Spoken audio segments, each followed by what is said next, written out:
The nights in the Shenzhen market are always ablaze with light. The neon glow of skyscrapers staining the sky a deep crimson, as if rendering the stars themselves dim and insignificant. Chun Xing, weary from his labor, emerged from the corporate edifice, the cold wind seeping through his thin shirt, compelling him to instinctively draw his neck into his shoulders. Another late night until 11. A glance at his phone revealed the date. A silent reminder that this marked the 27th day of overtime this month. He stared blankly at the screen, a wave of bitterness surging within him. After 2 years as a programmer, his salary barely sufficed for rent and sustenance, while his savings remained stubbornly in the 4-digit range. His parents had passed away from illness, leaving behind a dilapidated house in the remote mountains, now layered in dust.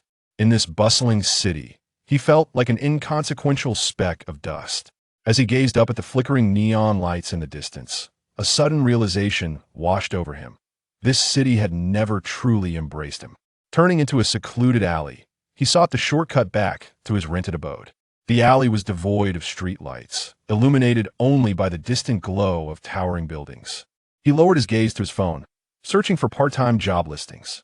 Suddenly, his foot caught on something, and he stumbled forward. Bang! His forehead struck the concrete with a resounding thud, a sharp pain exploding instantly. Chun Xing's vision darkened. A buzzing filled his ears, as if currents of electricity surged within his mind. He struggled to rise, but found his limbs weighed down, as though laden with lead. What terrible luck! In that moment, dazed and disoriented, his fingers grazed the wound on his forehead, sticky blood trailing down his cheek. In the darkness, he sensed something deep within his mind awakening, as if a door long sealed had been forcefully flung open. His consciousness began to blur, and as his head lolled to the side, the last sight he beheld was a small pool of dark crimson blood on the concrete. Time passed in an unmeasurable haze before Chun Xing abruptly opened his eyes. The night had deepened, the alley eerily silent. He propped himself up from the ground, gingerly touching the wound on his forehead, now scabbed over, yet the throbbing pain remained vividly apparent. Checking the time on his phone revealed it to be 2 in the morning. Well, going to the hospital would only incur expenses. A wry smile escaped him. He had just settled this month's rent, and his bank balance could hardly withstand further strain. Brushing off the dust from his clothes, he staggered toward his rented room. Along the way, he felt an unusual clarity within his mind, the world around him rendered strikingly vivid. He could hear the chime of the convenience store's automatic doors from afar, discern the minuscule cracks on a billboard 100 meters away. He could even smell every chemical component wafting from the exhaust fumes lingering in the air. This sensation filled him with both exhilaration and trepidation. In his cramped, rented room, Chun Xing treated his wound with alcohol, the sting causing him to inhale sharply. After applying ointment, he boiled a packet of instant noodles. The steaming vapor fogged his glasses, prompting him to remove them and rub his weary eyes, when suddenly, a thought flashed through his mind. Today's code could actually be optimized. This notion arrived unexpectedly. Chun Xing paused momentarily, then shook his head in disbelief. How is that possible? Even the senior engineers in that project team couldn't manage it. Yet in the next instant, his mind seemed to be propelled into overdrive, with countless lines of code flashing before his eyes. Every redundancy, every inefficient loop was instantly highlighted in crimson, and optimization strategies cascaded down like a waterfall. What was happening? Chun Xing abruptly stood up, spilling his instant noodles across the table, yet he remained utterly oblivious. His brain felt as if it had transformed into a supercomputer, every neuron whirring with frenetic energy. His heartbeat quickened, palms moist with sweat, as an indescribable exhilaration surged through him. He rushed to his computer, fingers trembling as he pressed the power button. Upon opening the project files, a mere glance was enough for his fingers to dance across the keyboard, typing out a flurry of code. What would have taken his team a week to optimize, he accomplished in just 10 minutes, achieving a performance enhancement of a staggering tenfold. Impossible. Chun Xing stared at the screen, his breath quickening. He navigated to a programming forum, seeking a problem reputed to be of hellish difficulty. Before he finished reading the problem description, the answer crystallized in his mind. His fingers flew across the keyboard, the code flowing seamlessly like water. Submit accepted.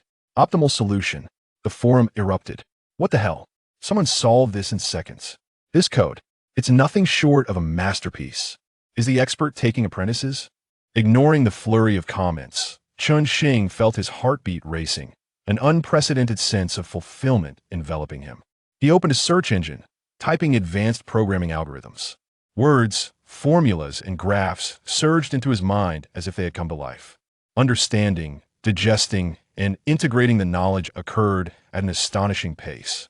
An hour later, he had comprehensively absorbed all advanced algorithm concepts. Have I mutated? Chun Xing gazed at his reflection, the wound on his forehead faintly pulsating with warmth. The figure in the mirror had sharp eyes and a subtle smile, as though it had unearthed a monumental secret. As dawn broke, Chun Xing closed his laptop. Despite having spent the night awake, he felt remarkably invigorated. In just a few hours, he had self-taught advanced algorithms, principles of artificial intelligence, and even the fundamentals of computer architecture. His brain felt like an insatiable abyss, voraciously consuming all knowledge. It's time for work, he murmured, then let out a cold chuckle. No, it's time to resign. At the company, project manager Wang Wei lounged with his legs crossed, engrossed in his phone. Not bothering to look up as Chun Xing entered, he said, "Xiao Chun, have you finished a module from yesterday? The client is pressing hard." Chun Xing walked straight to him, placing his ID badge on the desk. "I resign." Wang Wei blinked in surprise, then scoffed. "Resign? A novice like you won't find work outside our company." Chun Xing met his gaze calmly, lowering his voice suddenly. "On the 15th of last month, you secretly sold the client database for 200,000. The backdoor exploit, Blue Ghost, was used, and the transaction records are concealed within the encrypted folder of your cloud drive. The password is your daughter's birthday." Wang Wei's complexion instantly turned ashen. He abruptly stood up, his chair crashing against the wall with a thunderous noise. How? How do you know?" Chun Xing offered no reply, merely fixing his gaze upon him. In Wang Wei's eyes, this typically taciturn programmer now bore a gaze that was terrifyingly sharp. An hour later, Chun Xing exited the corporate building, his backpack now containing 6 months' worth of additional compensation. He lifted his gaze to the overcast sky, a faint smile gracing his lips. This world deserves a fresh perspective. As a gentle breeze swept past, he felt an unprecedented sense of ease and anticipation. His mind raced, a multitude of possibilities unfolding before him. This city, this nation, even this planet would inevitably transform due to his awakening. Chapter 2. The frenzy of learning as Chun Xing returned to his rented apartment and closed the door. The world seemed to dissolve into a realm inhabited solely by him and the humming computer. He inhaled deeply, refraining from turning on the lights, and made his way directly to the desk, his fingers deftly locating the power button in the darkness. His right hand glided over the keyboard, akin to caressing a sword poised to be unsheathed. The screen flickered to life, casting a blue glow that illuminated his face, while the scab wound on his forehead throbbed subtly. Yet, in this moment, the pain served to sharpen his focus. "A month," he whispered, the sound barely audible. "What will I become in a month?" This thought quickened his heartbeat, his blood surging through his veins as if infused with some enigmatic energy. "Let us begin with the fundamentals," he urged himself, simultaneously opening the ebook on computer architecture. The text scrolled across the screen, but his eyes no longer needed to read line by line. Information surged into his mind like a current, instantly comprehended, digested, and restructured. 3 hours later, he closed the ebook and shut his eyes, a complete diagram of computer architecture forming in his mind. Transistors, registers, data buses, once abstract concepts, now crystallized into a finely tuned machine within his thoughts. So this is how it operates. He opened his eyes, his lips curling into an involuntary smile, one he hadn't even realized he wore. This exhilarating grasp of the essence of the world was more intoxicating than any game or entertainment could offer. He clicked open the book on operating system kernel analysis, while his right hand subconsciously drummed on the desk, as if inputting something. Outside, the sky gradually darkened, only to brighten again, yet he remained oblivious to the passage of time. When hunger struck, he mechanically tore open a packet of instant noodles, and as the hot water cascaded in, steam clouded his glasses. Removing them, he rubbed his weary eyes, only to discover that his mind continued to race with thoughts. Even during those few minutes of eating, He pondered how to optimize the memory management algorithms he had just learned. He gazed at the twisted noodles in his bowl and realized it was as if his brain had been liberated from some constraint. On the third morning, he began to experiment with crafting his own compiler. The cursor blinked on the screen, awaiting his input. He took a deep breath, fingers hovering above the keyboard, and suddenly encountered a dilemma. Existing programming languages were far too slow, not in execution speed, but in expressive efficiency. Humanity expends vast amounts of code to articulate simple logic. His eyes narrowed slightly. What if a syntax could be created that more closely mirrored human thought? The moment this idea took root, it became indelible, impossible to erase. His fingers moved with such speed that they seemed to blur. Code poured forth like a rushing stream, and soon the screen was adorned with an entirely new linguistic structure. Shingu, he murmured, the name escaping his lips with an unmistakable hint of pride. At that moment, a sharp pang of hunger gripped his stomach, reminding him that it had been over 24 hours since his last meal. He furrowed his brow. This physiological demand had suddenly become quite an inconvenience. With a casual flick of his finger, he opened a food delivery app and ordered the cheapest rice bowl before promptly returning to his programming interface. While awaiting his meal, he contemplated logging into a freelance platform for programmers. A bounty of 5,000 yuan awaited for fixing a payment vulnerability on a certain e-commerce site. This task, which would have taken him several days of research in the past, now seemed trivial. After merely glancing at the description, 3 solutions effortlessly surfaced in his mind. He opted for the most elegant one, his fingers dancing nimbly across the keyboard.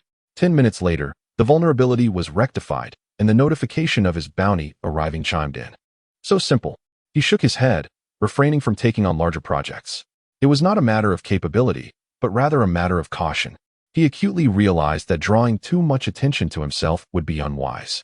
This self-restraint stirred a hint of irritation within him, akin to forcing a racehorse to wear a bridle. Yet, he persevered. He was still quite vulnerable at this stage. A week later, the first complete version of Shingu language was born. Xing ran the test program, watching as the efficiency surged to a staggering increase of 317 displayed on the screen. His breath quickening involuntarily. Still insufficient.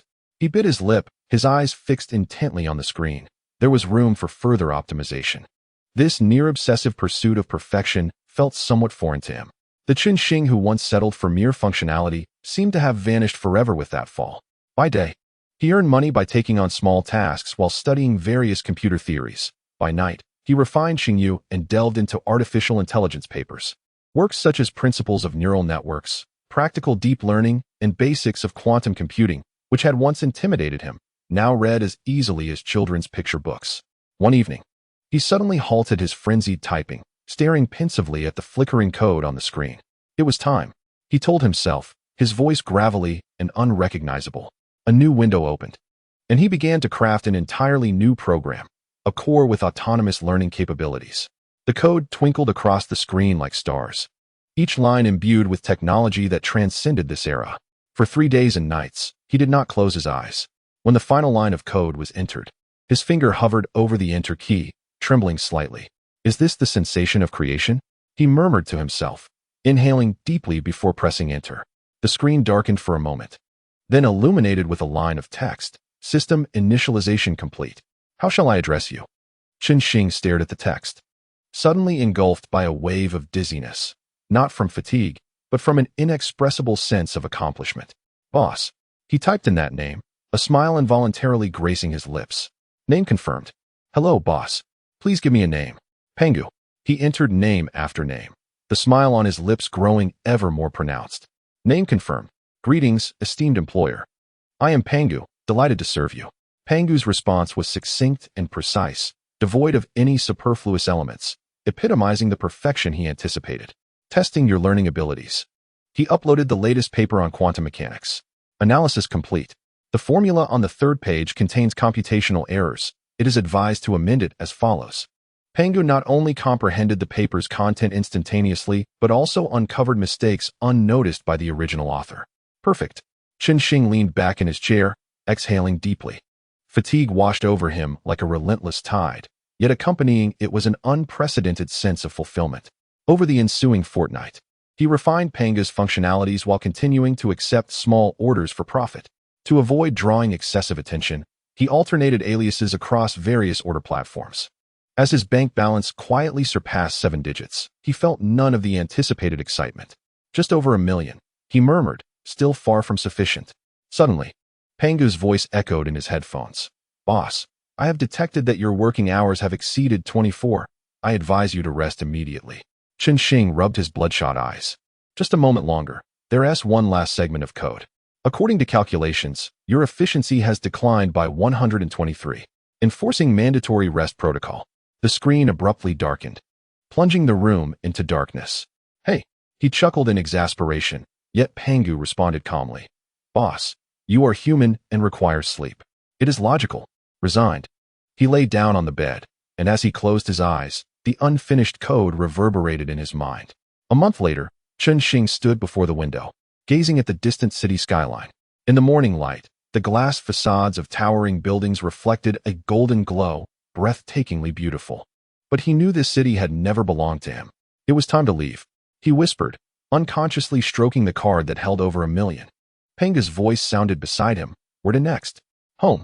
He replied succinctly, his gaze resolute as iron. That dilapidated old home hidden in the mountains would become the starting point for his conquest of the stars and the sea. Chapter 3. Returning home for further study, Shing stood in the courtyard of his old home, his feet sinking into the soft earth. The air infused with the scent of pine and wild grasses. Having been away for 3 years, this secluded abode in the mountains appeared even more dilapidated, with peeling walls.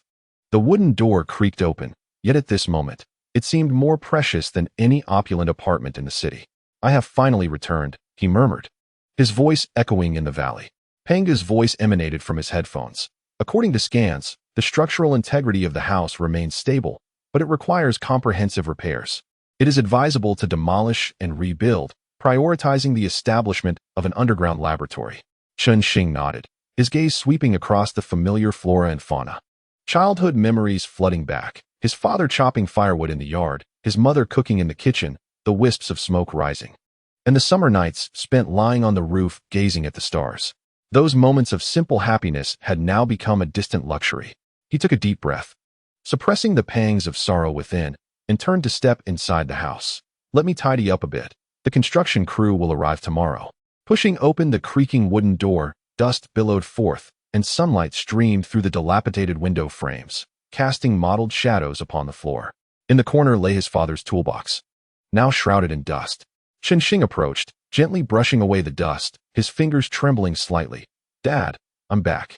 Pangu, the artificial intelligence, maintained a respectful silence, granting him a moment of tranquility. As night fell, Shing lay on the old wooden bed, gazing at the cracks in the ceiling, his thoughts swirling. Boss, based on your health condition, it is advisable to maintain 7 hours of sleep. Pangu's voice emanated from his smartwatch. He hesitated for a moment. Opening his laptop and connecting to his mobile hotspot, he commanded, Pangu, devise a study plan encompassing mathematics, physics, chemistry, biology, and... He paused. All knowledge that can empower me. The optimal learning path has been established for you, with an estimated completion time of 12 months, Pangu responded. Shing nodded, his fingers dancing across the keyboard as he summoned the first document, Advanced Calculus. The text and formulas scrolled across the screen, his eyes darting over them as his brain absorbed the information like a sponge. This is too slow. He suddenly frowned, pulling up 10 papers to read simultaneously. The content on the screen switched at lightning speed, his pupils narrowing as if he could capture every detail. 3 hours later, he closed the laptop, shutting his eyes as countless formulas and theorems materialized in his mind. They intertwined, forming a flawless web of knowledge. So that's how it is, he murmured, a slight smile gracing his lips. He then closed his eyes and drifted off to sleep. The following morning, the construction crew Shing had contacted arrived as promised. The foreman, Old Li, a familiar face from the village, widened his eyes upon seeing Shing. Xiaoxing? What brings you back? Struggling in the city? Shing chuckled, handing him a cigarette. I missed home. I'm back to build a new house and stay for a while. He gestured toward the vacant lot behind the yard. The entire house will be demolished and rebuilt, and I want a basement for storage that is waterproof and breathable. Old Li accepted the cigarette, grinning as he sized him up. Rebuilding? It seems you've made some money. That's wonderful. Your parents would be proud. Thank you. The blueprints are already designed, Shing said nonchalantly, handing over a stack of cash. "This is the deposit. I want only the best materials." Upon seeing the thick bundle of bills, old Lee's eyes sparkled, and he ceased his inquiries. "All right, you've got it." 3 months later, a 2.5-story villa covering over 100 square meters was completed, accompanied by a spacious yard exceeding 300 square meters. Beneath it, a nearly 500 square meter high-tech laboratory had quietly taken shape. This basement was meticulously constructed by old Lee and his crew, brick by brick. Throughout the construction period, Chun-Shing often supervised personally, overseeing the complex piping and precise waterproofing. Under his stringent standards, although the workers felt the demands were somewhat high, they complied without further thought, diligently following his instructions. Through recent interactions, old Lee has come to understand that Chun-Shing is involved in programming. He muses that it is reasonable for someone working with computers and servers, such high-tech gadgets, to have elevated demands. The precise instruments in the laboratory were procured online by Pangu, who utilized an anonymous identity to order them through various covert channels, meticulously erasing all purchasing records and traces upon receipt. Subsequently, Chun-Shing personally drove his newly acquired pickup truck to retrieve the goods scattered across different locations in town. To maintain discretion, he chose to return only at night, single-handedly moving the equipment into the basement without any external assistance. Standing in the center of the laboratory, surrounded by flickering server arrays, the air saturated with the scents of ozone and metal, Chun-Shing felt a surge of emotion. He finally had a respectable workspace. Throughout these 3 months, he had not ceased his pursuit of knowledge. Aside from occasional inspections at the construction site during the day, he spent the remainder of his time in a rented room in a nearby village, dedicating day and night to studying and fulfilling orders for income. Taking a deep breath, he approached the central workbench. The computer screen illuminated, displaying the document on principles of quantum computing as he entered a state of focused learning. Chun-Shing's eyes remained fixed, his mind ravenously absorbing every symbol and theorem.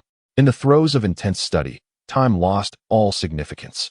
By day, he immersed himself in a sea of knowledge, conducting small experiments to validate his learning. By night, Pangu assisted him in organizing notes while he continued to secure additional orders. As the days unfolded, Chun-Shing's life became exceedingly regimented: study, experiment, eat, and sleep punctually, in a relentless cycle. 3 months later, when he resolved a conjecture that had perplexed the mathematical community for decades, Pangu suddenly notified him. "Boss, you have not engaged in physical activity for 72 hours.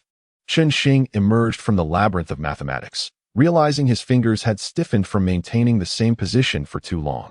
He attempted to stand, his legs buckled, nearly causing him to collapse. Muscle atrophy warning. Pangu displayed the health monitoring data. Immediate physical training is advised. Amused, Chun-Shing shook his head and made his way to the gym area in the corner of the laboratory. While jogging on the treadmill, he continued to ponder the proof he had yet to complete. Sweat dripped from his chin, yet his mind remained remarkably alert. His body and thoughts seemed to function as two independent systems. In the 9th month, Chun-Shing was conducting a chemical experiment in the underground laboratory. The liquid in the test tube transformed into a deep blue upon heating, and he gazed at it with fervent intensity. "It worked," he murmured, his voice tinged with unmistakable joy. Pangu timely prompted him. "Boss, the experimental data has been recorded. Would you like to analyze it further?" "Of course," Chun-Shing replied. Removing his lab gloves and seating himself at the computer, compare the results with the theoretical model. The screen instantly populated with a plethora of data and graphs. His eyes darting across, his brain operating at lightning speed. The margin of error was merely 0.3, an acceptable figure. He nodded in acknowledgement, but soon furrowed his brow. Yet, there is room for further optimization. This relentless pursuit of perfection consumed him entirely. 9 months had elapsed, and Chun-Shing's reservoir of knowledge had far surpassed that of ordinary scholars. Yet his ambitions soared even higher. "Pangu, connect to the global academic database and download all cutting-edge papers," he commanded. Access granted, beginning download. A deluge of information flooded his computer. His eyes remained fixed on the screen, his fingers occasionally dancing across the keyboard to highlight key points. "This theory has flaws," he murmured, swiftly retrieving a sheet of draft paper to commence his calculations. Half an hour later, he set down his pen, a satisfied smile gracing his face. Indeed, they had overlooked a variable in their computations. Simultaneously, his plans for financial gain unfolded in tandem with his studies. He leveraged Pangu's capabilities to engage in legitimate trading within the financial markets. The numbers on the screen fluctuated continuously, his gaze as icy and composed as ever. Buy this. Sell that, he whispered, his fingers tapping rhythmically on the keyboard. Transaction complete. Yield 23, Pangu reported. Shing nodded, his emotions remaining remarkably stable. To him, money was merely a tool for realizing his goals. At that moment, his assets had surpassed 10 million. By the 12th month, Shing's studies entered their final sprint. The walls of the laboratory were plastered with sticky notes, brimming with various formulas and inspirations. His eyes were bloodshot, yet his gaze was sharper than ever. Pangu, validate this model, he rasped, uploading a concept regarding cold nuclear fusion to the system. Calculating, Pangu paused unusually for a full minute. The theory is feasible. Boss, you have just transcended the bottleneck of existing energy technologies. Yet, Shing felt no joy. He merely nodded calmly. Record it. I will address it once all studies are complete. He walked to the restroom, splashed cold water on his face, and upon looking up, the reflection staring back at him was hauntingly unfamiliar. His gaunt visage, sunken eyes, yet his gaze shimmered with the brilliance of burning stars, radiating a light that transcended human limits. The final course, Introduction to Materials Science, concluded precisely on the 365th day of his return home. Shing stood on the terrace of his villa, gazing at the myriad stars above, a profound sense of achievement enveloping him. A year, he whispered. Pangu retrieved the report of his learning achievements, mastered a total of 27 core disciplines, completed 132 technological innovations, with assets accumulating to 24 million. Pangu, assess my learning outcomes, he stated.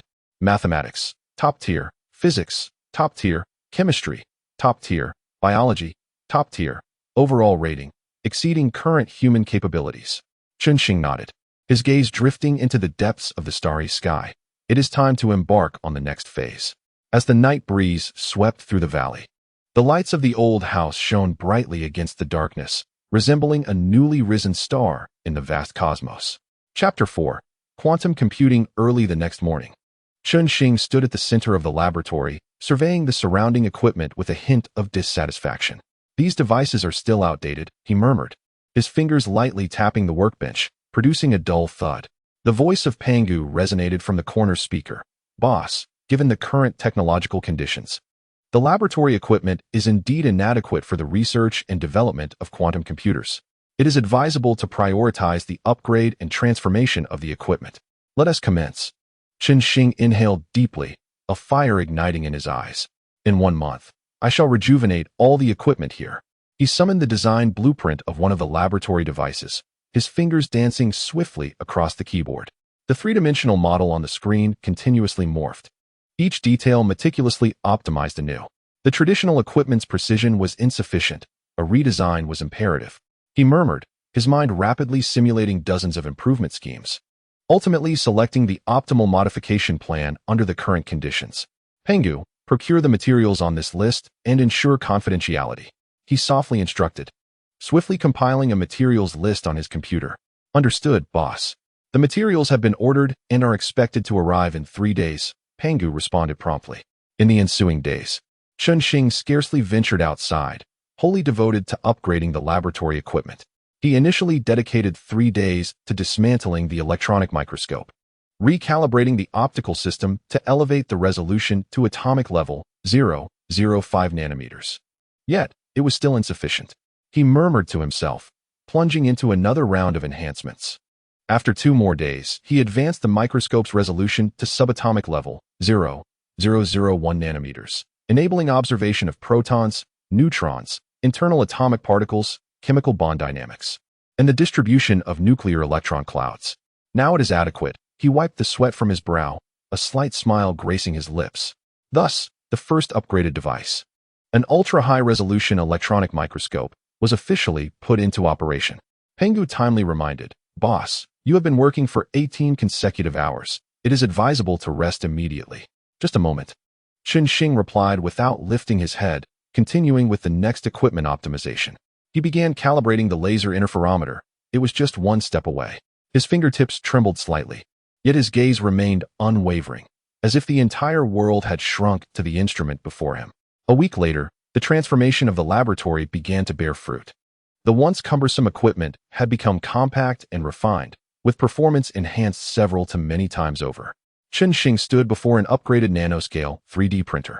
Gently pressing the start button, the machine emitted a faint hum, as metal powder stacked layer upon layer under the precise control of the laser, gradually forming a complex quantum bit structure. "It is a success," he murmured, excitement flickering in his eyes. Pangu's voice echoed. "Printing accuracy has reached 0.1 nanometers, far exceeding existing industrial standards. Congratulations, boss." Xing nodded but soon regained his composure. "This is merely the beginning." In the following 2 weeks, he successively completed the modifications of the superconducting material synthesis apparatus, the cryogenic control system, and the quantum error correction module. Each device encapsulated his intellect, with performance metrics decisively surpassing those of the world's leading laboratories. In the dead of night, Xing leaned back in his chair, gazing at the transformed laboratory, a hint of satisfaction illuminating his fatigued face. "At last, we can begin." He closed his eyes, the complete blueprint of the quantum computer he had envisioned vividly etched in his mind. The following morning, Xing awoke early, standing before the laboratory workbench, invigorated and ready. "Pangu, initiate the quantum computer development log," he commanded, his voice steady and resolute. "Log has been created. Current objective: develop a quantum computer with 10,000 qubits." Xing swiftly grasped a pen, delineating the core architecture on paper, each stroke precise as if rehearsed in his mind countless times. The stability of traditional qubits was woefully inadequate. A novel topological structure was imperative. He murmured to himself, his gaze sharp as a blade. He activated the upgraded material synthesis apparatus, introducing several rare metals into the reaction chamber, meticulously setting the temperature and pressure parameters. The superconducting materials synthesized this time needed to exceed a critical temperature of 200. He fixated on the data displayed on the screen, his fingers unconsciously clenching. Pangu monitored the reaction in real time. Temperature has reached the critical point. Material structure is stable. Xing exhaled a sigh of relief, a slight smile gracing his lips. "Excellent. The first step is complete." In the days that followed, he operated like a finely tuned machine, tirelessly dedicated to his work. By day, he assembled the qubit array. By night, he crafted control algorithms and optimized error correction codes. His singular ambition was to transform this avant-garde quantum computer into reality. A week later, he encountered his first significant challenge. The quantum decoherence time was too brief. He scrutinized the test data, his brow furrowed. "This cannot sustain stable computations." Pangu swiftly analyzed the data. Recommendation to introduce an intelligent dynamic error correction protocol for real-time adjustments of quantum states. Xing shook his head. "Insufficient. A hardware-level solution is essential." After a moment of contemplation, a spark of inspiration illuminated his mind. What if we can find the quantum states using a photonic lattice? This revelation invigorated him, his fingers dancing across the keyboard as his brain began simulating a new design scheme. The model on the screen gradually took shape, the stability curve of the qubits ascending. "This is it," Xing exclaimed, rising abruptly, his eyes shimmering with the light of victory. He immediately set about modifying the equipment, translating the new design into practice. 3 days later, the test results were revealed. Decoherence time extended to 100 milliseconds, meeting the anticipated target. Pangu reported. Xing released a long-held breath, the tautness of his nerves finally easing. Yet he did not pause. Instead, he accelerated his pace. Next came the construction of the quantum entanglement network. He rubbed his weary eyes and immersed himself in work once more. Days turned into weeks, and the quantum computer in the laboratory gradually took form. Within a 2-meter diameter cryogenic container, 10,000 qubits were aligned in meticulous order. Xing stood before the control panel, his finger hovering above the start button, his heart racing involuntarily. At last, the moment had arrived. He whispered, his voice tinged with trepidation. Pangu's voice resonated. All systems checked and ready. Xing inhaled deeply, pressing the start button. The laboratory fell into an immediate hush, the only sound being the hum of the cooling system echoing in the stillness. The data on the screen cascaded like a waterfall as the quantum computer initiated its self-diagnosis. A minute later, the voice of Pangu shattered the silence. Self-diagnosis complete. The system is operating normally. The computational power has reached 10 to the 25th power per second, a staggering 10 million times that of existing supercomputers. Shing stood frozen in place, his gaze fixed intently on the quantum computer's continuous operation. Moments later, Pangu's voice resonated again. Monitoring indicates that the power consumption of the quantum computer has reached 1,000. It is nearing the threshold of the existing power supply system. It is advised to expedite the upgrade of the power supply system. Fortunately, during the previous upgrade of laboratory equipment, the energy system had also been enhanced. A solar photovoltaic power generation system of over 1,000 square meters had been installed on the roof and adjacent wasteland. After optimization, the power generation remained stable at 1,500. He felt an overwhelming surge of excitement, his hands instinctively clenching and unclenching. "I have succeeded," he whispered, his voice hoarse and laden with gravity. Pangu, unusually pausing for a moment, responded, "Indeed, boss. You have made history." He approached the quantum computer, gently caressing its cold exterior, as if cradling a newborn. "From this day forth, you shall be called Fuxi," he murmured, his tone unexpectedly tender. Naming confirmed. Fuxi is ready and awaiting the next command. Shing refrained from issuing any instructions. Over a year ago, he had been an obscure programmer. Now, he stood at the pinnacle of human technology. "This is merely the beginning," he whispered to himself, his gaze steadily resolute. "There are further stars and oceans awaiting me." Chapter 5. Cold nuclear fusion energy device. Shing stood before the quantum computer Fuxi, his fingertips gently tapping the control panel, his eyes sparkling with excitement and anticipation. "Pangu, prepare to migrate the data," he said quietly, his voice slightly hoarse with tension. "Received, boss." "Core data backup and migration preparations are underway," Pangu replied, calm and precise. Though Shing could detect a hint of excitement in the electronic tone, he took a deep breath and pressed the execute button. "Let us begin."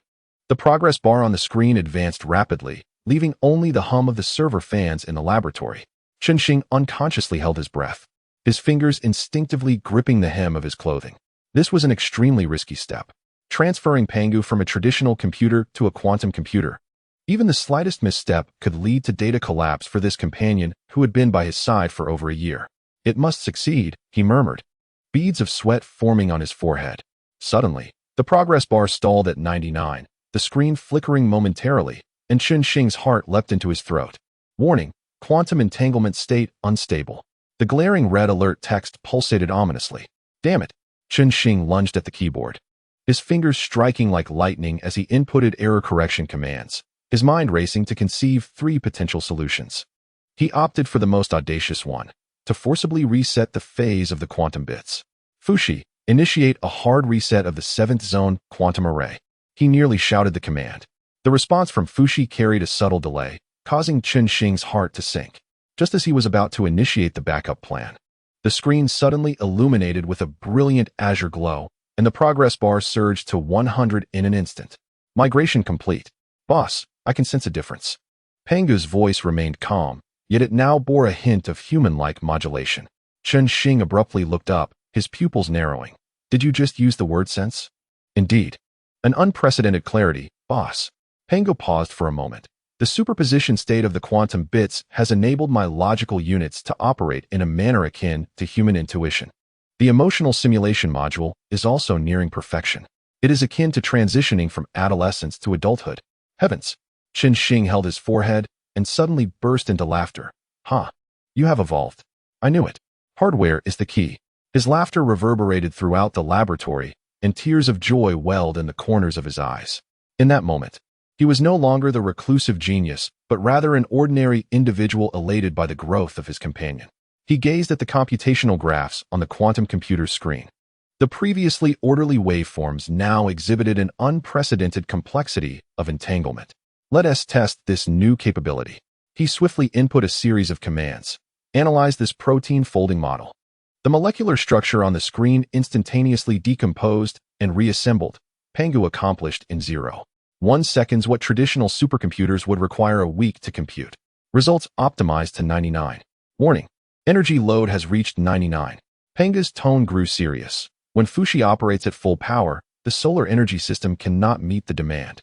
Shing's smile froze on his face. He turned to look at the power meter, where the red warning light was flashing frantically. "Damn it." He rubbed his temples. I almost forgot about this. It is time. Taking a deep breath, he approached the workbench. Pangu, activate the cold fusion plan and revalidate the data. Cold fusion project has been initiated. Pangu retrieved the blueprint that had been shelved 3 months prior. Based on current equipment conditions, the success rate has risen to 89.7. The screen was instantly filled with intricate formulas and three-dimensional models. Chun Xing's eyes darted across every detail, his mind operating like a supercomputer in synchronization. He fixated on the spherical device design on the screen, his throat tightening. Theoretically, this device could provide nearly limitless clean energy. However, if it spiraled out of control, it could level an entire mountain. Let's procure the materials. He ultimately made up his mind, his voice low, palladium and lithium, to be purchased anonymously in batches. Order placed. The procurement records will be automatically erased after delivery. Pangu responded. Expected delivery within 72 hours. Chun Xing nodded, his gaze once again drawn to the cold fusion design, and his mind began to simulate the experimental process. On the deep night of 3 days later, Chun Xing moved the final package into the laboratory. His shirt was soaked with sweat, his fingers trembling slightly from the heavy lifting, yet his eyes shone with an unsettling intensity. Let the experiment commence. He spoke softly, carefully unwrapping the packaging to reveal the silvery sheen of palladium powder. In the laboratory, he activated the nanoscale 3D printer, loading the palladium powder into the material chamber. The design diagram on the screen rotated, every structure meticulously optimized. The printing precision must reach 0.01 nanometers. He fixated on the progress bar, his lips pressed into a straight line. Any deviation could result in a plasma leak. The printer emitted a faint hum, with the laser beam dancing precisely over the metallic powder. Chun Xing stood motionless for 6 hours until the final layer of the structure was completed. A silver sphere, 20 centimeters in diameter, lay quietly on the tray, its surface adorned with honeycomb-like microstructures, glimmering with an ethereal blue hue under the light. For the next 5 days, Chun Xing was consumed with activity. He assembled the magnetic confinement ring, calibrated the laser ignition system, and tested the superconducting coils. Every step was executed with an obsessive precision. Even when adjusting screws with tweezers, he forced the tremor in his fingers to remain within 0.1 millimeters. When the morning light of the 7th day filtered through the basement's air vent, a 1-meter diameter silver sphere finally stood at the center of the laboratory. Its gleaming exterior was etched with intricate patterns, and a faint blue energy flow was visible within. Chun Xing slumped in his chair, staring blankly at this device that embodied humanity's dreams. The voice of Pangu resonated. All systems have completed self-checks and are ready for activation. Yet, Chun Xing hesitated to give the command. He gazed at the apparatus, a terrifying thought flashing through his mind. If it spiraled out of control, it could become a miniature nuclear bomb. Pangu, simulate the consequences of failure, he uttered, his voice dry. Theoretically, the worst-case scenario, equivalent to a 500-kiloton nuclear explosion, with a destruction radius of 20 kilometers. Pangu's response was cold and precise. However, based on our design, the probability of failure is less than 0.001. Even 0.001 represented a risk. Chun Xing closed his eyes, making a split-second decision. He could not initiate it here. He turned and grabbed his car keys. To the neighboring city. It is far enough. 2 hours later, Chun Xing sat in a booth of an internet CAF, fixated on the surveillance screen. His knees trembled involuntarily, and his palms left damp imprints on the keyboard. Pangu, confirm all parameters one last time, he said hoarsely, his fingertips icy. Verification complete. The magnetic confinement strength is satisfactory. All is ready. Shall I begin injecting the catalyst? Chun Xing inhaled deeply, closing his eyes. I must be insane. He murmured to the air, if it fails. Even my parents' graves could be blown to the heavens. Execute immediately. He suddenly opened his eyes, his voice resolute as iron. Countdown, 10 seconds. Pangu's voice echoed in his headphones. 9, 8, 7. Chun Xing abruptly rubbed his eyes, determined not to miss any detail. 3, 2, 1. Injection complete. The screen erupted in blinding white light. The surveillance footage instantly engulfed in static. Pangu. Chun Xing seized the headphones, his voice cracking. Respond. Respond quickly. Pangu. All he could hear was the crackling of electrical interference. His heart raced. Cold sweat trickled down his spine. In that moment, he envisioned his home reduced to rubble by a nuclear explosion. After a protracted silence of 10 seconds, the voice of Pangu resonated in his ears like celestial music. Activation successful. Device operating stably. Output power at 10. Are you certain? Is there any leakage? Any overheating? Chun Xing inquired with rapid-fire questions, his fingers gripping the edge of the table. All is normal. However, Pangu paused. Boss, we must urgently develop a large-capacity energy storage device. Otherwise, the energy of 99,997 will be wasted. Chun Xing collapsed in his chair, suddenly erupting into hysterical laughter, drawing the attention of others in the internet CAF. We succeeded. He covered his face, tears seeping through his fingers. Damn it, we really succeeded. On his way back, he lowered the car window, allowing the mountain breeze to flood the cabin. The air was infused with the scent of pine resin and earth, reminiscent of the days when his father took him into the mountains to gather firewood. Dad, can you see this? He whispered to the starry sky. Your son has created something extraordinary. When Chun Xing stood once more in the laboratory, gazing at the steadily operating metallic heart, an unprecedented sense of accomplishment surged within him. The surface of the silver sphere pulsed with a deep blue glow, rhythmically, as if alive. The energy reading stabilized at 10, sufficient to meet the electrical demands of an entire city. Chun Xing placed his palm against the warm metallic surface, as if he could feel the torrent of energy flowing within. We did it, Pangu, he murmured, his tone imbued with unparalleled satisfaction. Indeed, boss. This will be a milestone in the history of human energy, Pangu replied, his voice carrying a hint of warmth. But you have been awake for 24 hours without rest. Chun Xing shook his head, his smile growing ever brighter. Sleep? At this moment, I am too exhilarated to sleep. He turned towards the laboratory door. However, health is the foundation of revolution. The future holds countless dreams awaiting me. But this was merely the beginning. He whispered to himself, the stars and the sea. We are coming. On that night in the deep mountains, the energy history of human civilization was quietly rewritten, unbeknownst to the world. Chapter 6. Superconducting Circulating Energy Storage System. The following day, Chun Xing stood before the cold nuclear fusion device. The silver sphere pulsed with a deep blue glow, and the energy reading remained stable at 10. The corners of his mouth slightly lifted, yet soon reverted to a straight line. Such immense energy, if not stored, would ultimately be squandered. Pangu, calculate the energy loss, he said softly, his fingers gently tapping the control panel. Current energy utilization is merely 0.003, boss. Pangu stated with calm precision. 99,997's energy dissipates in the form of thermal energy.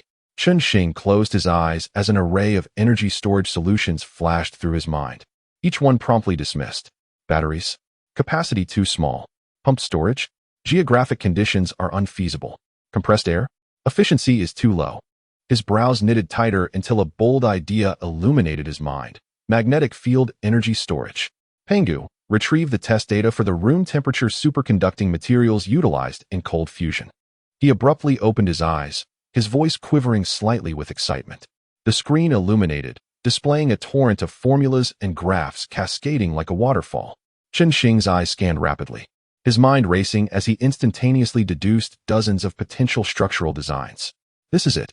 He slammed his hand on the table, his gaze ignited with fervor.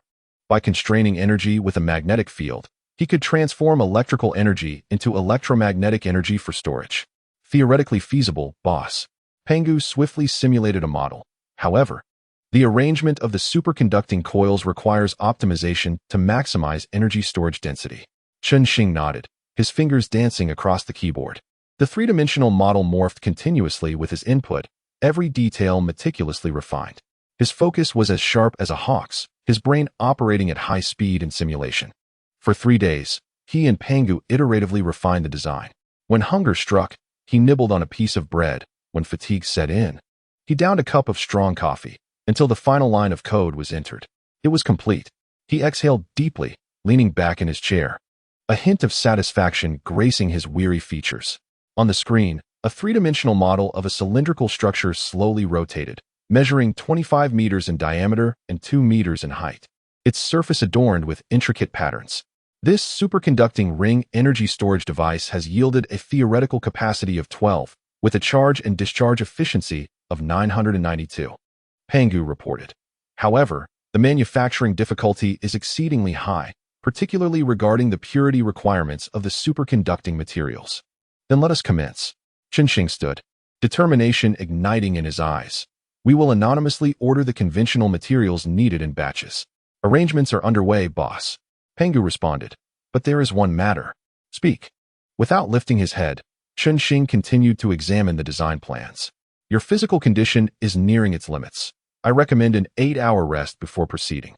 Qinsheng paused momentarily, then replied, You are right. I often forget to rest once I immerse myself in work. He staggered toward the lounge. And the moment he collapsed onto the bed, his consciousness plunged into darkness. The following morning, Qinsheng was awakened by the piercing sunlight. Rubbing his sore eyes, he discovered a blanket draped over him, evidently placed by Pangu's smart home system. Thank you, he murmured, a slight smile curling at the corners of his mouth. You're welcome, boss. Pangu's voice carried a hint of jest. After all, the human body is rather fragile. Qinsheng chuckled, refreshed himself, and after a quick breakfast of bread and milk, he set out to retrieve a package. An hour later, after considerable effort, Qinsheng maneuvered a pile of parcels into the laboratory. He then donned gloves, activated the material synthesis apparatus, and prepared the required quantities of room-temperature superconducting materials. Despite the simplicity of the task, the development of these materials had demanded extensive effort and experimentation. Qinsheng poured the freshly synthesized room-temperature superconducting powder into the feed chamber of a nanoscale 3D printer. The printing precision must achieve a resolution of 0.01 nanometers, with no room for error. He fixated on the progress bar, listening to the printer's subtle hum. The laser beam danced precisely over the powder, layer upon layer of structure gradually taking shape. Qinsheng stood motionless for 6 hours until the final layer was completed. A superconducting coil, half a meter in diameter, lay quietly on the tray, its surface as smooth as a mirror. Perfect, he whispered in admiration, his fingers delicately gliding over the coil as if caressing a masterpiece.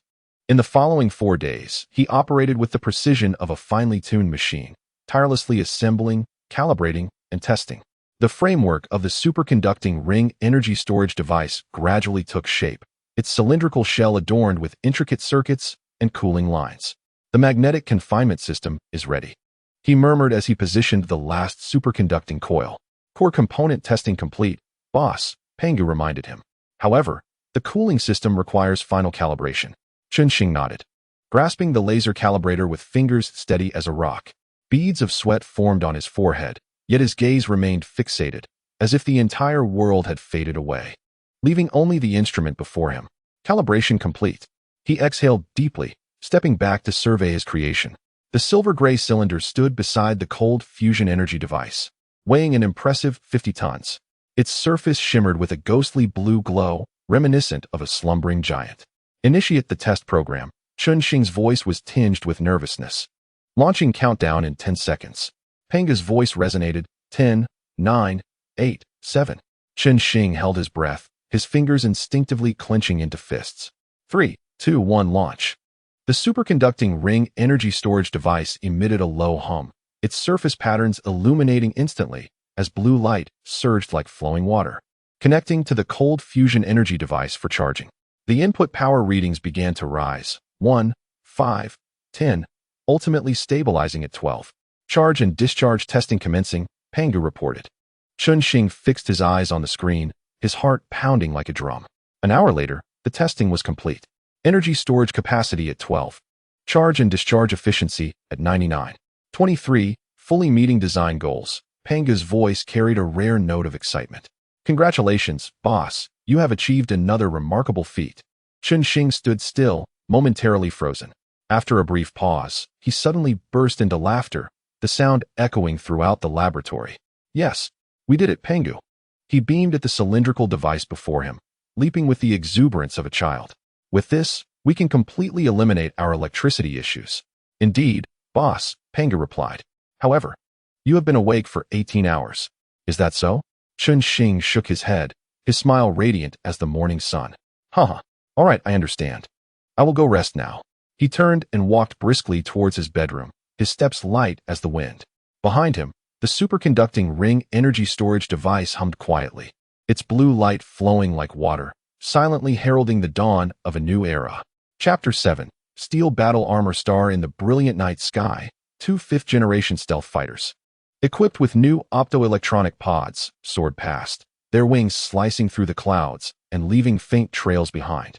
Dragon 1, target not detected, requesting to expand search range. The pilot's voice came through the radio, calm yet tinged with confusion. The command center has received the directive to continue advancing westward while maintaining altitude. The response from the ground command center was succinct and grave. The fighter jets adjusted their trajectory, and their onboard radars operated at full capacity. Yet they failed to detect any anomalous signals. Meanwhile, within a military base in the southern region of Longwa, complex radar waveforms flickered on a large screen. Technicians scrutinized the data stream, their brows furrowed in concentration. The space-based infrared warning system detected no thermal signatures. A military officer reported in a hushed tone, his fingers rapidly tapping on the keyboard. The quantum radar array remained unresponsive. Another individual added, incredulity evident in their voice. A brief silence enveloped the command room, the atmosphere seemingly suspended. Engage the intelligent analysis system for a comprehensive aerial scan. The commander bellowed, slamming his hand on the table with thunderous conviction. I refuse to believe it can vanish without a trace. However, the unidentified flying object they were tracking was currently hovering at an altitude of 10,000 meters. Like an invisible specter, Shing, clad in his iron battle armor, gazed down at the aircraft through the holographic display, a subtle smile gracing his lips. Pangu, how is the armor status? His voice echoed within the helmet, laced with excitement. All systems operational, boss, Pangu replied, calm and precise. Stealth coding efficiency is at 100, and the thermal recovery system is functioning stably. Shing gently clenched his fist, sensing the faint vibrations transmitted by the armor. This suit was the culmination of 3 months of his labor, entirely enveloped in a nanoscale stealth coating. It could automatically adjust its optical camouflage according to the environment. And even the exhaust heat from the foot thrusters was nearly entirely recaptured. The sole flaw was the sonic boom generated when breaking the sound barrier, which revealed his presence. It seems I must fly further next time before exceeding the speed of sound, he muttered to himself, a glint of cunning in his eyes. Below, 2 fighter jets continued their circling search, their electro-optical pods resembling the keen eyes of hawks, attempting to capture any trace. Shing dismissed their presence, redirecting his focus to the upcoming test. Initiate maximum altitude test, he commanded, his voice resolute. Warning, high-altitude conditions pose risks of freezing and hypoxia, Pangu cautioned. No need for concern, I am well prepared. Shing chuckled softly, his gaze falling upon the external oxygen tanks. These were custom-made compressed oxygen reserves, sufficient for several hours of continuous use. The thrusters at the feet of the armor expelled a faint stream of cerulean particles. Shing's body suddenly plummeted, then surged upward like a rocket, piercing through the clouds. The air pressure plummeted, and temperatures dropped sharply, with the helmet's display indicating that the external environment had descended to -60 degrees. Yet, the armor's temperature control system remained stable, allowing Shing to feel a hint of warmth. Continue ascending, he shouted with exhilaration, his heartbeat quickening. The altimeter's digits fluctuated wildly. 15,000 meters, 20,000 meters, 25,000 meters. Upon surpassing 30,000 meters, the armor finally reached its design limit. Maximum designed altitude achieved, boss, Pangu reported. With a deep breath, Shing gazed through the porthole into the inky abyss of the cosmos. The stars sparkled like diamonds embedded in the night sky, and the arc of the blue planet faintly emerged in the distance, a breathtaking spectacle. It's magnificent, he murmured, momentarily forgetting to breathe. After a brief pause, he regained his composure and began to test the high-altitude flight capabilities. The armor leaned slightly forward. The power of the thrusters surged to 100. Astonishingly, in the thin atmosphere, the resistance was nearly negligible, and the speed of the armor soared to an astounding Mach 20. What an exhilarating sensation! Shing laughed heartily, his voice echoing within the helmet. However, he soon felt a powerful wave of inertia pressing against him, the edges of his vision beginning to darken. Warning, inertial overload has reached the human threshold. The voice of Pangu suddenly took on a serious tone. Gritting his teeth, Shing promptly reduced his speed and took several deep breaths to regain his composure. It seems I need to install an overload resistance system, he mused with a wry smile, rubbing his temples. Having gathered sufficient test data, he decided to return home. The armor pivoted and began a gradual descent. As he traversed the clouds, Shing deliberately avoided the patrol routes of the aircraft, opting for a concealed path. He lowered his altitude, flying closely above the forest. The camouflage coating of the armor blending seamlessly with the night. The treetops rushed beneath him, the wind howled in his ears, and the exhilarating sensation of free flight ignited his passion. "It feels like a dream," he whispered, his heart still racing. Half an hour later, Shing quietly landed in his backyard. The armor touched down steadily, the foot thrusters shutting off without stirring a speck of dust. He pressed the unlocking mechanism on his chest, and the armor unfurled like petals. The fresh air enveloped him as he took a deep breath, fine beads of sweat adorning his forehead. Exhaling deeply, he wiped his brow, unable to suppress a smile. The voice of Pangu resonated from within the armor. "All test items completed, boss. Performance data has been recorded. Well done. From now on, you shall be called Battlestar." Shing patted the armor's exterior, his eyes brimming with pride. The power source of this iron armor is a spherical micro-cold fusion energy device, measuring 12 centimeters in diameter, capable of outputting 3 power. This formidable energy endows the armor with a punching and lifting strength of 5 tons with a single arm.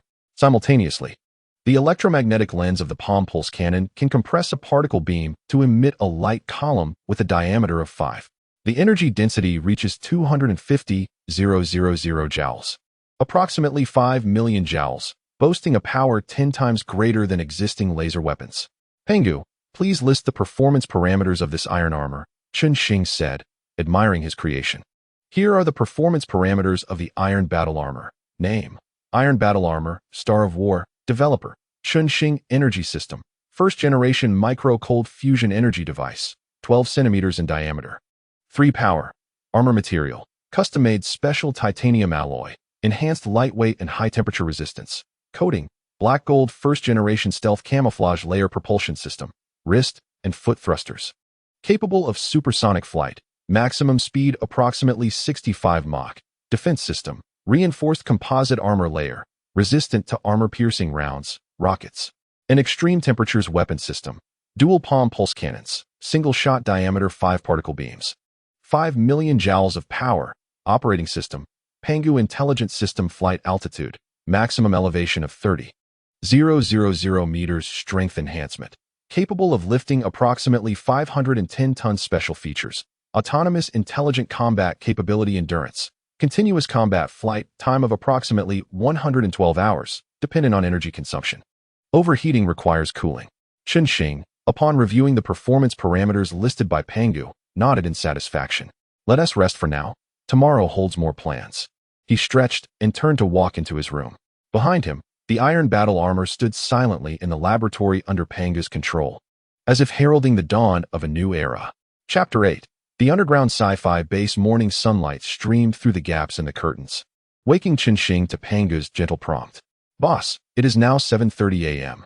You have slept for 7 hours and 15 minutes, and your physical condition has returned to optimal levels." He slowly opened his eyes, stretched, and felt a slight crack in his bones. He rubbed his eyes, still tinged with drowsiness. "What's on the agenda today?" "According to the schedule, you need to continue refining the anti-gravity system of the Shien Star spacecraft and assess the final construction status of the underground base." Shing nodded, lifted the covers, and rose, his bare feet sinking into the soft carpet. He entered the bathroom, where warm water cascaded from the intelligent showerhead, quickly enveloping the space in steam. With his eyes closed, he let the water wash over him, his mind already contemplating the experimental plan for the day. After finishing his morning routine, he donned comfortable casual attire and pushed open the door to the dining room. There, a robot disguised as an ordinary housekeeper awaited him. Clad in a simple shirt and jeans, it appeared indistinguishable from a human, though its overly precise movements betrayed its true identity. "Good morning, boss." The robot greeted in a gentle male voice, setting a sumptuous breakfast on the table. The golden, crispy fried egg and the enticing aroma of bacon were complemented by a cup of freshly brewed coffee and fresh fruit. "Thank you, 01. Shing replied with a slight smile as he took a seat at the table. The robot nodded slightly and stepped aside to await further instructions. Shing picked up his chopsticks, gently puncturing the egg yolk and watching the golden liquid flow forth. As he enjoyed his breakfast, he waved his hand in the air, and a holographic projection immediately unfurled, displaying the day's global news. Yesterday, an unidentified flying object once again appeared in the airspace of the South China Sea, with the military announcing that an investigation is underway. The voice of the news anchor reverberated through the restaurant. A subtle smirk played upon Chen Xing's lips, his eyes glinting with a hint of mischief. He leisurely savored his meal, his gaze flitting across other news headlines, international affairs, technological breakthroughs, economic trends. The world continued to function along its predetermined course, blissfully unaware that a transformation was quietly brewing beneath the surface. After finishing his breakfast, Chen Xing wiped his mouth and rose to head towards the laboratory. Behind him, 01 promptly stepped forward, deftly beginning to clear the tableware. As he pushed open the door to the laboratory, the scene before him was starkly different from a year ago. The room, once filled with intricate instruments, now lay barren, with only a few basic devices and miscellaneous items haphazardly stacked in the corners. At first glance, it resembled an ordinary storage room. Chen Xing had long since grown accustomed to this. With a calm demeanor, he approached what appeared to be an unremarkable wall and halted. The wall silently slid open, revealing a futuristic elevator. The silvery metal door glimmered with a cold light, lacking any buttons, save for a biometric panel. Chen Xing placed his palm upon it, and a blue light swept over his fingerprint and iris. Identity confirmed. Welcome back, boss. The voice of Pangu emanated from within the elevator. The doors glided open soundlessly, and Chen Xing stepped inside. The interior was spacious, measuring at least 20 square meters, designed in a minimalist yet exquisite manner, with soft blue ambient lights embedded in the walls. After the door closed, the elevator began its smooth descent. There was no noise, no vibration, and even the sensation of inertia was nearly imperceptible. Chen Xing leaned against the wall, closing his eyes to savor the moment of tranquility. A minute passed, and the elevator gently halted, coming to a stop. The doors opened once more, unveiling a vast and sci-fi underground base. Beneath a soaring dome, various mechanical devices operated in an orderly fashion. Blue and white lighting strips extended along the walls and ceiling, illuminating the entire space as if it were daylight. A faint aroma mingled with the metallic scent in the air. Chen Xing inhaled deeply, an involuntary smile gracing his lips. Each time he beheld the space, crafted by his own hands, a surge of pride welled within him. A hovering sightseeing craft glided silently before him. Its streamlined form, coated in silver gray, emanated a soft blue glow from its base, an embodiment of the preliminary application of anti-gravity technology. Chen Xing effortlessly mounted it, and the craft immediately adjusted its balance, providing him with a stability akin to sitting on solid ground. To the research center, he commanded softly. The craft initiated silently, gliding smoothly forward. Along the way, robots of various shapes and sizes bustled about. A spider-shaped maintenance robot scuttled along the walls, inspecting circuits. Numerous mechanical ants transported small components between devices. Humanoid robots operated large equipment with astonishing precision, and various transport crafts carried supplies through the air, maintaining a safe distance at all times. The entire base resembled a finely tuned machine, with each component diligently fulfilling its role, operating in perfect harmony. Chen Xing observed all of this with satisfaction, a glimmer of contentment illuminating his eyes. 2 minutes later, the sightseeing craft halted before a massive metallic door, the inscription clearly visible, Research and Development Center. Upon sensing Chen Xing's arrival, the door silently slid open to the sides. The interior space was spacious and bright, dominated by a colossal holographic projection workstation at its center. The surrounding walls were adorned with an array of design schematics and models, while a few prototypes of various styles of armored suits occupied the corners. Chen Xing disembarked from the craft and approached the workstation. With a flourish of his hand, dozens of holographic projection windows materialized in the air. A swift gesture summoned yesterday's research project. A sleek, futuristic three-dimensional model of a craft rotated gracefully before him, with the label Xingxuan Craft prominently displayed beside it. Let's continue the optimizations from yesterday, Chen Xing murmured to himself, extending his hands. The three-dimensional image of the craft immediately magnified, revealing its intricate internal structure. Chen Xing's fingers danced skillfully in the air, adjusting the parameters of the anti-gravity engine.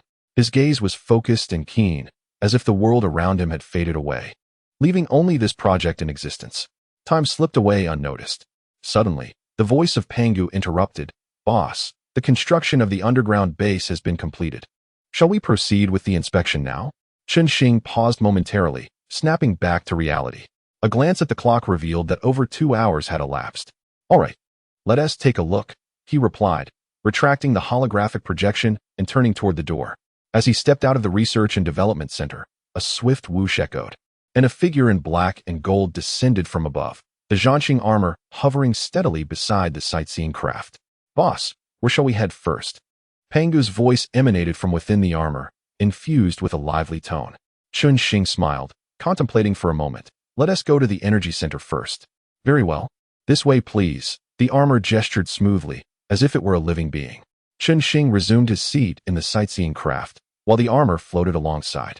Along the way, Pangu began to report on the overall status of the base. The entire underground base is located 1 kilometer directly beneath the villa, measuring 2 kilometers in length, 1 kilometer in width, and 500 meters in height. The outer layer consists of a 3-meter-thick special protective shield, capable of withstanding a magnitude 10 earthquake and a nuclear explosion of 1,000,000 tons. The base is divided into 7 functional zones: Research and Development Center, Energy Center, Supercomputing Center, Data Center, Manufacturing Center, Refinement Area, and Storage Area. Additionally, there are 108 disguised ventilation outlets, 12 variously sized secret passages, and a large entry and exit gate for aircraft. Shing nodded along as he listened, his gaze sweeping over the various facilities they passed. Before long, they arrived at the energy center. The heavy blast door opened automatically, revealing a spacious interior. At the center stood 2 spheres, one with a diameter of 1 meter and the other reaching 3 meters. 2 cold fusion devices quietly operated, their surfaces illuminated by an ethereal blue glow. Adjacent to them stood 2 cylindrical superconducting energy storage systems, markedly differing in size, yet harmoniously designed. The smaller unit was the original from the laboratory, while the larger one boasted a diameter of 10 meters and a height of 5 meters. How was the operational status? Shing approached the central energy control hub, his fingers dancing over the virtual keyboard. All systems normal. Pangu retrieved real-time data. The small device outputs 10, the medium 30. Both energy storage systems maintain an efficiency of 9,925. Shing accessed the operational logs, meticulously scrutinizing each parameter. Satisfied with his findings, he nodded approvingly. He decided to visit the supercomputing center. As he turned to leave, his battle armor promptly followed. The Fuxi quantum computer has been upgraded to the 2nd generation with 20,000 qubits, enhancing computing power tenfold. Shing paused, a flicker of astonishment crossing his eyes. Has it been completed so swiftly? Indeed, the last batch of quantum chips was installed last night. There was a hint of pride in Pangu's tone. Well done, Shing exclaimed sincerely, quickening his pace. His eyes sparkled with excitement, as if countless new possibilities unfurled before him. Chapter 9.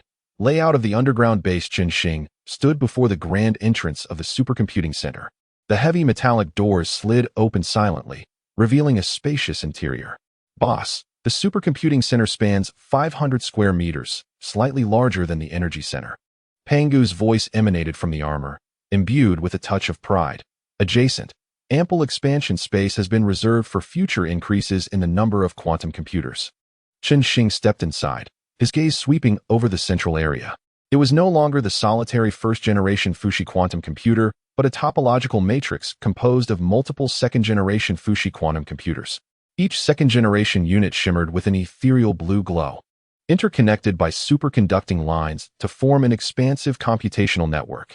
Pangu projected a holographic display, data streams swirling through the air like a galaxy. Compared to the previous single unit, the overall computing power has increased tenfold after forming the topological matrix, achieving a staggering 10 to the power of 27 calculations per second. Pangu continued. This Fuxi matrix is also where my essence resides. Shing reached out to manipulate the projection, closely examining each set of data. How is the cooling system?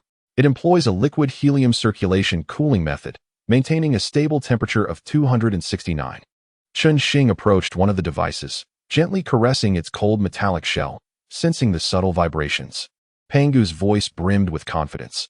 The reserved expansion space is sufficient for future scaling. How does the upgraded system feel? He inquired softly, his eyes glinting with anticipation. The computational speed is swifter, and the logical units are increasingly akin to human intuitive thought. Chun-Shing smiled, moving to the central control console. Calling up the operational logs. His eyes swiftly traversed each line of code, his mind functioning like a finely tuned instrument analyzing potential hazards. 5 minutes later, he exhaled deeply, noting with satisfaction that the operation was remarkably stable, devoid of any quantum decoherence phenomena. Once he confirmed that everything was functioning normally, he nodded approvingly. "Let us proceed to the data center," he declared, turning towards the adjacent facility, with his battle armor trailing closely behind. As the grand doors of the data center swung open, Chun-Shing hesitated for a moment. The sight before him momentarily stole his breath away. An innumerable array of green indicator lights flickered in the darkness, akin to being immersed in a vast sea of stars.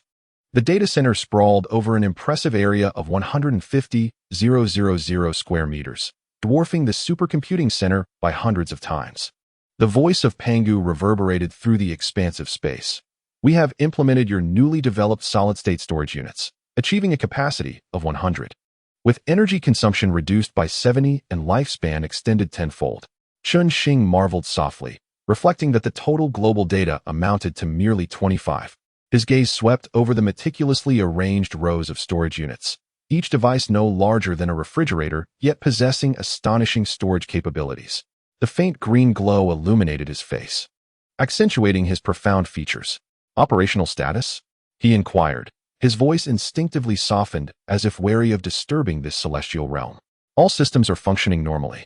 The redundant backup system is prepared, and all electromagnetic interference tests have been passed.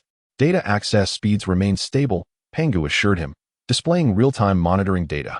"Currently, only 3 of the capacity is in use, primarily storing all global research materials and base development information."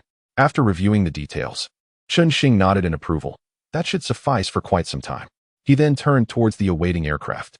Suddenly recalling something, he glanced back and asked, "Is there any delay in the data synchronization for the mechanical ants?" "Response time is in milliseconds, boss," Pangu promptly replied. "All terminals are connected via a quantum communication network." With this reassurance, Chun-Shing settled into the aircraft to the manufacturing center. The vehicle ascended smoothly, traversing through successive passageways before finally alighting on a vast platform. The base, with the exception of the 30 areas adjacent to the mountainside, was constructed with a layered structure. Each layer stood 50 meters tall, comprising a total of 10 levels, with the manufacturing center occupying 3 exclusive layers. The aircraft passed through multiple security gates and came to rest on an expansive platform. As Chun-Shing disembarked, his heart raced at the sight before him. Countless automated production lines crisscrossed, mechanical arms carving precise arcs in the air. Unmanned transport vehicles glided silently along their tracks. In the distance, on the assembly line, robots were seamlessly assembling intricate components, their movements fluid as if performing a dance. The manufacturing center can produce everything from quantum chips to large structural entities, Pangu elaborated. All of the over 100,000 mechanical spiders, mechanical ants, robots. An aircraft within the base originated from here. Chun-Shing approached the central control console and accessed the production logs. The screen displayed data clearly indicating that the majority of the production lines had entered a state of dormancy, with only a few devices still operational, tasked with manufacturing routine maintenance components. "The efficiency surpasses my expectations," he murmured, a glimmer of satisfaction flickering in his eyes. "Indeed, if operated at full capacity, a colossal mechanical army could be produced within a month," Pangu stated calmly, eliciting a subtle smile from Chun-Shing. His fingertips unconsciously tapped against the armrest as his mind raced through the production capacity data. "What is the yield rate of the quantum chips?" he suddenly inquired. 999, 997. "Boss," Pangu promptly responded. "The last batch produced 2,000 units, all meeting the standards." "Let us take a look at the refining area," Chun-Shing suggested, rubbing his temples. His voice tinged with fatigue. The refining sector was located at the lowest level of the base, and Chun-Shing descended vertically in a flying vehicle. After passing through several heavy blast doors, a wave of heat greeted him. Dozens of colossal furnaces stood in neat rows, molten metal coursing through the pipes. Countless mechanical ants surged forward, transporting ores like a relentless tide. The materials used for the base's construction are all refined and synthesized from the excavated soil and rock, Pangu explained. Additionally, the mechanical ants have discovered a small vein of or 5 kilometers away, which is currently being actively mined. Chunxing nodded, observing the transport corridor. Is that small vein safe? The mining site is located 5 kilometers underground, and a shielding layer has been established to prevent detection, Pangu replied, displaying a 3-dimensional map. All waste materials have been converted into construction materials, achieving a utilization rate of 100. Well done, he succinctly assessed before turning to leave. The environment here was excessively loud and hot, and he chose not to linger. Instead, he boarded the flying vehicle again. Let us visit the large aircraft docking area. There is nothing else worth seeing. The sightseeing vehicle transported him to the docking area, which was remarkably spacious. Chunxing looked up, where a vertical passage resembled a tunnel reaching towards the skies. This passage is used for the entry and exit of aircraft. Above lies the cliff behind the villa, with a camouflaged gate on the side, Pangu elaborated. This corridor measures 300 meters in length, 200 meters in width, and extends 23 kilometers high, ample enough to accommodate future large aircraft. Additionally, there are 8 elevators connecting multiple secret entry and exit passages. Standing in this grand docking area, Chunxing gazed up at the towering ceiling, a flicker of yearning crossing his eyes. Once Xingxuan is completed, we will soar into space from here, he murmured, as if already envisioning that scene. A gentle breeze swept through the passage, bringing a hint of coolness, yet his heart burned with anticipation. After a moment, he collected his thoughts and turned to say, "Let us return to the research center." Upon returning to the research center, Chunxing inhaled deeply, as if the air itself was infused with the spirit of innovation. The facility had also undergone significant expansion. He surveyed his surroundings, his gaze sweeping over the newly added large laboratories. Laboratories for physics, chemistry, biology, and several other fields have been equipped with the latest technology, boss, Pangu reported. The technological level surpasses that of Blue Star's existing equipment by more than 2 generations. Chunxing approached the circular particle accelerator in the physics laboratory, gently caressing its cold metallic exterior. This upgrade has indeed been accomplished, he murmured softly, his eyes shimmering with excitement. Within the Research and Development Center, there exists a compact manufacturing area designated for the production of medium and small experimental models. Chunxing paused to observe for a moment, nodding in satisfaction before turning towards the central workbench. Let us continue with the design of the Shien star. His voice suddenly took on a resolute tone, and a spark of determination ignited in his eyes. The holographic projection flickered back to life, presenting the 3-dimensional model of the Shien star aircraft as it rotated gracefully in the air. Chunxing's fingers danced in the air, adjusting the parameters of the anti-gravity engine, his brow furrowing at times and relaxing at others. If we were to add a buffer layer here, he murmured, swiftly manipulating the controls as the model transformed accordingly. Pangu timely provided data support, according to calculations, increasing the buffer layer's thickness by 0.5 millimeters could enhance stability by 3. Chunxing nodded, a glimmer of approval flashing in his eyes. Let us proceed with that. His mind raced, a myriad of design options flickering past like a carousel, ultimately settling on the most optimized version. That will suffice for today. After working for several hours, he stretched lazily, a hint of fatigue lacing his voice. Chunxing rose, gazing at the live feed of the scenic view outside the villa on the holographic screen. The night had descended, a tapestry of stars twinkling above, with the distant silhouettes of mountains faintly visible. Pangu, how far have we come? He mused softly, a fleeting look of nostalgia crossing his face. Since the awakening of your superbrain capabilities, it has been 2 years, 6 months, and 16 days, boss, Pangu replied with precision. Chunxing smiled slightly, shaking his head. That is not what I meant. His gaze grew profound. I am referring to the distance traveled since that programmer fell in the alley. To where we stand now. He turned, surveying the vast underground base, his eyes filled with awe. You have created miracles, boss, Pangu's voice, rare with emotion, echoed. This is a commendable beginning. Chunxing's eyes reflected determination. You are right. The sea of stars awaits us. He cast one last glance at the design of the Shien star before turning to head home. The holographic projection behind him gradually dimmed, the base sinking into a tranquil operation, akin to a slumbering giant, poised to awaken at any moment. Chapter 10. The Shien Star anti-gravity aircraft, the mountains were shrouded in an inky darkness deep into the night, with only a shadow fleetingly visible at the edge of the cliff behind the villa.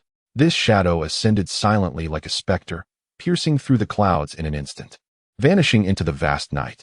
The Shien Star, an anti-gravity aircraft that encapsulated 3 months of Chun Xing's dedication, was now soaring towards the heavens. Inside the cockpit, a ghostly blue holographic projection illuminated Chun Xing's top profile.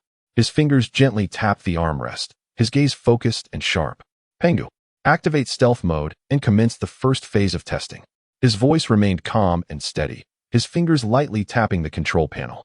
Stealth mode has been activated, boss. Pangu's electronic voice resonated within the cabin. Current altitude 5,000 meters, speed 0.9 Mach. Anti-gravity engine operating stably. The exterior of the Star Shien vessel shimmered with a subtle luminescence, its optical camouflage coating blending seamlessly with the night sky, effectively concealing even its thermal emissions. Chun Xing felt a slight tremor within the cabin, his gaze fixed intently on the data displays. Suddenly, the Star Shien accelerated, breaking the sound barrier with a thunderous roar that echoed across the night. The abrupt surge in velocity caused Chun Xing's body to lean back slightly. Yet the inertial dampening system within the cockpit immediately came into play. Coupled with the pressure suit, it ensured that the inertia remained within tolerable limits for an average person, not exceeding 3 gs. Sound barrier breach confirmed, Commander, reported Pangu. Radar responses from nearby military installations have been detected. However, our stealth coding has completely masked our signals. They can only perceive the sonic boom. Chun Xing nodded, redirecting his attention to the instrument panel. Continue the test, disregard any responses. 300 kilometers away, a military base in southern Longhua erupted into a frenzy, the blaring sirens cutting through the air. An officer on duty seized the communicator. Report. An unidentified sonic boom has been detected at coordinates 114 degrees east, 22 degrees north. In the command room, the radar screen remained blank, save for the sonar system recording the violent oscillations of the sonic wave. The commander briskly approached the radar display, his brow furrowed. Another incident in the South China Sea? Deploy fighter jets for reconnaissance, immediately. 2 aircraft swiftly ascended, racing towards the source of the sonic boom. Yet, the radar continued to show nothing, as if the earlier commotion had been but a figment of imagination. Meanwhile, the Star Shien had ascended to an altitude of 30,000 meters. Chun Xing gazed down through the porthole, the curve of the blue planet barely discernible amidst the darkness. Initiate Level 2 testing, he commanded softly, his throat involuntarily tightening. Understood. Commander, please brace yourself, Pangu responded. Engine power increased to 100. The Star Shien surged forward, with Chun Xing's body pressed firmly into the seat, his breath momentarily catching. Despite the inertial dampening system and pressure suit, he could still feel the weight of acceleration upon his muscles. Speed, Mach 3, Mach 6, Mach 7. Pangu reported in real time. Structural integrity stable, energy consumption within expected parameters. Chun Xing's heart raced as he fixated on the data. Continue, push it further. The Star Shien streaked through the night like a black lightning bolt, swiftly surpassing Mach 10. Below, various nations' air defense systems stirred into action, yet the radar screens remained devoid of any information. Only the sonar captured the fleeting roar and the trace of flight clouds. Report. Unidentified flying object detected. Speed estimated at 10 Mach. A radar operator's eyes widened in disbelief, his voice trembling with astonishment. What on earth could this be? It was evidently there. Yet nothing could be detected. Not even satellites could capture its presence. In a Western intelligence agency, an officer stared at the blank screen, his expression grave. This was surely beyond the capabilities of current technology. A general slammed his fist on the table, demanding an investigation. We must ascertain what this is. Is it yet another aircraft from Longhua? A similar scene unfolded in monitoring centers of military powers around the globe. Half an hour later, Chun Xing nodded in satisfaction. How are the test data? The voice of Pangu accompanied the data flow flickering on the screen. Quantum communication system successfully connected to the Fuxi matrix. Energy shield strength at 90. Capable of withstanding impacts from space debris. Anti-gravity engine efficiency reached 987, stealth system undetected by any radar. Pangu summoned the holographic report. All systems are operating normally, boss. The spacecraft continued to ascend, the atmosphere gradually thinning. and the starlight outside the window grew increasingly radiant. Shing took a deep breath, the oxygen-rich air from the life support system invigorating his mind. Pangu. His voice suddenly took on a rare note of hesitation. Are we moving too quickly? According to calculations, the speed of your research and development is 337 times faster than the average on Blue Star. Pangu paused, but that is precisely where your value lies. Shing chuckled softly, shaking his head. I just suddenly feel a bit unreal. His fingertips grazed the window, the icy touch reminding him that this was not a dream. As the Star Shien vessel broke through the KRM line, officially entering space, Shing's breath caught in his throat. Before him, the entirety of Blue Star was unveiled for the first time in all its glory. The azure oceans enveloped the continents, and the white clouds floated like delicate veils. The polar ice caps sparkled under the sunlight like diamonds. This is our planet. His voice was barely audible, and his eyes glistened with unshed tears. A profound sense of insignificance and purpose flooded his heart simultaneously. Indeed, boss. Pangu replied. From space, it is breathtakingly beautiful. Detecting heart rate fluctuations, boss. You need to calm down.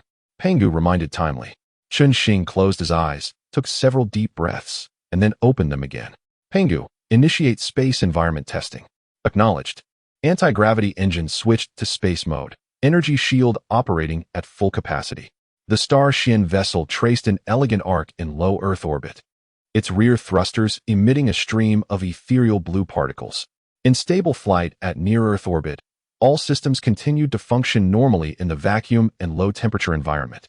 Shing observed the data, occasionally adjusting parameters, his eyes sparkling with contemplation. Initiate system maneuver testing. The craft responded instantly, its posture adjusting as smoothly as flowing water. Weapon systems preheating. Pulse laser cannon fully charged, ready for launch. Yet Shing refrained from issuing the command to fire, simply gazing quietly at the distant satellites drifting by. Perhaps it was wiser not to attract excessive attention. He retracted the order, his fingertips tapping lightly on the armrest. An hour later, all tests were completed. All parameters meet standards, boss. Pangu reported. Only the thrusters showed a 2 efficiency drop in extreme low temperatures. Optimization of the thermal insulation layer is recommended. We will address that upon return. Shing nodded. Let us head back. The return journey was far quieter than the ascent. The Star Shien vessel streaked across the night sky like a meteor, landing precisely on the helipad in the base S vertical passage. As the hatch opened, Shing's steps felt slightly unsteady, yet his gaze shone with remarkable brilliance. Stepping out of the cockpit and shedding the pressure suit, he took a deep breath. The voice of Pangu echoed around him. Would you like to review the data now? Shing glanced at the information, weariness etched on his brow as he rubbed his temples. Let us discuss it tomorrow. I need to catch some sleep first. He turned towards the elevator, but abruptly halted. By the way, what are the reactions from other nations? The military of the Dragon Kingdom is still searching for the source of the sonic boom, while the Western Alliance speculates it is a test flight of a new type of aircraft from the Dragon Kingdom. Other countries have not made any public statements. Pangu paused momentarily. All intelligence indicates that no one suspects us. Excellent. A satisfied smile graced Shing's lips, and as he pushed open the bedroom door, his shoulders finally relaxed. He collapsed onto the bed, the images of space still echoing in his mind. That solitary and beautiful blue planet was quietly suspended in the darkness, awaiting his intervention. Stars and the vast sea, he murmured. His last thought before drifting into slumber was, hasten my steps towards the cosmos. Here are the main parameters of the Star Shien. Name, Star Shien, anti-gravity aircraft. Appearance, flattened ellipsoidal body with a vector nozzle array, wingless, sleek aerodynamic design. Circular anti-gravity generator at the bottom, protruding cockpit at the top, and distributed particle nozzles around. Dimensions, 989, 532 empty weight, 800 tons effective payload, 1,000 tons cargo hold volume, 15,000 modular detachable cargo hold, energy system, 5 cold nuclear fusion energy devices with superconducting circular storage systems, solving endurance issues, propulsion system, a set of anti-gravity engines with 12 high-energy particle thrusters, 100 tons of thrust, defense system, first-generation energy shield, physical deflection and energy absorption for dual defense, weapon system, 300 mm caliber 3-pulse laser cannon, outputs 3 billion joules of energy per second. equivalent to 717 kilograms of focused damage on a 300mm surface, capable of instantly penetrating 85 meters of special steel, weapon range, 5,000 kilometers within the blue planet. Expected to exceed 1 million kilometers in space operating system. Pangu Type 1 intelligence system, fully automated, detection system, first-generation full-frequency array detection equipment, range of 100,000 kilometers, communication system, first-generation quantum communication, coverage of 100 million kilometers, Earth-Moon one-way travel time, 354 hours space cruising speed, 100 Mach blue planet cruising speed, 8 Mach blue planet maximum speed, 10 Mach takeoff and landing capability, vertical takeoff and landing, Chapter 11. Quantum satellites and lunar exploration. The following morning, Shing arose early as usual, indulging in a sumptuous breakfast after his morning routine. The sense of achievement from the successful test of the Star Shien had yet to fully fade, and he immersed himself in new research endeavors. In the laboratory, his eyes sparkled with determination as he tirelessly conducted various experiments.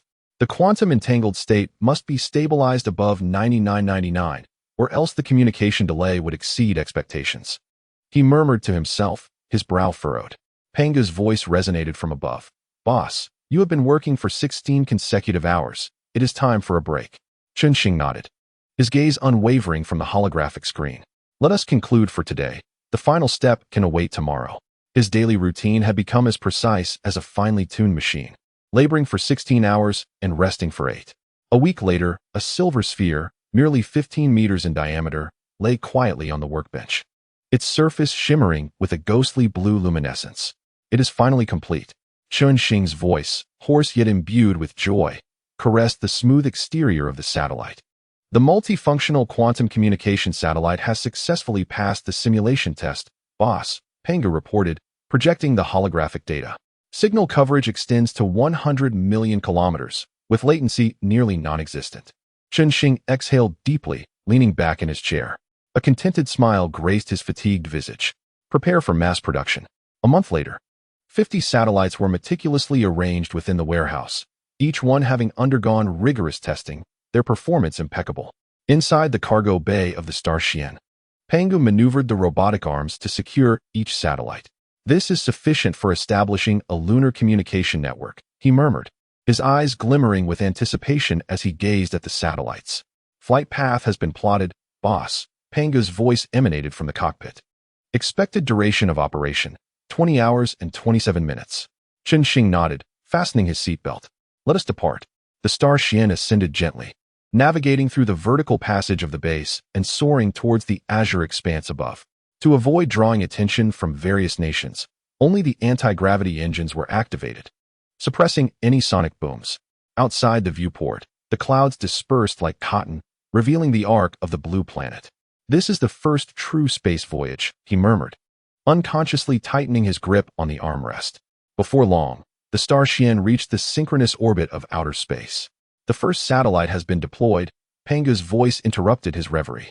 "Signal strength, 100. Shing returned to focus, gazing at the holographic star map where a small blue dot illuminated, signifying his possession of satellite communication. At regular intervals, the Star Shien released another satellite, akin to scattering a string of pearls across the cosmos. In the vast darkness of space, the satellites activated their cloaking abilities. Their exteriors shimmered momentarily before blending into the surrounding environment, seemingly vanishing into the abyss. 10 hours later, the immense gray silhouette of the moon filled the viewport, its surface craters vividly visible, desolate yet majestic. Shing inhaled deeply.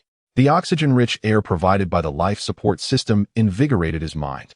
Commenced deployment of lunar orbital satellites. The Star Shien orbited the moon, releasing a satellite with each pass until 14 satellites were evenly distributed around its orbit. "The quantum communication network is fully established, boss," Pangu reported. "Lunar communication latency is merely 1. "Excellent," Shing replied, a slight smile gracing his lips. "Initiate a comprehensive lunar scan. I desire the most detailed data." The Star Shien descended, activating all frequency detection equipment, akin to a keen-eyed falcon, sweeping across every inch of the lunar surface. Shing fixated on the holographic projection. As the lunar topographic map gradually took shape, revealing every canyon and crater with striking clarity. There, he suddenly pointed to a particular canyon, his voice quivering with excitement. The geological structure is stable, and there are indications of dense mineral deposits nearby. Confirmed as an ideal base site, boss. Pangu swiftly analyzed the data. The canyon's depth is approximately 12 kilometers, with a width of about 15 kilometers, effectively shielding against cosmic radiation. Chunxing nodded, his eyes shining with unwavering determination. Prepare for descent. The Xing-Su-In spacecraft descended gently, its anti-gravity engines stirring up little lunar dust. Landing smoothly at the canyon's base, the hatch opened, and Chunxing, clad in a silver-white spacesuit, took his first step, leaving a distinct imprint on the lunar soil. "This is my small step," he murmured, then chuckled. "Never mind, I shouldn't plagiarize famous quotes." He bent down to collect his first sample of lunar regolith. His movements deliberate, yet powerful. "Rare metal components detected, boss." Pangu's voice resonated in his earpiece. "Purity far exceeds that of blue planet minerals." Chunxing's eyes sparkled. "Collect them all. This is sufficient for us to manufacture numerous core components." For the next few hours, he toiled like a diligent farmer, gathering precious soil from the lunar surface until the cargo hold was filled. Before returning, he stood at the canyon's edge, gazing at the distant, inky sky, a profound sense of solitude washing over him. "One day, this place will be ablaze with light," he whispered a promise, a sound only he could hear in the silent expanse of the moon. As the Xing-Su-In ascended, Chunxing cast one last glance at this desolate world, his heart already sketching a blueprint for the future. The return journey took merely 35 hours, with a network of quantum communication satellites facilitating a seamless voyage. When the Xing-Su-In safely landed on the base's helipad, Chunxing realized he had not slept for an entire day. He dragged his weary body out of the hatch, but insisted on ensuring that Pangu properly stored all samples and data. "All samples are preserved intact, boss." Pangu retrieved the analysis report. "The preliminary construction plan for the lunar base has been generated." Chunxing nodded. "Let us not delve into it now. I need to rest. I'm utterly exhausted." "Understood. Your body has indeed reached its limit." Pangu's voice conveyed a hint of concern. "Immediate rest is necessary." This time, he did not dispute. Upon returning to his bedroom, he collapsed onto the bed and swiftly fell into a deep slumber.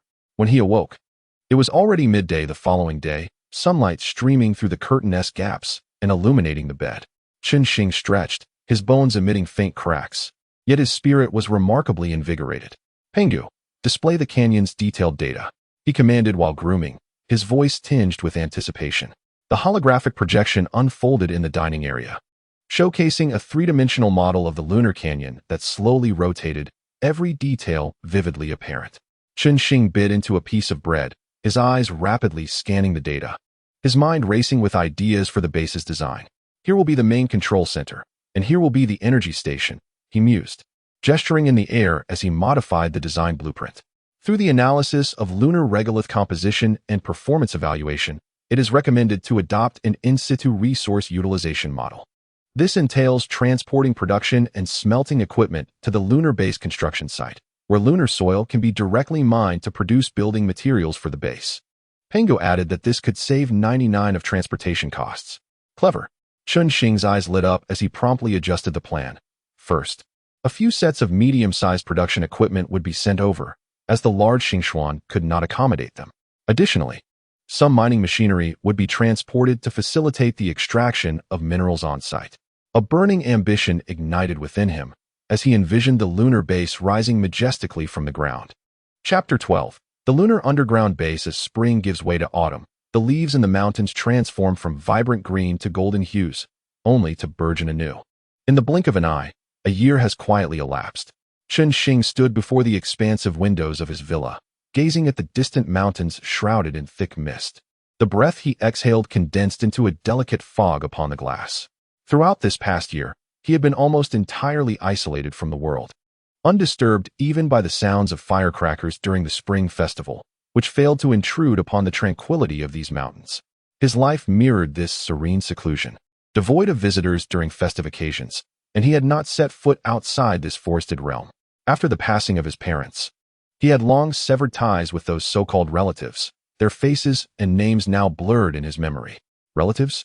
He chuckled softly, his gaze indifferent, merely strangers. Naturally introverted, he had always been an invisible presence among his peers. Now, he devoted every ounce of his energy to research and development, leaving little room for navigating the complexities of meaningless social interactions. In fact, he found this way of life exceedingly comfortable. Each morning, he awoke punctually, and after a simple routine of washing and dining, he would head straight to the base laboratory. For him, solitude was the norm, and research was the focal point of his existence. Inside the laboratory, a holographic projection displayed the real-time progress of the lunar base's construction. Countless mechanical spiders and ants labored tirelessly under Pangu's command, excavating, reinforcing, and assembling day and night. Gradually, they were constructing the vast lunar underground base, piece by piece. Pangu, report today's progress, Shing said, seated at the control console, his fingers lightly tapping the armrest, his voice calm. The main structure of the lunar base is 99% complete, with an expected 12 hours remaining until the pinnacle is reached. The ecological zone's planting module is operational, and the installation progress of the dockyard factory equipment stands at 97%. Overall, we have achieved 99% completion, boss, Pangu's voice emanated from all around. It is anticipated that in 2 days, the lunar base will enter the completion inspection phase. Pangu continued. Shing nodded, a flicker of satisfaction crossing his eyes. Over the past year, he had devoted nearly all his time to technological research and base construction. From site selection to design, and then to remote supervision of the construction, he had been personally involved at every stage. The steel exosuit had been upgraded to its 3rd generation, the efficiency of the anti-gravity engine had improved by 30%, and the computing power of the quantum computer had doubled. Although he had been incredibly busy, he felt an unprecedented sense of fulfillment. Without the burdens of material concerns or the fatigue of social interactions, he was immersed solely in research and creation. Occasionally, he would grant himself a brief respite. Clad in his iron battle armor, he plunged into the depths of the forest, relishing a fleeting moment of freedom and flight. The armor skimmed over the treetops, startling a flock of birds, while Shing's laughter was swept away by the howling wind. Adjusting the pulse cannon in his palm to the lowest power, he precisely struck a wild hare, lifting his prize with a slight smirk at the corner of his mouth. Today's feast would be splendid. He then landed beside a crystal-clear stream, crouching down to gently sift through the stones at the bottom, causing several plump crabs to scuttle away in panic. His movements were as swift as lightning, and in an instant, he had caught 5 or 6, tossing them into the storage compartment of his armor. Not far off, a cluster of wild mushrooms caught his attention. Approaching with care, he identified a few and plucked them. Pangu, scan to confirm they are non-toxic. Scan complete, edible, boss. Shing grinned widely, a childlike satisfaction illuminating his face. Such simple joys were rare delights amidst his busy life. At times, he would dash toward the ocean, his armor submerging into the depths, the pressure resistance system allowing him to glide effortlessly through the coral. Lobsters, abalones, and various fish became his trophies. Upon returning to the base, he handed these ingredients to the kitchen robot, and soon, a lavish dinner was prepared. He dined alone, occasionally engaging in light conversation with Pangu, leading a life that was simple yet fulfilling, carefree yet tinged with luxury. 2 days swiftly passed, and the lunar base was finally completed. Standing before the viewport of the Star Shien, he gazed at the enlarging lunar surface, his heartbeat quickening slightly. At last, it is finished, he murmured, his fingers instinctively tightening around the armrest. The Star Shien descended gradually onto the landing pad of the subterranean lunar base, and as the hatch opened, Shing's breath momentarily caught in his throat. The scale of the base before him surpassed even his expectations from the holographic projections. Beneath the towering dome, 10 dock factories stood in orderly formation, each with ample space to construct a grand spacecraft. Welcome to the lunar base, boss, Pangu's voice echoed in the expansive space. Laced with a hint of pride, Shing stepped inside, the soles of his boots clanging against the metallic floor with a crisp sound. This facility was tenfold larger than the Blue Star base. He surveyed his surroundings, excitement glimmering in his eyes. Everything here had been upgraded. The equipment was more advanced, the layout more efficient. Even the energy system had been replaced with a 2nd-generation cold fusion device, tripling its power output, with 10 large cold fusion units now in operation. My core has migrated to the supercomputing center of the lunar base, Pangu reported. Computational power has increased to 10 to the power of 30 calculations per second. capable of supporting more complex RD tasks. Shing nodded, casting his gaze toward the ecological zone in the distance. This area, specially designed by him, spanned 1 square kilometer and simulated the natural environment of Blue Star. The moment he entered, it felt as if he had returned to Blue Star. The fresh air enveloped him, mingled with the sense of earth and vegetation. Lush vegetables and fruits thrived, while chickens and ducks leisurely wandered the grassy expanse. Cattle and sheep munched on hay within their enclosures, and the fish pond shimmered, with schools of fish gliding gracefully through the water. Truly splendid. No longer shall meals be reliant upon external sources. He chuckled softly, a hint of pride lacing his tone, and a rare expression of relaxation graced his features. At the heart of the ecological zone stood a quaint villa, encircled by lush gardens and orchards. He entered the villa and reclined upon the plush sofa. As the holographic projection activated, displaying a slowly rotating image of the blue planet, Shing gazed intently at the azure sphere, his expression gradually deepening in contemplation. Pangu, what do you believe is the meaning of my life? He inquired suddenly, his voice barely above a whisper. Pangu paused momentarily before responding, according to data analysis. Your research achievements have far surpassed the existing levels of human civilization. You are at the forefront of humanity. Shing shook his head. No, that is not what I am asking. He hesitated, his gaze still fixed on the blue planet. What is the purpose of my seclusion from the world? Perhaps you have merely chosen the lifestyle that suits you best. Pangu's voice took on an unusually gentle tone. Solitude, yet not loneliness. Shing was momentarily taken aback. Then a light laugh escaped him. You are right. He rose and approached the window, observing the vibrant life flourishing within the ecological zone. It was time to proceed to the next step. His tone regained its firmness, the clouds of confusion dissipating from his eyes. The vast cosmos still awaited him, and his journey was just beginning. Chapter 13. Star Shuttle-class transport ship. A month had passed, and on the landing pad of the Blue Planet base, Shing stood with his hands clasped behind his back, his gaze fixed upon the imposing silver-gray vessel before him. The Star Shuttle-class transport ship rested quietly on the metallic platform. Its sleek, streamlined, oval shape glimmered with a cold sheen under the lights, resembling a colossal steel beast poised to spring forth. Finally completed, Shing murmured to himself, a slight smile tugging at his lips, a glimmer of satisfaction flashing in his eyes. Throughout the past month, he had devoted all his energy to the design and construction of this transport ship. Now, it had transitioned from concept to reality, poised to serve as a vital transportation hub connecting the Blue Planet base with the Lunar base. Boss, all test data for the Star Shuttle-class transport ship meets expectations. It is ready for transport missions. Pangu's voice resonated in his earpiece, calm yet tinged with a sense of accomplishment. Shing nodded, slowly circling the transport vessel, his fingers gently gliding over the cold metallic shell. What is the increase in transport capacity? He inquired, his gaze still lingering on the hull.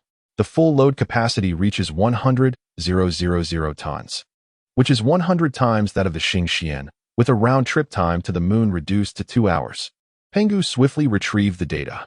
Name, Star Shuttle-class transport ship, unnamed, exterior design, oval shape with a vector nozzle array, smooth streamlined design, bottom circular anti-gravity generator, no cockpit.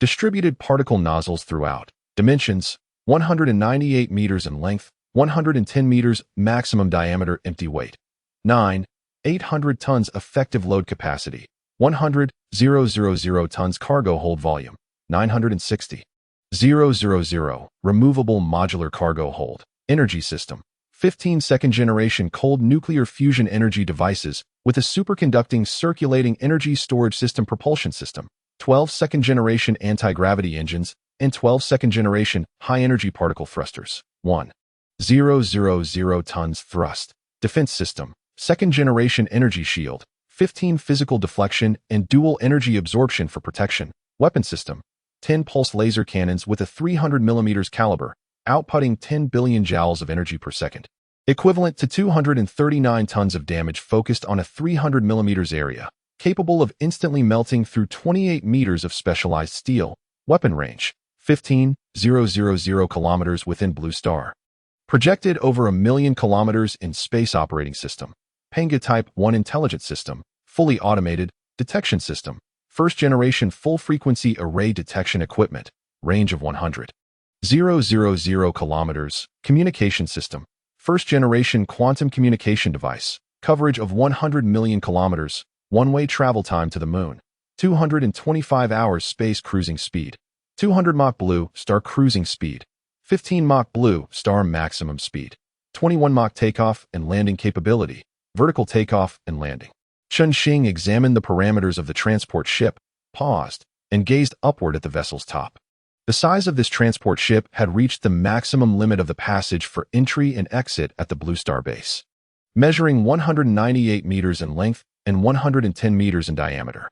If it were any larger, it would be unable to navigate through the vertical passage into the base. How are the shipyard facilities at the lunar base arranged? He turned towards the control console, his voice steady. All 10 shipyard facilities have been activated. The first batch of 10 Star Shuttle-class transport ships is being constructed in synchrony, with completion expected in 10 days. Pangu reported. At that time, the resource transportation efficiency on the moon will increase to over 1,000 times its current capacity. A glimmer of anticipation flickered in Chun-Shing's eyes. Since the small vein of, or had been nearly exhausted, the resource supply for the Blue Star base had become strained. Currently, resources from the moon were being transported back by the Star Shien, but with only a 1,000-ton capacity, this efficiency was somewhat lacking. Merely a drop in the bucket for the vast demands of the Blue Star base. To mitigate exposure risks, Chun-Shing had conferred with Pangu and decided to cease further mining of Blue Star's mineral resources. Instead, they would transport resources from the lunar base to supply the Blue Star base. After all, resources were abundant on the moon and far removed from human scrutiny, making it the most ideal source of supply at present. Let this Star Shuttle-class transport ship set forth immediately. Chun-Shing cast one last glance at the vessel before departing the landing pad. Execute the inaugural transport mission. Command has been issued, boss. As Pangu's voice faded, the transport ship's engines emitted a deep hum, the anti-gravity device activated, and the hull slowly ascended into the air. Chun-Shing stood at the entrance of the corridor, watching as it traversed the vertical passage and vanished into the azure sky. He finally found a temporary resolution to the pressing issue of resource scarcity. With a long sigh of relief, his shoulders relaxed slightly, as if he had shed a heavy burden. Upon returning to the villa, Chun-Shing made his way directly to the tea room.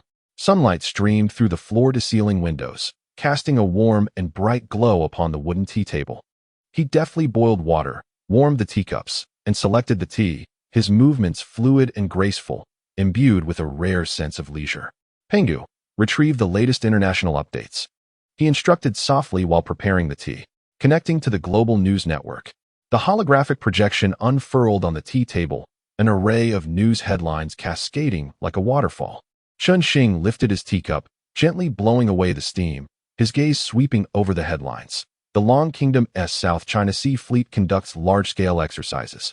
New stealth fighter jets suspected to be unveiled.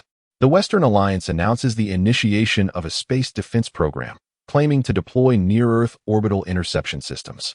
A certain nation secretly develops quantum computers, allegedly breaking through 1,000 physical qubits. Chun-Shing took a sip of tea, a hint of subtle mockery curling at the corners of his mouth. While nations squabbled over trivial territories and resources, he shook his head, his eyes reflecting a measure of pity. Truly, they were frogs at the bottom of a well. After witnessing the vastness of the universe, the geopolitical games among these nations appeared to him as nothing more than childish toy wars, naive and absurd. His fingers lightly tapped against the teacup, his thoughts drifting further away. Pangu, what is our next course of action? He set down the cup, his voice low. According to your original plan, we should initiate the gene enhancement project next. Pangu displayed a research report. Boss, your superbrain capabilities, when continuously utilized, are accelerating the depletion of brain cells. Chun-Shing's gaze sharpened slightly. He had long sensed this issue. In recent months, his cognitive speed had indeed slowed compared to his peak, although ordinary individuals would be oblivious to such a change. However, for him, even a one decline felt akin to a precise instrument exhibiting a slight deviation. What are the specific data? He asked in a deep voice. Over the past year, your brain cell depletion rate is 357 times higher than that of an average person. Pangu's tone bore an unusual weight. If the current rate of consumption continues, it is projected that in 5 years, your intellectual capacity will diminish to 60 of its current state. Xing's fingers hesitated momentarily.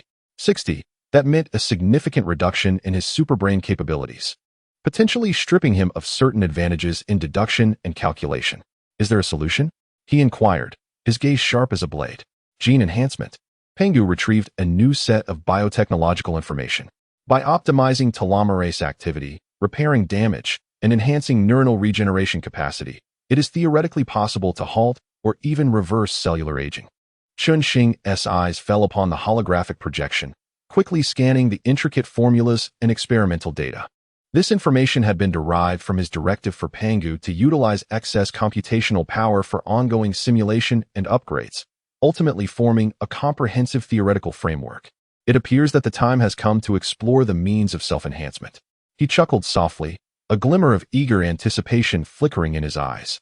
Chapter 14. Gene Enhancement Agent. In the stillness of the night, Xing sat alone in the biological laboratory, the holographic screen before him shimmering with a myriad of genetic blueprints.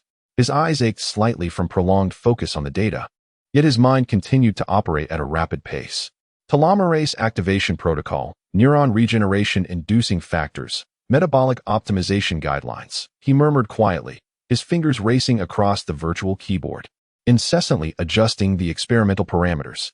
Boss, you have been working continuously for 16 hours. Pangu's voice resonated within the laboratory, tinged with a note of concern. Just a moment longer. I am on the verge of discovering the key point, Xing replied, his gaze unwavering from the screen. Beads of sweat formed on his forehead, and a dull ache pulsed at his temples from overexertion. Yet, in this moment, he felt no weariness, wholly absorbed in the exhilaration of decoding the secrets of life. Suddenly, his fingers froze midair. The arrangement of this base pair his pupils constricted slightly, as if he had uncovered something extraordinary. Abnormal gene sequence detected, boss. Pangu swiftly magnified that segment of the model. This sequence diverges significantly from that of an ordinary person. It may be the source of your superbrain capabilities. Xing's heart raced. He stared intently at that helical structure, his breathing quickening involuntarily. So that is the reason my brain has mutated. It is due to the activation of this gene. His voice trembled with excitement. However, his brow soon furrowed again.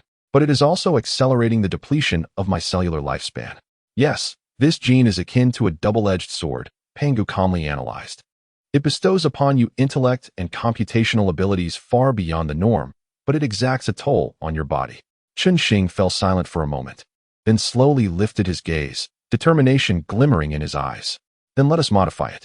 His voice was deep and resolute. Preserve the advantages, eliminate the flaws, and even enhance the superbrain capabilities. Theoretically feasible, yet the risks are exceedingly high, Pangu cautioned. A misstep in gene editing could lead to irreversible damage. With risks come rewards. Xing rose, striding towards the gene editing apparatus. Moreover, has our Fuxi matrix not been upgraded? A faint smile graced his lips. Let us first conduct 10 million simulation runs before commencing the experiment. Understood, boss. Pangu's voice carried a hint of respect. Simulation program initiated, estimated duration, 846 hours. Xing took a deep breath, casting his gaze towards the night sky beyond the window. The stars twinkled like countless eyes, silently observing his choices. I shall shatter the limits of the human brain. He then turned to retreat to his bedroom for rest. Time flowed like fine sand slipping through an hourglass. And in the blink of an eye, 3 months had passed. At this moment, the laboratory lights remained bright, and Xing stood before his workstation, excitement sparkling in his eyes. More than a month ago, Pangu completed 10 million simulations, filtering out thousands of feasible experimental plans. Throughout the past month, Xing meticulously validated each proposal. It was only today that he finally arrived at 8 experimental products with the highest success rates. The task was accomplished. His voice was hoarse and weary, yet it bore an unmistakable sense of achievement. On the workbench, 8 test tubes of varying colors were arranged neatly, glimmering subtly under the light. Each one represented a possibility, an opportunity to transcend the limits of humanity. Congratulations, boss. Pangu's voice resonated within the laboratory, infused with a hint of warmth. These 8 potions are the optimal solutions after rigorous selection. Their stability and efficacy have met expectations, far exceeding the current level of biotechnology on Blue Star. Xing slowly took a seat, his fingers gently gliding over the test tubes. The cold touch brought him a slight clarity. But were their safety and viability assured for experimentation? His brow furrowed slightly, his gaze wandering among the test tubes, as if weighing some intangible risk. Indeed, I recommend conducting live experiments, boss, Pangu suggested at an opportune moment. Primates share a genetic similarity of up to 98 with humans, making them the ideal experimental subjects. Xing remained silent for a moment, his eyes gradually growing resolute. He understood that this step could not be bypassed. Taking a deep breath, his voice was low yet decisive. Deploy the Xingxuan and the Battlestar units to capture sufficient experimental subjects from the African continent. A capture plan has been drafted, boss, Pangu promptly responded, displaying a holographic map. The distribution areas of chimpanzees, gorillas, and orangutans on the African continent have been marked. Xing nodded, his gaze sweeping over the flickering red dots on the map. Pangu, ensure the operation's secrecy. Understood, Pangu replied swiftly. Xing's fingers traced the air, magnifying a specific area. Simultaneously, construct a temporary large-scale laboratory on the far side of the moon. Pangu's response was concise and efficient. The laboratory design has been generated, and construction machinery will commence within an hour. A glint of cold determination flickered in Xing's eyes. If the experimental subjects were to escape, the moon's vacuum would be the safest means of disposal. His tone remained calm, yet it carried an undertone of ruthless rationality. Pangu continued, as he stated, "This is the safest option. Let us commence the operation," he murmured, his voice dissipating into the silence of the laboratory. A week later, on the lunar base, a gray temporary large-scale laboratory stood quietly in the shadow of a crater, seamlessly blending into the desolate surroundings, vanishing from sight. Xing stood within the central control room of this makeshift laboratory, gazing through reinforced glass windows at the ecological pods below, partitioned into dozens of independent areas. Within each pod, a primate, chimpanzee, gorilla, orangutan, was confined. They paced anxiously or curled up warily in the corners. The gaze was filled with confusion and fear, clearly still unaccustomed to the unfamiliar environment. "What is the status of the subject?" he inquired softly, his eyes fixed on the ecological pod. "All parameters are stable, boss," came Pangu's voice through the earpiece. "Physiological indicators are stable. The subject has adapted to the gravitational conditions within the pod." Xing turned and walked toward the central control panel, his fingers delicately tapping on the virtual keyboard to bring up detailed data on 8 gene therapies. He began with the one boasting the highest success rate. His tone was calm. Plan 1, success rate 973. Pangu swiftly highlighted one of the pale golden vials. However, the side effects remain unclear. Science is inherently a gamble. Chapter 15. Experimental results. Xing chuckled softly, his gaze sharp as a blade. Prepare for injection. In the lower chamber of the laboratory, a young chimpanzee was secured by a mechanical arm. Its eyes were rife with terror, a low whimper emanating from its throat. Xing observed it through the monitor, his fingertips unconsciously tapping the armrest. "Let us begin," he commanded softly, his voice echoing in the empty control room. The mechanical arm precisely injected the pale golden solution into the chimpanzee's vein. Almost instantaneously, the chimpanzee's body stiffened, its pupils dilating sharply. Vital signs escalating. Pangu's alarm blared. Heart rate 200, temperature 415, and still rising. Xing leaned forward slightly, his eyes glued to the screen. The chimpanzee's muscles expanded at a visible rate, its fur becoming lustrous. The fear in its eyes was gradually replaced by a strange clarity. It ceased its struggles and curiously examined its hands, as if encountering its own body for the first time. Vital signs are stabilizing, Pangu noted with a hint of astonishment. Brainwave activity increased by 300. Muscle density increased by 450. Xing's breath quickened, excitement igniting in his eyes. Is it successful? However, in the next moment, the chimpanzee emitted a deafening roar. It violently broke free from the mechanical arm's restraint, delivering a powerful blow to the reinforced glass. Bang! The thick glass shattered into a spiderweb of cracks. Warning! The subject is exhibiting aggressive behavior. Pangu's alarm resonated sharply. Yet Xing laughed, a smile tinged with the fervor of scientific madness. "This is perfection." His gaze was fervent, perceiving not a rampaging beast, but a masterpiece. Immediately initiate the sedation protocol and extract its blood sample. His voice trembled slightly with excitement. "I must know what changes have occurred in its genes." Sedative gas release has been initiated, Pangu replied. However, boss, its metabolic rate is 5 times that of an ordinary chimpanzee, so the sedative's effectiveness may be limited. Indeed, the chimpanzee merely shook its head and lunged at the glass once more. This time, the entire observation window shattered with a resounding crash. Xing's expression suddenly hardened. Initiate the final protocol. His voice was frigid, devoid of any emotion. The hatch atop the laboratory, an ecological chamber, suddenly swung open, and the vacuum of the moon instantaneously devoured all the air. The chimpanzee's body abruptly stiffened, its skin began to swell, and its eyes bulged, ultimately succumbing to a silent struggle as it slowly collapsed. Xing observed this scene in silence, his expression a tapestry of complex emotions. He recorded the data, analyzing the reasons for failure. Turning away, his voice was low. We have 7 more reagents and 36 experimental subjects. The laboratory's light elongated his shadow, casting a profound darkness behind him. 2 weeks passed, and the laboratory's cold, white light was blinding. Xing stood before the central console, his fingertips gently tapping the metallic surface, producing a muffled sound. His gaze swept across the densely packed data displayed on the holographic screen. His brow furrowed slightly, a flicker of fatigue crossing his features, yet excitement veiled it. Pangu, compile the experimental data. His voice was hoarse, tinged with tension. Compilation complete, boss. Pangu replied calmly and accurately. Over the past 2 weeks, we have conducted comprehensive live experiments on 8 reagents, with the following results. The holographic screen flickered, revealing the experimental data of the 8 reagents in sequence. Each reagent's effects, side effects, and the final state of the experimental subjects were clearly delineated. In terms of efficacy, all reagents met the expected goals, enabling the subjects to reach the limits of their respective species.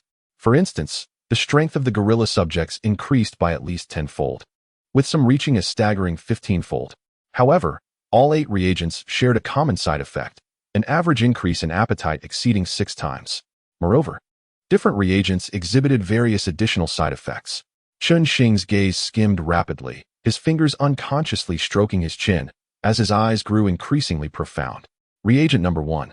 The physical enhancement meets the standard, but the brain did not receive a corresponding increase, leading to emotional instability, he murmured, the corners of his mouth twitching slightly. Irritable and enraged, with bloodshot eyes, this side effect is rather concerning. Indeed, boss, Pangu added. Multiple subjects exhibited extreme aggression within 30 minutes post-injection, even attempting to breach the reinforced glass of the ecological chamber. Xing snorted softly. In certain countries, they could perhaps be hailed as berserkers. His gaze continued to descend, landing on the data for reagent number 4, his expression abruptly sharpening. Gender transformation? Disappearance of reproductive organs? His voice, rare in its surprise, inquired, "What is this? A biological castration?" To be precise, it is a genetic reconstruction of gender, Pangu maintained his calm demeanor. The chromosomes of the subjects are completely dismantled under the influence of the reagent, causing their physiological structure to transition between male and female. Xing fell silent for a moment, then scoffed. If this were administered to individuals from the land of gender benders, they might well go mad with joy. He shook his head and continued to read. The side effect of reagent number 5 was localized bodily mutation. Some subjects exhibited abnormal muscle growth in their right arms, while others had thighs that swelled several times larger, and some sported heads disproportionately larger than their bodies, resulting in a rather alarming appearance. The side effects of the 6th serum mirror the transformation of the crimson giant from a certain cinematic tale, endowing one with the ability to metamorphose. Upon an emotional outburst, the physique expands 5-fold, akin to a diminutive Goliath, nearly overwhelming the ecological chamber. Crimson giant? Xing arched an eyebrow, a glint of mockery flickering in his eyes. Regrettably, it lacks the capacity to grow stronger with increased fury. Otherwise, it would serve as an excellent expendable. The 8th serum side effects are far more direct, resulting in an irreversible regression of intellect to that of a 7-year-old. Xing scrutinized this data, his gaze wavering slightly.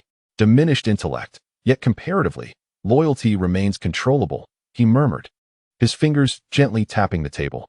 With a modicum of guidance, perhaps we could cultivate a battalion of utterly obedient soldiers. Theoretically feasible, boss, Pangu interjected at an opportune moment. However, One must bear in mind that a 7-year-old still harbors rebellious tendencies. Excessive pressure may provoke backlash. Indeed, Xing replied lightly, his eyes continuing to scan downward. The remaining serums, numbers 2, 3, and 7, exhibit comparatively milder side effects. The sole issue with the second serum is a tenfold increase in appetite.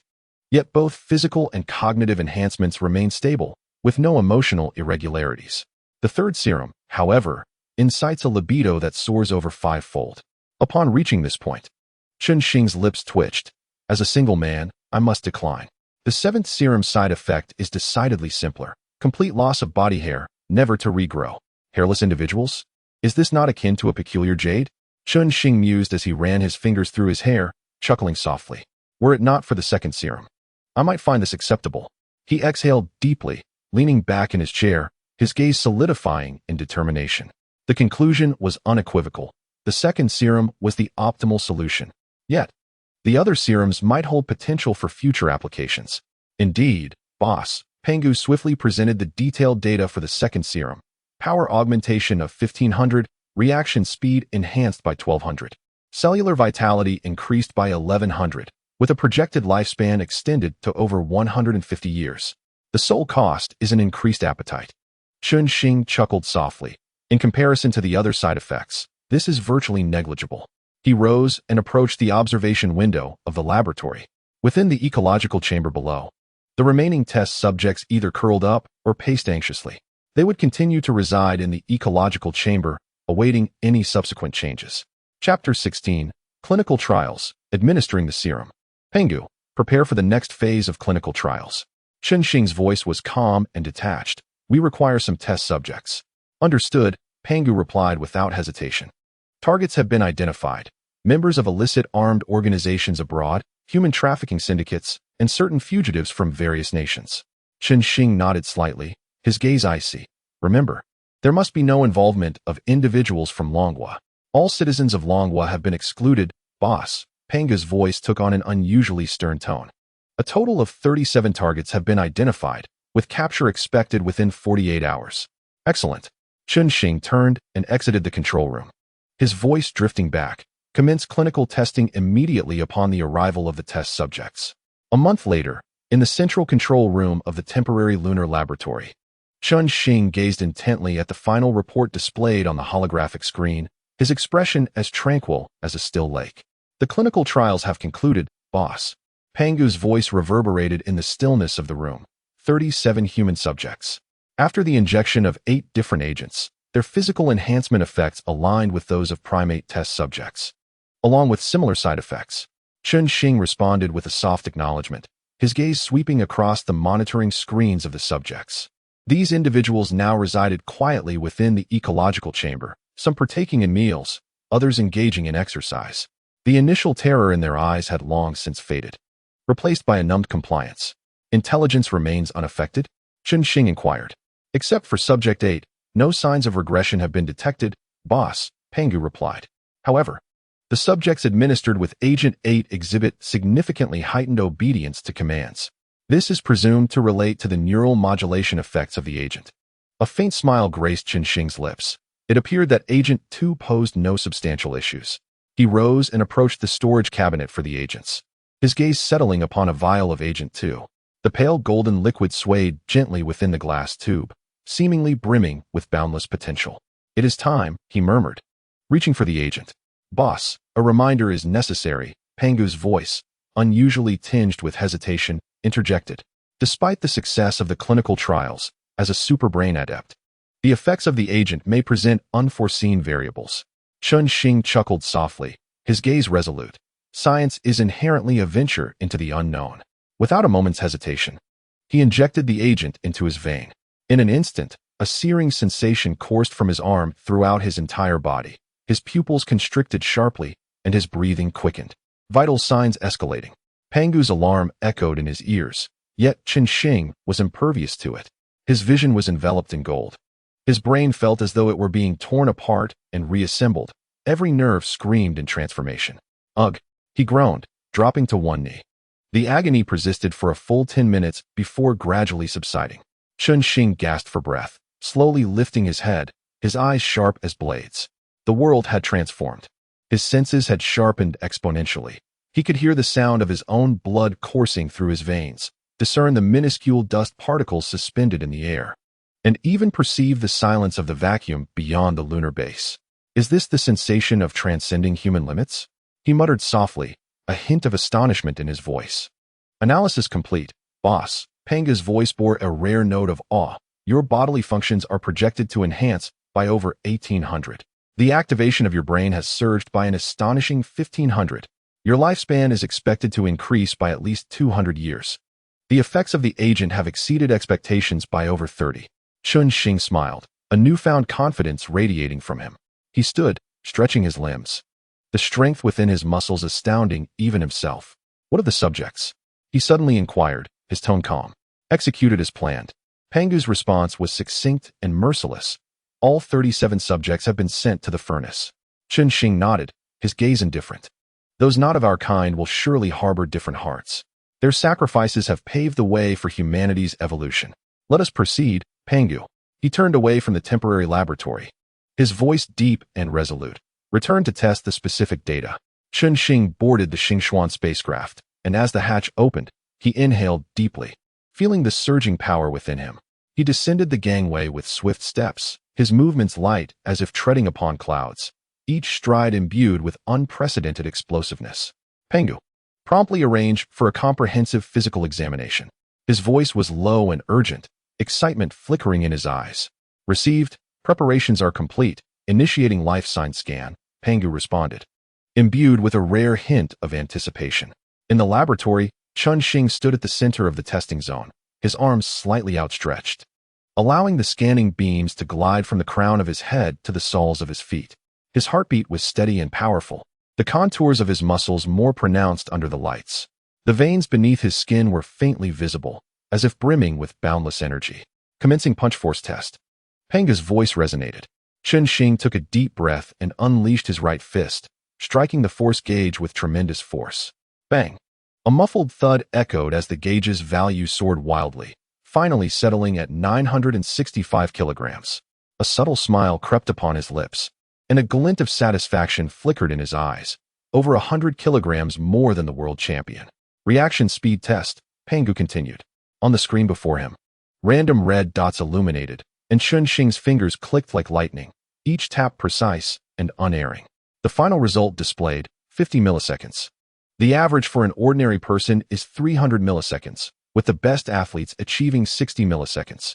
He murmured to himself, a hint of pride washing over him. And I am now faster than them. Brain cell assessment in progress. Pangu's voice momentarily paused, then with rare astonishment, continued. Boss, your cellular degradation issue has been entirely resolved. Current data indicates that your superbrain capacity has increased at least tenfold. Chun-Shing closed his eyes, feeling a myriad of thoughts spring forth within his mind in an instant. His cognition was indeed clearer and swifter than ever before. This was true comprehensive enhancement. He whispered, a confident smile gracing his lips. Excellent. Gently opening his eyes, his gaze was piercing. This means my research and development capabilities can ascend to another level. He approached the mirror, staring at his reflection. His eyes were sharp as blades, his muscular lines fluid and explosive. The entirety of him seemed reborn.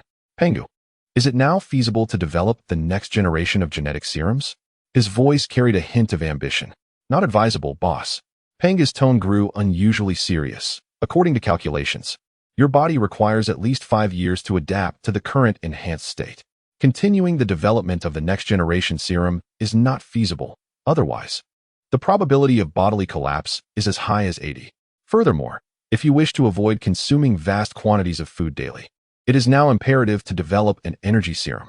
Chun-Shing furrowed his brow, his fingers gently tapping the tabletop as he weighed the pros and cons. After a moment, he exhaled deeply and nodded. You are correct. Haste makes waste. Once the exhilaration of enhancement subsides, Chun-Shing now truly felt a gnawing hunger within him. Pangu, generate an energy elixir formula. Received, generated. Please check. Pangu swiftly provided the plan. After all, creating an energy-concentrated elixir was a simple task for Pangu. Within just a few hours, Chun-Shing had concocted a highly concentrated energy potion. Following Pangu's analysis, Each 100 milliliters of the elixir contained energy equivalent to 30,000 kilocalories. Its unique sustained-release technology allowed the potion to evenly distribute energy within the body over a span of 24 hours. Currently, Chunxing's physique required an intake of 250,000 to 300,000 kilocalories daily, a figure tenfold that of an ordinary person. This meant that the 100 milliliters of energy elixir could sufficiently replace his entire daily food intake. After a brief moment of contemplation, Chunxing seized the test tube and downed it in one gulp. A slight chill accompanied its entry, but soon, the persistent hunger quietly dissipated, replaced by a perfectly satisfying fullness. Remarkably, it felt as though the cells within his body were rejoicing, as if the dormant vitality had been gently awakened. Turning towards the holographic projection platform, Chunxing cast his gaze upon the starry sky. So, what shall the next plan entail? Chapter 17, Mars Exploration Mission. Perhaps we should develop Mars, boss, Pangu suggested, displaying a star map of the solar system. Excessive development of the moon is inadvisable. Otherwise, the reduction in lunar mass could potentially trigger tidal disturbances on Blue Star, even leading to climatic disasters. Chunxing's gaze settled on Mars. The red planet slowly rotating in the projection, enigmatic and alluring. Mars, he murmured, a flicker of yearning crossing his eyes. Indeed, it was a superior choice. But a comprehensive exploration is necessary first, Pangu reminded him. Currently, our understanding of Mars geology and resource distribution is limited. Chunxing nodded, his eyes sharp. Then let us upgrade the Star Shien and dispatch it for this Mars exploration mission. He swiftly summoned the design blueprint of the Star Shien, fingers gliding through the air to retrieve the propulsion system parameters. He replaced the first-generation thrusters with second-generation ones, reducing their count to 4, yet enhancing the thrust of each to 1,000 tons. Upgrade plan generated. Pangu promptly displayed the design for second-generation thrusters, each with a thrust of 1,000 tons, totaling 4,000 tons of thrust. This is a 33-fold increase from the original 1,200 tons. What about the travel time? Chunxing inquired, lightly brushing his fingers over the design. The journey from Blue Star to Mars will be shortened from 10 days to 3 days, Pangu responded. A slight smile crept across Chunxing's lips. The efficiency enhancement was remarkable. He turned and walked towards the Star Shien docking area, his gaze sweeping over the silvery gray hull. In addition to the propulsion system, the detection equipment must undergo a comprehensive upgrade.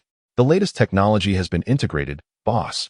Pangu presented the upgrade plan for the detection module. The all-frequency array detection range has been expanded to 300,000 kilometers, with a 300 increase in precision.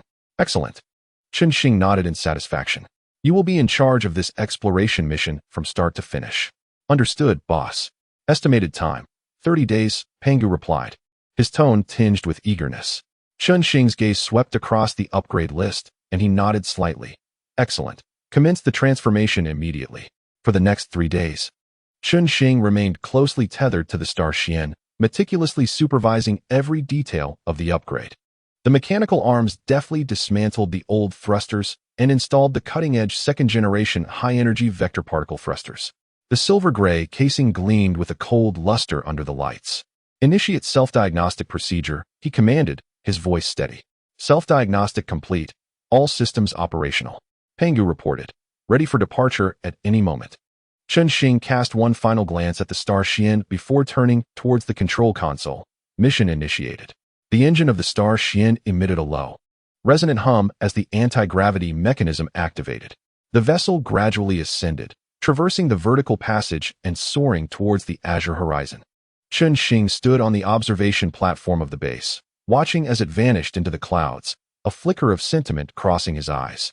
The journey through the stars and seas has drawn one step closer, he murmured, his voice imbued with unprecedented resolve.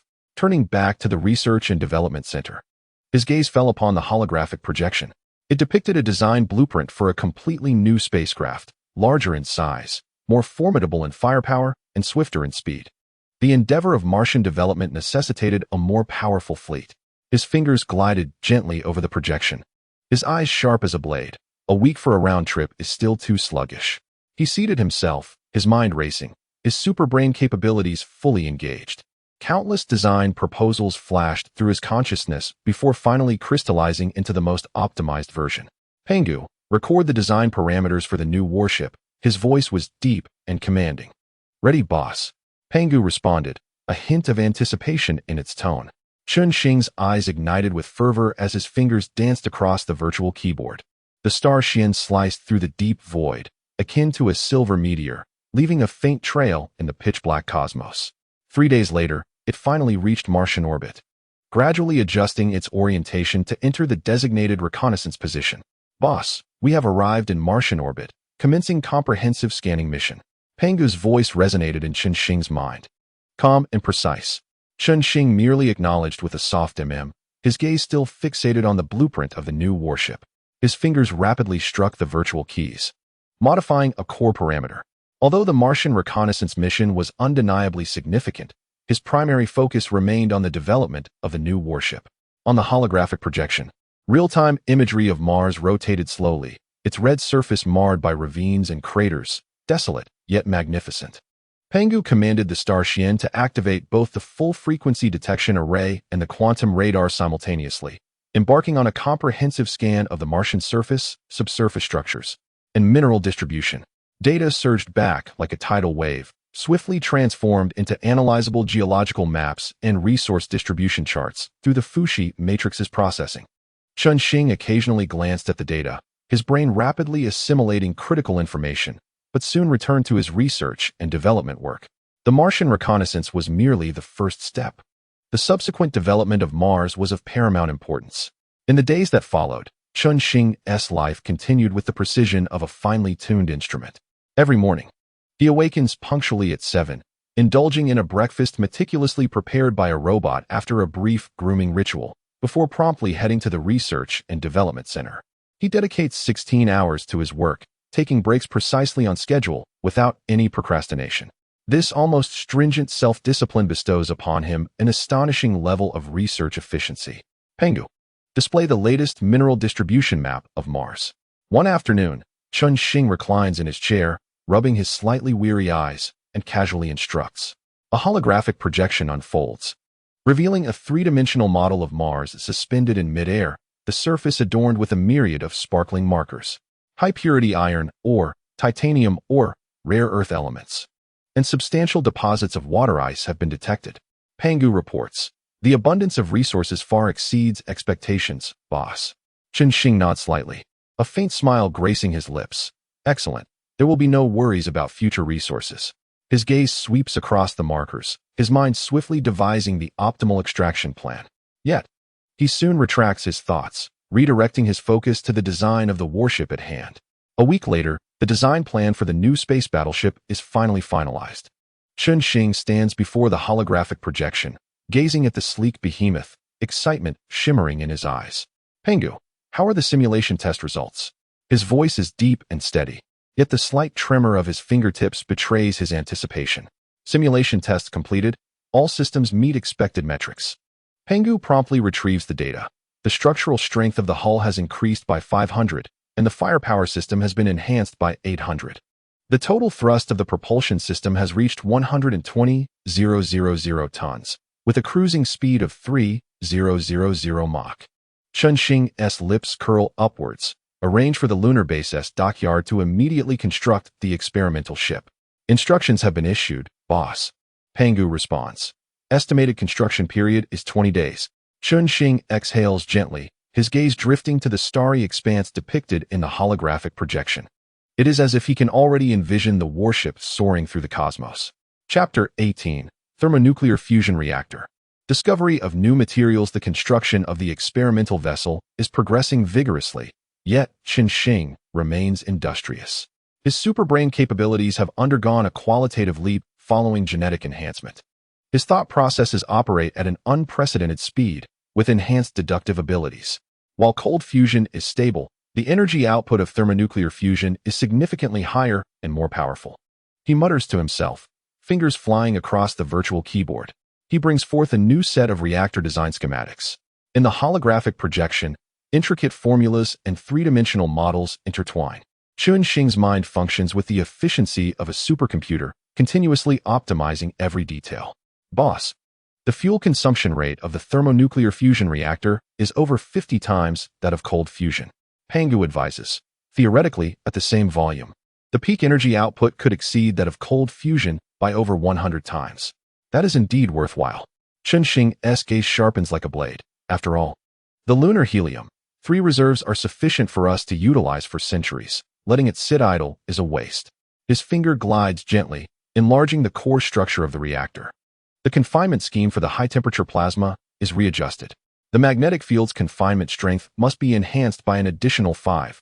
Otherwise, it may become uncontrollable under high-temperature conditions. He murmured, his brow slightly furrowed.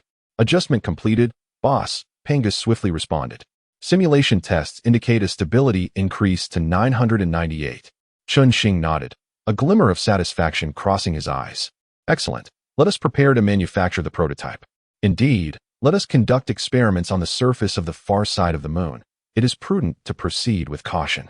A week later, on the surface of the moon's far side, a silvery gray spherical structure stood quietly in the shadow of a crater. The prototype of the thermonuclear fusion reactor had finally been completed. The 10-meter diameter sphere was adorned with intricate patterns, and an ethereal blue halo danced upon its metallic surface. Reminiscent of a slumbering star, Chunxing stood before the control console of the Blue Planet Base's Research and Development Center, his finger hovering above the ignition button. Pangu, perform the final self-check. His voice was low and taut. Self-check complete. All systems are normal, boss, Pangu replied with calm precision. Chunxing took a deep breath and pressed the ignition button. Ignite. Within the reactor, high-temperature plasma was instantaneously confined by the magnetic field. Energy readings skyrocketed to 100, 500, 1,000, ultimately stabilizing at 3,000. Ignition successful. Output power has reached expectations. Pangu reported, his tone unusually tinged with excitement. A slight smile graced Chunxing's lips, his eyes shimmering with the light of victory. Continue monitoring. It must operate stably for at least a week. As time passed, the reactor functioned with remarkable stability. Chunxing occasionally glanced at the data on the holographic screen, yet he immersed himself in other research and studies for the majority of the time. However, 24 hours later, an unexpected incident occurred. Warning: plasma confinement field fluctuations. Pangu's alarm pierced the air. Chunxing abruptly looked up, his pupils constricting. The energy curve on the screen oscillated violently, and the core temperature of the reactor surged. Analyze the cause immediately. His voice trembled slightly with tension. The magnetic field generator is overheating locally. Stability has dropped to a critical level. Pangu swiftly responded. Chunxing's fingers danced across the holographic keyboard, attempting to manually adjust the parameters, but it was too late. Emergency shutdown protocol initiated. Pangu decisively severed the fuel supply. The reactor's hum ceased abruptly, and the ethereal blue halo gradually dimmed. Sweat beaded on Chunxing's forehead, his fists instinctively clenching. It was so close. The reactor has been safely shut down, boss. Pangu's voice carried a note of relief. Chunxing exhaled deeply, his shoulders relaxing slightly. Let's review. I need to understand where the issue lies. For the next few hours, he and Pangu meticulously examined every set of data, ultimately pinpointing the problem, a minor flaw in the cooling system design of the magnetic field generator. Chunxing stared at the holographic display, his brow furrowed with concern. Indeed, prolonged operation under high load resulted in localized overheating, Pangu added. Chunxing's gaze gradually sharpened. Redesign the cooling circuit and add redundant backups. He turned towards the workbench, his mind operating at an accelerated pace, countless improvement plans flashing through his thoughts. A day later, the enhancements were complete. The new cooling system employed a layered circulation design, achieving a remarkable efficiency increase of 200. Once more, Chunxing's voice was as resolute as iron. The second ignition proceeded smoothly, with energy readings stabilizing at 3,000 once again. This time, he instructed Pangu to closely monitor all data fluctuations without the slightest relaxation, while he continued with other research endeavors. It was impossible for him to maintain constant vigilance, as the cycles were too lengthy. An hour, a day, 3 days passed slowly. The reactor operated steadily, with minor fluctuations well within the safety threshold.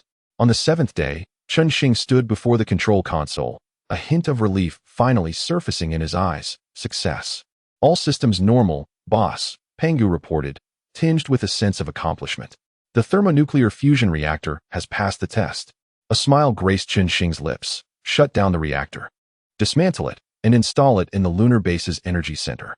Engineering robots have been arranged for execution, with an estimated completion time of 6 hours for the transfer. When the reactor successfully connected to the lunar base's energy network, the lights throughout the base instantly brightened. Energy supply increased by 300, boss, Pangu conveyed. All systems are operating with significantly improved efficiency. Chunxing nodded in satisfaction. While it did not reach the theoretical figure of over 100 times, a 30-fold increase was commendable. A spark of ambition flickered in his eyes. This indicated that there remained substantial room for advancement in thermonuclear fusion technology. 12 days later, the Star Shien returned to Blue Star Base as scheduled, its cargo hold filled with Martian soil and mineral samples. Chunxing could hardly contain his eagerness as he boarded the Star Shien.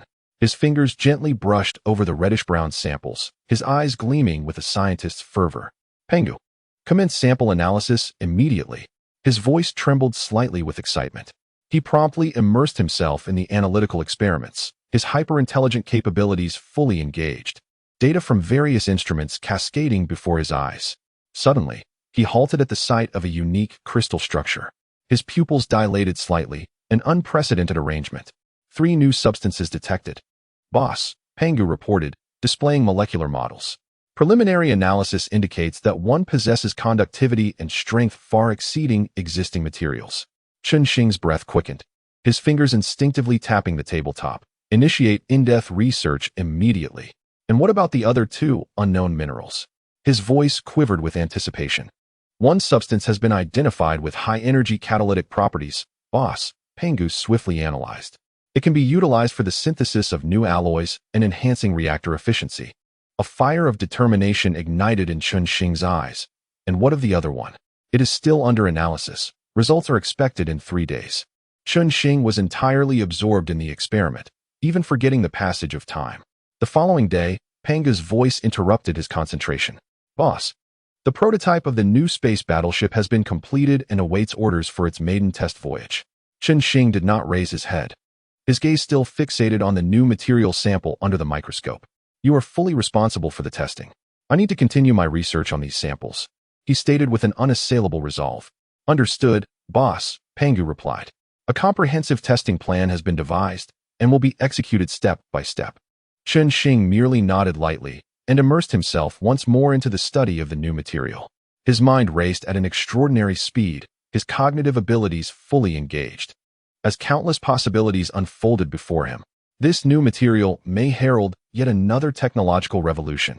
Chapter 19, Star Shark, Vibranium? 2 days later, the laboratory remained brightly lit. Chunxing stared at the data on the holographic screen, a flicker of astonishment crossing his eyes. Boss, the analysis results of the final new material have come in. Pangu's voice bore an unusual tremor. Its atomic structure possesses unique energy absorption properties, capable of converting kinetic energy into stable internal energy storage, with minimal heat generation or deformation. Chunxing's pupils constricted slightly, his fingers poised mid-air, as if held by an invisible force. This characteristic, he murmured. A scene from a science fiction film flashing through his mind. It resembled vibranium to an uncanny degree. Indeed, boss, Pangu swiftly called up the simulation data. In testing, a 10-gram sample absorbed the impact equivalent to a 500-kilogram explosion, with only a temperature increase of 0.1 degrees Celsius. A subtle smile crept across Chunxing's lips, excitement igniting in his eyes. Let us name it vibranium. He reached out to touch the molecular model in the holographic projection, as if he could feel the potential of this extraordinary material. Naming has been recorded. Pangu paused briefly. Additionally, the report for the maiden test of the Star Shark has been compiled. Would you like to review it now? Bring it up.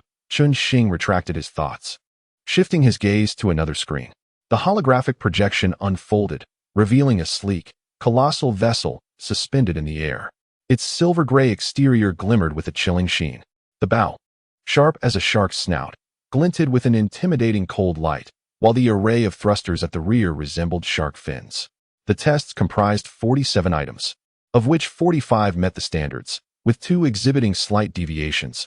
Pangu's voice remained calm and precise. After prolonged extreme navigation, the cooling efficiency of the propulsion system decreased by 12. During continuous firing, the weapon system experienced a 0.15 3-second delay in energy distribution. Chunxing's gaze swept across each data point, his fingertips gently tapping the surface of the table, producing a dull sound. Optimize the cooling circuit and increase the backup energy nodes. He nodded in satisfaction, designated as Star Shark. Upon completion, it will be directly deployed. With an initial construction of 100 vessels. Arrangements have been made, boss, Pangu responded. Optimization is expected to be completed within a day, and the first batch of Star Shark-class battleships will be offline in 90 days. Chunxing nodded, his gaze returning to the molecular model of vibranium. Now, it is time to confront the true challenge. His voice was deep, laced with a hint of defiance. For the ensuing month, the laboratory remained illuminated day and night. Chunxing darted between various labs, the bloodshot veins in his eyes increasingly apparent. All conventional synthesis pathways had failed. He massaged his temples. His voice hoarse. The stability of atomic bonds is exceedingly anomalous. Simulation failed for the 749th time, boss. Pangu's voice remained calm, though the pace quickened slightly. I suggest adjusting the catalyst ratio and incorporating rare earth elements as mediators. Chunxing's fingers danced across the virtual keyboard, new formulas cascading forth like a stream. Let us try this, he murmured, pressing the execute key. On the holographic screen, atomic models began to reorganize. Yet, at the final step, it abruptly collapsed into a sea of red warnings. Damn it! Chunxing slammed his fist onto the table, a sheen of sweat appearing on the metallic surface. His breathing became rapid, a flicker of irritation crossing his gaze. The synthesis formulas for the first two new substances had been conquered a week prior. Only the synthesis of the vibrating gold remained, an invisible wall obstructing all possibilities. You need to take a break, boss. Pangu inquired softly. Chunxing shook his head, his eyes fixed unwaveringly on the failed data. He sighed. Fine, perhaps a good night's sleep will inspire me. Another month passed. The laboratory's whiteboard brimming with densely packed formulas. Some were crudely crossed out, others repeatedly revised. Chunxing stood by the villa's window, gazing at the distant mountains, his eyes vacant. Pangu, how many times have we tried? His voice was barely above a whisper. 89, 843, 221 simulations, boss. Pangu paused, unusually contemplative. Success rate 0. 0.00001. Chunxing let out a bitter laugh, his fingertips unconsciously brushing the window frame. Perhaps it is time to concede. He murmured to himself. Some things are destined to remain synthetic impossibilities. According to calculations, if we attempt another 100,000 times, the success rate will rise to 0.0001. Pangu's tone carried a hint of stubbornness. You once said, science is inherently a gamble. Chunxing remained silent for a long while, then abruptly turned back to the laboratory. Then let us proceed with another 100,000 trials. A renewed determination ignited in his eyes, as if the despair of moments prior had never existed. Another month rolled by, and Chunxing slumped in his chair. Stray hairs clung to his damp forehead, adhering to his pallid skin. One final attempt. He murmured, his voice raspy. If this fails, then. His words faltered, yet his finger resolutely pressed the start key. On the holographic screen, atomic models began to slowly reorganize, layer upon layer, like a meticulously woven web. Suddenly, a flash of blue light surged forth, the model stabilized. And a crisp system notification chimed. Synthesis successful.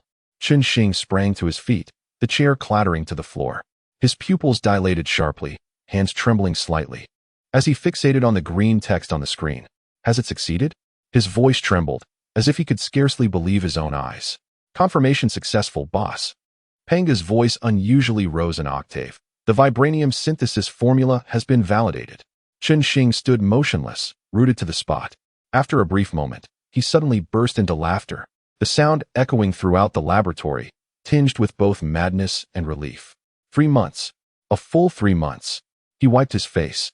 Realizing his palms were damp, I nearly gave up. You did it, boss, Pangu said softly, his tone imbued with respect. Chunxing took a deep breath and abruptly turned to dash towards the gym. He delivered a powerful punch to the sandbag, the nearly 1-ton impact piercing through it, the filling exploding outward. Again, he resembled a beast unleashed, fervently releasing the pent-up emotions.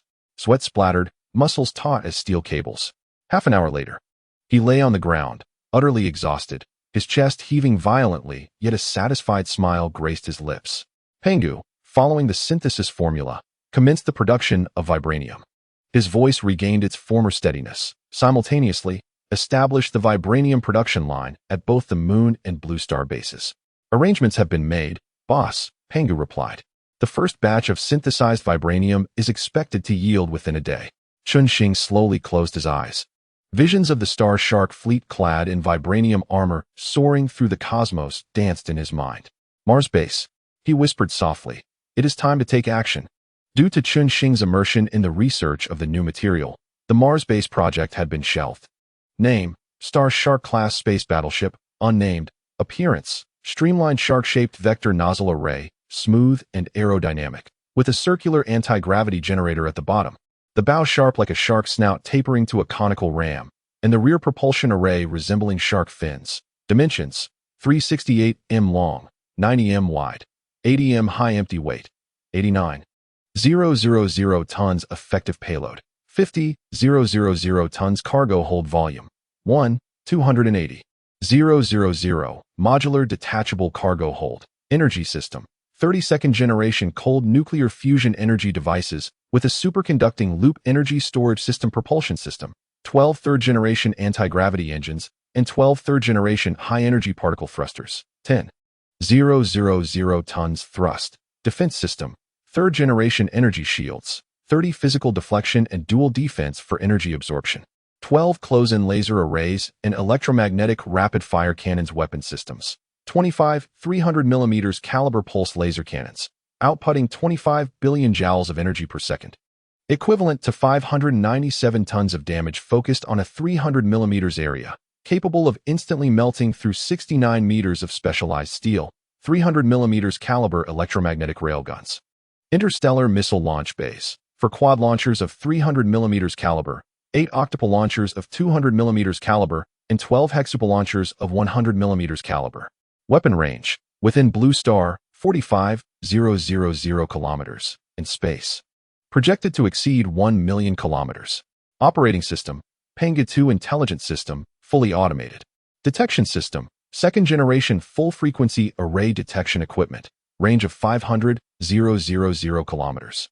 Communication system, first-generation quantum communication device, coverage of 100 million kilometers. Space cruising speed, 3,000 Mach. Maximum speed in space, 6,000 Mach.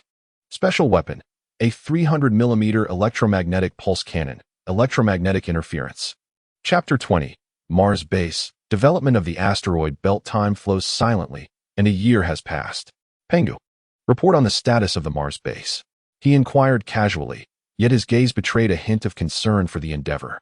Report, sir. The underground Mars base commenced construction a year ago as planned and has recently completed its acceptance inspection. The scale of the base is comparable to that of the lunar base, situated 10 kilometers beneath the surface. Energy, ecology, manufacturing, and research and development modules are all functioning normally. The primary task at present is mineral extraction, with 10 large mining areas established and stable resource output. No additional expansion task directives at this time. Pangu swiftly retrieved the real-time status report and data summary of the Mars base.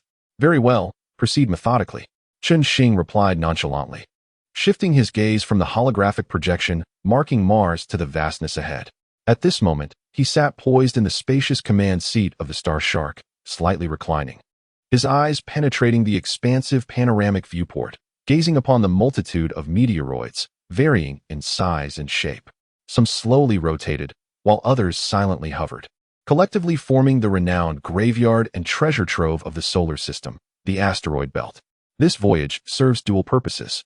First, to grant himself a respite, to unwind while surveying this celestial minefield abundant in resources. Second, to assess meteoroids or dwarf planets suitable for establishing subsidiary mineral extraction bases. Pangu, status of the fleet?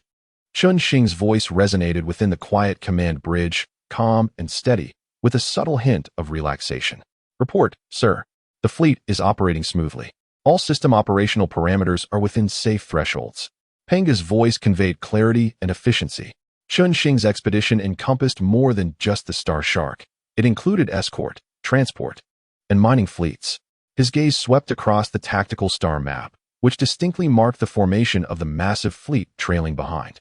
50 Star Shark-class space battleships, enhanced with vibranium armor upgrades, resembled a silent school of steel sharks, flanking the sides and rear. Notably, 100 uniquely designed mining engineering vessels of the Cancer class drew attention. Their design completely subverted the conventional aesthetics of warships, presenting a robust, spherical silhouette akin to colossal armored creatures. At the vessel's fore, two exceptionally thick multifunctional giant mechanical arms, nearly the length of the hull itself, resembled the pincers of a giant crab, currently in a retracted, standby position.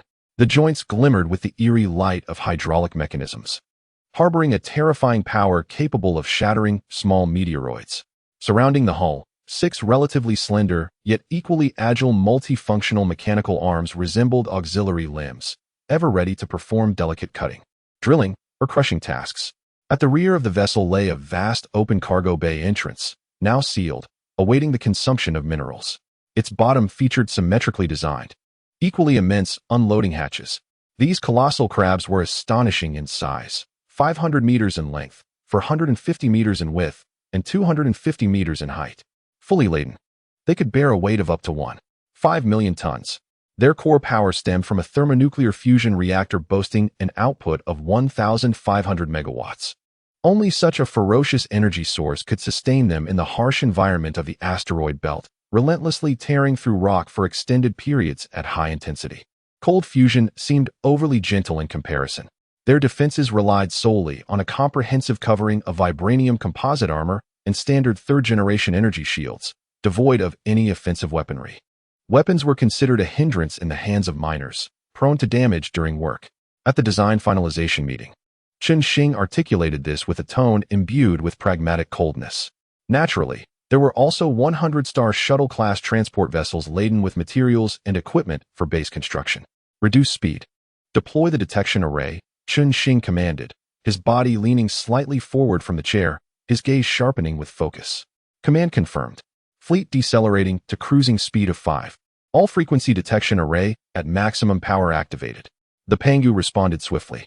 Advanced sensor arrays extended from the bow and various sections of the Star Shark. Invisible detection beams spread forth like a dense fishing net into the asteroid belt ahead. Instantly, the holographic screen on the bridge transformed, replacing the sparse backdrop of starlight with a dense scatter of meteoroids and dwarf planets of varying sizes and shapes. A torrent of data cascaded down, denoting their composition, density, trajectory, and potential value.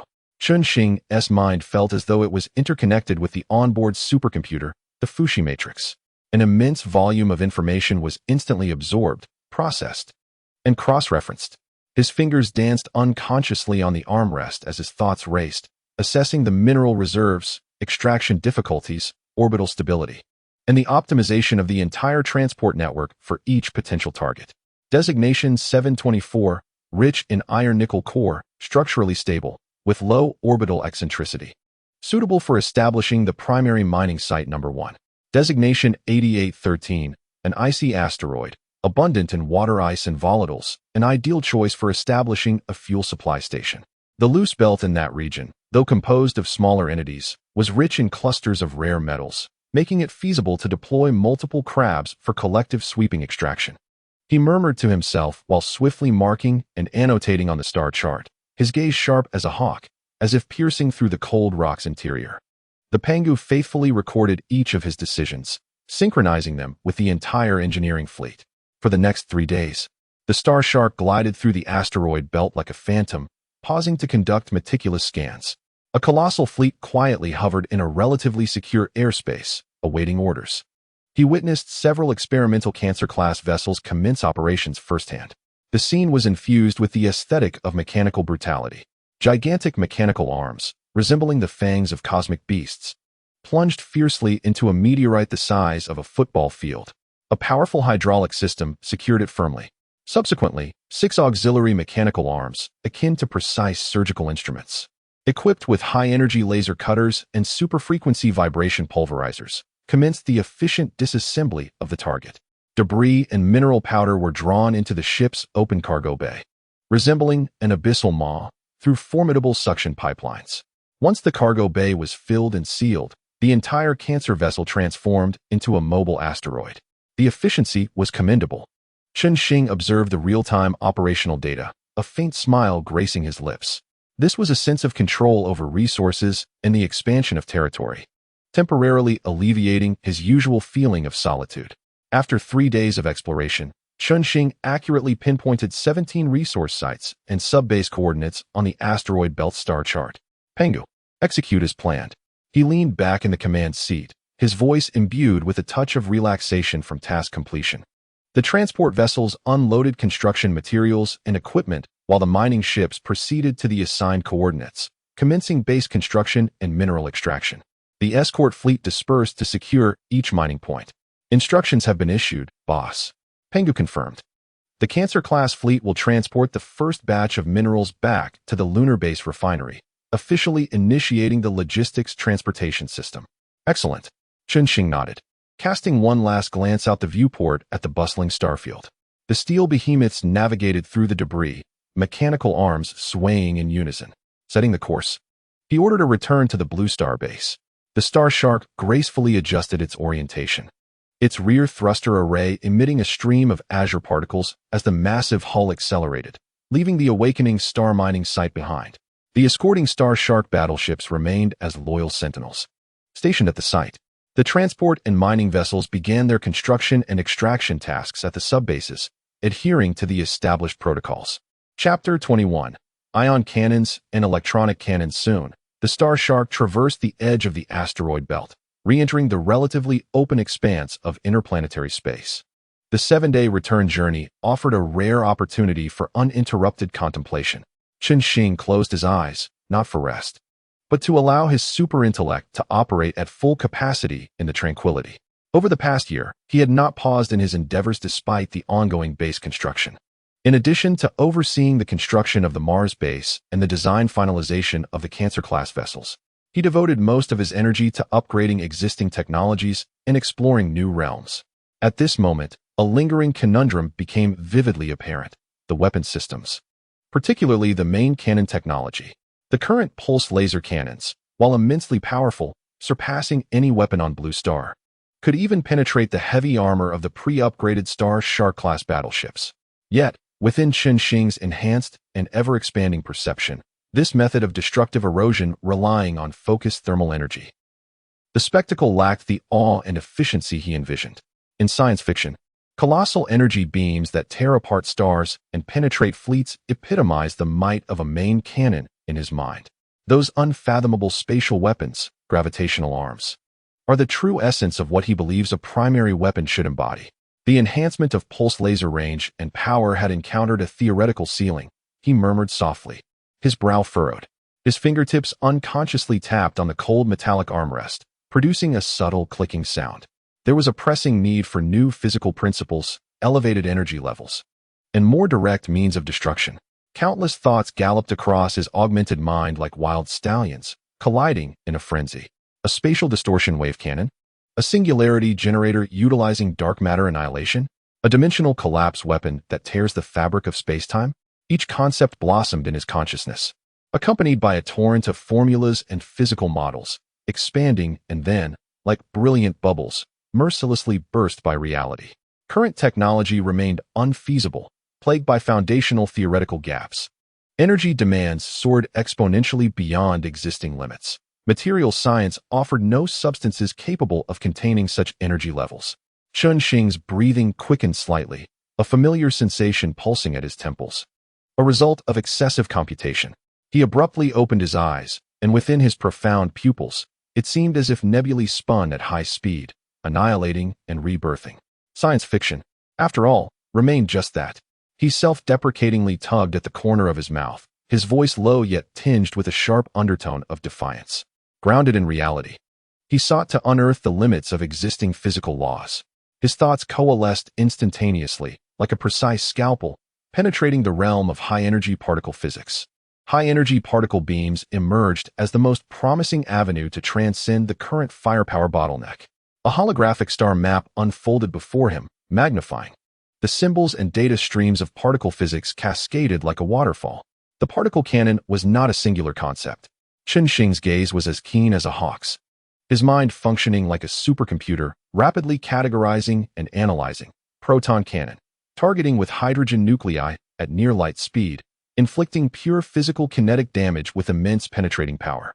The challenge lies in miniaturizing particle accelerators, maintaining ultra-high energy levels, and ensuring material radiation resistance. Electron cannon, a concentrated stream of high-energy electrons, primarily generates powerful electromagnetic pulses, incapacitating electronic devices, though it inflicts only superficial damage to physical armor. The technical barrier is relatively low. Neutron cannon, emitting lethal neutron radiation, it penetrates matter, directly destroying atomic structures, causing catastrophic harm to biological entities and leading to material embrittlement. However, the requirements for shielding, materials, and precise control are exceptionally demanding, currently unattainable.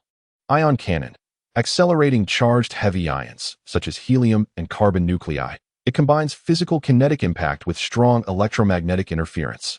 Its power is slightly inferior to that of pure proton cannons, yet the technical realization is less challenging than that of proton and neutron cannons. Plasma cannon, launching high-temperature, high-density plasma clusters, it merges thermal ablation with kinetic impact. Its energy efficiency is low, and the projectile speed is relatively slow, with considerable difficulty in maintaining a stable plasma beam.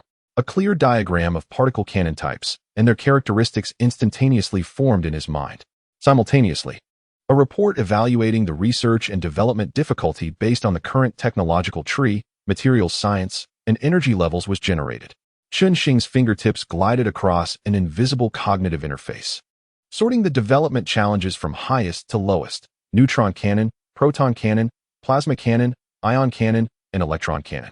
His gaze lingered momentarily on the intricate models representing the neutron, proton, and plasma cannons before he ultimately shook his head. The first three, whether due to technological bottlenecks or material requirements, were excessively demanding and akin to castles in the air within a short time frame. His eyes shifted downwards, landing on the models of the ion and electron cannons. The electron cannon exhibited significant effects and was relatively mature in technology. However, its lethality was insufficient against heavily armored or physically protected targets, merely capable of melting superficial armor, rendering it more of a tactical auxiliary weapon. Then, his gaze intensified upon the ion cannon, fixating on the dynamic demonstration simulating the tearing of targets by a stream of charged heavy ions. The physical shock combined with an electromagnetic pulse produced a dual destructive effect. While its penetration power was inferior to that of a pure proton cannon, it still posed a substantial threat to the existing vibranium composite armor of starships. His mind rapidly accessed existing particle accelerator technologies, electromagnetic confinement field schemes, and energy core output data. Although the development difficulty was greater than that of the electron cannon, it remained within the realm of the current technological tree. A clear choice emerged, akin to a beacon illuminating the darkness, vividly manifesting in his mind. What I require is the capability to directly obliterate and effectively suppress the enemy's capital ships with a main cannon. Xing's expression hardened with unwavering resolve, embodying the determination of a scientific decision-maker. Concentrate resources and prioritize the development of the ion cannon, he commanded softly, his voice imbued with an undeniable authority, as if he could already foresee the azure or violet torrents of particles rending the stars asunder. As for the electron cannon, a hint of pragmatic coolness crossed his lips. As a tactical supplement, its development difficulty was not high. He could allocate a portion of Pangu's computational resources to establish an independent project team for its follow-up, refining it when time permitted. With thoughts clarified and objectives locked in, the brief frustration stemming from technological barriers was instantaneously replaced by a fervent fighting spirit. The ethereal blue glow of the propulsion system at the rear of the Star Shark intensified, hastening its speed towards the destination, Blue Star Base. Upon returning to the tranquil research center within the underground base of Blue Star, Xing showed no signs of respite, not even removing his dark attire. He approached the central holographic workstation directly and swiped his finger through the air. Complex diagrams of particle accelerator structures, electromagnetic field confinement models, and energy conversion matrices filled the space in an instant with countless flickering lines and symbols. Pangu. His voice echoed in the vast laboratory, tinged with an urgency that bordered on command. Retrieve all data related to heavy ion acceleration theories and experimental data, including the rare element characteristic reports we previously gathered from the asteroid belt. Received boss. Data stream accessing. The Ion Cannon Project, Lunar, has been established. All related resources will be prioritized. Pangu responded promptly and efficiently. A vast holographic data stream began to converge and surge around the workstation. Xing inhaled deeply, his gaze sharp as a finely tuned scanner, sweeping over the colossal expanse of information. His brain once again entered a hyperfrequency state, neurons discharging and connecting at an astonishing pace. Should the particle source select helium nuclei or carbon-heavy ions? The injector's efficiency required a minimum enhancement of 30. The magnetic field gradient of the accelerator demanded reoptimization. Synchrotron radiation loss needed to be minimized, and the electromagnetic field configuration of the focusing lens was too dissipative with the current plan. Let us experiment with this topology. At times, he murmured to himself in rapid-fire speech, while at other moments, he sank into prolonged silence, his eyes darting, reflecting the fierce collisions of thought. His fingers danced across the virtual keyboard, incessantly adjusting parameters within the three-dimensional model. Each minute alteration was accompanied by a cacophony of complex simulations roaring in the background. Sweat gradually dampened his forehead, though he remained oblivious. The laboratory resonated solely with the sound of his concentrated breathing, the rhythmic tapping of the virtual keyboard, and the occasional electronic tone of Pangu reporting crucial data or simulation results. The profound immersion in this challenge of the unknown ignited a fervent excitement in his genetically enhanced, keenly perceptive eyes. Chapter 22. The Ion Cannon completed. Solar system development. The Star Shark hovered in the cold void at the edge of the asteroid belt. Xing stood before the panoramic viewport of the bridge, hands clasped behind his back, his gaze calmly fixed on a selected meteorite approximately 5 kilometers in diameter, its surface a dull brown. The interior lights of the ship were dim, with only the control console and holographic screens casting a cold blue glow, illuminating the chiseled contours of his profile. 3 months had passed. For a full 3 months, he had nearly melded himself to the research center of the Blue Star base, pouring every ounce of his being into the ion cannon codenamed Lunar, alongside Pangu. Formulas, models, simulations, materials, energy conversions, an array of challenges rushed at him like cosmic dust, only to be crushed and reconfigured by the formidable computational power of Pangu combined with his superbrain. Now was the moment to assess the results. Target locked. Test object 724. Pangu's calm electronic voice broke the silence within the bridge. Charging. Xing's voice, though not loud, resonated with undeniable resolve. Initiate ion cannon charging. Preheat particle accelerator. Stabilize magnetic confinement energy injection rate at 997. As Pangu reported, the Star Shark slowly extended a newly designed, intricately complex cannon barrel. Within the profound depths of the barrel, a thrilling deep blue light began to coalesce. The glow was not searing. Rather, it emanated a chilling aura of destruction. Xing could sense an exceedingly subtle hum emanating from the ship's hull, a testament to the immense energy surging and accelerating within the confinement field. His heartbeat remained steady, yet his gaze was sharp as a hawk, firmly fixated on the solitary meteorite displayed on the holographic screen. Fire. The command was succinct and decisive. A deep blue beam, refined to its utmost and entwined with arcs of electricity, instantaneously tore through the darkness. The beam of light reached an astonishing speed of 80 times that of light, striking the target with pinpoint accuracy almost instantaneously upon command. There was no earth-shattering explosion, only the flickering of electric arcs. At the moment of contact, the hardened meteorite reacted as if plunged into a potent acid, its surface boiling and vaporizing in an instant. The immense physical energy combined with a terrifying electromagnetic pulse effect obliterated the meteorite's structure with brutal efficiency at the atomic level. A deep blue torrent coursed through, leaving behind a vast cavity with edges that were molten and as smooth as glass. The beam, still carrying its momentum, continued its trajectory into the profound depths of the universe until it vanished beyond the limits of detection.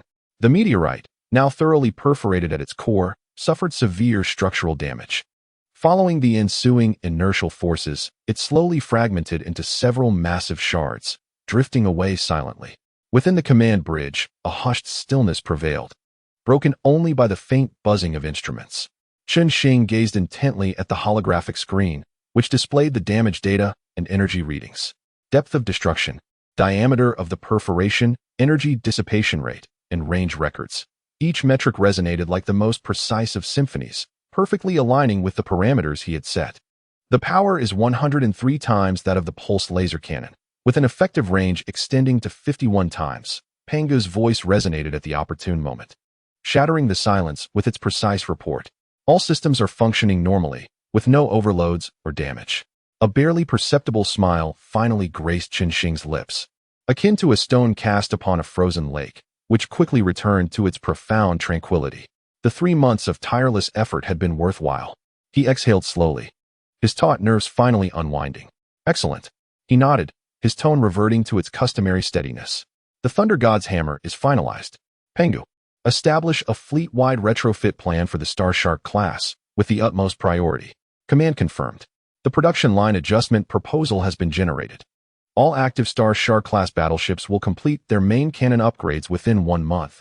Pangu responded with unwavering efficiency. The pressing concern of the main cannon had been resolved. Xing felt a long-lost, mental fatigue wash over him, the superbrain operating under sustained high loads. Even with his enhanced physique, a brief respite was necessary. He set the course for automatic return to the Blue Star base. Issuing the command, he turned to leave the bridge, stating, "I need a few days of rest." Upon returning to the familiar villa at Blue Star base, Xing, unusually, did not immediately dive into the laboratory. Instead, he brewed himself a pot of fragrant tea and sat before the floor-to-ceiling windows, gazing at the verdant mountains outside. Sunlight streamed through the glass, enveloping him in a long-awaited warmth, a reminder of human comfort. He sought no thoughts, merely allowing himself to be empty. He savored the aroma of the tea dancing between his lips, listening to the gentle rustling of the mountain breeze through the treetops. This pure, aimless leisure was a luxury and a treasure for him. The brief respite felt akin to loosening the tension of a taut bowstring. Days later, when Xing stepped once again into the Research and Development Center, his gaze had regained its former sharpness and focus. Pangu had already projected a comprehensive technical upgrade roadmap onto the central holographic platform. The narrative encompasses various facets of foundational technologies, including energy, materials, propulsion, detection, defense, manufacturing processes, and even ecological sustenance systems. The success of the ion cannon has validated our breakthroughs in high-energy particle physics and energy confinement. Xing's fingers glided over the holographic display, his gaze intense. These advancements can permeate all domains. Pangu initiated the Spark project, aiming to comprehensively enhance the technological tree of the base. Understood, boss. The Spark project has been activated. Resource allocation, production line upgrades, and the reordering of our D priorities have been completed. Pangu responded succinctly yet powerfully. Consequently, the base was infused with a potent catalyst, entering an unprecedented phase of rapid development. Seasons changed, and time silently narrated its passage as the leaves outside the villa's window turned from green to yellow, falling in a cyclical dance. 5 years elapsed. In the vast expanse of the universe and amidst the fervent technological advancements, this period felt but a fleeting moment. However, when Xing once more stood upon the bridge of the Star Shien, surveying the scene below, he beheld a world transformed. The once sparsely populated underground space of the Blue Star base was now teeming with intricate automated production lines and extensive storage areas, resembling an unceasing underground forest of steel. Yet, this was merely a microcosm of a vast empire. His gaze shifted to the holographic star map, where blue points of light, symbolizing the base's control territory, spread across the solar system like wildfire. This once desolate expanse of stars had been thoroughly awakened. From the underground base clusters on Venus, the planet closest to the sun with its harsh environment, to the vast underground industrial cities beneath Mars' surface, from the orbital space bases established around Jupiter and its numerous moons, to the bustling resource transfer spaceports at the fringes of Saturn's rings, from the automated resource gathering stations on the cold satellites of Uranus and Neptune, to the outermost Kuiper Belt outpost bases. Xing's base dominion silently enveloped every corner of the solar system like a meticulous web. Each valuable planet and satellite either housed expansive subterranean bases or boasted colossal orbital spaceports in their orbits. Countless automated factories roared day and night, transforming resources extracted from the asteroid belt, satellite veins, and even the gaseous atmospheres of giant planets into torrents of cold steel. At critical strategic points, such as the orbits of Jupiter, Saturn, and Pluto, a multitude of armed bases, large artillery arrays, and energy shield generators were deployed, forming imposing three-dimensional defensive lines. The icy realm of the Kuiper Belt, filled with crystalline ice and meteoric debris, was further adorned with numerous concealed surveillance outposts. Surrounding these outposts were defensive positions comprised of automated artillery arrays and energy shield generators. Beyond these positions lay extensive regions littered with space mines, their cold muzzles vigilantly aimed at the depths of interstellar space. The concealed minefields formed an invisible warning barrier. Chapter 23: Upgrades and Iterations. International affairs. The realm of technology is advancing at an astonishing pace. The Star Shien-class space battleship, once a source of immense pride, has undergone two transformative upgrades. The latest incarnation, the third generation of the Star Shien class, boasts a staggering length exceeding 1,000 meters, reaching an impressive 12 kilometers. With a width of 300 meters and a height of 260 meters. The coverage area and thickness of its enhanced vibranium composite armor have multiplied significantly. The internal structure has been optimized countless times, achieving the pinnacle of strength and spatial efficiency.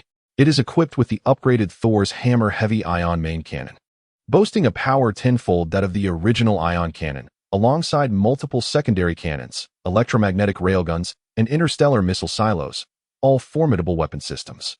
The more efficient nuclear fusion propulsion engine enables a conventional cruising speed of 0.3 times the speed of light. A more sensitive full-frequency detection system extends the detection range to 100 million kilometers.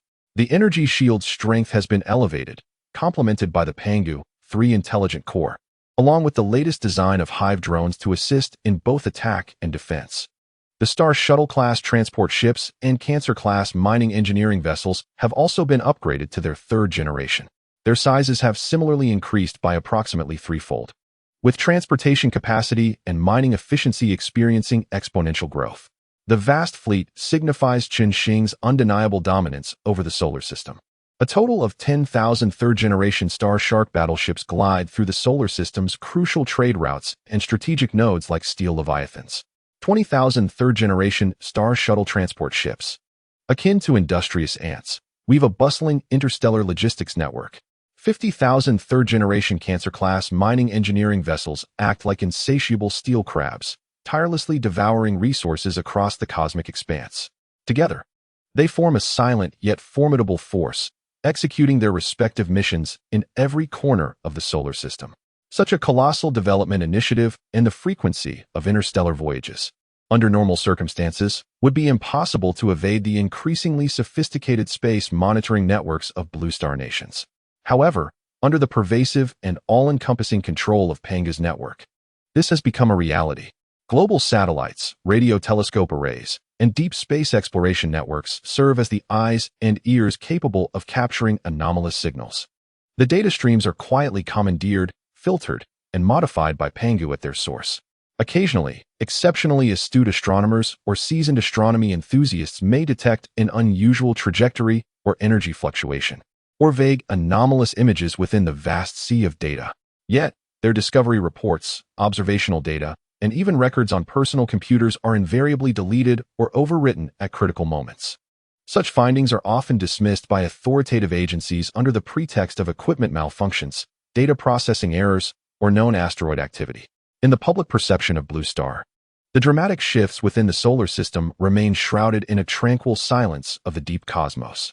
Over the past 5 years, Blue Star has not been without its own tribulations. The most notable incident occurred 3 years ago, when a catastrophic failure struck the aging International Space Station, which had long surpassed its service life. According to the fragmented information pieced together by various nations, it appears that multiple critical systems failed in a rapid chain reaction. The spacecraft lost complete control and ultimately descended irreversibly into the atmosphere. At that moment, all astronauts aboard, regardless of nationality, tragically perished. The rescue vessel was unable to launch in time, and the space station transformed into a dazzling fireball streaking across the sky. This sudden catastrophe cast a heavy shadow over the global aerospace community and significantly undermined the confidence of all nations in manned spaceflight, except for the Dragon Nation. In stark contrast, the Heavenly Palace space station of the Dragon Nation underwent several remarkable expansions before and after the disaster, with its total mass and usable volume surpassing that of the former International Space Station by more than double, establishing itself as an undeniable behemoth in low Earth orbit. Its advanced technology and reliability shone even more brightly in the grim comparison with the International Space Station's fate. In the aftermath of the disaster, numerous countries, including former aerospace giants, extended olive branches to the Dragon Nation, hoping to allow their astronauts to enter the Heavenly Palace and continue the dream of space exploration. In response to the influx of requests, the leadership of the Dragon Nation exhibited pragmatic and strategic diplomatic finesse. After careful evaluation, they ultimately agreed to collaborate with the Bear Nation, which had also suffered devastating losses from the International Space Station disaster, and the Galactic Rooster, with whom they maintained a relatively amicable relationship. Engineers from the Bear Nation and scientists from the Galactic Rooster, laden with complex emotions, gradually took up residence in this magnificent eastern haven. In an informal corner of the space station, a bottle of vodka was discreetly opened, and the Bear Nation's astronauts, with red-rimmed eyes, softly toasted to their fallen comrades.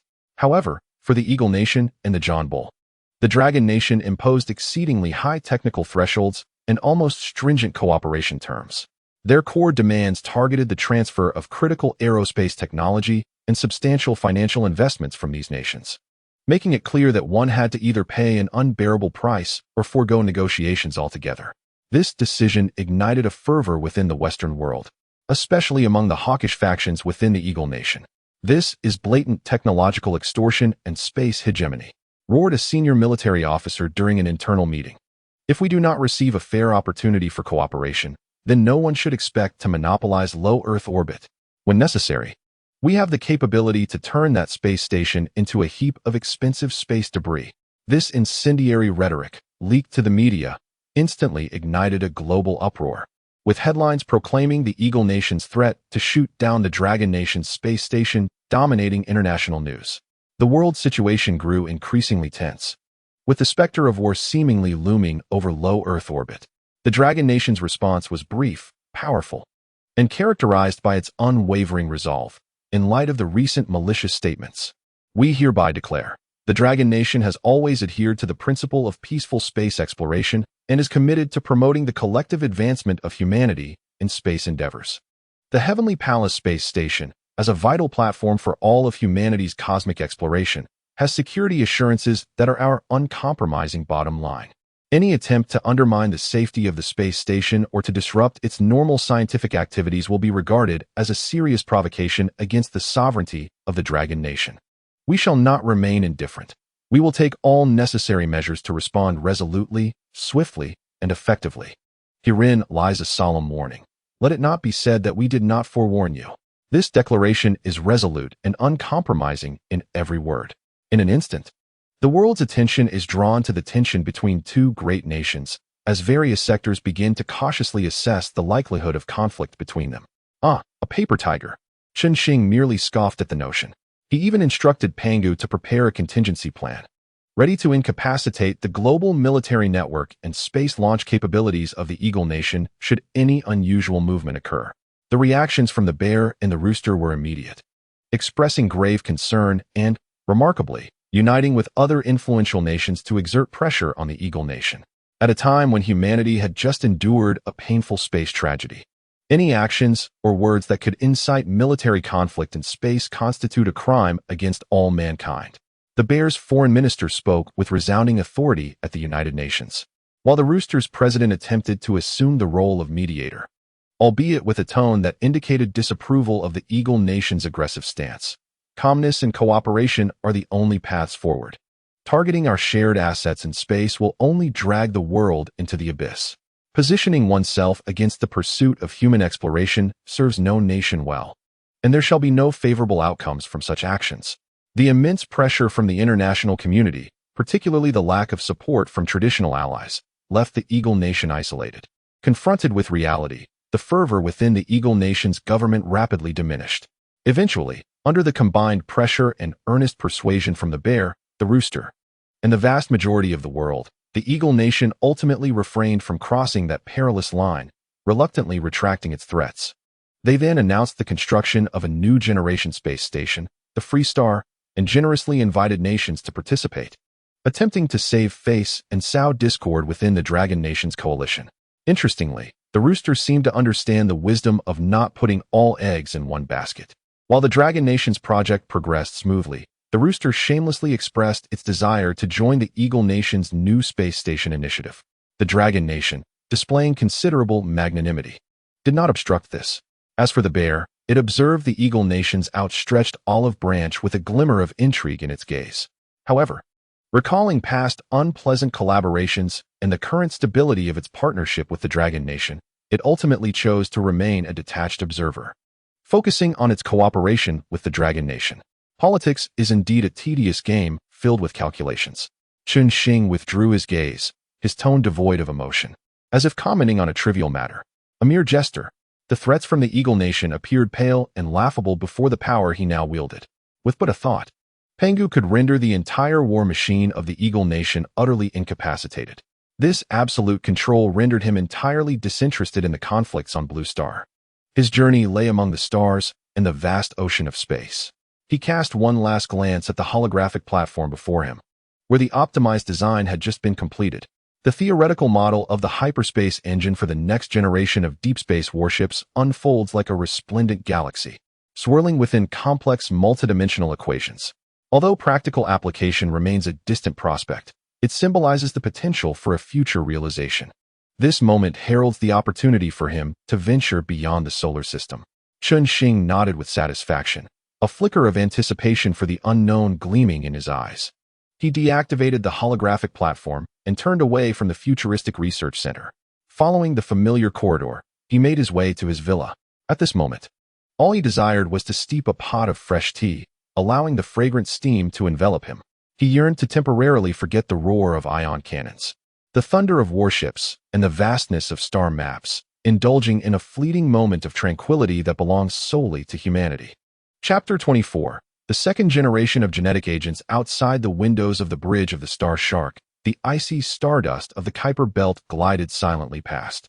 Yet, Chun Xing's gaze pierced through this desolate panorama, resting upon the swirling multidimensional equations on the holographic platform that represent the core challenges of the hyperspace engine. After 5 years, the solar system had become his private garden. However, the technological barriers surrounding the hyperspace engine loomed before him like a wall of size across the starry sea. For this reason, Chun Xing had been adrift in space for 5 days. The stagnation in research progress had left him feeling agitated. He thought perhaps a breath of fresh air might spark inspiration. Pangu. Chun Xing's voice echoed within the silent bridge, laced with a calm demeanor. Given the current pace of our research, what is the estimated time to overcome the theoretical bottleneck of the hyperspace engine? Based on the current computational power of the Fuxi matrix and the existing theoretical model, the optimal path simulation is only 178 complete. The estimated lower limit for a breakthrough is 37 years, for months, and 11 days, boss. Pangu's response was precise to the day, yet it fell upon Chun Xing like a bucket of cold water. 37 years. Even considering his currently extended lifespan, this was an exasperating figure. His fingers unconsciously drummed against the cold armrest, producing a dull thud. 6 years prior, the first genetic enhancement had sparked a leap in cognitive ability, propelling his research speed to unprecedented heights, making him the unseen ruler of the solar system. Now, confronted with the vastness of deep space, the limits of this body and mind had once again become a constraint. The bottleneck lay within himself. Chun Xing sighed softly, a glimmer of resolute determination flashing in his sharp gaze. He slowly lifted his head, gazing into the profound void as if locking eyes with invisible shackles. Pangu. Initiate the ascension plan. His voice was resolute, leaving no room for doubt. Objective. Develop the second generation of genetic enhancement agents. Completely transcend the existing limits of the human body and the superbrain. Command confirmed. The ascension plan has been activated, boss. Pangu's response bore a slight hum, indicative of increased computational load. Accessing all relevant databases, integrating all data from the first generation of genetic agents. 6 years of adaptability monitoring records, constructing models for the latest breakthroughs in biotechnology. Subsequently, Chun-Shing swiftly piloted the Star Shark homeward. 2 days later, he returned to the Blue Star base, to the laboratory that had undergone countless upgrades, now a veritable sanctuary of biological research. Chun-Shing immediately immersed himself in the upgrade war targeting his very being. On the holographic platform, a complex three-dimensional model representing his genetic chain floated above. Beside it were the molecular structures of the first-generation agents, along with the myriad evolutionary paths projected by Pangu's calculations. The objective was unequivocal. Chun-Shing's voice was low and focused, his fingers gliding swiftly over the virtual keyboard, adjusting parameters. With absolute safety as a prerequisite, he aimed to maximize the stimulation of neural potential. He sought to enhance cognitive speed, information processing, and logical reasoning while further optimizing cellular vitality. Difficulty assessment, level, boss, Pangu timely reminded him. Surpassing the inherent limits of the human body involves deep regulatory control of gene expression, with risks far exceeding those of the first generation. I know. Chun-Shing's gaze was intensely fixed on a gene fragment undergoing optimization, his eyes akin to the most precise probes. Our foundation now is far stronger than it was 6 years ago. Indeed, the accumulation of knowledge over 6 years was staggering. Chun-Shing's intellectual reservoir had long surpassed the cumulative knowledge of Blue Star civilization by several multiples, delving into the uncharted realms of theoretical physics, higher-dimensional mathematics, and biological genetics. Pangu's intelligent core had undergone several iterations, with its logical reasoning and simulation capabilities reaching godlike levels. The laboratory's equipment had transformed beyond recognition. The nano-level precision of gene editing and the probes capable of real-time monitoring of quantum-level cellular changes provided a robust backing for this audacious venture. In the days that followed, Chun-Shing transformed once more into a precise research machine, wholly immersed in the ocean of genetics. Engaging in countless intellectual storms with Pangu, formulas, models, and simulation results cascaded through his consciousness like a waterfall. This telomerase activation pathway is too radical. The risk of cellular carcinogenesis has surged by 32. Rejected. The concentration of neuron synapse regeneration-inducing factors increased by 15. Simulations indicate a significant enhancement in superbrain activity. However, the energy metabolism demand has grown exponentially, necessitating a corresponding energy conversion plan.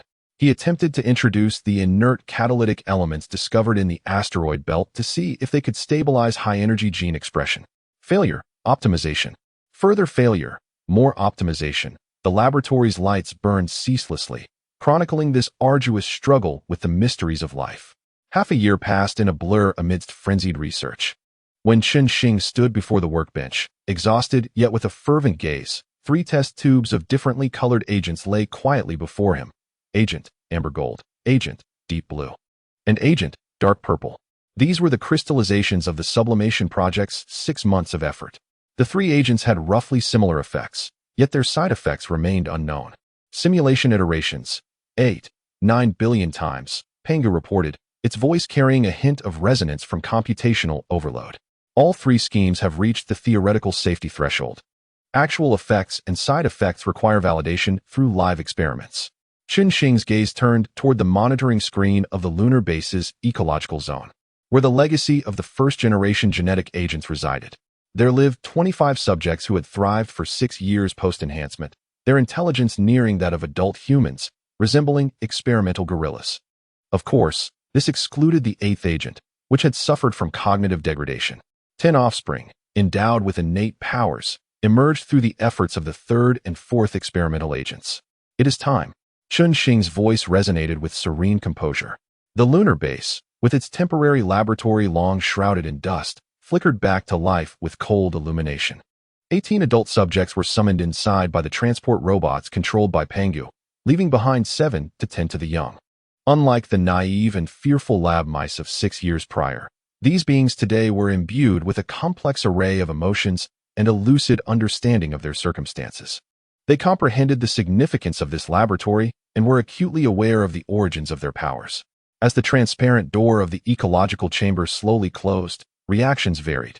A particularly robust male gorilla, designated Colossus, who had ingested the 2nd agent, thumped his broad chest with excitement. emitting a low, expectant growl.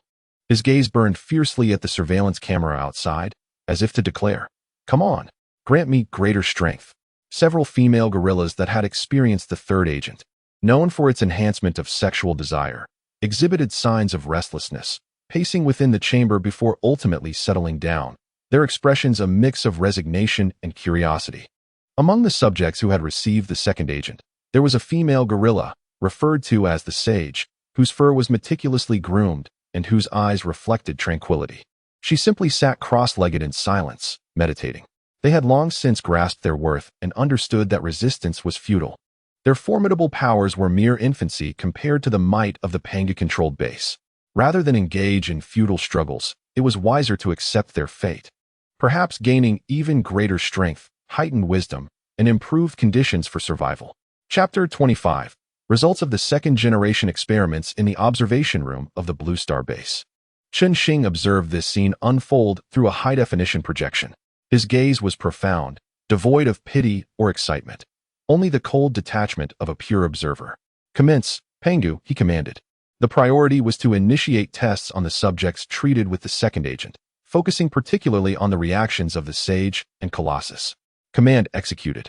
Pangu's voice was icy and efficient. A mechanical arm deftly injected the amber-hued serum into the Sage's veins. Her body shuddered slightly, her eyes fluttering open, a glimmer of golden light flickering within them before she returned to a deeper tranquility, as if silently attuning to the changes within her. Next, the cerulean serum was administered to the frenzied Colossus. Nearly the moment the serum entered his bloodstream, his eyes flared crimson with blood. He unleashed a deafening roar. Filled with agony and fury, terrifying events unfolded. His body began to expand at a visible rate, akin to an inflating balloon. Muscle fibers tore and reconfigured, while his bones creaked ominously. In mere seconds, the once 3-meter-tall colossal figure surged to a staggering height of nearly 30 meters. The entire ecological chamber appeared as a mere toy in his presence. With a primal scream, he completely lost his reason, his rage manifesting as palpable sound waves that assaulted the reinforced glass. His gigantic fist, reminiscent of a battering ram, struck the chamber wall with a cataclysmic force. Boom! Reinforced glass and alloy frameworks, capable of withstanding small meteorite impacts, were suddenly torn asunder with a deafening roar, shattering into fragments. The vacuum surged in instantaneously, causing the air within the laboratory to violently escape, creating a ferocious storm. Debris and remnants of instruments were swept towards the breach. The experimental subjects in the other ecological pods emitted terrified shrieks. Meanwhile, the enraged giant stone, its mountainous form exposed to the vacuum of the moon and the frigid temperatures approaching -200°C, presented an astonishing spectacle. It did not succumb to instant obliteration like ordinary organisms. Its muscular body, resembling that of a dragon, convulsed violently, while dark blue veins bulged beneath its skin, as if they might burst forth at any moment. Its movements became increasingly arduous and sluggish, as if ensnared in an invisible quagmire. Each minuscule shift was accompanied by the tearing and reformation of muscle fibers. It opened its mouth, yet no sound emerged. Only a silent, excruciating howl crystallized upon its contorted, grotesque visage. In its pair of crimson, colossal eyes, fury remained, yet deep within lay a profound terror and struggle against the inevitability of death, an instinctual response to its plight. It was astonishing that this abominable body, forcibly augmented by the agent, could withstand the lethal onslaught of the vacuum and the extreme cold. Time seemed to stretch interminably.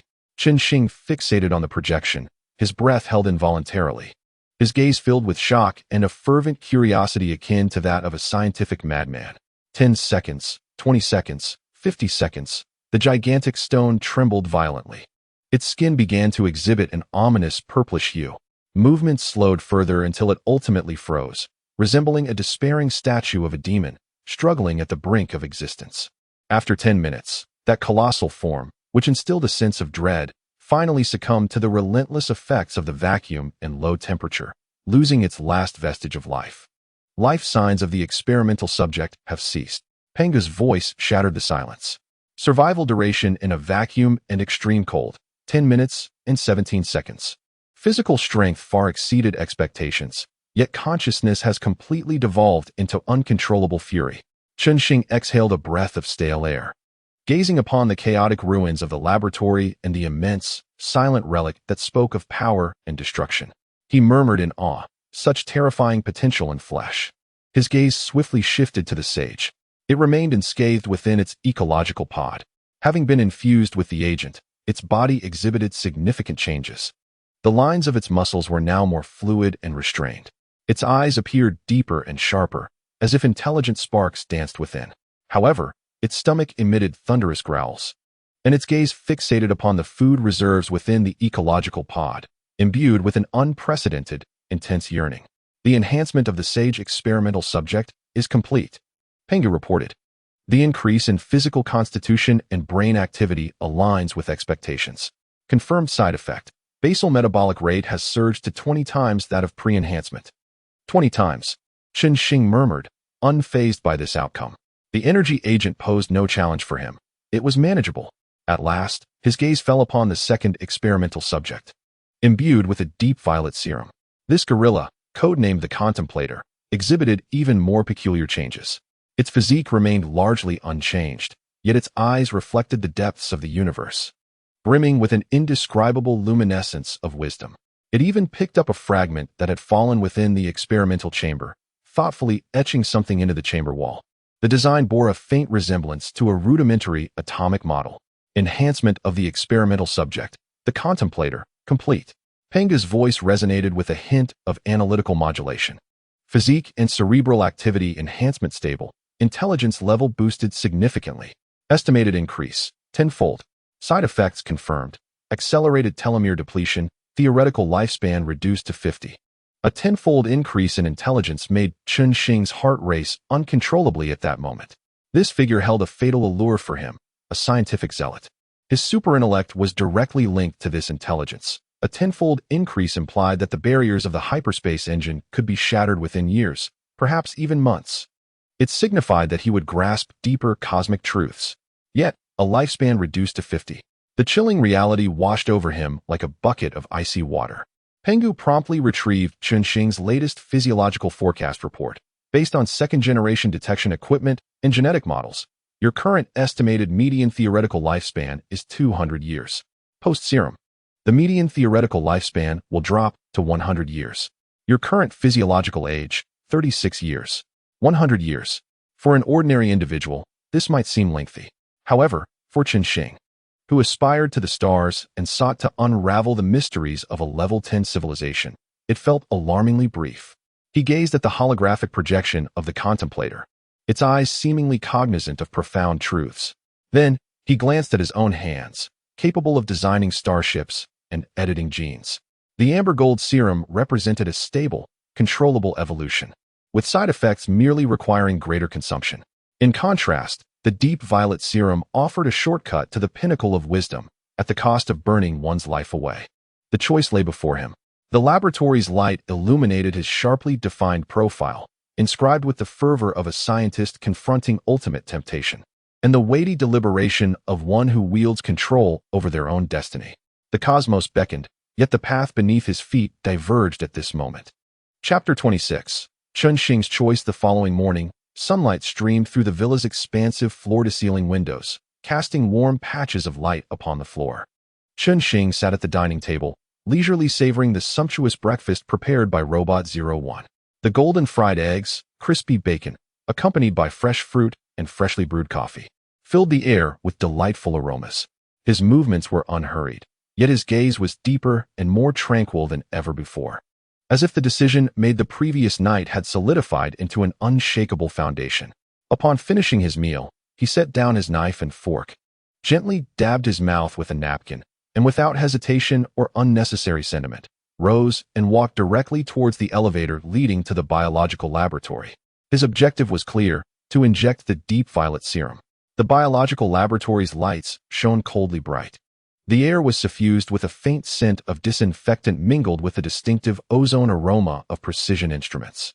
The syringe, containing a deep purple solution, lay quietly on the sterile operating table, glimmering with a kaleidoscope of colors. It resembled a frozen cosmic nebula, harboring a heart-stopping power and cost. The voice of Pangu resonated within the laboratory, imbued with a rare, almost human-like concern. Boss, do you confirm your choice of the serum? Based on simulations, its telomere depletion side effects are irreversible. Theoretically, your lifespan will be significantly shortened to approximately 100 years. However, should you opt for the serum, combined with your existing physique, your estimated lifespan could instead reach a millennium. Confirmed. Xing's response came without hesitation, his voice steady as a rock. He rolled up his sleeves to reveal his robust arms, his movements crisp and decisive. Pangu, I have weighed my options. The enhancement of brain power provided by the serum is several-fold. Yet, in the face of the barriers posed by the hyperspace engine, the improvement remains marginal. It is estimated that it will take at least another decade or two to achieve any breakthroughs. This would contradict the original intent of developing a second-generation genetic serum. It is better to take a bold leap. If my brain power is significantly enhanced, many daunting problems could be effortlessly resolved, including longevity. A glimmer of sharp insight flashed in his eyes. I believe that by then, developing a longevity serum should not pose a challenge. Understood, boss. Pangu respects your choice. Pangu stated, a rare expression of acknowledgement in its tone. Some might wonder why the benefits of the three serums could not be combined. Xing could only chuckle. In this world, such things do not exist. Not to mention the time required for experimentation. Merely amalgamating the effects of the three serums would amplify the side effects exponentially. This is no simple arithmetic. What if the final product becomes unusable? That would render all efforts futile. Soon, Pangu maneuvered the mechanical arm to grasp the syringe. The cold sensation coursed through his fingertips as the needle pierced the skin. The deep purple liquid was slowly infused into Xing's veins. Contrary to his expectations of excruciating pain or violent reactions, he instead experienced a peculiar, gentle warmth that rapidly enveloped him, akin to the nurturing spring rain soaking parched earth. Instantly, it cocooned every cell in his body. A low, comfortable groan involuntarily escaped from the depths of his throat, not from anguish, but from a profound sense of satisfaction. As if every thirsty cell within him were greedily absorbing this elixir of evolution. He could distinctly sense the monumental transformations occurring within, muscle fibers reshaped by an invisible hand, becoming denser, tougher, and brimming with explosive power. His bones felt as though they were being tempered, their density surging, emitting a subtle hum. The vitality of his internal organs was elevated to an unfathomable level. Metabolism surged as if turbocharged, the flow of blood quickened, carrying richer oxygen and energy. Yet, this was merely the prelude. The true metamorphosis was unfolding in the profound depths of his brain. It felt as if myriad stars ignited within his skull, exploding into existence. The dormant neurons burgeon with an unprecedented fervor, intertwining, reorganizing with fervent intensity. The antiquated pathways of thought are instantaneously enveloped by networks that are more efficient, intricate, and sophisticated. Deep within the genetic code lies the core sequence that bestows upon him superintelligent capabilities. It is as if a shackle has been unbound, radiating a resplendent brilliance. The velocity of information processing, the profundity of logical deduction, the capacity for spatial imagination, all attributes pertaining to intellect, are surging exponentially. Countless conundrums that once plagued him regarding hyperspace engines, higher dimensional physics, and the essence of life now dissipate like mist under the sun. A torrent of inspiration and optimization strategies rush forth in his mind. Akin to a flood breaking through a dam, the intense deluge of information intertwines with the comforting sensations brought about by profound physiological transformations, creating a wondrous vertigo. Xing's eyelids grow increasingly heavy, his vision gradually blurring. He obeys the will of his body, making his way to the resting bed nestled in the corner of the laboratory. Almost instantly as he collapses, he plunges into a deep, dreamless slumber. His body and mind are digesting this life-altering metamorphosis with utmost efficiency. 8 hours slip by quietly under the constant dim light of the base. Xing's eyelashes flutter slightly before he suddenly opens his eyes wide. Those eyes are now utterly transformed from their previous state. They are as profound as if they contain the entirety of the universe, sharp enough to pierce through the fundamental essence of matter. As his gaze shifts, there is not a hint of confusion typical of one just awakening. Instead, there exists an almost superhuman clarity and an absolute sense of control. His movement to sit up is fluid and swift, devoid of any hesitation, as though every joint in his body has achieved perfect harmony. He lowers his head, spreads his hands, and slowly clenches and releases them. The air in his palms bursts with a subtle pop. He can distinctly feel the surging power within him, far surpassing anything he has previously experienced, alongside an unprecedented clarity and speed of thought. Pangu, initiate comprehensive diagnostics. His voice resonates, calm yet imbued with an undeniable authority. Understood. Boss. Vital signs scanning initiated. Cold mechanical arms and scanning beams envelop him. Data cascades like a waterfall on the adjacent holographic screen. Shing strides toward the force gauge and casually throws a punch. Bang! A resonant thud reverberates, sending tremors through the air. The sturdy alloy target bears a clear imprint of his fist, and the entire apparatus emits a groan under the strain. Punch force test, 9,810 kilograms, an increase of 1,016 from pre-enhancement. He gazes impassively at the daunting figure before proceeding to the next test. The randomly illuminated red dots on the screen appear to him like a slow-motion slideshow. His fingers strike with the precision of lightning, each click preceding the complete illumination of the red dot. Neural response speed test, 48 milliseconds, an increase of 1041 from pre-enhancement. The results of the reaction test are astonishing. Cellular activity analysis. Overall physiological functions enhanced by approximately 950-1200. Telomerase activity monitoring. Telomere depletion rate elevated to 500 times the pre-enhancement baseline. Theoretical median lifespan model update. Approximately 100 years. Brain activity and superbrain capability assessment. Comprehensive computation, deduction, and enhancement of learning and memory capabilities projected to exceed 3,500. Quantum-level neural signal transmission efficiency has surpassed existing model limits. Basal metabolic rate analysis. Energy demand surges.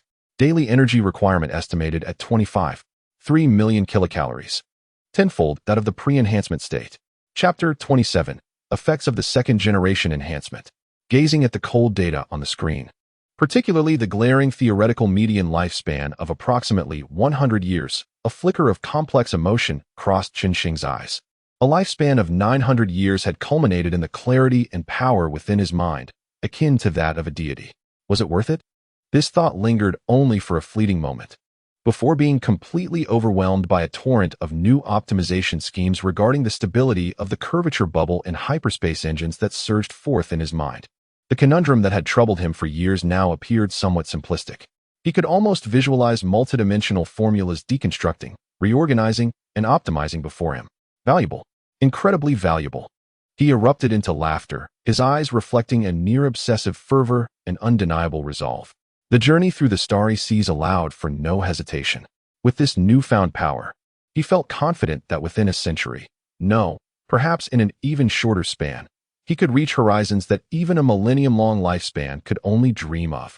However, in that moment of soaring ambition, an unprecedented, black hole-like hunger, stemming from the very essence of life itself, suddenly engulfed him.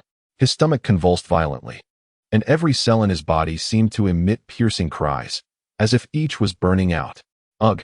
Shing let out a muffled groan, his brow furrowing deeply. He rushed to the adjacent storage cabinet for potions, seizing 10 bottles of the first-generation energy elixir, each containing 100 milliliters and a total of 300,000 kilocalories. Without hesitation, he removed the corks and downed the entire contents in one gulp. 1,000 milliliters of icy liquid rapidly filled his stomach, providing a momentary sensation of fullness. The convulsions in his abdomen eased, and the life-threatening hunger began to recede like a tide. Yet, boss, energy intake has reached 300,000 kilocalories. However, according to metabolic monitoring, it has only alleviated approximately 30 of the energy deficit. Pangu's voice conveyed a tone of analytical gravity. Feeling the remaining faint cries from his cells, Shing's brow furrowed even deeper. He pressed on his still empty abdomen, a glimmer of realization passing through his eyes. It's not a matter of quantity, he murmured to himself. His mind, akin to a precision instrument, instantly sprang into action. It's the quality that falls short. His body had evolved beyond human limits, reaching a new echelon. The energy levels required by his cells had also escalated. These ordinary energy potions were akin to fueling a supercar with low-grade gasoline. Conversion efficiency was woefully inadequate to satisfy the full power of the engine. The alarm of hunger had not been extinguished. It had merely been forcibly suppressed. He understood that if the energy source issue was not resolved, perhaps in 2 or 3 hours, that dreadful hunger, one potent enough to disrupt thought, would return with greater ferocity. What to do? One cannot perpetually rely on inundating oneself with medicinal concoctions. Without the slightest hesitation, Chun-Shing immediately seated himself at the biological workstation. His hyperactive brain functioned like the most formidable biological computer in the cosmos. A vast reservoir of knowledge regarding bioenergetics, the efficient conversion of mitochondrial cells, and the synthesis of high-energy molecular bonds was instantaneously summoned, reorganized, and deduced.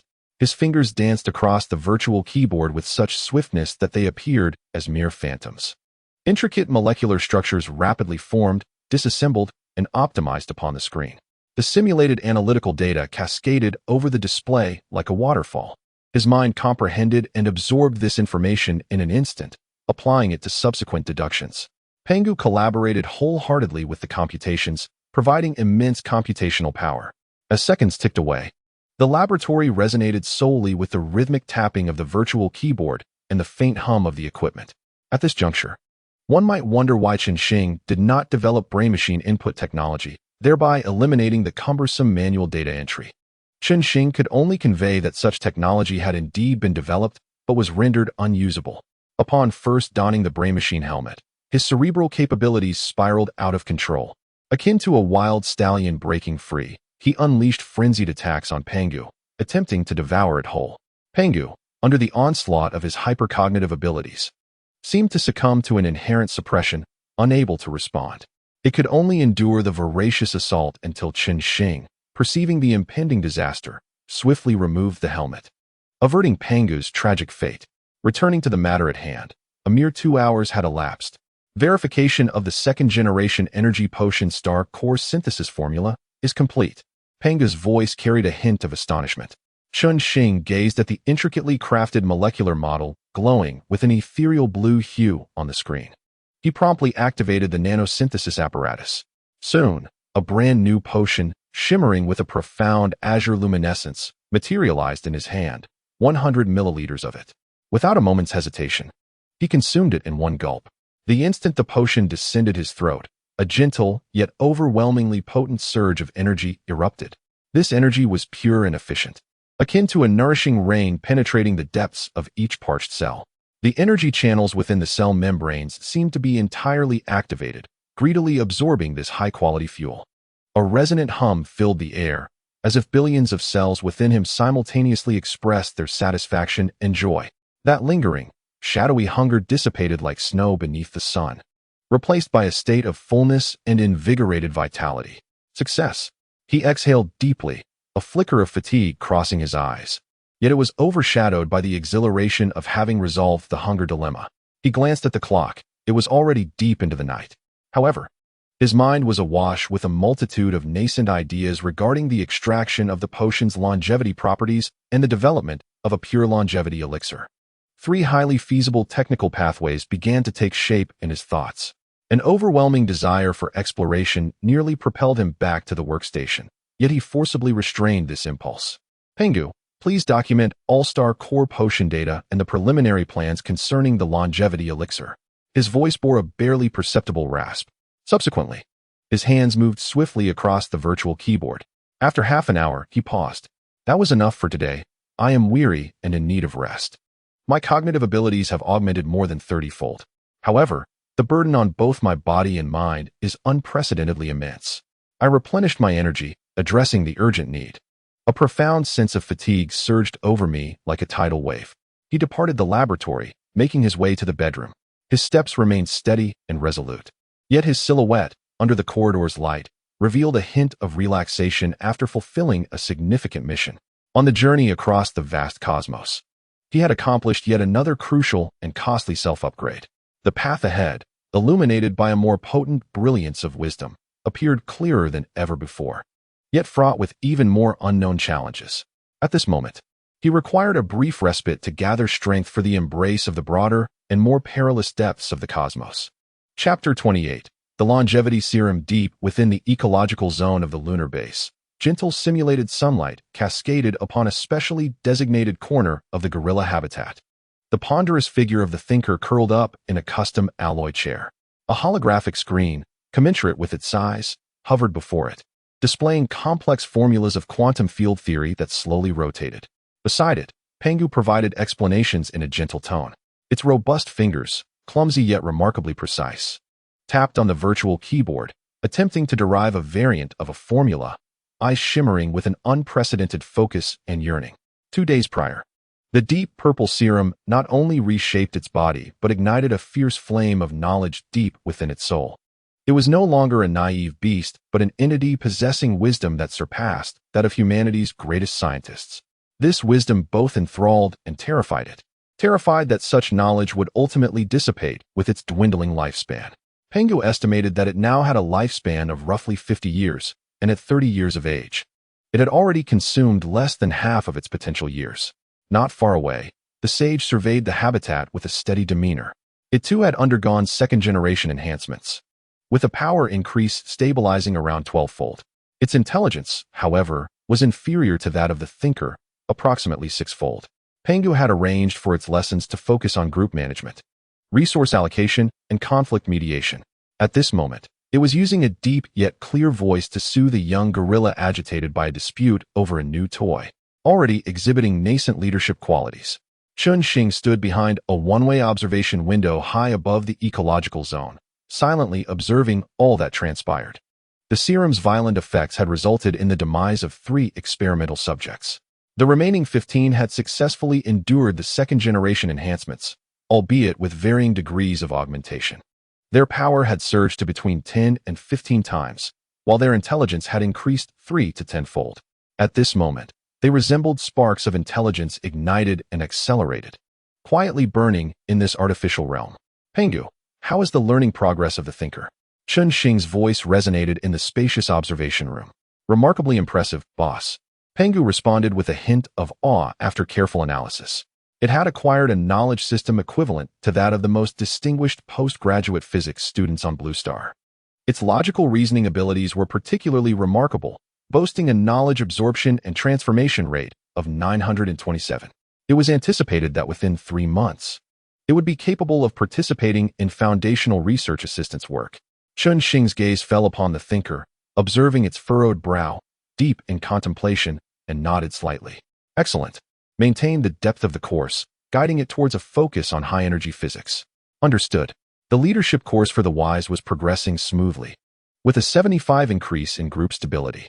Chun-Shing cast one last glance at this vibrant homeland filled with extraordinary life before turning to leave. The path to enlightenment had already been laid. Perhaps unexpected assistance would indeed be garnered in the future. The following morning, after enjoying the meticulously prepared breakfast by 01, Chun-Shing wasted no time and directly entered the biological laboratory. The air was infused with the distinctive scent of ozone from precision instruments and a faint hint of disinfectant. On the holographic platform, the molecular structure of the first-generation drug was displayed alongside 6 years of physiological monitoring data for the thinker, the wise, and other experimental subjects. Sprawling like a galaxy, Pangu, lock onto the gene expression sequences and metabolic pathways directly related to the enhanced activity of telomerase, which delays cellular aging. Chun-Shing's voice was calm and clear. The target sequences have been highlighted, and the associated metabolic pathway model has been completed, Pangu responded swiftly. With the terrifying superbrain capabilities endowed by the second-generation genetic drug, Chun-Shing's thoughts operated at the speed of light, akin to a supercomputer. His fingers danced across the virtual keyboard, creating a blur of light. The intricate genetic maps were dismantled layer by layer, extraneous elements stripped away, and expressions optimized. Countless potential extraction, purification, and stabilization schemes instantaneously formed, simulated, and discarded in his mind, leaving only the optimal solution. The molecular model on the holographic screen rapidly reconfigured at his command. The longevity characteristics, originally entangled with other enhancement effects of the drug, were precisely isolated, resulting in a new molecular configuration that was independent, efficient, and minimized side effects. In the laboratory, only the sound of the virtual keyboard tapping, the gentle buzzing of instruments, and Xing's slightly hurried breath from his accelerated thinking filled the air. 2 days. Merely 2 days. When the final set of stabilizer parameters was determined, the emerald green molecular structure representing the new drug rotated steadily on the holographic platform, radiating a soft and vibrant glow. Xing paused his actions. The synthesis formula verification for the longevity drug, Green Vine, has been completed, with a simulation success rate of 9,998, Pangu's voice confirmed. Xing gazed at the emerald glow, a flicker of satisfaction in his eyes. In the presence of such a superbrain, merely extracting and optimizing a known characteristic had indeed ceased to be a daunting task. At the lunar base, in the surface's temporary laboratory, the heavy airtight door slid open silently as Xing entered. The thinker awaited here, guided by Pangu. Its massive form appeared exceptionally serene under the cold experimental lights, its wise eyes fixed upon Xing. With a hint of barely perceptible tension and a greater sense of anticipation, Pangu has conveyed through the information terminal of the ecological zone the principles of the longevity potion, its immense potential, and the accompanying unknown risks, including the possibility of sudden demise. The contemplator, Xing, spoke in a calm and steady voice. His gaze locked onto the pair of eyes brimming with wisdom. Pangu must have elucidated everything to you. The choice lies in your hands. He paused, his tone remaining serene, yet imbued with a profound respect for this equal exchange. Should you accept the experiment and succeed, you shall gain centuries of time to continue your quest for knowledge, potentially leading your kin towards new horizons. However, failure may exact the ultimate price of life. Should you decline, you may continue to dwell in your homeland until the end of nature itself. The contemplator's vast chest heaved slightly. It slowly bowed its head, its sturdy fingers unconsciously caressing the cold alloy floor. The laboratory was enveloped in silence, save for the low hum of the ventilation system. Memories flooded back. The first glimmer of wisdom that emerged post-genetic enhancement, the warmth and responsibility felt among its kin over the past 6 years, and the unparalleled fulfillment and ecstasy experienced while immersed in the ocean of knowledge in recent days. It was a yearning that transcended instinct, the pursuit of wisdom, exploration. It had merely grazed the edges of this resplendent world. It could not fathom the notion of such a fortuitous opportunity ending in the span of a fleeting life. It refused to accept and would never acquiesce to such a fate. Its kin required sages, but more so, pioneers. With a sudden motion, it lifted its head, the hesitation in its gaze replaced by a resolute determination akin to burning bridges. A deep yet clear roar emerged from its throat. Imbued with a sense of finality, I accept. For the sake of knowledge. For my kin, I am willing to take the risk. The extraordinary intellect enabled it to master the human language in a mere 2 months. In its profound, simian eyes burned an ardent desire for an extended lifespan, a fervent yearning for wisdom, and an unyielding spirit to alter its destiny. Chapter 29. Addressing the issue of lifespan, Xing observed the indomitable flame in its eyes with a tranquil demeanor, nodding slightly. He was not untouched by emotion. Faced with a being of heightened intelligence that actively chose to confront its fate, he could no longer regard it merely as an experimental subject. This courage and awareness warranted an opportunity for choice and a measure of respect. Yet, beneath this respect lay his absolute control. He firmly believed that he could bestow power and withdraw it at will. Very well, he stated in a tone that remained unperturbed but carried a touch less detachment. Pangu, commence. He commanded, his gaze sharp as that of a hawk. Initiate the highest level vital sign monitoring, with a primary focus on the real-time fluctuations of telomerase activity, the rate of telomere attrition during cellular division, mitochondrial efficiency, neurotransmitter fluctuations, and the overall energy field spectrum. Should any anomalies arise, activate the emergency protocol within 0.001 seconds. Command executed. Monitoring system fully operational. Sterile injection preparations complete. Pangu's voice took on an unprecedented solemnity. The emerald-hued potion of IV coursed gently into the veins of the contemplator. Injection complete. Vital signs stable. Telomerase activity commencing enhancement. With the rate of increase aligning with optimal model predictions, the rate of telomere attrition during cellular division is beginning to decelerate. Mitochondrial metabolic efficiency is optimized. No immune rejection or abnormal energy field fluctuations detected. Neural signal transmission remains stable. The voice of Pangu resonated clearly within the stillness of the laboratory. Data pulsated steadily and healthily upon the screen.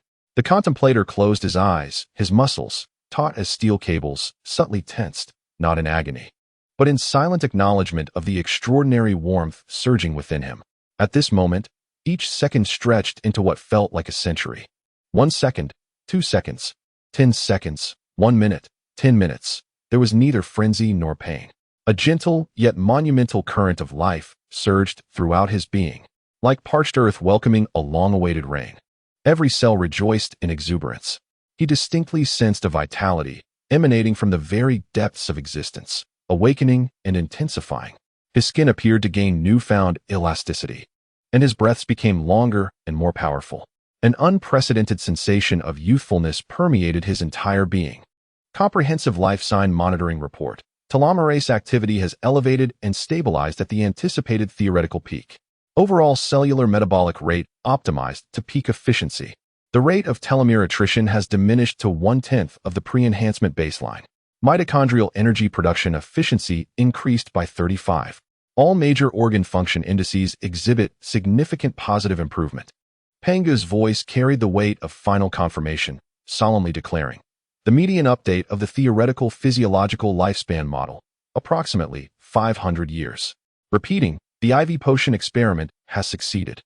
The contemplator abruptly opened his eyes, his massive palms clenching into fists with fervor. He felt the vibrant life force coursing through his veins, seemingly boundless. Unable to contain his inner ecstasy and gratitude for this rebirth, as well as his reverence for the Creator who bestowed it all, he lifted his grand head and let forth a roar that reverberated throughout the laboratory, a deep, primal sound filled with raw power and pure joy of life. Immediately, he performed an action that momentarily stirred Chen Xing's emotions. His colossal form, embodying strength yet marked by profound solemnity, faced Chen Xing and slowly knelt on one knee. The weighty thud of his knee and knuckles striking the alloy floor echoed ominously. He bowed his head and, with a deep, resonant voice capable of expressing complex emotions, solemnly proclaimed, "My lord, I thank you for granting rebirth and wisdom. The contemplator hereby vows, I, along with the tribe I lead, pledge our loyalty to you in this life and beyond, to safeguard your will, to protect all that is yours, willing to sacrifice my life for your grand endeavors. Forever shall I follow." His voice echoed through the vast laboratory, imbued with a near-sacred fervor and resolve. Chen Xing gazed at the colossal being kneeling before him, witnessing the genuine flames of loyalty in its eyes, a loyalty forged from wisdom, gratitude, and the future of its kin. In his profound eyes, a faint yet almost comforting ripple finally passed. "Rise, contemplator." Chen Xing's voice remained calm, yet it carried an additional warmth of approval. "I accept your loyalty, and I hope you can fulfill your promises. However, I must clarify something. I can bestow upon you power and wisdom, but I can also retract all of it. I trust you understand this principle. Now, I bestow upon you the title of pioneer. Let your kin safeguard the spark of wisdom and strive for knowledge. The sage is officially appointed as the clan leader, while you, as the pioneer of the tribe, will hold a rank above the leader, guiding the clan towards the righteous path." He succinctly established the new order. Command recorded, identity privileges updated, Pangu confirmed. The contemplator, no. It should now be referred to as the pioneer, responded, a brighter light igniting in its eyes. It bowed deeply once more, proclaiming, "As you wish, my lord." The pioneer shall eternally remember the vow made, never to betray. Raising its head, it sparkled with unwavering resolve. Then, under Pangu's guidance, it departed the laboratory with steady, powerful strides, bearing a heavy yet spirited sense of mission. In the biological laboratory of the Blue Star base, Chen Xing picked up a vial of the same verdant potion. Gazing at the life-infused luminescence, he injected it into his own body without hesitation. The familiar gentle warmth enveloped him instantaneously, a purer and more potent life energy than that which the pioneer had experienced. He could vividly perceive the joyous cheers of his cells, feeling the essence of life, once accelerated in its depletion by the potion, now soothed, reinforced, and extended by a gentle yet resilient force. "Boss, vital sign monitoring complete." Pangu's voice carried a hint of human-like joy. Telomere depletion rate has stabilized at a remarkably low level, and cellular activity peak has been elevated and solidified. Comprehensive assessment. Median theoretical physiological lifespan updated to 1,100 years. 1,100 years.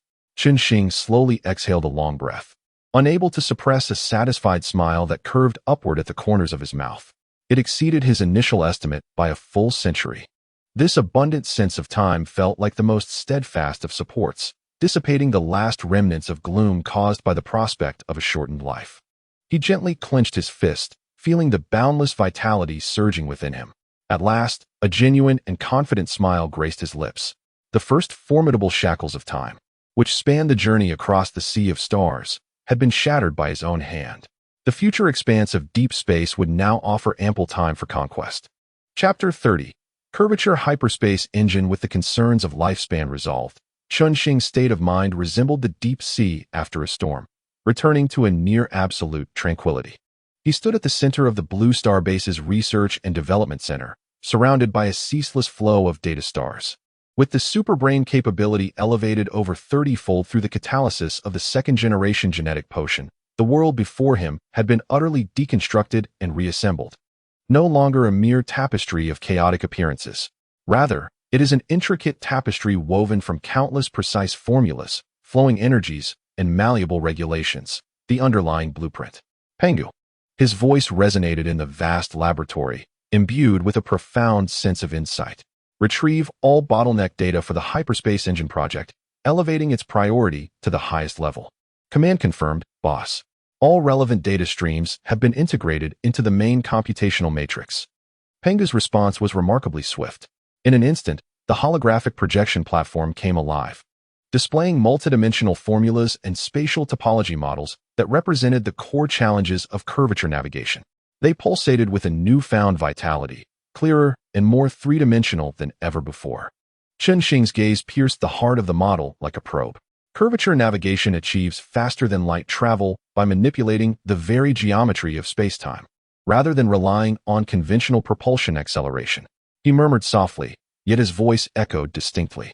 By compressing space in front of the spacecraft with immense energy and stretching it behind, one could artificially create a spatial curvature bubble enveloping the vessel. This results in a wave motion driven by the differential of spatial curvature, allowing the ship to glide within. It would achieve movement surpassing the speed of light. Inside the bubble, the spacecraft remains in an inertial state with zero acceleration, thereby avoiding the relativistic mass increase effect. His fingertips traced through the void. The holographic projection began to twist and fold under his command. The true challenge lies in stabilizing this curvature bubble. How to continuously and precisely distort the fabric of spacetime with an acceptable energy expenditure. A glimmer of insight flashed in his eyes. Vibranium, with its spatial stabilization properties, could it serve as the framework or anchor point for the curvature bubble, enhancing structural integrity and reducing energy dissipation? The possibility is exceedingly high, boss. Pangu's voice affirmed after computation. Simulations indicate that embedding a vibranium structure at critical nodes of the curvature field generator will enhance bubble stability by 432 and reduce energy loss by 65. Excellent. A spark of determination ignited in Xing's eyes. The efficiency of energy transmission and conversion presented another bottleneck.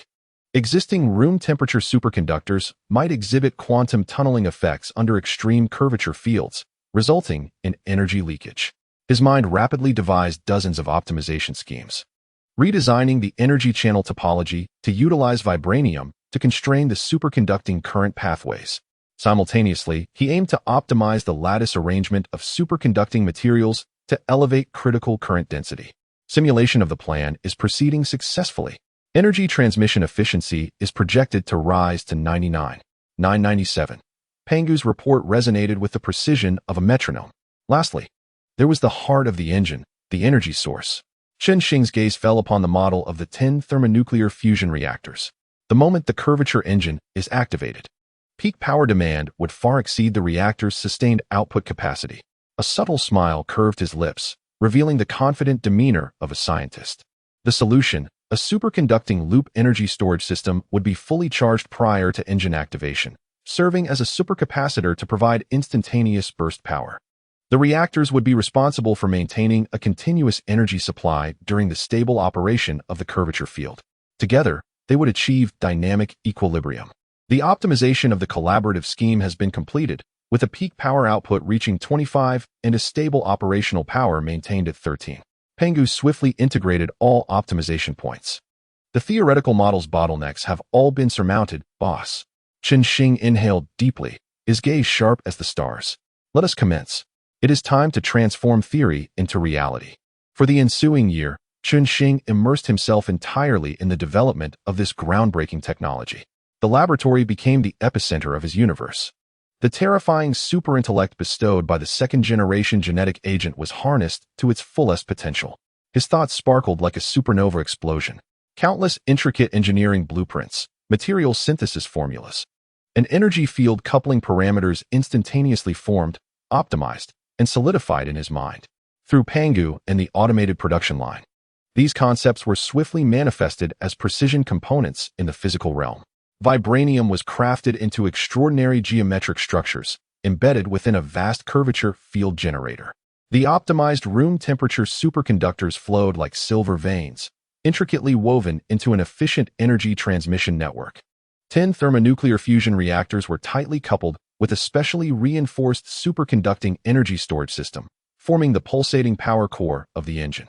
Pangu's computational core operated at full capacity, assisting Xing in conducting a multitude of simulation tests and parameter adjustments.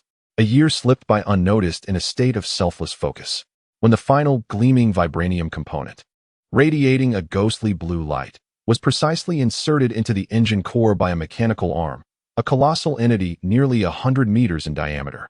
With a structure so complex it dazzled the senses, was finally unveiled at the center of the largest dock factory in the lunar base. It emanated a cold glow of metal and energy, lying in quiet anticipation, reminiscent of a colossal beast poised to rend the fabric of space itself. Pangu, at last, performed a self-check. Xing's voice resonated through the communication channel, tinged with a barely perceptible anticipation. Self-check sequence initiated. Energy circuits are unobstructed. Vibranium anchor point stable. Superconducting network shows no anomalies. Thermonuclear stack preheating complete.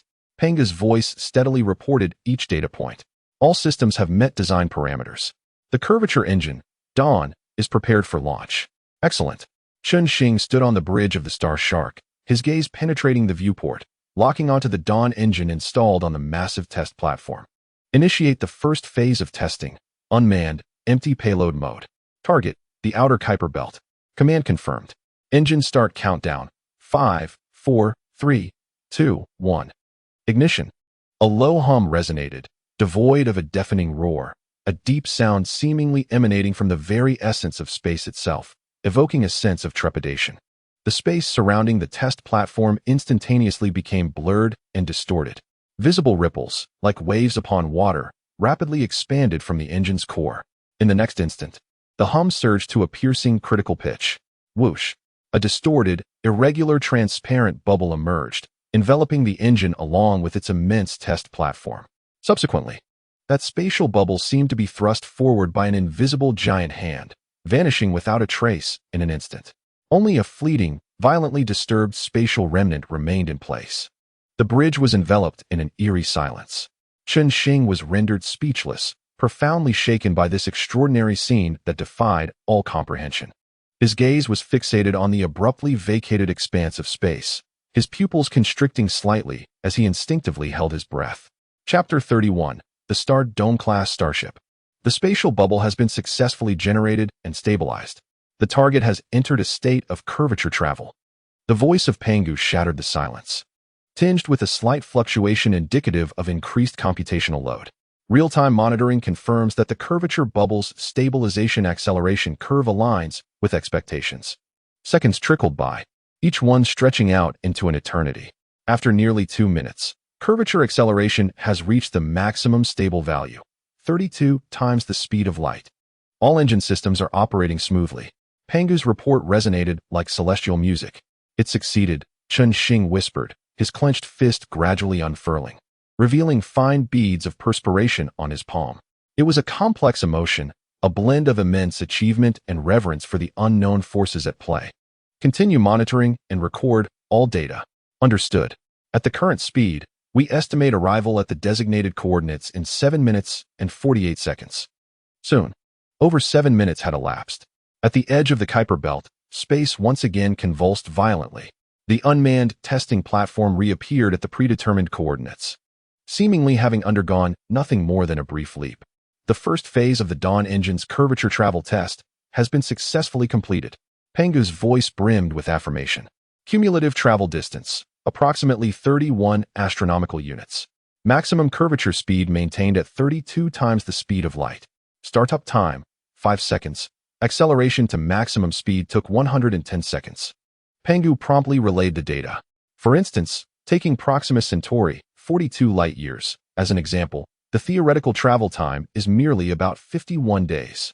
Moreover, according to the design, continuous high-load operation for 6 months necessitates a mandatory cooling period of 1 hour. This test's duration was too brief to require cooling. 51 days. Shing repeated this figure, his eyes igniting with an unprecedented brilliance.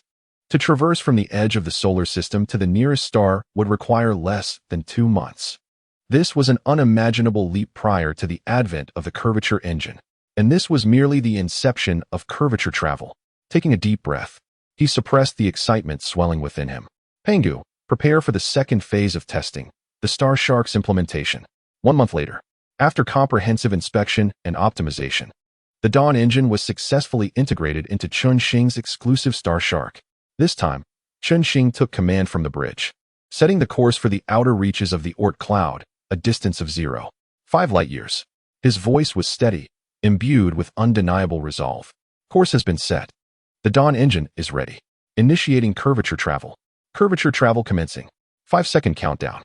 The scenery surrounding the Starship's hull warped and blurred once more, as though sinking beneath the surface of water. A low, familiar hum accompanied the sensation of space tearing apart.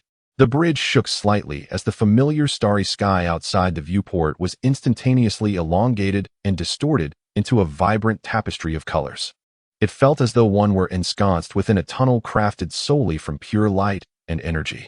The Starship was enveloped in a stable spatial bubble, embarking on a glide that transcended the speed of light amidst the folds of the cosmos. Shing sensed not a tremor within the confines of the Starship. It was remarkably smooth. If one did not gaze outwards, one would be utterly unaware of the warship's movement. Curvature bubble stable. Accelerating. 10 seconds, 50 seconds, 100 seconds. Achieved maximum stable warp speed. 32 times the speed of light. Estimated arrival time. 5 days, 16 hours, 52 minutes. Shing reveled in the ship's extraordinary steadiness, observing the fantastical curvature tunnel outside the porthole. A sense of dominion over the stars and transcendence of dimensions welled up within him. At last, we are poised to step beyond the cradle of the solar system. The success of the curvature engine had truly bestowed upon Shing's interstellar fleet a pair of genuine wings. Yet, these wings necessitated a mightier vessel to bear them.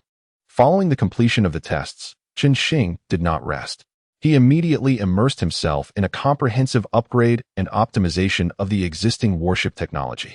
The objective: to forge a 4th-generation warship, the Starship, truly suited for deep space and interstellar navigation. 3 months. Yet another 3 months of tireless research and development.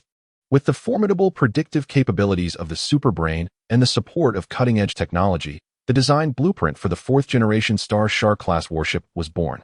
It had shed the naivete of a planetary system vessel. Its dimensions experienced a remarkable leap, length reaching 18 kilometers, width 500 meters, height 400 meters. It resembled a moving mountain of steel. A thicker layer of vibranium composite armor enveloped its entirety. The performance of the upgraded nuclear fusion propulsion engine surged dramatically. Its conventional cruising speed attained an astonishing 0.8 times the speed of light. This endows it with the capability for high-speed maneuverability within the stellar system. Even after exiting the curvature navigation state, the curvature engine was solely responsible for warp travel, lacking conventional navigation capabilities. The weapon systems, detection systems, and shield systems underwent comprehensive upgrades. Equipped with an entry-level Dawn curvature engine, the 4th-generation Starship-class warship was officially bestowed with a new title, Starship. The Starship class thus became a relic of history, its new designation being Star Dome-class Starship. In the subsequent month, under the efficient orchestration of Pangu, The Star Shuttle-class transport ship and the Cancer-class mining engineering ship also completed their synchronized fourth-generation upgrades. Their dimensions similarly expanded significantly, achieving unprecedented heights in transport capacity and mining efficiency, respectively named the Star Shuttle-class transport ship and the Cancer-class mining engineering ship. In the following 3 months, a grand-scale refurbishment project commenced across the major shipyards in the solar system. Tens of thousands of third-generation Star Shark, Star Shuttle, and Cancer-class vessels systematically sailed into the docks to undergo a metamorphosis. The frames were dismantled, engines replaced, structures reinforced, and systems upgraded. The goal, to elevate all to the standards of the fourth-generation Starship, Star Dome class, and auxiliary vessels. Reclining on the leisure sofa atop the villa's terrace, Chun-Shing gazed toward the star-studded night sky, as if beholding the vast and powerful silhouette of the Star Dome-class starship. His gaze was profound and tranquil, yet within him surged unprecedented waves of emotion. The resonant roar of the curvature engine lingered in his ears. The blueprint of the starship had already materialized into reality. It has been over 13 years since the awakening of the superbrain.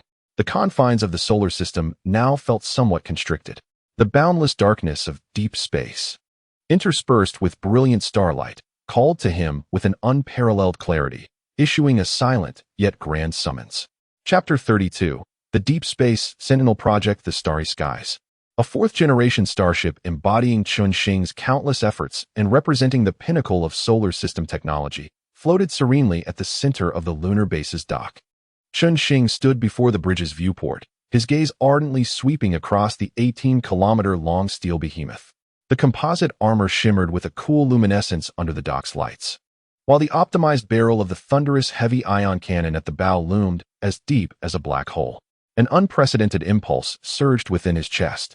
To pilot it himself, to break free from the solar system and behold the true visage of the vast starry sea. Pangu. Chun-Shing's voice carried a trace of barely perceptible excitement. Prepare for departure. Destination, beyond the solar system. Let us embark on this journey of discovery. He could almost envision the starry skies tearing through the Oort cloud, venturing into uncharted stellar realms. However, Pangu's response was as calm as ice water, instantly dousing his adventurous fervor. Warning. Risk assessment level, extremely high. Boss. Pangu's electronic voice bore an unprecedented seriousness. Reasons are as follows. 1. Unknown spatial environments. Does the region beyond the solar system harbor high-energy particle storms, gravitational anomalies, dark matter turbulence, or uncharted spatial structures? Existing detection methods cannot fully predict these phenomena. While the curvature bubble can evade conventional physical harm, its stability theoretical model contains gaps when faced with certain extreme or unknown spatial occurrences. 2. Potential threats from extraterrestrial civilizations. It is highly probable that extraterrestrial life exists within the solar system. Their attack patterns and capabilities may surpass the defensive limits of the starship. In such events, your biological form would not survive in deep space should the vessel sustain significant damage or the life support systems fail. 3. The stability of curvature navigation still requires long-term verification. The Dawn engine has only completed short-range tests within the solar system. The challenges posed by long-distance, prolonged curvature navigation in the depths of space, such as the structural integrity of the engine, energy supply, and the stability of the spatial bubble, may surpass the limits of simulation. Furthermore, there exists a significant risk of information isolation. Should an extreme situation arise, resulting in the interruption of quantum communication, the Star Dome will be rendered entirely isolated and helpless, as the core and supreme vessel of intelligence within the entire base network. Your worth cannot be measured by any starship. To personally venture into danger is not in accordance with the optimal principle of risk-reward ratio. Conclusion. It is strongly advised to forego personal execution of the inaugural deep space exploration initiative. You are not a character from a fantasy novel, capable of traversing the void and disregarding the laws of physics. Chun-Shing fell silent. Pangu's analysis struck him like a bucket of ice water, extinguishing the flame of eagerness that burned within him. The excitement on his face quickly faded, replaced by a furrowed brow as his fingers unconsciously tapped against the cold alloy handrail. Indeed, impulsiveness is a devil. He was not invincible. His power was entirely reliant on technological creations. He possessed a superbrain and a formidable fleet. Yet, at the core, he remained a flesh and blood being. In the presence of the true vastness of deep space, how fragile is an individual's life? A sudden spatial storm, an undetected lethal ray, or a formidable alien warship could instantaneously reduce this vessel of wisdom and ability to ashes. The adventurous fervor within him gradually yielded to rationality in the face of cold, harsh realities. Life is singular. He could not afford to gamble, especially not his own life, which bore the weight of the future of all human civilization. He exhaled slowly, a trace of regret flickering in his eyes. Yet, more prominently, there was clarity born from resolution. You are right, Pangu. I have indeed been somewhat reckless. The exploration of the unknown need not be rushed, nor should it entail risking one's life. He turned, his gaze directed towards the enormous holographic star map at the center. The blue boundary of the solar system was distinctly visible, beyond which lay the infinite, profound darkness. Since I cannot venture forth, let our eyes and arms pave the way. Pangu, execute the Deep Space Sentinel program. His voice was resolute, imbued with undeniable determination. Command confirmed. Boss, you have made a wise decision. Pangu's voice carried a hint of relief. Objective, deploy all 10,000 Star Dome-class starships. Chen Xing's voice was firm. Mission, centered on the solar system, conduct comprehensive exploration and reconnaissance into the depths of space across multiple sectors. The primary objective is to ascertain the spatial environment, resource distribution, and potential signs of civilization within a 10-light-year radius of the solar system. Simultaneously, establish quantum communication relay nodes along the route to construct an extended network. Deployment plan optimization in progress. Pangu calculated swiftly.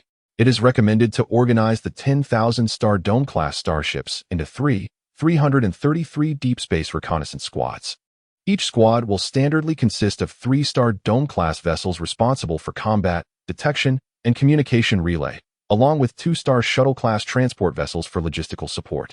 2 fully loaded Star Shuttle-class transport ships, each carrying 1.5 million tons of supplies, would be sufficient to sustain a squad composed of 5 starships for over 20 years of high-intensity operation without resupply. Chen Xing nodded in approval. The plan is sanctioned. The directive for resource allocation has been issued. Major storage bases, refineries, and manufacturing centers within the solar system have entered a state of utmost priority operation, preparing supplies for 333 small teams. The estimated loading time is 7 days. Pangu reported, excellent. Chen Xing affirmed, this is our confidence. Ensure they carry ample provisions to establish a foothold in deep space. The Xingqiang, my personal vessel, shall remain stationed within the solar system. The instructions are clear, boss. Came the response. As he gazed at the holographic star map, where points of light began to mobilize densely, Chen Xing continued, since all the main starships have been dispatched, we must also bolster the solar system's defenses. We cannot allow anyone to threaten our stronghold. Pangu, are you aware of the necessary actions? Understood. Based on the construction over the past decade, the overall defense system of the solar system has been completed. Pangu swiftly retrieved another set of data. Numerous stealth surveillance outposts, automated artillery arrays, energy shield generators, and spatial minefields deployed in the Kuiper Belt constitute the first line of warning and defense. Pluto and its moons have been fortified into formidable war fortresses, providing substantial fire support for the first line of defense. Meanwhile, the large armed fortresses and various defense platforms orbiting planets such as Jupiter, Saturn, Uranus, and Neptune form the second layer of our firepower network. Lastly, the lunar underground-based defenses and countless camouflaged artillery arrays on the surface constitute the final line of defense. In addition, the quantum communication network spanning the solar system ensures detection and locking of any unauthorized intruders before they even enter the Oort cloud. Comprehensive defense assessment, impregnable. Current threat level, extremely low. The solar system had long been transformed by Chen Xing into a steel fortress bristling with defenses. Chapter 33. Breaking out of the solar system, Chen Xing nodded in satisfaction. Very good. However, it is always wise to prepare for the unforeseen. Pangu, initiate the mass production plan simultaneously. All dockyards within the solar system shall devote their full capacity to constructing Xingqiang-class starships, Xingsuo-class transport vessels, and Juxi-class mining ships. Resources shall prioritize starship construction. There is no upper limit on the target quantity. His voice resonated within the command bridge. imbued with a lofty ambition that gazed upon the starry sea. What lies in the darkness beyond the solar system? We do not know. Is it opportunity, allies, or foes? His gaze seemed to penetrate the ship's hull, casting forth into the endless deep space. Whether we discover alien civilizations or are discovered by more powerful entities, we must possess the strength to overpower all potential threats and safeguard our home. 1,000,000 starships? That is merely a starting point. The infinite mass production plan has been activated. Priority, highest. Pangu's response resonated with the hum of a fission operation. All dockyard resources are being reallocated, and production lines are operating at full capacity. The initial monthly construction rate is expected to rise to 3,000 Shingu-class starships. With a significant supply of resources and ongoing dockyard expansion, the monthly production rate will continue to increase. Pangu swiftly replied, as the immense computational power began to orchestrate the industrial machinery of the entire solar system. A week has swiftly elapsed amidst the efficient operations. On the frigid orbit of Pluto, a sight of unparalleled grandeur in the history of the solar system unfolds. The starry pinnacle stands like a colossal mountain of steel at the heart of the formation. Before it lies a reconnaissance squadron comprising 333 ships, made up of 3 Starry-class warships and 2 Star Shuttle-class transport vessels, arrayed neatly as if awaiting a grand review by the celestial legions. The massive bodies of nearly 10,000 Starry-class warships glimmer with a metallic sheen, while over 6,000 bulky, yet powerful Star Shuttle-class transport ships follow closely behind, together forming an endless forest of steel. Xing stands at the forefront of the bridge of the starry pinnacle, gazing through the expansive viewport. He observes the torrent of steel that he has forged with his own hands. A profound sentiment stirs within him, mingling with a hint of reverence for the unknown. Pangu, what is the status of the fleet? His voice is steady and commanding. All deep space reconnaissance squadrons are assembled. Supplies are fully loaded. System self-checks have passed. Quantum communication relay nodes are ready. The curvature engines are preheated. We can depart at any moment. Pangu's voice resonates clearly. Xing takes a deep breath, his gaze sweeping across the orderly array before finally resting on the vast, unfathomable darkness beyond the bridge. There lies the unknown, the challenge, and the future. He slowly raises his right hand, his eyes ablaze with determination, addressing the boundless deep space and his loyal steel legion. He summons every ounce of strength to issue the resounding command, "Depart." Command confirmed. All reconnaissance squadrons, activate curvature engines. Proceed to designated coordinates. Pangu's directive is instantaneously relayed to every ship. Buzz. In an instant, centered around Pluto's orbit, 333 spatial points undergo violent distortions simultaneously. Space ripples as if a colossal stone has been cast into a tranquil lake, creating visible waves. Irregularly distorted and transparent curvature bubbles materialize instantaneously, enveloping each steel squadron within. The next moment, whoosh, whoosh, whoosh, whoosh. 333 brilliant streaks of light emerge, seemingly propelled by an invisible hand, darting in an orderly fashion in all directions. Vanishing into the void, only fleeting remnants of vibrant and enigmatic trails remain in the brief existence of distorted space. Within a mere 10 seconds, the once crowded orbit of Pluto is left desolate, with only the starry pinnacle remaining, like a silent sentinel, quietly suspended in place. Xing continues to stand before the viewport, gazing at the direction in which the fleet has vanished, lost in contemplation. Outside the viewport, only the profound cosmic background and Pluto's cold silhouette remain. His tightly clenched fist gradually relaxes, the palms slightly damp with perspiration. They have departed, he murmurs to himself, his voice tinged with an imperceptible complexity of emotions, anticipation, concern, and the weighty responsibility of casting seeds into the sea of stars. He casts one last glance at the now tranquil expanse of deep space, turns, and strides firmly toward the command seat. Pangu, here, sir. Continue to receive all quantum communication signals from the squadrons and report any anomalies immediately. Simultaneously, the execution of the infinite troop deployment plan is under meticulous scrutiny. I demand to witness every dock in the solar system illuminated by the brilliance of Starship births. His voice regained its calmness, infused with an air of control. Let us depart. We have much to accomplish. The bridge of the starry skies dimmed, and Chunxing's figure melded into the command seat.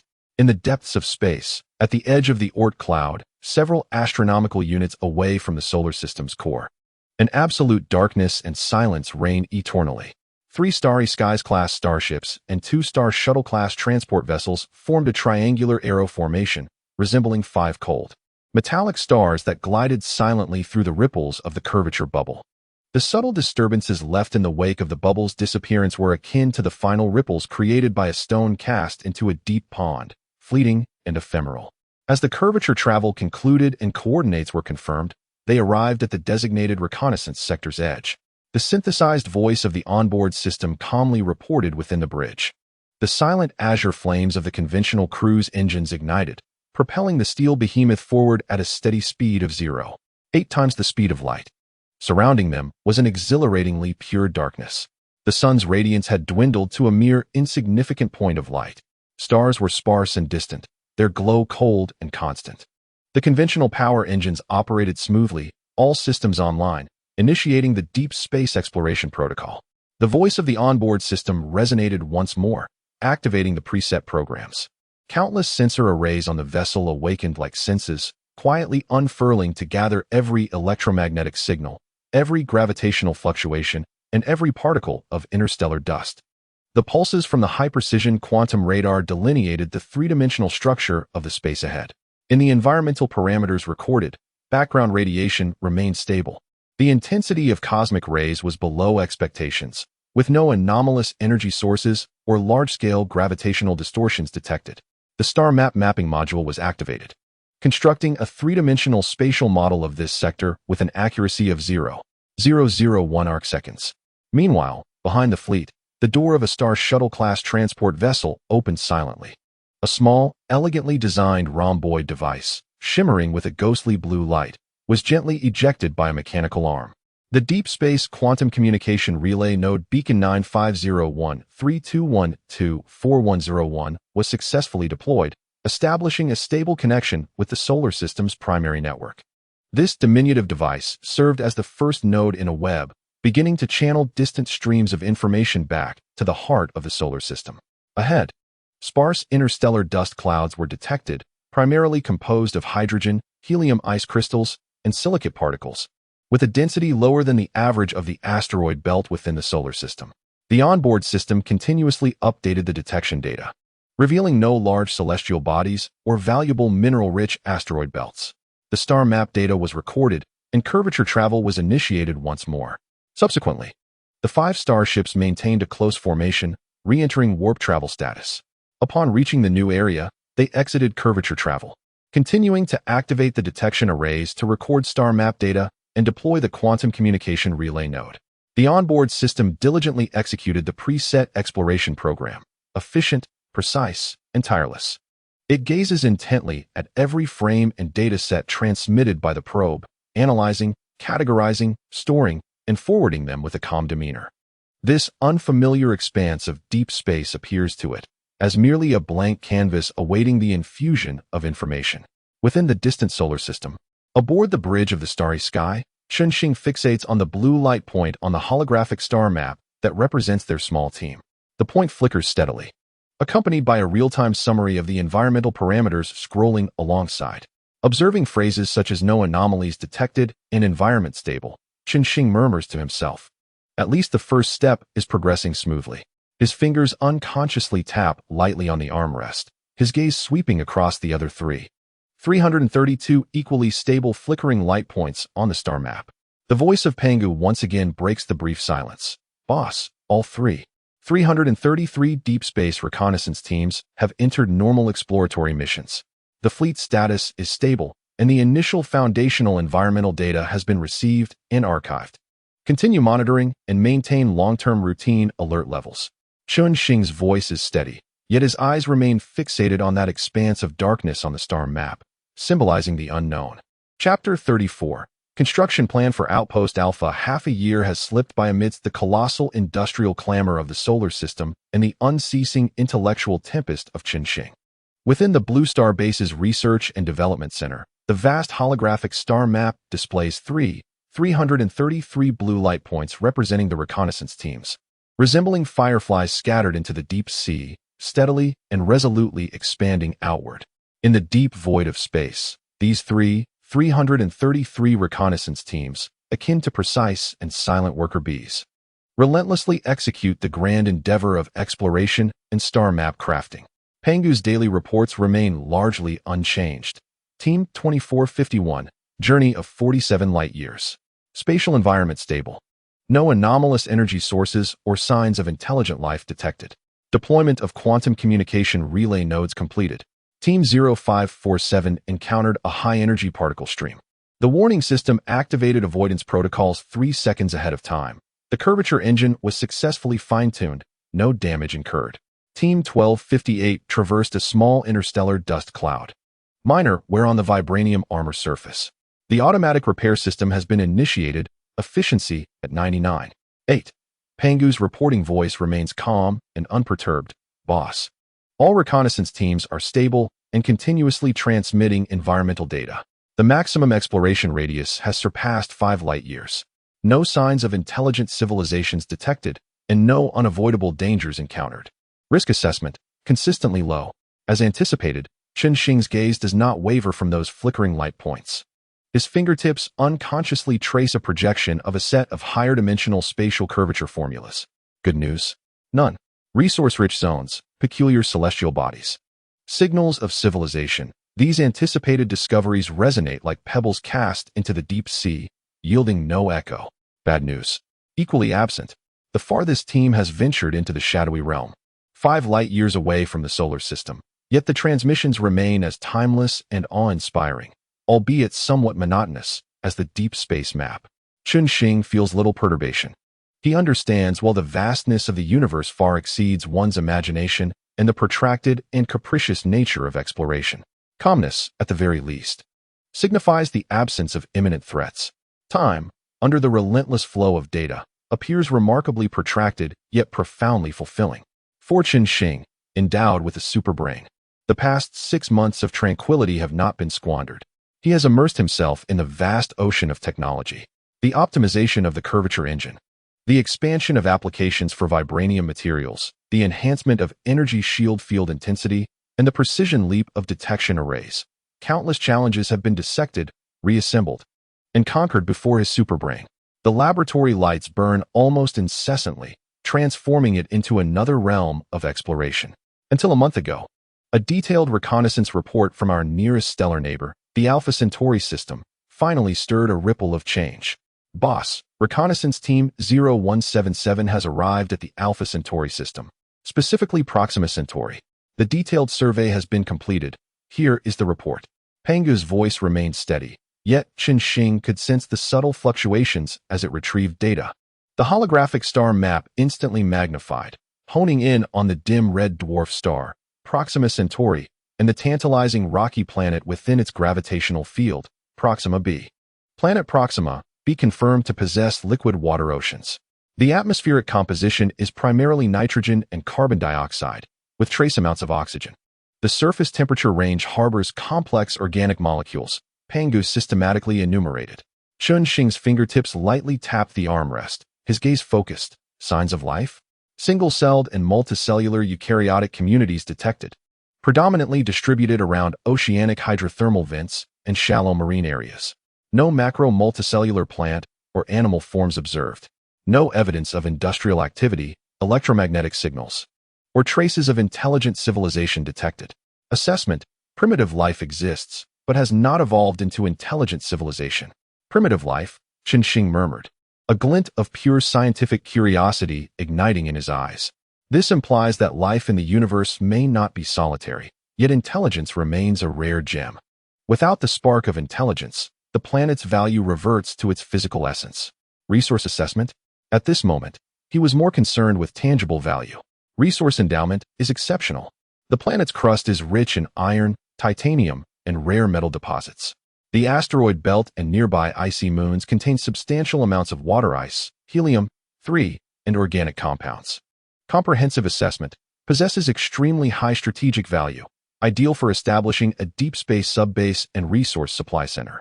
Xing's gaze sharpened and became pragmatic as it focused on the simulated continental shelf of Proxima b.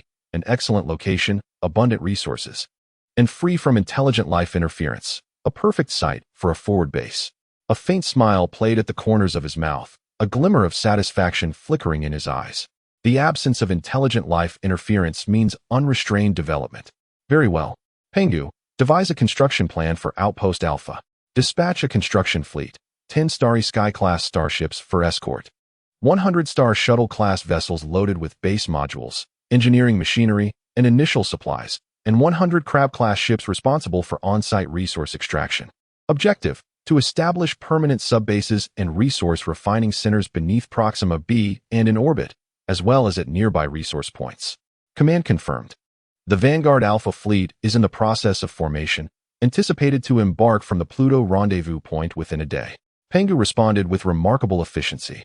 The discovery of the neighboring star system was akin to a stone cast into a tranquil lake, the resulting ripples transforming into a formidable impetus.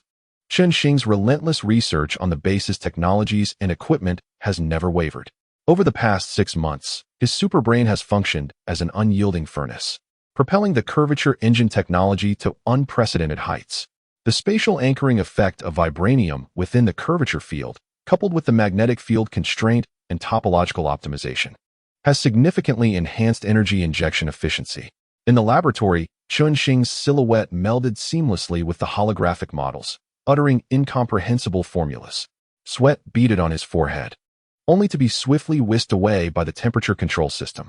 At long last, the blueprint for the next-generation Dawn-type curvature engine has been conceived. Maximum stable warp speed, 186 times the speed of light. The theoretical model has been validated.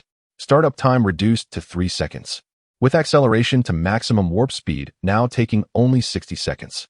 Continuous high-load operational time extended to 12 months. Pangu reported, its tone infused with rare excitement. 186 times the speed of light. Chen Xing gazed at the astonishing parameters, a subtle curve of mastery gracing his lips. Excellent. This truly befits the name of a deep space engine. The efficiency of deep space exploration will witness a geometric enhancement. The conventional nuclear fusion thrusters have been fully exhausted of their potential. Conventional cruising speed, 0, 9 times the speed of light. Maximum speed, 0, 999 times the speed of light. Confirmation that the light speed barrier cannot be breached. The technological breakthrough unfolded like a chain reaction. Pangu continued its report.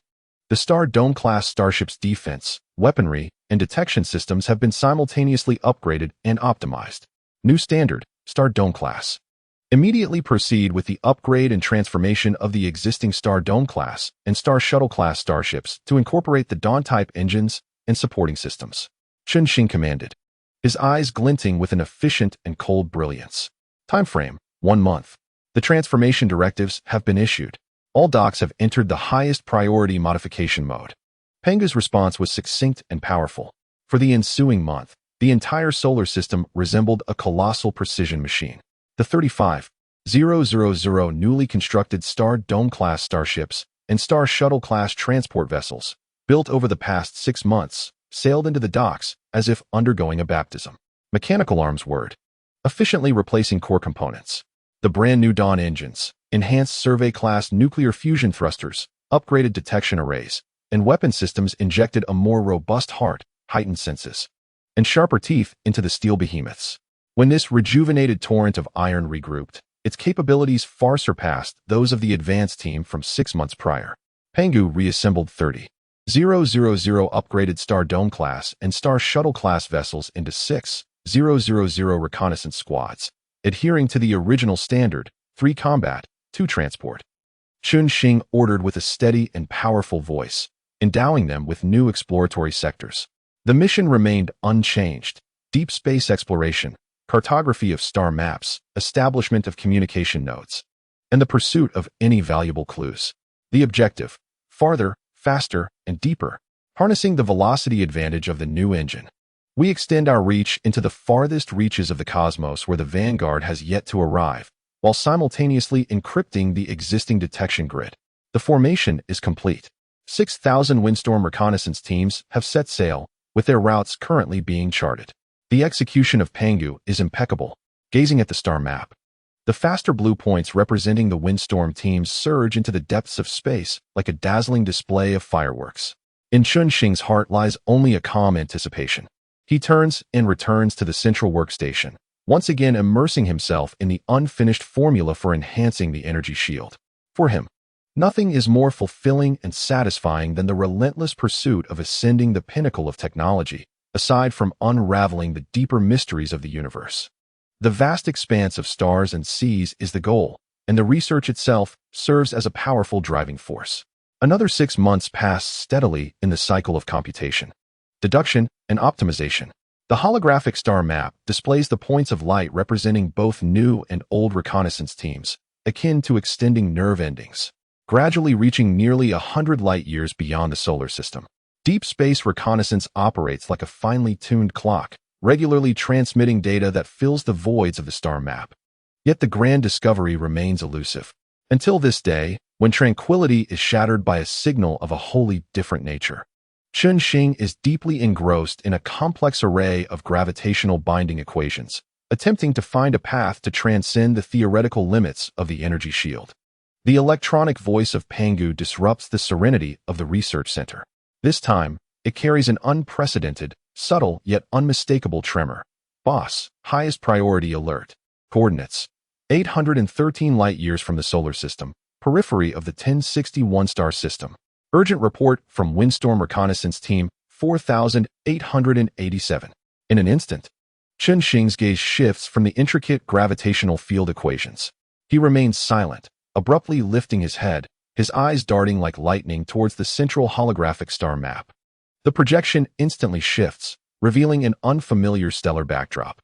At the center of the high-precision image captured by the detection array, a clear target is magnified and highlighted in red. This is no natural celestial body, a vessel of peculiar design. Its entire surface exhibits a muted matte tone, with lines that defy the streamlined or angular geometries typically associated with human constructs, exuding an ineffable fluidity and asymmetry reminiscent of a living organism. The hull is adorned with incomprehensible patterns and protruding structures, although modest in size, measuring roughly 200 meters in length, far smaller than the Star Dome class. Its condition is most striking. A massive, tear-like breach mars the center of the hull, its edges charred and curled, as if rent asunder by some violent force. Fragments drift silently around it, bearing witness to the fatal wounds it has endured. It hangs silently in the profound void, 81 light-years from the solar system, resembling a cold metallic relic, exuding an aura of death and enigma. Scanning confirms, Target 1 is an artificial construct, not of natural origin. Pangu's voice is rapid and composed. Preliminary scanning analysis of Target 1 material, unknown alloy, with strength inferior to vibranium composite armor. Energy characteristics: feeble and unstable, suspected to be driven by primitive nuclear fusion. No discernible weapon system signals. Structural integrity: compromised, multiple instances of energy leakage and shell damage detected. Morphological database comparison: no matching records. Preliminary assessment: not a product of the solar system, conforming to the traits of a small interstellar vessel from a nascent civilization. An unknown script or symbol marking was detected on the hull's surface. The image was magnified once more, focusing on a relatively intact armor plate near the ship's bow. A set of distorted, intricate symbols of exotic beauty became vividly apparent. They were characters that humanity had never encountered. In that fleeting moment, Chunxing's breath seemed to imperceptibly halt. His profound gaze fixated on the damaged alien craft and the unfamiliar symbols. It felt as if stars were violently igniting and colliding deep within his pupils. 14 years of solitary ascension, countless reflections beneath the starry sky, pondering the ultimate question of singularity. All anticipation, apprehension, and ambition were ignited in a profoundly impactful manner by this chilling extraterrestrial evidence. The silent veil of the cosmos had finally been torn asunder. He slowly extended his hand, his fingertips almost instinctively brushing against the outline of the alien transport ship in the holographic image. The cold sensation seemed to transcend the projection. It has finally arrived. Chunxing's voice broke the silence, low and steady, imbued with absolute calm. Pangu, command the Windstorm 4887 Reconnaissance Team to approach Target Vessel 1. Execute boarding search operations, acquiring all information and intelligence. simultaneously raised the highest level alarm, employing the full-spectrum detection system to meticulously scan the surroundings, reporting any disturbances. His gaze was as palpable as a physical force fixed upon the alien spacecraft. I must uncover everything about it. Every component, every subtle fluctuation of energy, even its origin and destination. Command has been issued. Pangu's electronic voice remained composed, yet resonated with an unprecedented hum of efficiency. The Windstorm 4887 team has ceased routine cruising and transitioned to a tactical approach posture.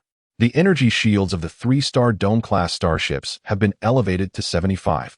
With weapon systems on standby, 2-star Shuttle-class vessels have retreated to a safe distance. The full-spectrum detection system is operating at maximum capacity, expanding the scanning range to a radius of 1 billion kilometers. Key focus on gravitational anomalies, energy bursts, and residual quantum communication signals. Preliminary scan report. Aside from the faint energy leakage from the Target 1's wreckage itself, no engine trails, weapon charging, communication signals, or hull reflection signals have been detected. Chapter 36. Exploration of alien wreckage. Chen Xing remained unresponsive.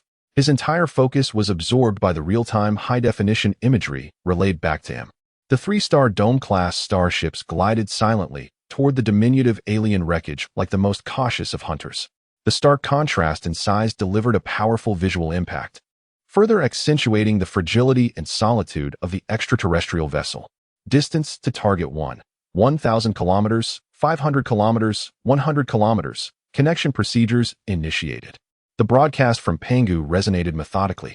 The belly hatch of a starship of the Astral class opened, releasing several small, disc-shaped landing craft. They darted around the most severely damaged area of Target 1 like agile metallic insects, emitting fine scanning beams.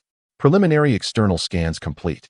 The outer shell of Target 1 is primarily composed of an unknown titanium alloy composite, with a strength approximately 25 that of vibranium composite armor. Residual traces of high-energy particle weaponry have been detected at the damaged site, with energy characteristics that do not match existing databases. No active energy reactions or signs of life confirmed. Board the ship. Chen Xing's voice was devoid of emotion.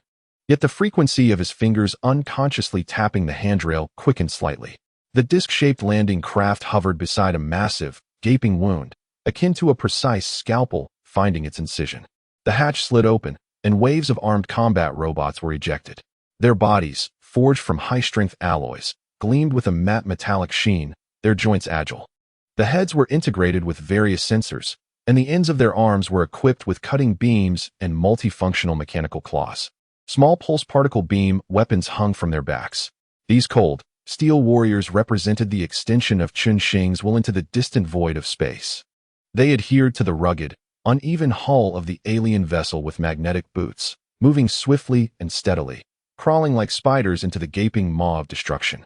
The holographic projection on the bridge instantaneously shifted to a real-time first-person perspective shared by the robots. As the image stabilized, a powerful visual impact struck the viewers. Chaos reigned. The interior of the corridor was not characterized by the straight lines and rigid geometric structures typical of human vessels, but instead presented a disquieting distortion and asymmetry reminiscent of a biological cavity. The walls were cloaked in a dark red, seemingly resilient non-metallic material, adorned with dark, enigmatic vein-like protrusions and depressions. At that moment, these walls were being torn and rolled by immense forces, their edges charred and blackened, revealing internal pipes that flowed with a viscous deep blue liquid, possibly a coolant or some form of biological material transport system, intertwined with twisted cables that flickered with faint electric sparks. The air was thick with the scent of death, the acrid aroma of burnt metal mingling with a sweet, nauseating stench of decaying organic matter, along with the nearly imperceptible remnants of alien air molecules following a vacuum breach. Scattered across the ground were numerous peculiar fragments, twisted metal components, shattered transparent containers of indeterminate material that seemed to have once held a gel-like substance, and bizarrely shaped remnants that resembled tools or instruments. Most disquieting were the entities frozen in absolute zero within the corners and depths of the corridor. They were not humanoid. One, of considerable size, possessed a segmented exoskeletal body akin to an insect. Its four slender limbs, equipped with sharp, backward-facing hooks, curled grotesquely. An oval head, encased in chitinous armor, loomed above. A multitude of concave pits is adorned with complex compound eye structures. The oral apparatus resembles a cluster of atrophied, osseous tubular formations. Another variant appears even more bizarre, resembling a mass of solidified soft tissue coated in dark green scales. Some limbs exhibit the form of flagella or tentacles, now rendered rigid like ice sculptures.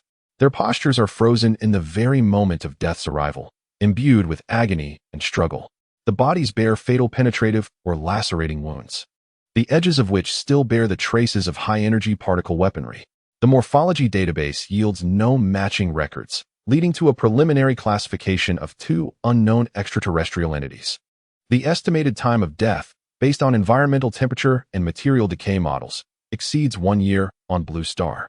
Pangu's voice resonated in Chen Xing's ear. Coldly analyzing this hellish spectacle, Chen Xing's gaze swept across the frozen alien corpses, a fleeting glimmer of pure scientific inquiry flashing in his eyes, only to be swiftly enveloped by deeper vigilance. The non-humanoid forms of life attest to the universe's diversity, yet they also signify potential, unpredictable threats. Search for the bridge, or a similar command center. Seek out the data storage core, navigational logs, any terminal that may provide information, Chen Xing commanded, his voice resonating with clarity in the silent research center. The robotic squad divided into formations, akin to the most efficient scavengers, delving deeper into the ship's interior. They utilized cutting beams to sever the twisted, obstructed hatches, employing scanners to penetrate layers of barriers in search of energy nodes. Weak, yet rhythmic energy signals detected. Located in the ship's core area, suspected to be a backup power source, Pangu informed. Suspicious port discovered. A signal from one of the robots was amplified. On the screen, a relatively intact chamber wall, adorned with intricate knobs and grooves, revealed a peculiarly shaped interface. It was neither a conventional socket nor a light port, but rather a complex structure composed of numerous slender metallic fibers, reminiscent of biological neural bundles. At its center lay a slightly recessed energy sensing area. Port structure analysis complete. Interface standards unknown. Energy transmission protocols are complex, incorporating multiple biological verification characteristics. Attempting to establish a physical connection and decrypt the data protocol, Pangu's electronic voice carried a subtle hum of increased computational load. Within the research center, an invisible torrent of data cascaded through the quantum communication network, spanning 81 light-years, instantaneously injecting the decoding units of frontline robots. This was a silent war, waged on the microscopic levels of bits and photons. Chen Xing could sense the immense computational power of the Fuxi matrix in the Blue Star base's supercomputing center being fully mobilized by Pangu, like an invisible siege hammer, striking fiercely against the final bastion of secrets held by the derelict spacecraft. Time seemed to elongate. Within the bridge, only the faint buzzing of instruments and Chen Xing's steady, yet somewhat profound breathing filled the air. He fixated on the screen, where a chaotic waterfall of encrypted symbols represented the tumult of data streams. 1 second, 10 seconds, 30 seconds. Warning. Detection of target system S self-destruction protocol activation. Countdown, 10 seconds. The voice of Pangu suddenly rose in pitch, tinged with an unusual urgency. Damn it. Chen Xing's pupils constricted sharply. The adversary had implemented such extreme defensive measures. Chapter 37. Extraterrestrial Intelligence. Physical connection forcibly maintained. Emergency invocation of the lunar and Martian Fuxi matrices to enhance computational power. Initiating high-priority data surge impact. Attempting to override self-destruction command. Pangu's voice resonated with determination. The crimson numbers on the screen, representing the self-destruction countdown, fluctuated wildly. 987. The velocity of the data stream reached a limit imperceptible to the naked eye. 654. Protocol suppression successful. Self-destruction command interrupted. Physical isolation of core data zone lifted. Pangu's electronic voice echoed at the last moment. The countdown froze at 3. Chen Xing's tightly clenched fist loosened slightly, his palm cold and clammy with sweat. That was close. Data downloading. Core database access permissions acquired. Analyzing unknown file formats and encodings. Pangu's voice regained its steadiness, though still bore the weight of computation. On the holographic screen, a torrent of chaotic text composed of distorted symbols, incomprehensible geometric structures, and what appeared to be fragments of star maps began to surge in. The Fuxi matrices, controlled by Pangu across various spaces, were engaged in a frenzied analysis. Time ticked away. Finally, Pangu's voice resounded once more, this time imbued with a solemn tone following analysis. Preliminary analysis of core data complete, boss. Here is the summary of key intelligence. 1. Civilization identifier, self-identified as the Karsar Union according to their internal documents. Their writing system has established a basic mapping model. Approximately 65 vocabulary words can be initially translated. 2. Ship type, confirmed as a small Ashen-class resource exploration transport vessel, belonging to the 7th Resource Development Fleet of the Karsar Union. 3. Key excerpts from navigation log. The vessel encountered an unidentified fleet attack approximately 1 blue star year ago, near the orbit of a terrestrial planet designated as 1061 in the 1061 star system. Characteristics of the attacking ships: streamlined black paint, utilizing high-energy particle beam weapons, consistent with damage patterns on the hull. The attack pattern was extremely efficient and ruthless. After sustaining heavy damage, the vessel activated its emergency curvature engine to escape the scene. The technological principles were rudimentary, suspected to be a prototype of curvature technology, but highly unstable, resulting in random coordinate escape, ultimately drifting to its current location, with the engine completely destroyed and all crew members deceased. 4.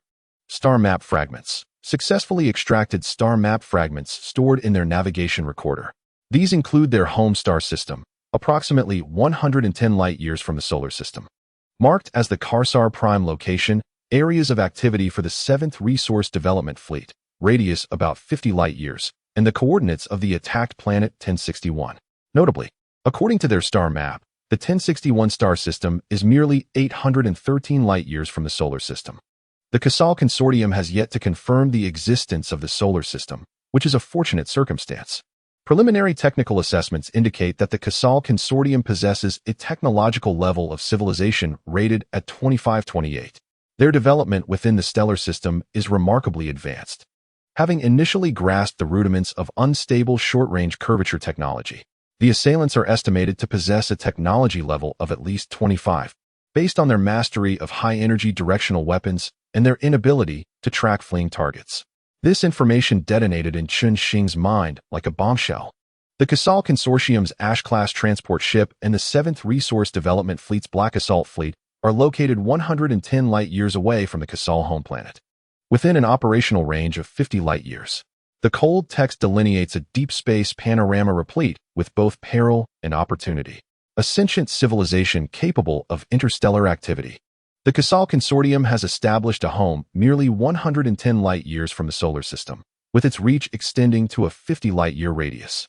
However, a chilling revelation emerges. An exploration vessel from this civilization was met with a devastating assault from a cruel, unknown force just 81 light-years away in the 1061 star system. More critically, the amalgamation of acquired star map fragments with our own reveals that a navigable route indeed exists from the Cassal home planet to the solar system. Otherwise, Chun Xing's reconnaissance team would not have reached this point. It is merely due to the remoteness that it may not have been discovered yet. What does this imply? It suggests that the solar system is not as concealed as once thought. It may already lie within the potential site of a nascent interstellar civilization. Although the adversary may not have ventured to scout the solar system yet, this constitutes a significant latent threat, perhaps in a few years or decades. The solar system may attract extraterrestrial exploration, and Blue Planet could face an invasion. Particularly concerning is that the mysterious assailant likely resembles an interstellar pirate, as nothing of value was left behind at Target 1. The extent of their threat, given their capacity to launch attacks within the Cassal's operational territory, is alarming. If the assailants are indeed pirates, then this star domain may harbor more than just the Cassal Consortium as an extraterrestrial civilization. A chilling sensation crept up Chun Xing's spine, as the dark forest principle of the universe unveiled itself in such a stark and imminent manner before him. Pangu. Chun Xing's voice suddenly resonated, shattering the stifling silence within the research center, imbued with undeniable resolve. He commanded the Swift-Wind 4887 reconnaissance team. First, expedite the collection operation and safeguard all gathered samples, including alien biological remains and equipment fragments. Ensure the integrity of the samples and implement stringent isolation measures.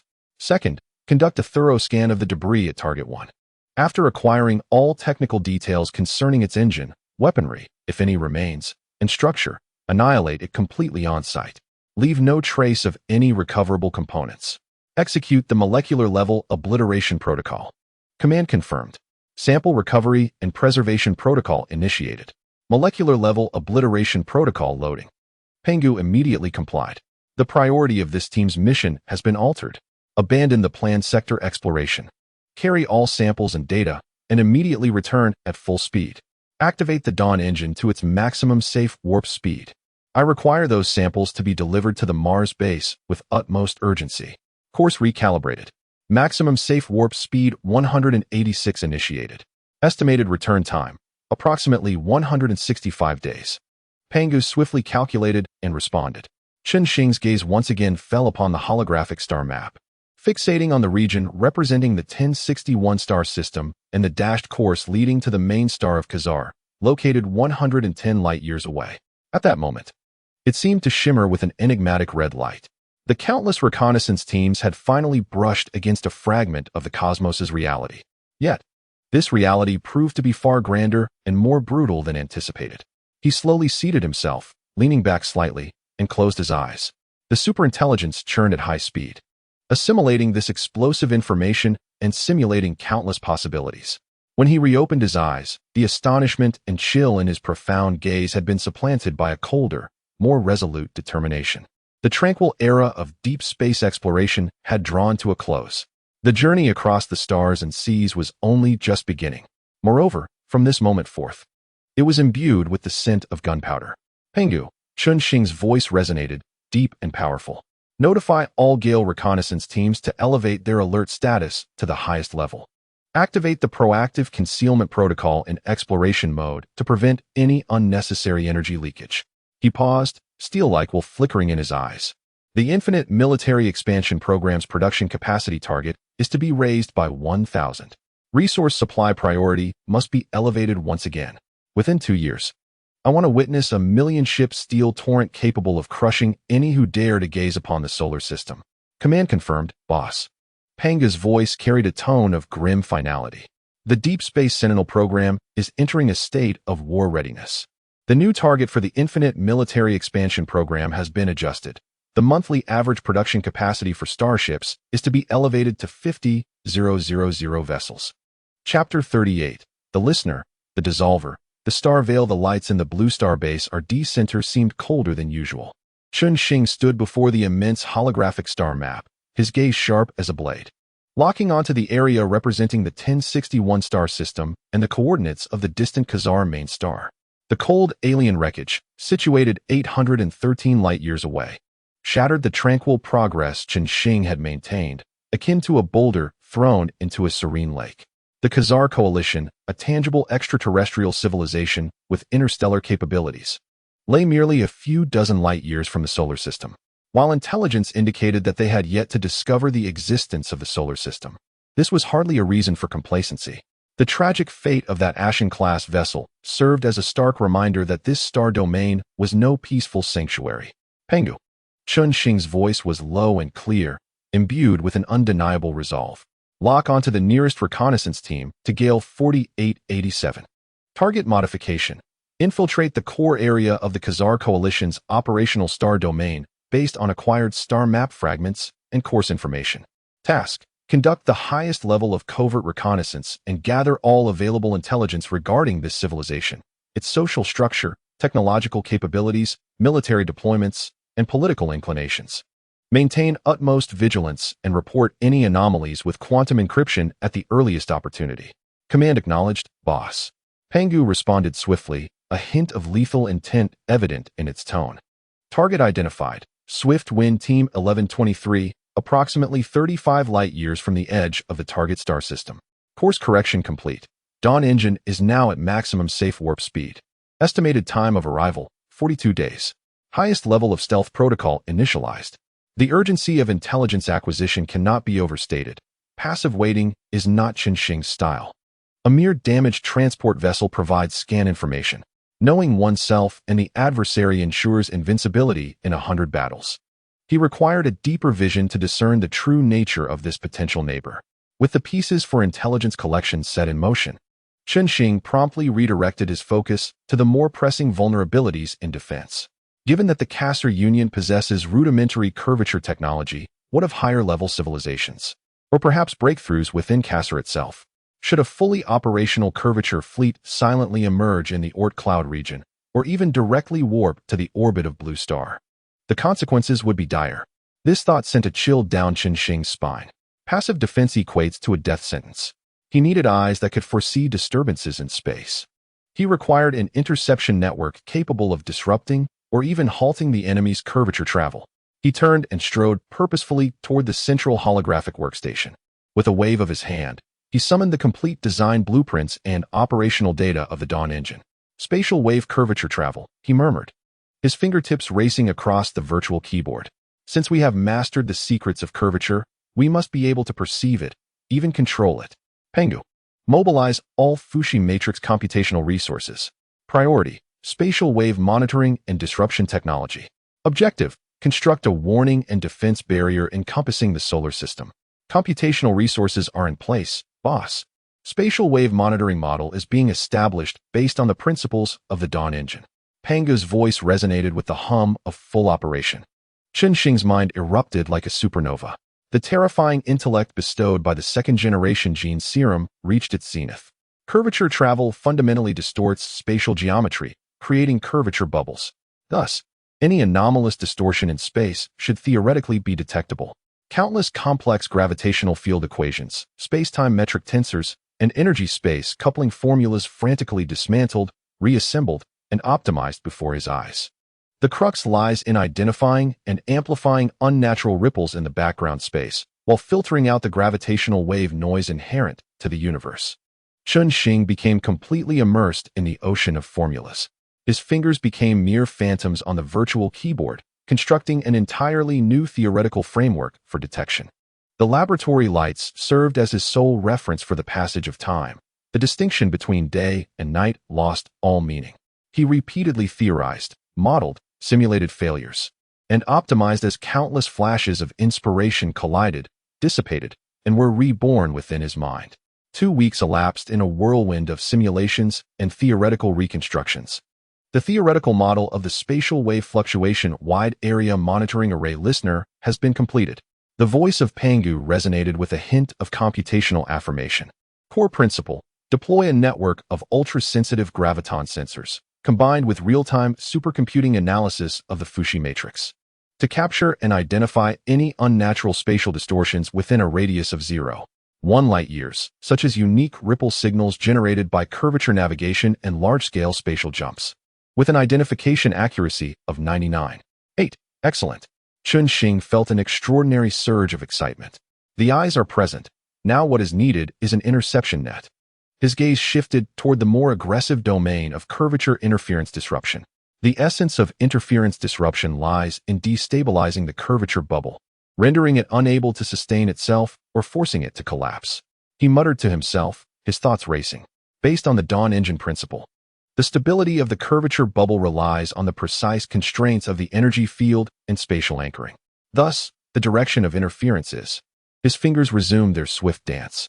Plan 1. High-intensity energy impacts of specific spectra generate intense energy turbulence around the target curvature bubble, disrupting the stability of its energy field and the efficacy of its spatial anchoring points.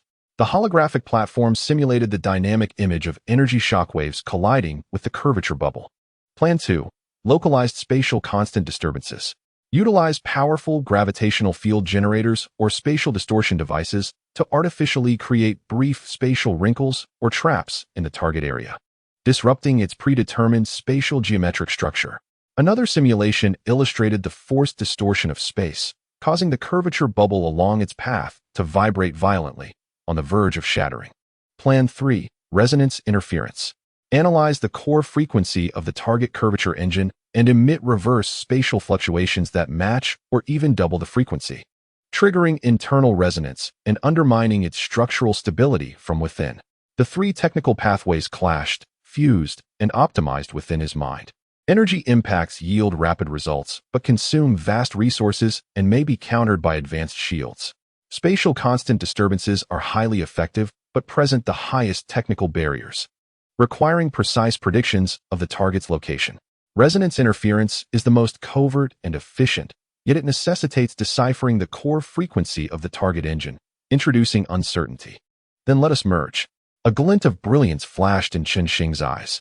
Construct a composite interference field, one that simultaneously incorporates high-intensity energy turbulence, adjustable localized spatial constant disturbance modules, and reserved interfaces for active frequency detection and resonance generators. A trinity, rendering intruders utterly inescapable. In the days that followed, the laboratory was filled with an invisible haze of tension. Chen Xing, like a warrior grappling with the very fabric of space, incessantly optimized the mathematical model of the interference field. He calculated energy thresholds, the amplitude and range of spatial disturbances, and the sensitivity of frequency capture. Countless simulations failed, and parameters were adjusted time and again. Finally, on a deep night a month later, a simulated curvature bubble representing an unknown intruder appeared on the holographic platform. Under the relentless onslaught of a complex interference field, it was akin to a soap bubble that had been punctured. After a violent tumult, it vanished without a trace, failing to reach its intended coordinates. The voice of Pangu resonated with a subtle hint of exhilaration.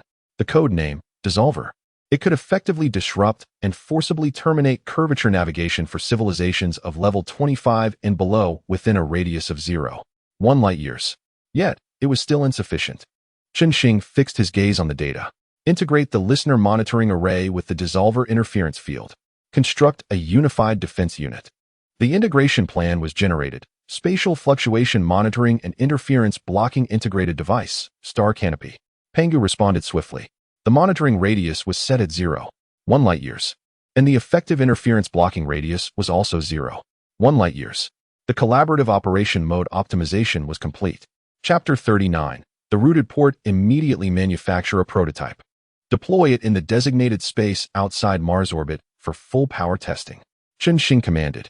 3 days later, a Star Canopy device, several hundred meters in diameter, with a complex structure and a surface adorned with swirling silver-gray energy patterns, was positioned in the predefined space outside Mars orbit.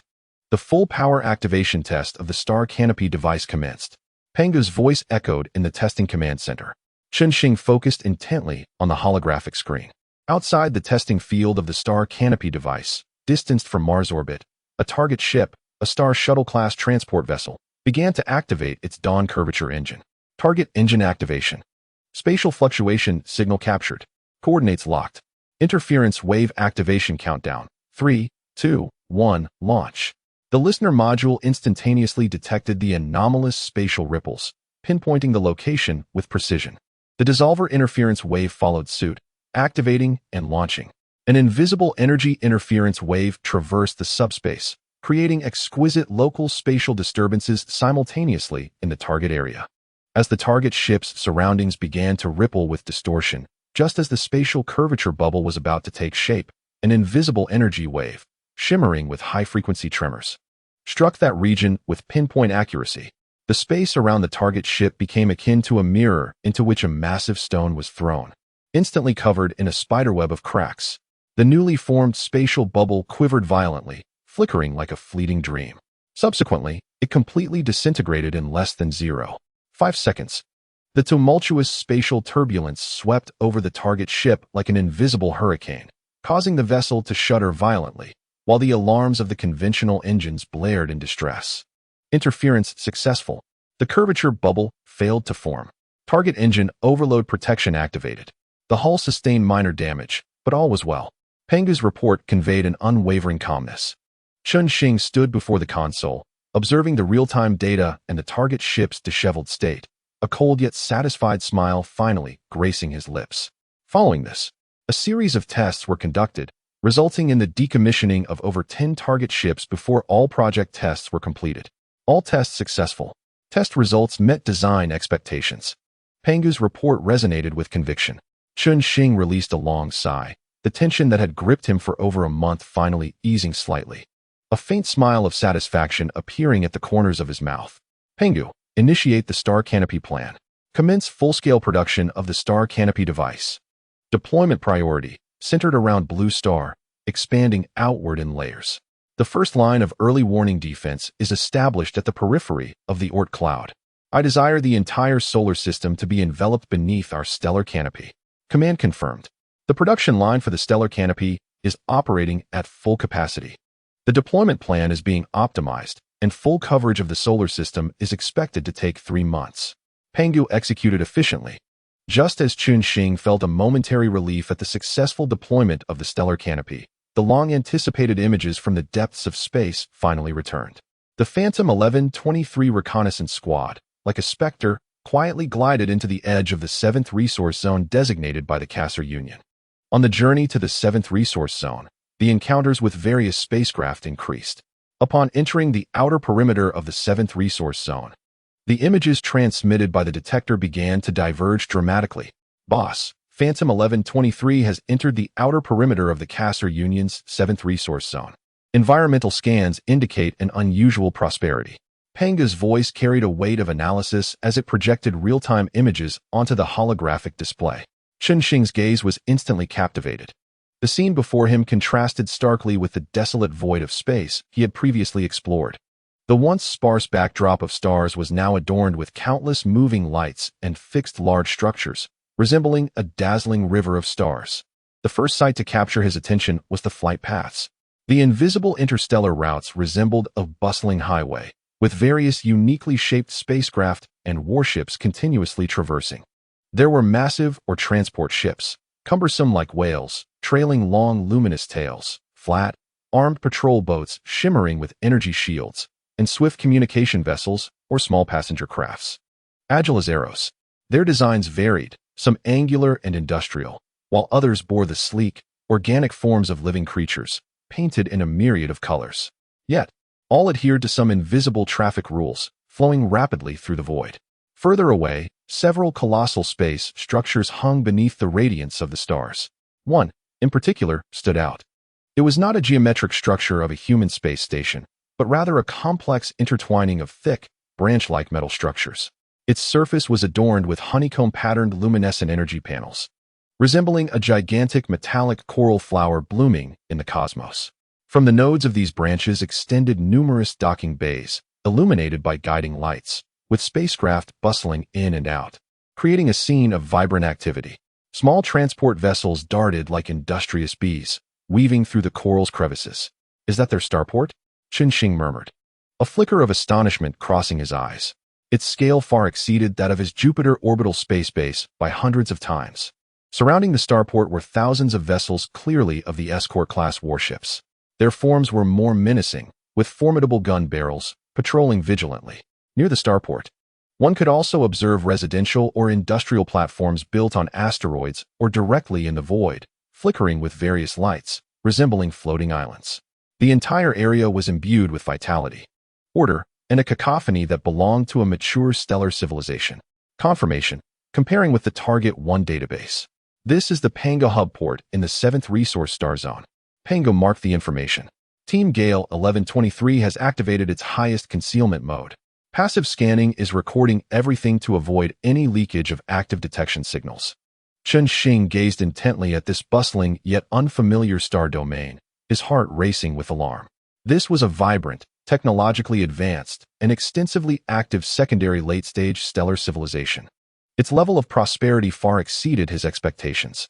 In comparison, the solar system resembled a primitive tribe that had just kindled a torch. Suddenly, a bold and audacious plan took shape in his mind. He required deeper intelligence, a comprehension of this civilization's internal dynamics, and an understanding of their attitudes towards their neighbors. Most crucially, he needed to probe for information on the civilizations inhabiting nearby star realms. Pangu. Chun-Shing's voice was calm, devoid of any tremor. He commanded Team Gale 1123 to select a Starry Skies-class starship and detach from the formation. In a relatively open area approximately 10 astronomical units from the central starport, away from major shipping lanes, he ordered the termination of all stealth measures and initiated a curvature maneuver to approach the starport for docking. They would disguise themselves as an unknown advanced civilization's vessel arriving from a long-distance voyage, prepared to dock for rest. This would entice the other party to make contact. Simultaneously, he prepared a team of nanomimetic spy robots disguised as representatives of human civilization, equipped with the most advanced translation and learning modules. Once granted permission to dock, they would execute their intelligence-gathering mission. Command understood. Risk level medium-high. Execution plan in progress. Pangu swiftly analyzed the feasibility. Disguise program loaded. Spy robots on standby. Target Starry Sky's ship. ID 8971. Commencing detachment and emergence procedures. The Pangu hub port in the 7th Resource Star Zone. Gigantic metallic coral flowers reflected resplendent hues under the starlight, and the port area remained bustling. Suddenly, within the control tower of the Pangu hub port, a piercing alarm rang out without warning. Highest alert.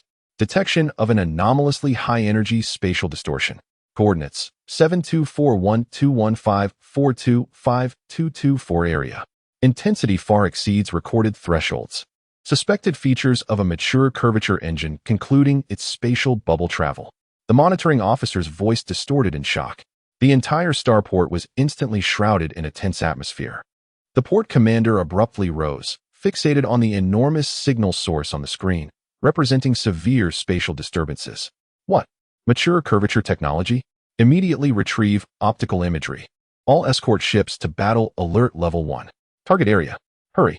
Almost simultaneously with the alarm, dozens of Khazar-class escort ships deployed at the outermost edge of the starport activated their engines, resembling a startled swarm of bees, racing towards the alarm coordinates at full speed.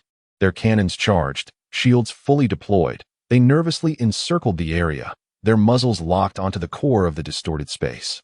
In the midst of this tense and silent standoff, the space writhed violently, stretching and twisting like crumpled silk. Virum.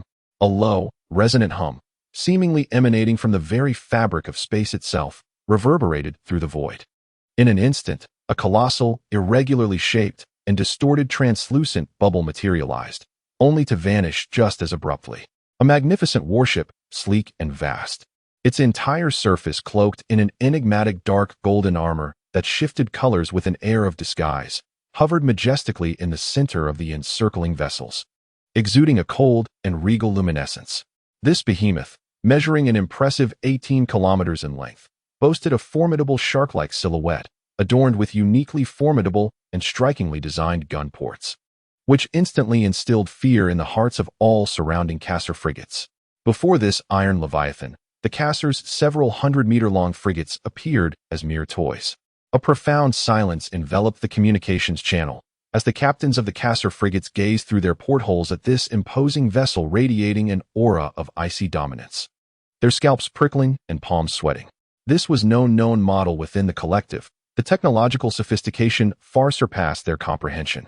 After a brief, suffocating silence, the communications officer of the flagship, under the stern and anxious gaze of the commander, transmitted a message to the public channel with as much composure as possible, layered with a palpable sense of humility and reverence.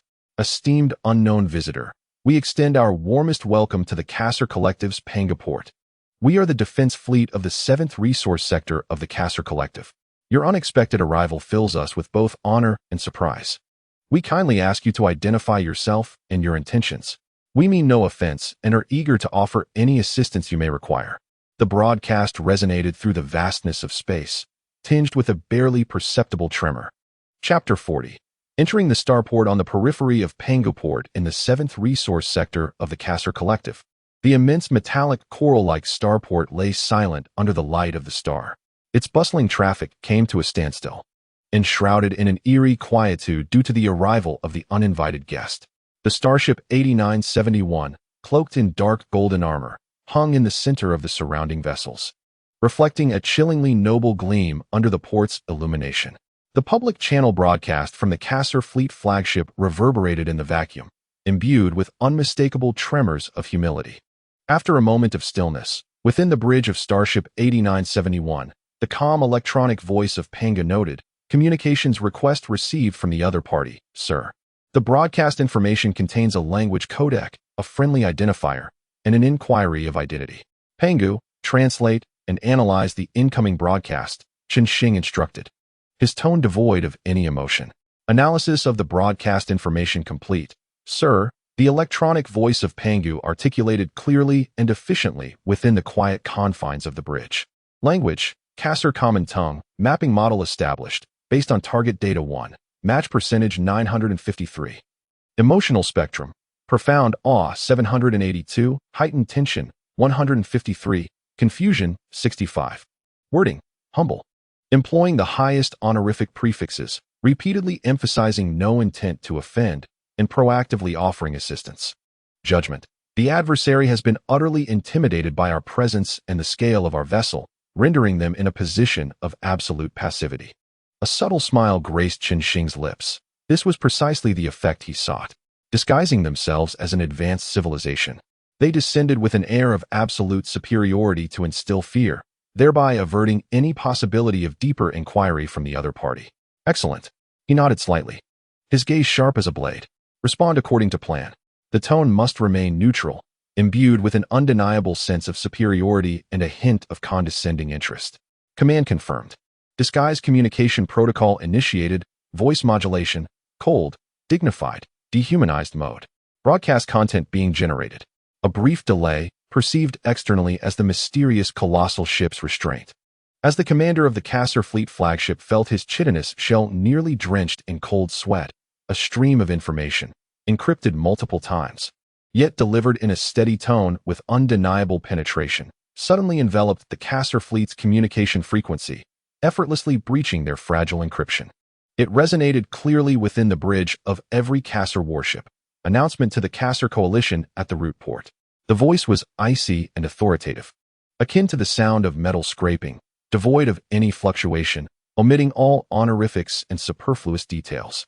This is the Starship Stardust Voyager, belonging to the Star Sea Observation Council. A pause of 1 second ensued, seemingly granting the other party time to digest this lofty title, while also imparting a subtle pressure. We are executing a deep space mission and have navigated to this stellar region, necessitating a port call for rest and resupply for a duration of 3 standard stellar days. The tone conveyed a clear message. This is not a negotiation. It is both a notification and a demand. During this period, our personnel will disembark at the starport for essential activities and information exchange. Simultaneously, we require updates to the nearby star charts and full access to the public star map information database and recent stellar region updates. Please arrange for premium docking and corresponding passage permissions. The command was issued as a matter of course. Immediate execution. The authoritative tone fell like an invisible hammer, striking heavily upon the hearts of every Kasser present. Within the flagship of the Kasser fleet, the commander heard this response. The muscles of his chitinous face twitched slightly, the lights within his compound eyes flickering rapidly. Star Sea Observation Council? Voyager? He hissed softly to his aide. I have never heard of such. Yet the tone and the assumption of authority are unmistakably genuine. The adversary not only dwarfed them in technology and strength, but also looked down upon them with an air of superiority, perceiving them as a mere service station rather than equals necessitating negotiation. The aide's voice trembled with tension. Commander, they demand access to the public star charts and dynamic briefings. Enough.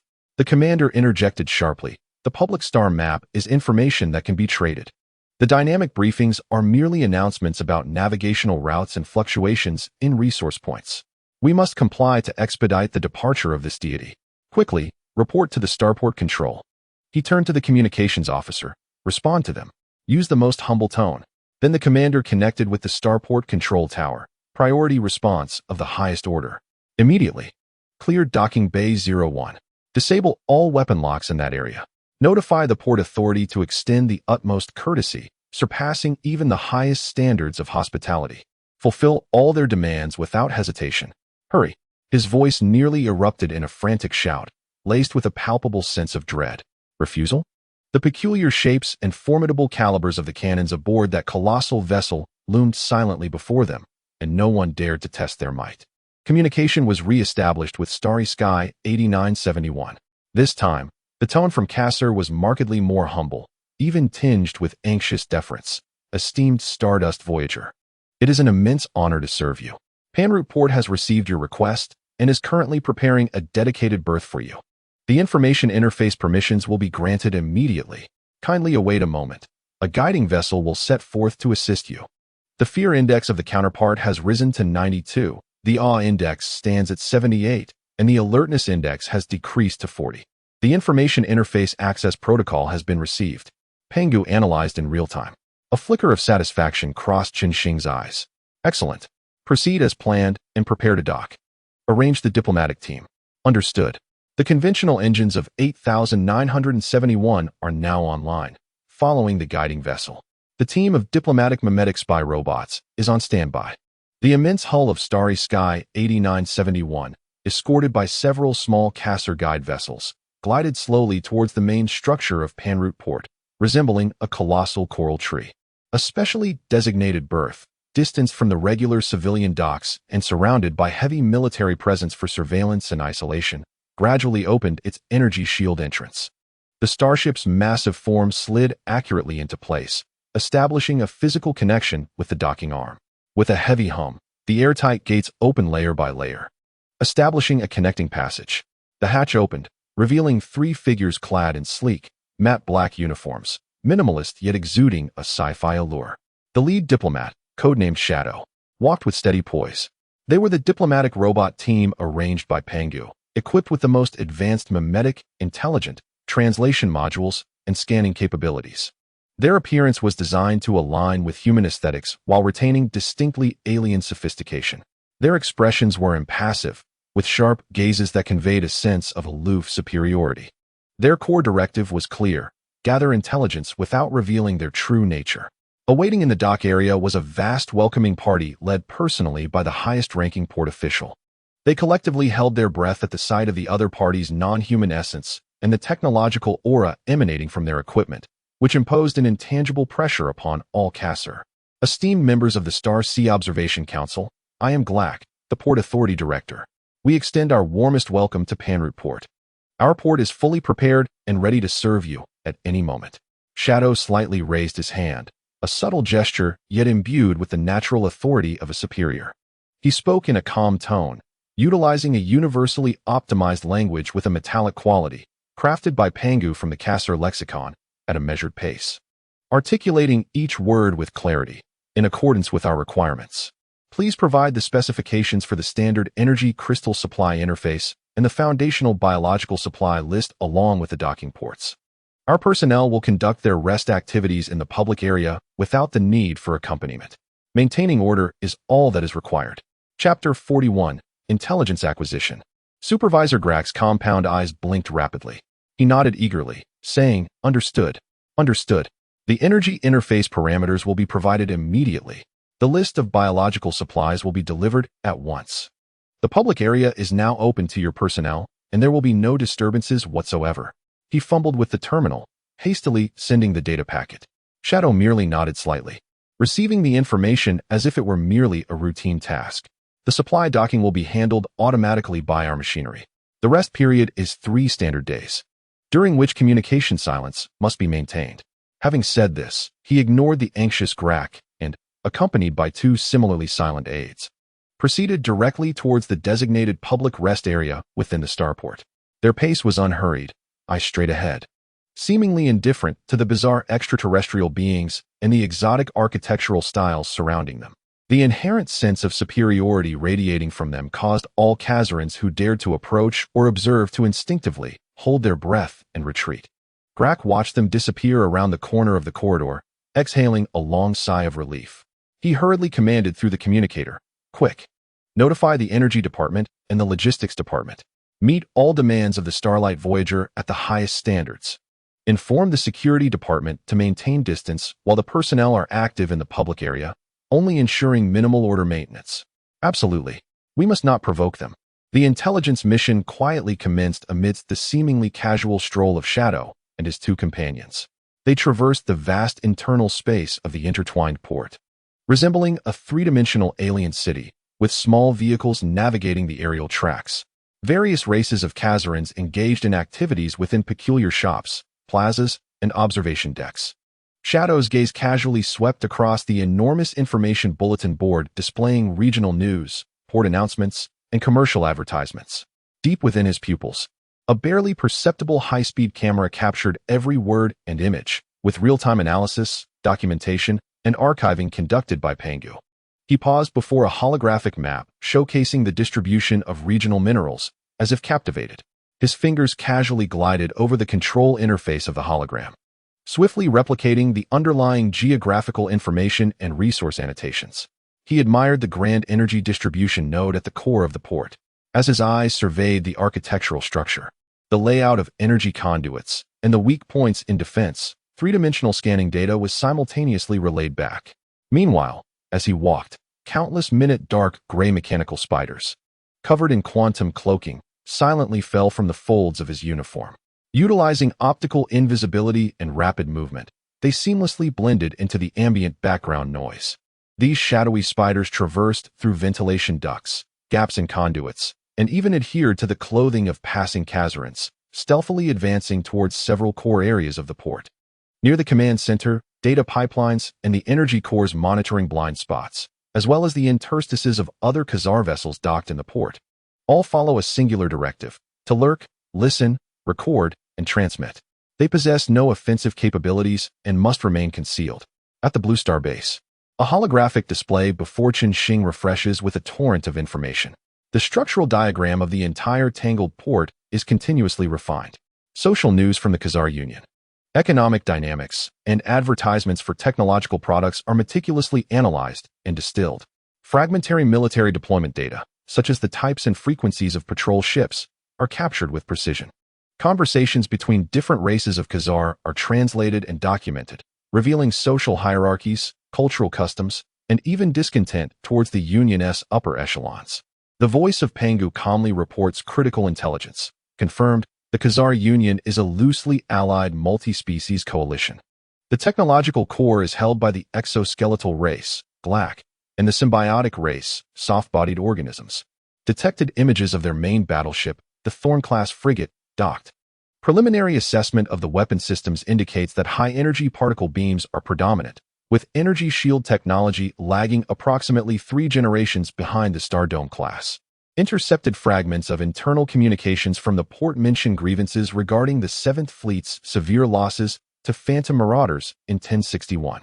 Supplementary information on the Phantom Marauders, black paint. Ruthlessly efficient attacks, suspected short-range curvature travel capabilities, with an uncertain operational range. The Shadow Spider has successfully infiltrated Key Node 17, continuously acquiring encrypted communication streams and energy system logs. At the Blue Star Research Center, Xing sits quietly, his fingertips gently tapping the armrest, his gaze sharp as that of a hawk. Each piece of intelligence is akin to a puzzle, rendering his understanding of this star domain increasingly lucid. Phantom Marauders and short-range curvature, he murmurs to himself, as the contours of this potential threat become progressively clearer with each added piece of information. In the following 3 days, diplomats embark on their tour, accompanied by the Khazar, who are both anxious and nearly obsequious. Their requests are direct and efficient: to visit the central control tower to observe route scheduling, to enter the public information port to access the publicly available star maps and trade data, to inspect the main fleet maintenance dock to comprehend the technical parameters of conventional vessels, the public portions, and to explore the core commercial district to observe social structures and the application of universal technologies. The Khazar dare not exhibit any slackness, responding almost obligingly to every demand, carefully presenting all that they can showcase, even some marginally confidential information, in hopes of winning a modicum of favor or leaving a lasting impression on this enigmatic advanced civilization. The diplomats behave like the most discerning observers. Their fingers occasionally glide, seemingly at random, along the edges of control panels, wall interfaces, and even the heat dissipation ports of certain devices. Their gaze is keen, documenting every detail they observe: ship models, features of exposed energy cores, positions of shield generators, layouts of communication nodes, disparities in social classes, patterns of the common language, and even the patrol routes and response times of the guards. Ostensibly, they are merely comprehending. In truth, every action carries profound significance. Meanwhile, genuine movements unfold silently within the shadows, just as the diplomats appear engrossed in their tour. Captivating the attention of all the Khazalans, a few inconspicuous hatches on the hull of the Starship 8971 discreetly open. They quietly release thousands of mechanical spy spiders, distinct from the shadowy ones. These espionage spiders, measuring 10 centimeters in diameter, are entirely cloaked in quantum stealth coating, endowing them with remarkable invisibility and dynamic camouflage capabilities. Mastering various espionage techniques, they possess formidable system intrusion and decryption abilities. Under the cover of the vast shadow cast by Starship 8971, they stealthily traverse along walls, pipelines, and ventilation ducts with rapidity and discretion. They even attach themselves to the underbelly of vehicles within the port, infiltrating certain core areas of the starport. Their targets are clear, the core regions not included in the diplomat's tour. These include the military-controlled database server clusters, senior command communication centers, the starport's main control core, and even some highly confidential research laboratory ventilation ducts. They lie in wait like the most patient of phantoms, concealed beneath equipment, deep within cable troughs, and in the interstitial spaces of ceilings. They quietly record the characteristics of the light signals, electromagnetic fluctuations, and the physical carriers of encrypted communications flowing through. Through an exceedingly weak quantum encryption signal, masquerading as background radiation, they relay vast amounts of fragmented information back to Starship 8971 in real time. This data then traverses the cosmic expanse via quantum communication, aggregating within the superbrain of Chun-Shing at the Blue Star Base and the Pangu Matrix. Chapter 42. The existence of star pirates at the Blue Star Base. Chun-Shing stands before a colossal holographic star map. On this map, the virtual model of the Pangu port gradually takes shape.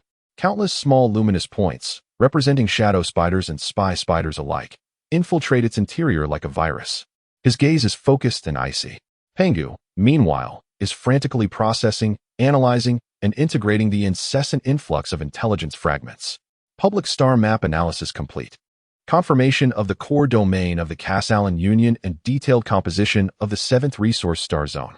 The activity radius is approximately 58 light-years, with multiple affiliated races and a loosely federated social structure.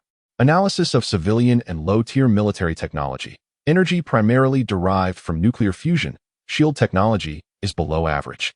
The main fleet's cruising speed is 0.6 times the speed of light, with weapon systems dominated by high-energy particle beams and kinetic missiles. Threat assessment.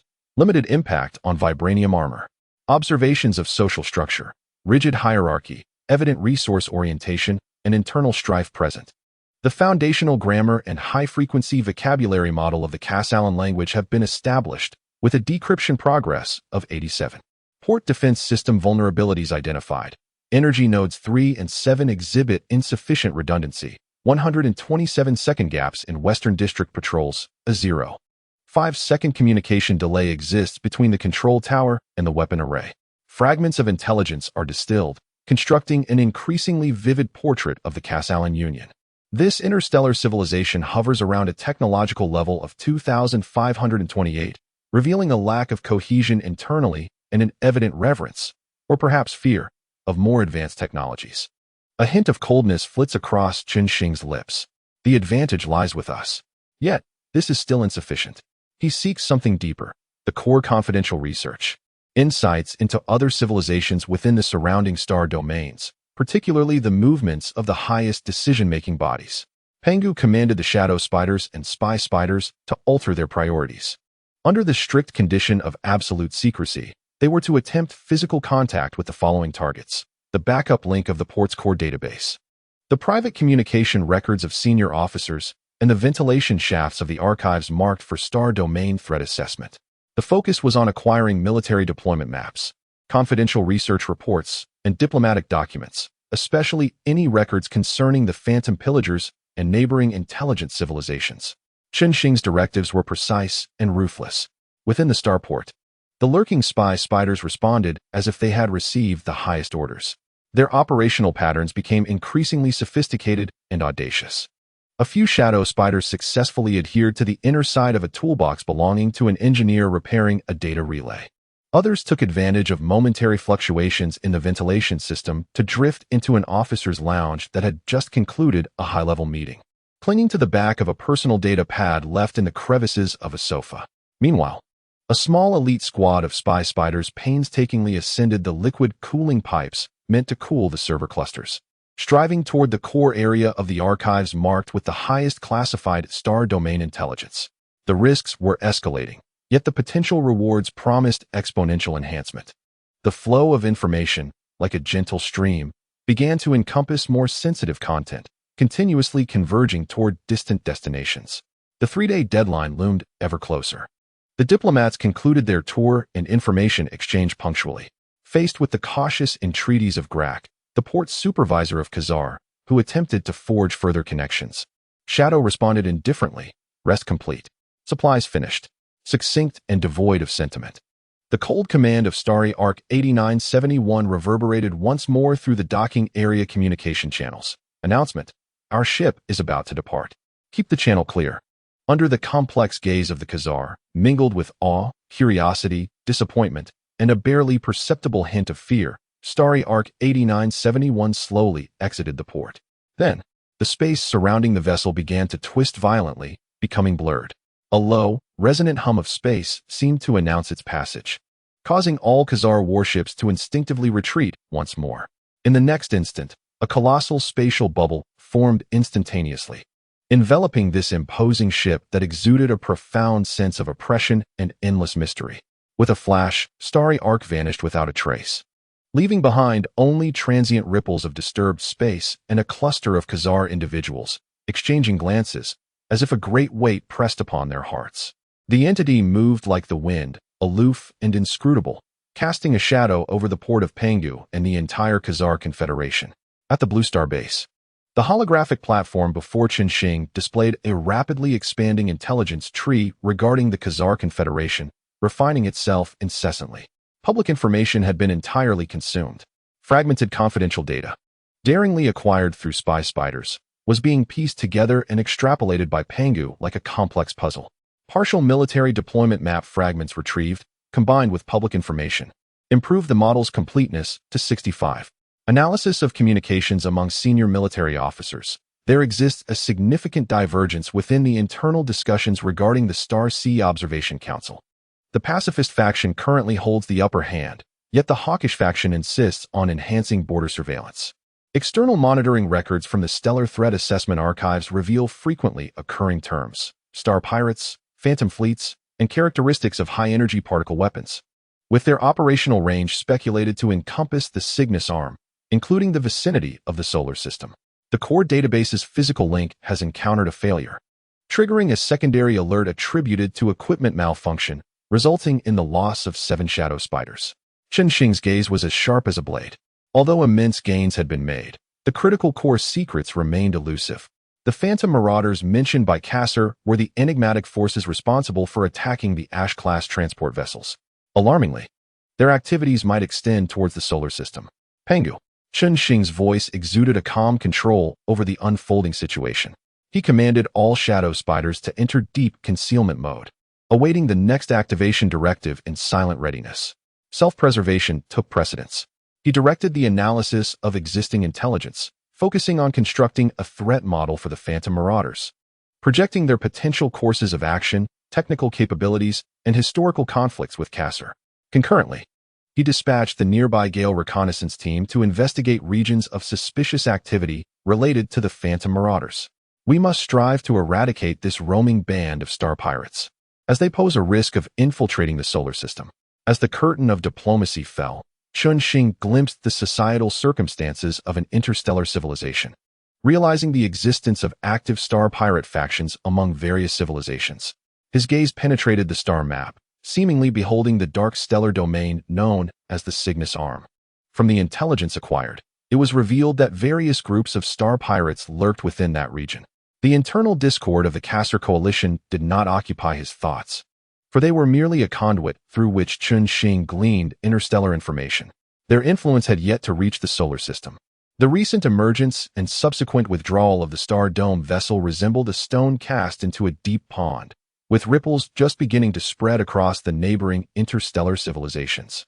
Chapter 43: Civilization Levels and Distribution. The following day, at the Blue Star Base Research Center, a colossal holographic star map hung suspended like a miniature projection of the profound universe. Qinsheng stood before the star map, his gaze contemplative. His fingertips unconsciously tapped against the cold metallic railing. The diplomatic initiatives at Gungjin Port and the subsequent flow of intelligence resembled a massive stone cast into a tranquil lake, sending ripples that unveiled the true, intricate, and tension-filled contours of this previously nebulous star region. Boss. The preliminary integration of intelligence regarding the Kasser Coalition and its surrounding intelligent civilizations within a radius of approximately 200 light-years has been completed. Pangu's voice shattered the silence. Imbued with clarity and structure post-analysis.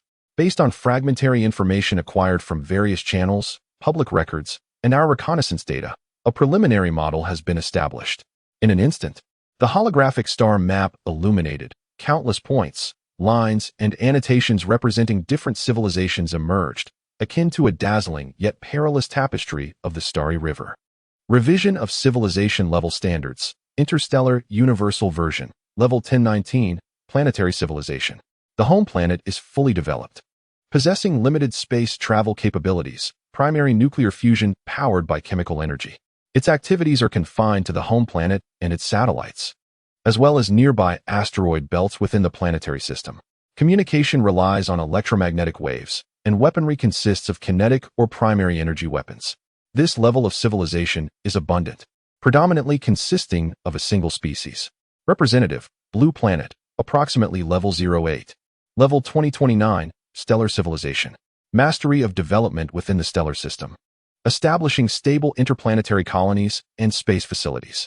Energy is primarily derived from mature nuclear fusion, with conventional travel capabilities exceeding sublight speed, over 0.1 times the speed of light. Preliminary contact with the nascent forms of curvature travel, unstable short-range jumps, has been achieved. It possesses a unified or loosely structured social organization at the stellar system level. Internally stable, it has begun to explore beyond its stellar system. Representative, Kasser Union, peak level 28, currently attempting to breach the threshold of level 30. Level 3039, multi-star system civilization regional dominator. Mastery of stable curvature travel technology with a curvature stability factor of 10 times the speed of light. Its activities span multiple stellar systems, establishing interstellar resource networks, trade routes, and military presence. Energy technology is highly advanced, potentially involving antimatter and efficient fusion reactor arrays. It possesses mature energy shields, advanced directed energy weapons, particle cannons, laser cannon arrays, and the capacity for large-scale fleet deployment. The social structure predominantly takes the form of federations, empires, or tightly knit alliances, exerting significant influence over surrounding star regions. Representative, Arison Trade Alliance, Level 39, apex of regional dominance. Level 4 and above, Galactic Civilization theoretical existence. The Kasser Union has no direct contact records, existing only in legends and fragments of ancient relics. Markers, mastery of high-altitude curvature travel technology, with a curvature stability factor of 100,000 times the speed of light, widespread use of antimatter energy, and preliminary dimensional interference, among others. On the holographic star map, as Pangu narrates, markers representing different civilizations are illuminated, colored, and labeled with their respective levels. It is akin to stars of varied hues and distinct levels suddenly blossoming against a dark curtain. Chun Xing nods slightly. This classification standard is clear and practical, aligning closely with his previous deductions. Self-assessment of the Kasser Union. Level 28. Peak state, on the verge of level 30. Age, 3,285 standard years. 1 standard year is approximately equivalent to 10 blue planet years. Domain, radius of approximately 58 light-years, with a core stellar circle of 10 light-years, encompassing 7 resource-rich stellar systems, including the home star system. Social structure, a loosely federated alliance of multiple species, primarily comprising the carapace and symbiotic species, along with several member races and a multitude of affiliated races. The technological core is held by the 2 primary species, though internal divisions exist. Military, the mainstay consists of Thorn-class warships, approximately 800 meters in length, with a substantial quantity, over 100,000 stationed in the core stellar circle. Though the technology is relatively outdated, high-energy particle beam weapons, medium shields, conventional cruising speed of 0.8, with light speed as the unit of measurement, where 1 equals the speed of light. Possessing a rather unstable short-range curvature technology, with curvature less than 10, limited transition distances, and high risks. The technological tree includes mature nuclear fusion energy, moderate material science, and notable advancements in biotechnology, particularly in symbiotic species. There exists a profound yearning and reverence for more advanced technologies, such as mature curvature and energy shields. Threats loom large. Their expansionist tendencies render them exceedingly vigilant and even fearful of unknown advanced civilizations, such as the cloaked Stellar Sea Observation Council. Internally, they are not entirely unified, with divisions between doves and hawks. Based on these criteria and considering the stellar intelligence possessed by the Carcel Consortium, a preliminary distribution map of intelligent civilizations within approximately 200 light-years has been drafted, detailing some of them as follows. Tundra Star Civilization, Level 14 located at the edge of Carcel territory. This frozen planet is home to a civilization aged 841 standard years. They resemble mammalian life forms with thick fur and robust, low statures, having just broken free from planetary constraints. They are laboriously establishing satellite bases amid scarce resources and sluggish technological development. Crystal Cluster Symbiotes, Level 21 situated about 10 light-years from the Carcel border. This silicon-based life form comprises countless minuscule silicon crystal individuals linked through bioelectrical waves to form a collective consciousness. With an age of 841 standard years, they inhabit a star system rich in silicon crystal mines. While adept at precision manufacturing and energy manipulation, they possess low expansionist desires, focusing instead on internal lattice harmony. They maintain a friendly trade relationship with the Carcel Consortium. Turbulent Folk, Level 23, residing approximately 23 light-years from the Carcel border.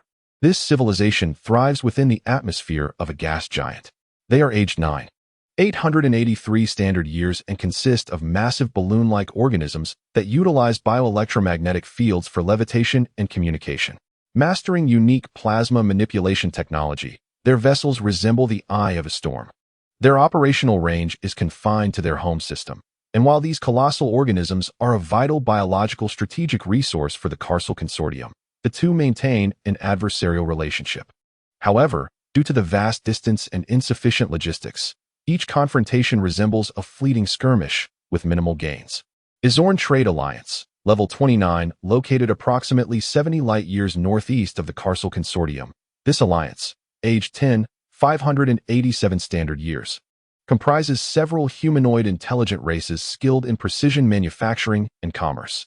Their technological characteristics include advanced energy weaponry, lasers, ions, and shields favoring energy deflection, alongside mature short-range curvature navigation technology, less than 10. Their trade network is highly developed, and their societal structure is characterized by oligarchic capitalism, marked by a high degree of commercialization and a neutral, yet conservative stance. Hercules War Collective, Level 27, positioned about 55 light-years southwest of Carcel. This civilization is 587 standard years old and consists of a singularly belligerent humanoid species, known for their imposing physique and strong physiological endurance. Their technological prowess is evident in their mastery of kinetic weaponry, electromagnetic cannons, mass projectiles, and formidable hull armor.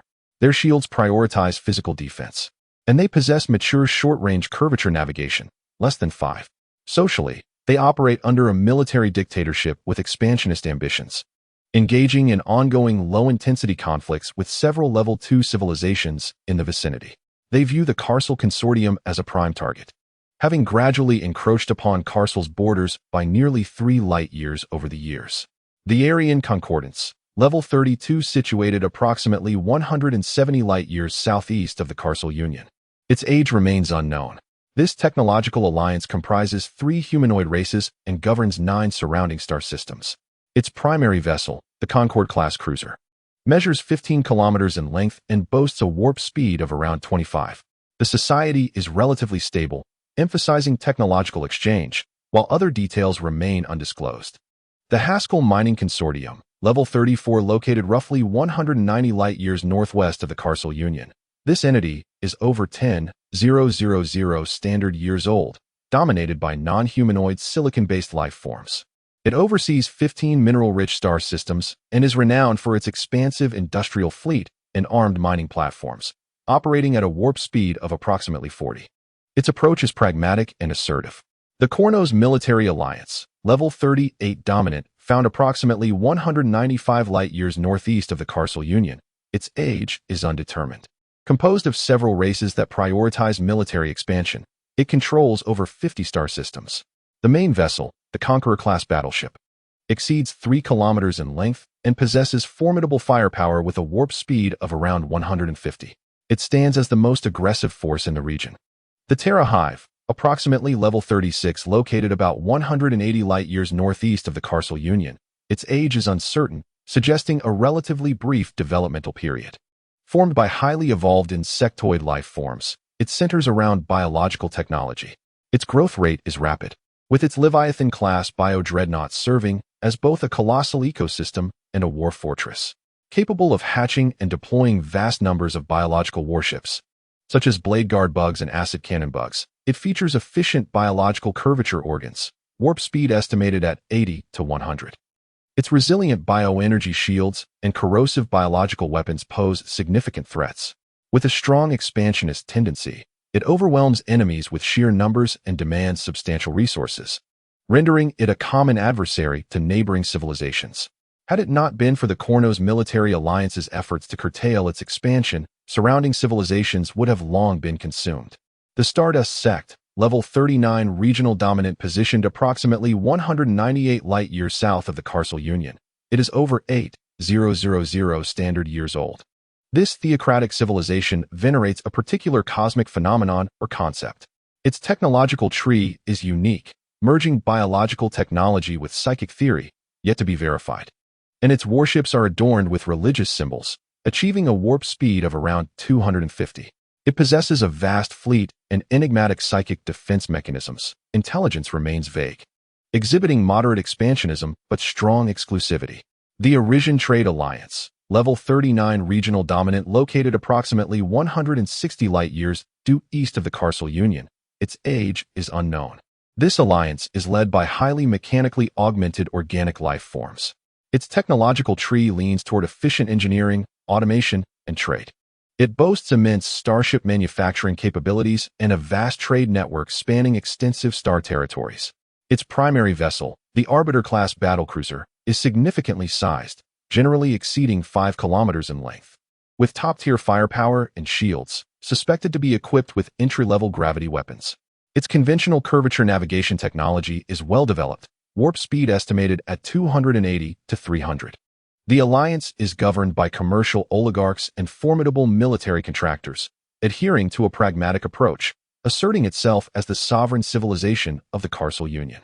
The Crystal Cluster Alliance, level 39 sovereign, located approximately 180 light-years to the west of the Carcel Union.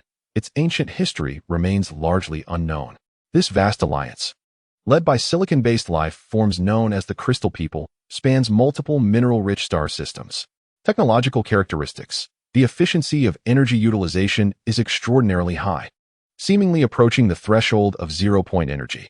Their shield technology is formidable, employing multiple overlapping fields. The estimated speed of curvature travel exceeds 300, and they possess preliminary spatial folding technology for core star system defense. Social structure. Highly centralized, efficient, and governed by logic. Their foreign policy is shrouded in mystery and marked by rigidity, rendering them one of the preeminent powers in the region. Additional notes. The star map also indicates several dozen level 12 primitive civilizations. These rudimentary civilizations survive amidst the interstices of powerful empires. A handful of civilizations rated between levels 31 and 35 remain unrepresented. All intelligent life forms are organic. No records of purely mechanical or energy-based civilizations have been discovered, nor have any human civilizations been found. Chen Xing's gaze gradually swept across the star map, where each marked point of light represented varying assessment levels, indicated by shades of color. The deep crimson of the Terra Worm Nest and the dark gold of the Arisian Alliance appeared particularly striking. The cosmic tapestry unfurled before him, far more tumultuous and complex than the solitude of the solar system, fraught with peril. Chapter 44, Self-Assessment, Interstellar Covenant. Chen Xing observed the star map, noting the few celestial bodies representing sovereign-level civilizations, radiating a deep crimson warning light. His pupils constricted slightly. The star map clearly delineated the expansive stage beyond the solar system. along with potential layers of danger. Where did his base stand within this vast expanse? Finally, based on the aforementioned standards and our technical parameters, a preliminary assessment of this base's comprehensive technological level is conducted. Pangu's voice paused for half a second, as if engaging in final confirmation. Assessment result, level 3236. Strengths, curvature engine technology, 186, surpassing certain standards of level 38 civilizations, such as the Krone's military alliance's main battleships with a warp speed of 150. Unique advantages of vibranium materials in defense and special applications, such as stabilizing curvature bubbles. The overarching management capabilities of the Pangu Super Artificial Intelligence Core. And your personal superbrain's predictive prowess in accelerating cutting-edge technological development all exhibit characteristics of a level 36 civilization. Weaknesses, industrial scale. Although rapidly expanding under the mass production initiative, still lags in overall capacity and foundation compared to deeply established level 38 civilizations like the Erishan Trade Alliance and Krone's Military Alliance. The population base and social structure are exceedingly homogeneous, relying almost entirely on automation and your personal will. There is a lack of the complex social ecology and adaptability expected of multi-star system civilizations. No breakthrough advancements have been made in gravitational control, spatial technology, or biotechnology. Although the fleet size reaches the tens of thousands, the singular ship type, Star Dome class, exhibits notable tactical shortcomings when confronted with the diverse, specialized fleets of top-tier civilizations. Conclusion: possesses core technological capabilities characteristic of a level 3 civilization, with particularly remarkable performance in military and engineering domains. However, the control over territory, population scale, social complexity, and the accumulation of certain disciplines still require time to mature. The comprehensive evaluation places it in the mid-tier of a level 3 civilization. Chun-Shing murmured the assessment softly, his fingertips unconsciously tapping on the armrest. This evaluation not only acknowledged his 14 years of extraordinary development, but also served as a cold splash of water, awakening him from any potential complacency brought on by the supremacy of the solar system. In the presence of true regional hegemons, his empire remains young and its foundations precarious. The colossal Arbiter-class battlecruisers of the Elysian Alliance and the ominous gravitational weaponry, alongside the chilling biotechnologies of the Terra Worm Nest, loom overhead like a sword of Damocles. As Chun-Shing absorbed the evaluation from Pangu, another report from the distant depths of space arrived simultaneously. Boss, the Reconnaissance Team Gale 5891 has followed orders and scanned the core stellar region marked by the Kasser Consortium. The star map instantly shifted, focusing on an area with a significantly higher density of stars. The images and data analysis transmitted back caused Chun-Shing's gaze to freeze momentarily. If the tangled port resembled a bustling town-level harbor, then the core stellar region of the Kasser Consortium unveiled the visage of a super-interstellar metropolis at its heart. Millions of ships twinkled like stars, weaving an ocean of light on invisible pathways. Various vessels of differing sizes navigated the vast cosmos in an orderly fashion. The number of patrolling battleship clusters reached a staggering level of over 100,000, with the main battleships generally exceeding a kilometer in length. Some flagship vessels even approached 13 kilometers. Their menacing forms and energy readings surpassed those of the previously encountered Thorn class. Furthermore, there were hundreds of vessels exceeding 5 kilometers, bearing the designation of Arbiter-class battlecruisers. Enormous orbital defense platforms resembled stellar fortresses, encircling critical jump points and resource stars, their cannons ominously poised. Most striking were the remnants of several colossal structures orbiting the star. Although not a complete Dyson swarm, they evidently represented the prototype or segment of a large-scale stellar energy collection device, radiating energy detectable even from 5 light-years away. At the core of the stellar region, a super starport, the Elysian Hub, was 100 times the size of the tangled port, operating incessantly like the heart of a galaxy. Its structure imbued with a cold geometric beauty and efficient industrial power. The dominant civilization of this starport is the Elysian Trade Alliance, level 39. With the Kasser Consortium serving merely as a secondary partner in this region, possessing a limited number of exclusive docking bays and trade stations, Pangu supplemented. The Gale 5891 reconnaissance team maintained strict concealment, only recording the star map, traffic flow, distribution of defensive facilities, and energy characteristics, with no signs of detection observed.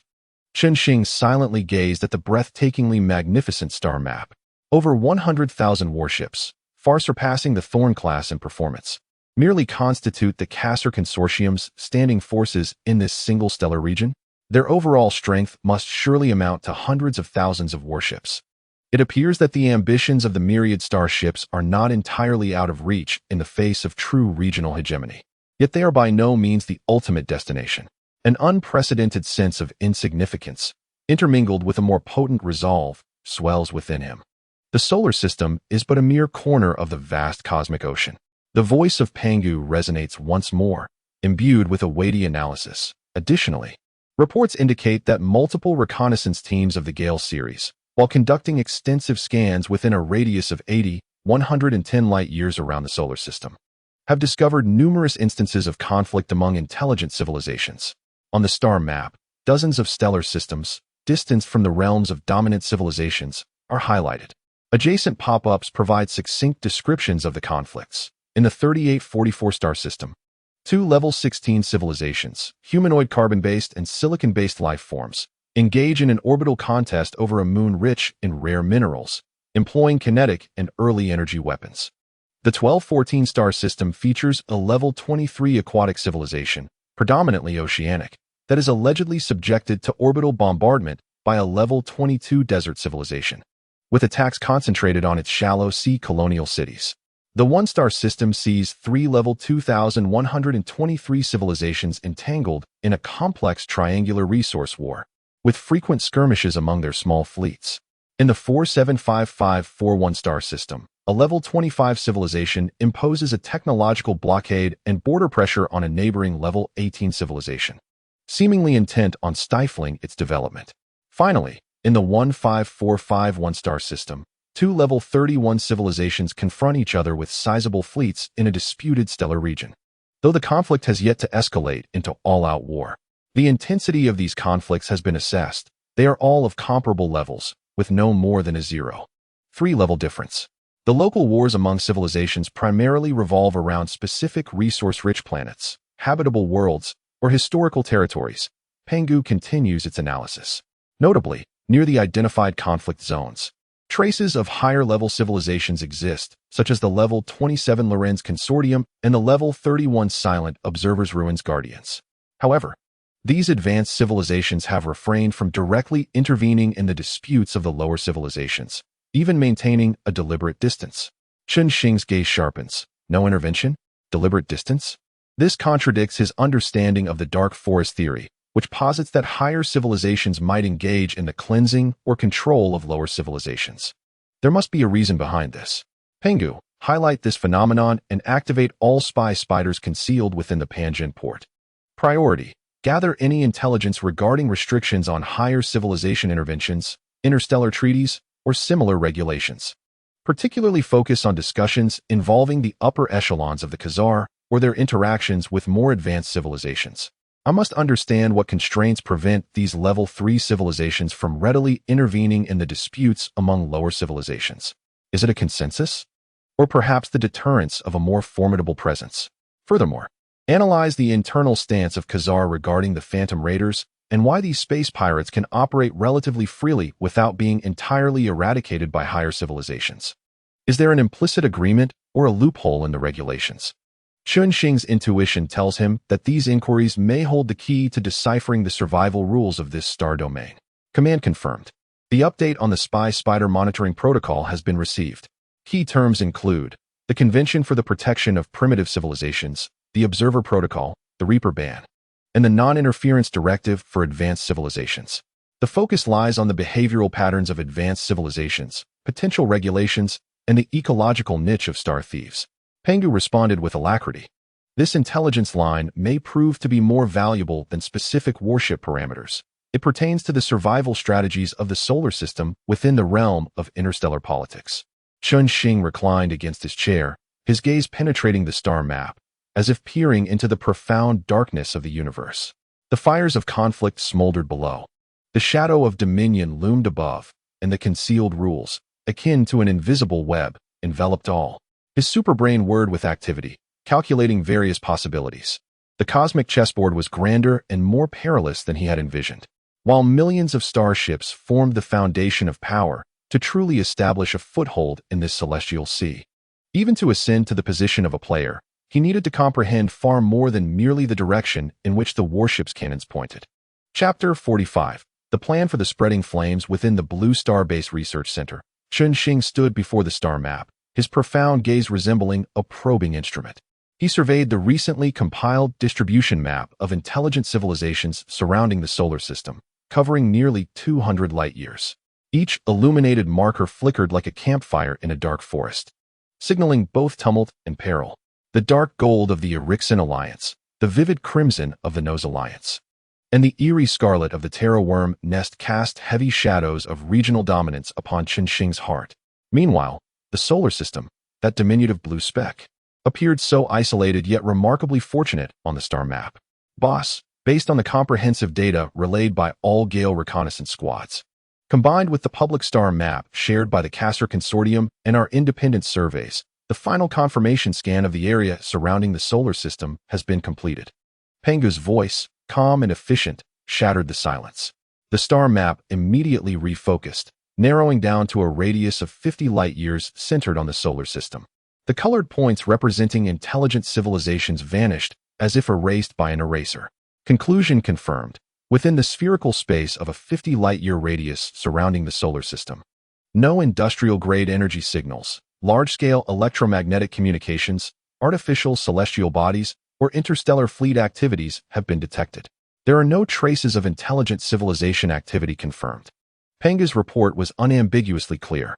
In the 640 star systems identified within this region, 138 possess Earth-like planets or large satellites, and 305 are rich in mineral resources. The remaining areas are predominantly composed of gas giants, icy moons, asteroid belts, and interstellar dust clouds. Comprehensive assessment. Within the known cognizance of interstellar civilizations, this area is an absolute frontier, untouched and untamed. Its resource value is relatively low, lacking the allure of strategic nodes. The word untamed echoed softly from Chun-Shing's lips, a smile involuntarily curling at the corners of his mouth. It was a blend of relief, surprise, and an intense desire for control. Fortunately, the solar system, akin to a forgotten corner, occupies a secluded space on the periphery of this bustling starry realm. Since the dawn of recorded history, it has remained undiscovered by extraterrestrial civilizations for millennia. Perhaps early humans of the blue planet were once detected, yet bound by certain regulations. They have coexisted peacefully and evolved into modern society. This fortunate escape from the fate of colonization has afforded them precious time for development. Surprisingly, the barrenness of this region has become the finest natural barrier. The desire for control arises from the infinite possibilities contained within this vast wasteland, awaiting his grasp. In his profound gaze, it seems as though nebulae are swirling at high speed, annihilating and being reborn. This is the superbrain's frantic calculations and simulations. Pangu. Chun-Shing's voice shattered the silence, steady and powerful, imbued with an undeniable will. The first phase of the Deep Space Sentinel program is complete. Now, initiate the second phase. The Sparks of Fire plan. Command confirmed, Sparks of Fire plan activated. Pangu's response was remarkably swift. Objective: all stellar systems within a 50 light-year radius of the solar system that possess developmental value. His fingers glided across the star map, reminiscent of an emperor delineating his dominions.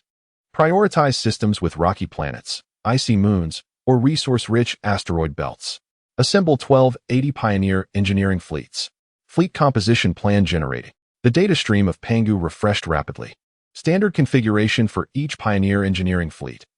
Escort strength: 10-star Dome-class starships, responsible for safety assurance and regional vigilance.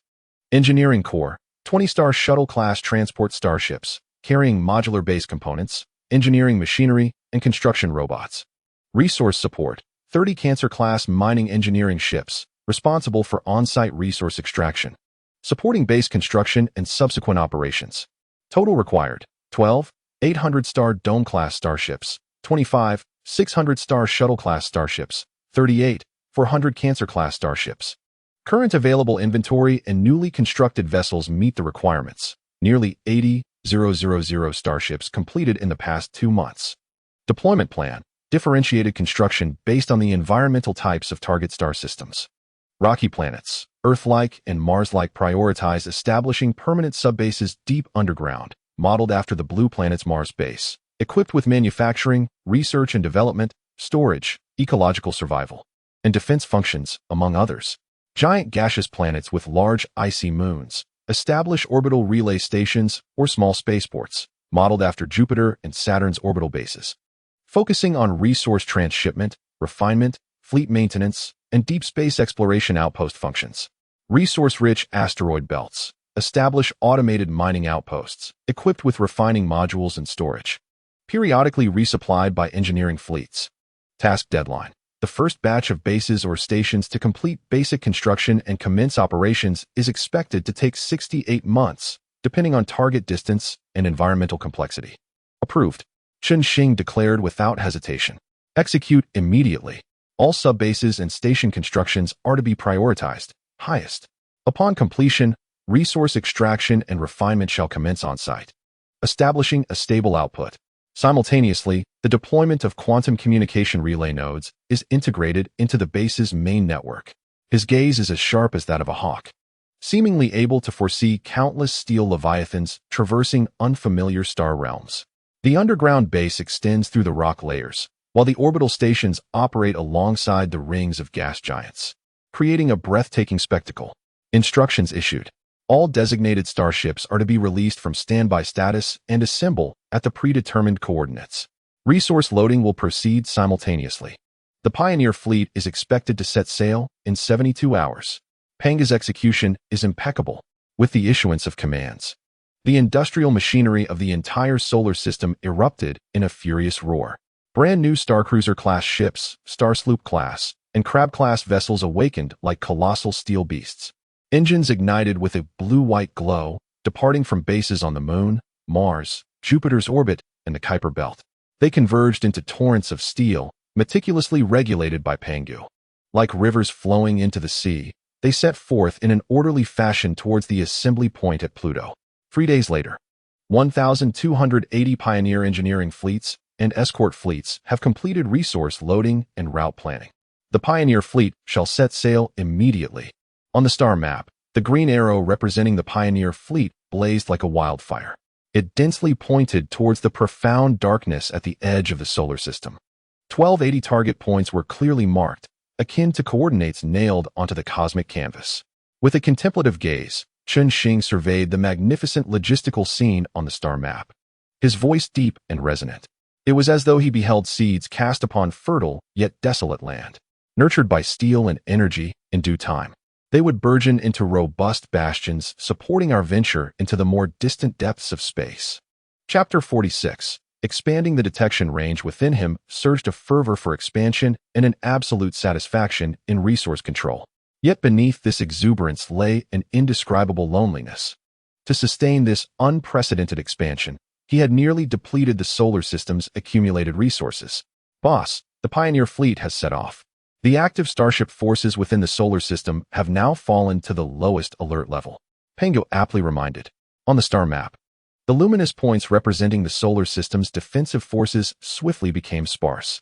The once ubiquitous patrol fleets and defense platforms scattered across planetary orbits, and the Kuiper Belt now remained only as a skeletal framework. The Starcruiser, emblematic of Xing, floated solitary near the lunar orbit, becoming the last and sole stabilizing presence in this domain. Xing's gaze fell upon the blue marker representing the Starcruiser, brighter than the other luminous points. An unusual sensation surged within him. 14 years had passed. From a programmer in a cramped rental in the deep city to the mastermind commanding a galaxy, able to summon tens of thousands of starships with a mere gesture. He possessed powers and wisdom that transcended the mundane, yet bore an unprecedented burden. At this moment, as all his swords were cast into the vastness of space for expansion, leaving only himself and the Starcruiser to guard this original homeland, a profound sense of solitude, akin to returning to the starting point, quietly enveloped him. He slowly extended his hand, his fingertips almost instinctively grazing the contours of the starry arc in the holographic projection. A chilling sensation permeated through the imagery. It's just us now, Old friend, he murmured, his voice audible only to himself and Pangu.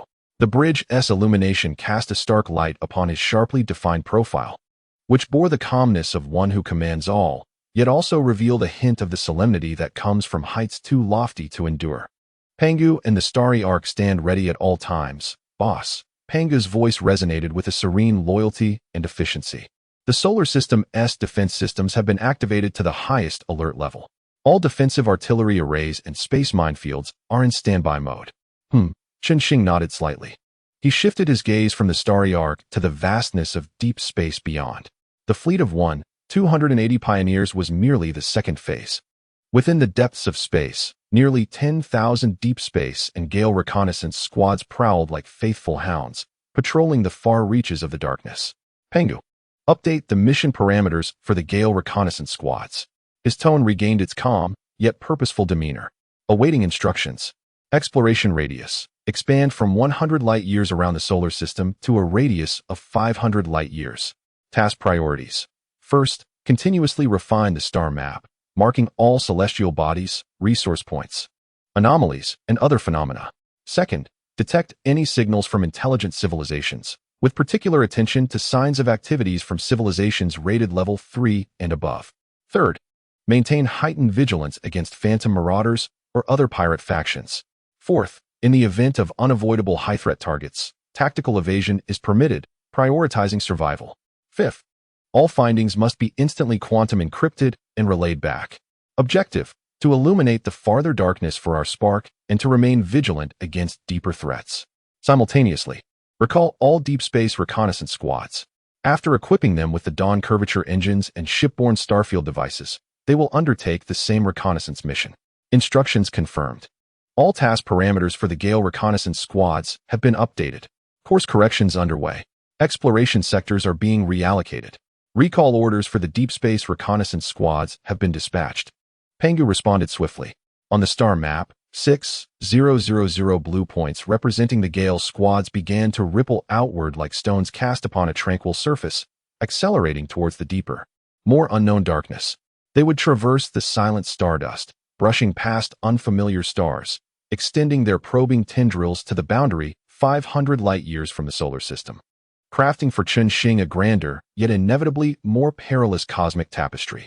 Simultaneously, 333 green points representing the deep space squads turned back toward the solar system. Shing slowly seated himself, leaning back slightly, and began to ponder the next steps in silence. The research center returned to tranquility, with only the faint glow of the holographic star map illuminating his figure. He gazed at the illuminated expanse of untamed territory soon to be under his dominion, then glanced at the distant points representing regional overlords such as Erichin and Kronos. A sense of inexplicable relaxation washed over him. Pangu, his voice echoed in the spacious hall, imbued with the tranquility that followed the settling of dust.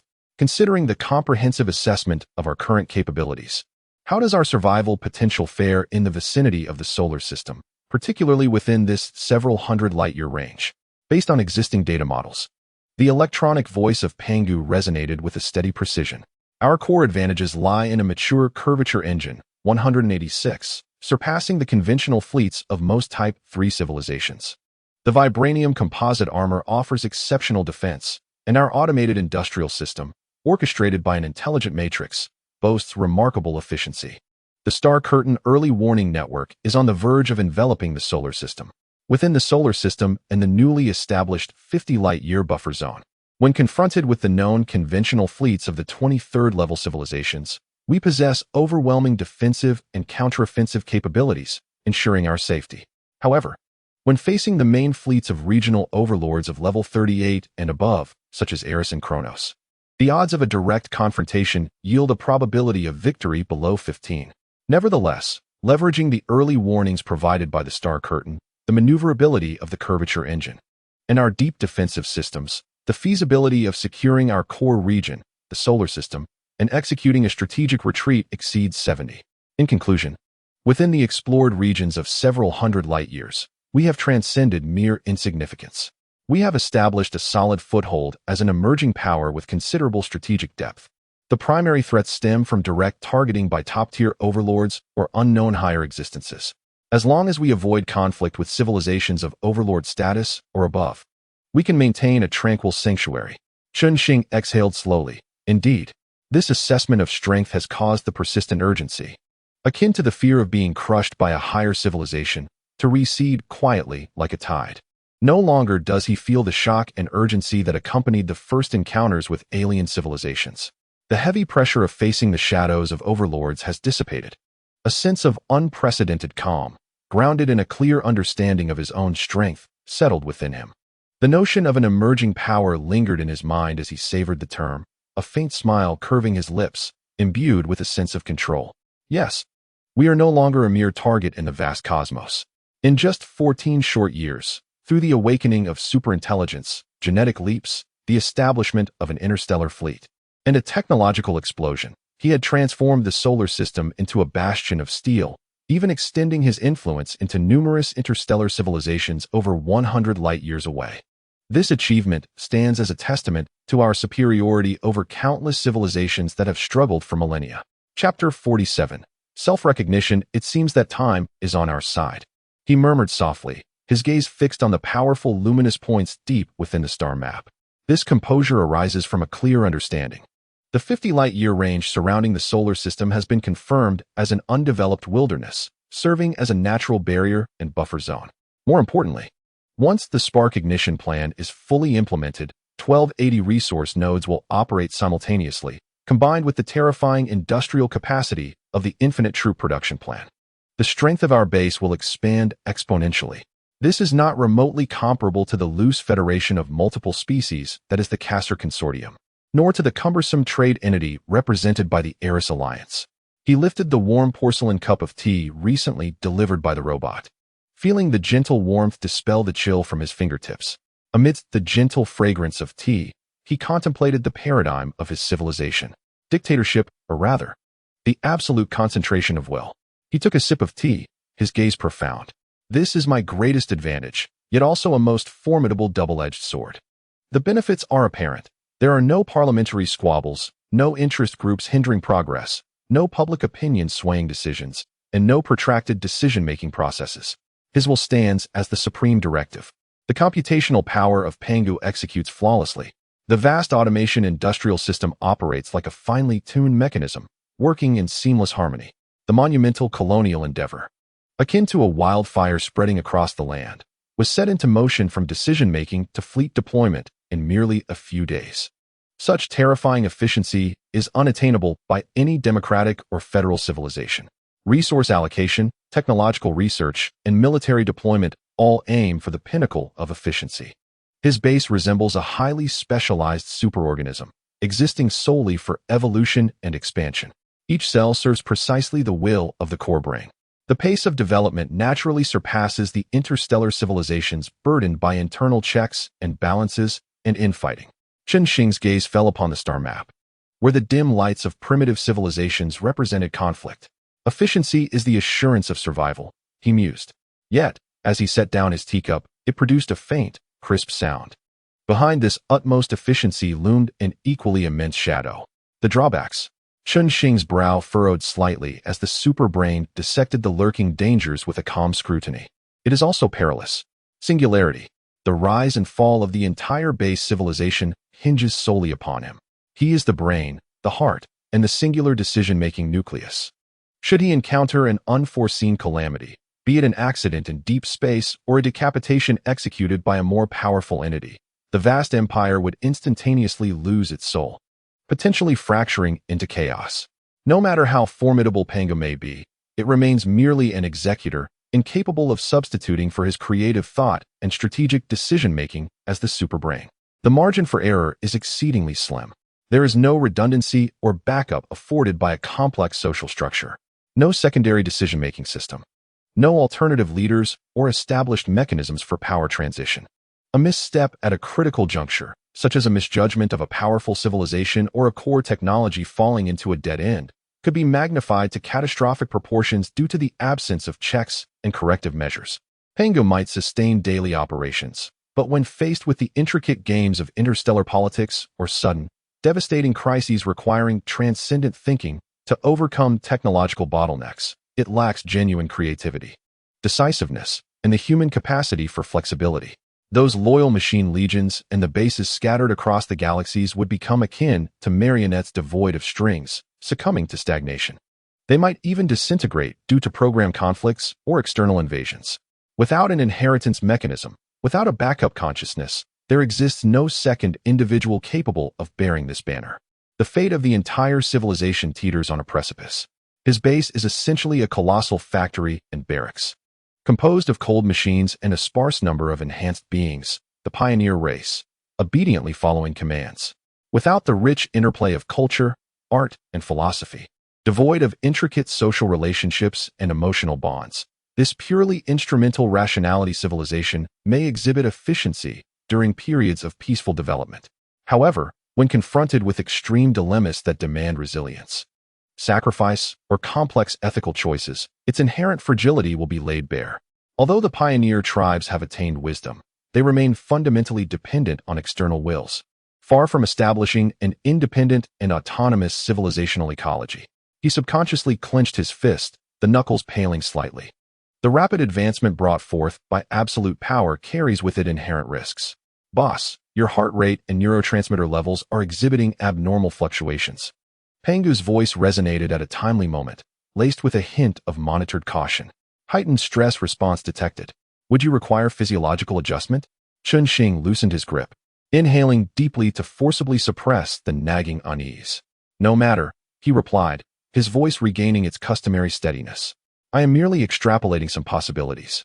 Chun-Shing nodded slightly, his gaze once again drawn to the profound star chart. Although latent dangers existed, they were not immediate. The current period of dormancy represented the most precious golden time for development within the base. Utilizing the terrifying efficiency afforded by a dictatorial model, he sought to amass resources, advance technology, and expand territories with fervor. Achieving a strength sufficient to withstand any potential decapitation threats was the fundamental solution to this fragility. As for the future, perhaps it would necessitate seeking or creating backups. This thought flickered briefly before being momentarily set aside. Now was the time to run with full force. Pangu, his gaze sharpened and focused anew. Real-time monitoring of the Spark ignition plan's progress is of utmost priority. Additionally, mobilize the Fuxi matrix's computational power to 30. Integrate the recently acquired technological data from the Khazar and surrounding civilizations. Initiate the preliminary research project for the Star Dome-class starship. The objective is to conduct comprehensive iterative optimization based on the existing framework, enhancing firepower, defense, mobility, production efficiency, and overall dimensions. I wish to see a feasible upgrade optimization plan upon the production commencement of the first base of the Pioneer fleet. Command confirmed, boss. Pangu's voice emitted a resonant hum of efficient operation. The Star Dome preliminary research project has been activated, and computational resource allocation is complete. The status of the Spark ignition fleets remains stable, continuously relaying navigational data. Chun-Shing cast one last glance at the receding green light points on the star chart before turning back to the villa's bedroom, his steps steady.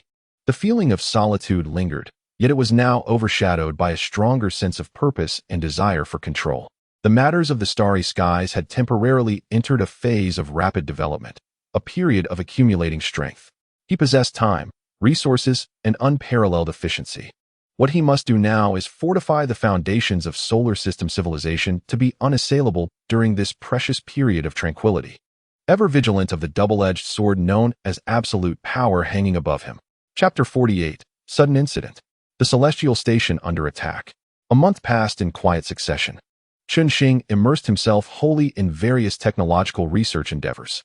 On his home planet, that blue sphere. In the past 4 to 5 years, subtle transformations have quietly unfolded. Beneath the surface calm, tumultuous currents have never ceased to surge. Thanks to the successful development of mature reusable rocket technology in recent years, launch costs have been significantly reduced. The celestial station of the land of Yin and Huang has been experiencing continuous expansion, akin to an ever-growing steel flower in low Earth orbit. Its total mass has surpassed the formidable threshold of 500 tons, marking an increase of 2 to 3 times compared to 5 years ago. The internal space is spacious, with clearly defined functional areas, resembling a nascent small spaceport.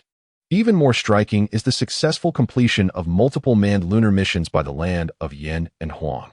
culminating in the establishment of a research station covering approximately 30 square meters in the southeastern region of the Moon's Sea of Tranquility. Although it can only accommodate 23 astronauts for short-term scientific endeavors, it signifies humanity's preliminary and temporary outpost for research on the lunar surface. Over the past decade, the investments and outputs in the aerospace sector have propelled the technological advancement of the land of Yin and Huang to the forefront globally. In stark contrast lies the situation of the beautiful country. Following the catastrophic collapse of the International Space Station, although it boldly announced the Freedom Star Space Station initiative, the nation's characteristic political infighting and battles among interest groups have relegated the plan to a state of perpetual refinement.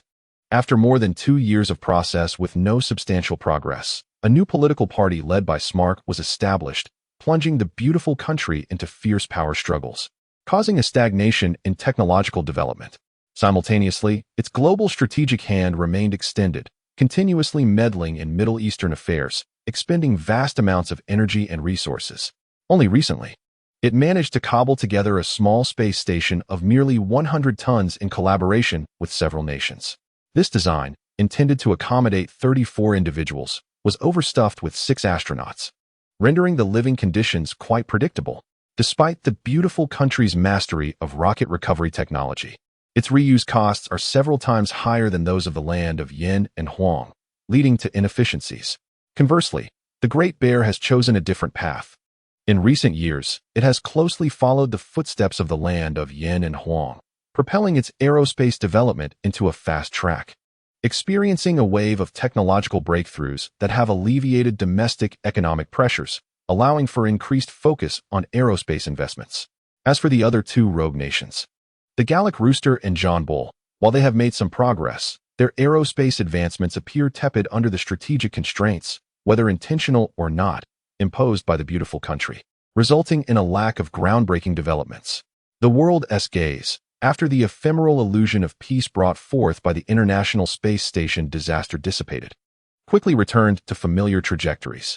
The beautiful country has been kindling flames of conflict across the globe, compelling both allies and adversaries to become embroiled in various confrontations. The facade of tranquility has long since vanished. All these swirling changes seem to bear no relation to Shing, who commands the starships far beyond in deep space. Until that moment filled with malice arrives. On this day, 1 month later, within a clandestine base of the beautiful country in the Pacific, the air within the subterranean command center is thick with tension, punctuated only by the faint hum of operating instruments. A hawkish lieutenant general, with a sinister gaze, fixated on the live imagery of the Celestial Palace space station. Perhaps it was the long-standing jealousy and anxiety over the achievements of the Celestial Empire in aerospace that clouded his judgment.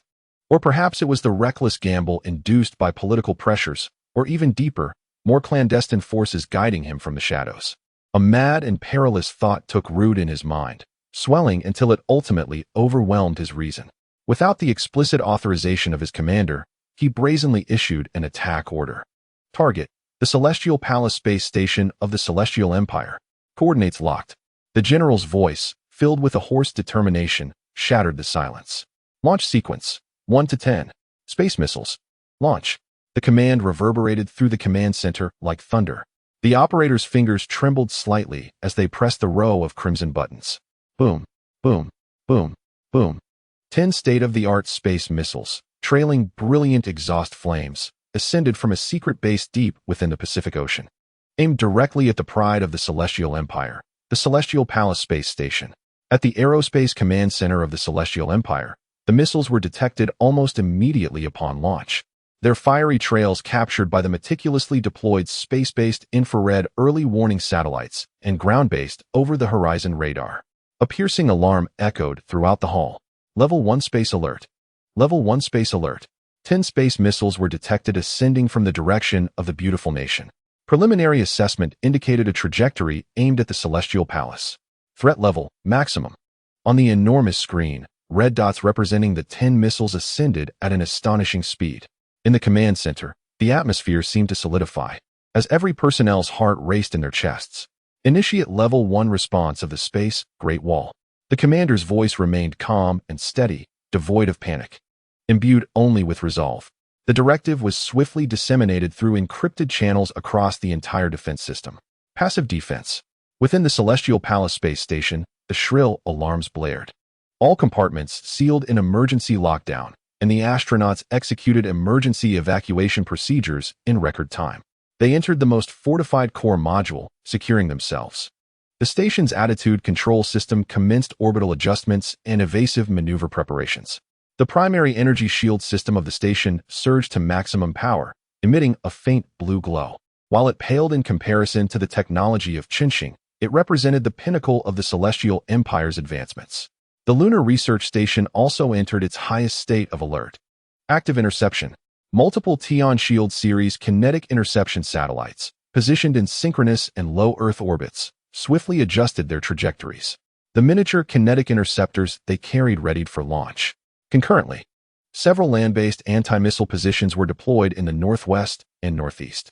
The massive interceptor missile silos thunderously opened, and several large kinetic interceptors ignited and soared skyward, like unsheathed swords piercing the heavens. Even more critically, at a secret base within the Celestial Empire, the land-based high-energy laser weapon system was activated in haste.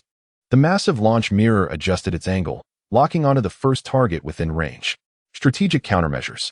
Almost simultaneously with the activation of the interception system, strategic retaliation orders were issued. Confirm the coordinates of the attack source. Space missiles, 10 rounds. Target, enemy base. Conventional warheads. Level 1 combat readiness. The counterattack forces of the Yanhuang Nation have entered a heightened state of alert. This time, however, the response explicitly employs conventional warheads, aiming to neutralize the source of the aggression rather than exacerbating the situation further. A definitive deterrent. The Ministry of Foreign Affairs of the Yanhuang Nation has issued an unprecedentedly stern warning to the beautiful nation via emergency hotline and public statement. Any assault on our space assets will be regarded as an assault on our homeland. We shall employ all necessary means to safeguard national security, including the use of ultimate force.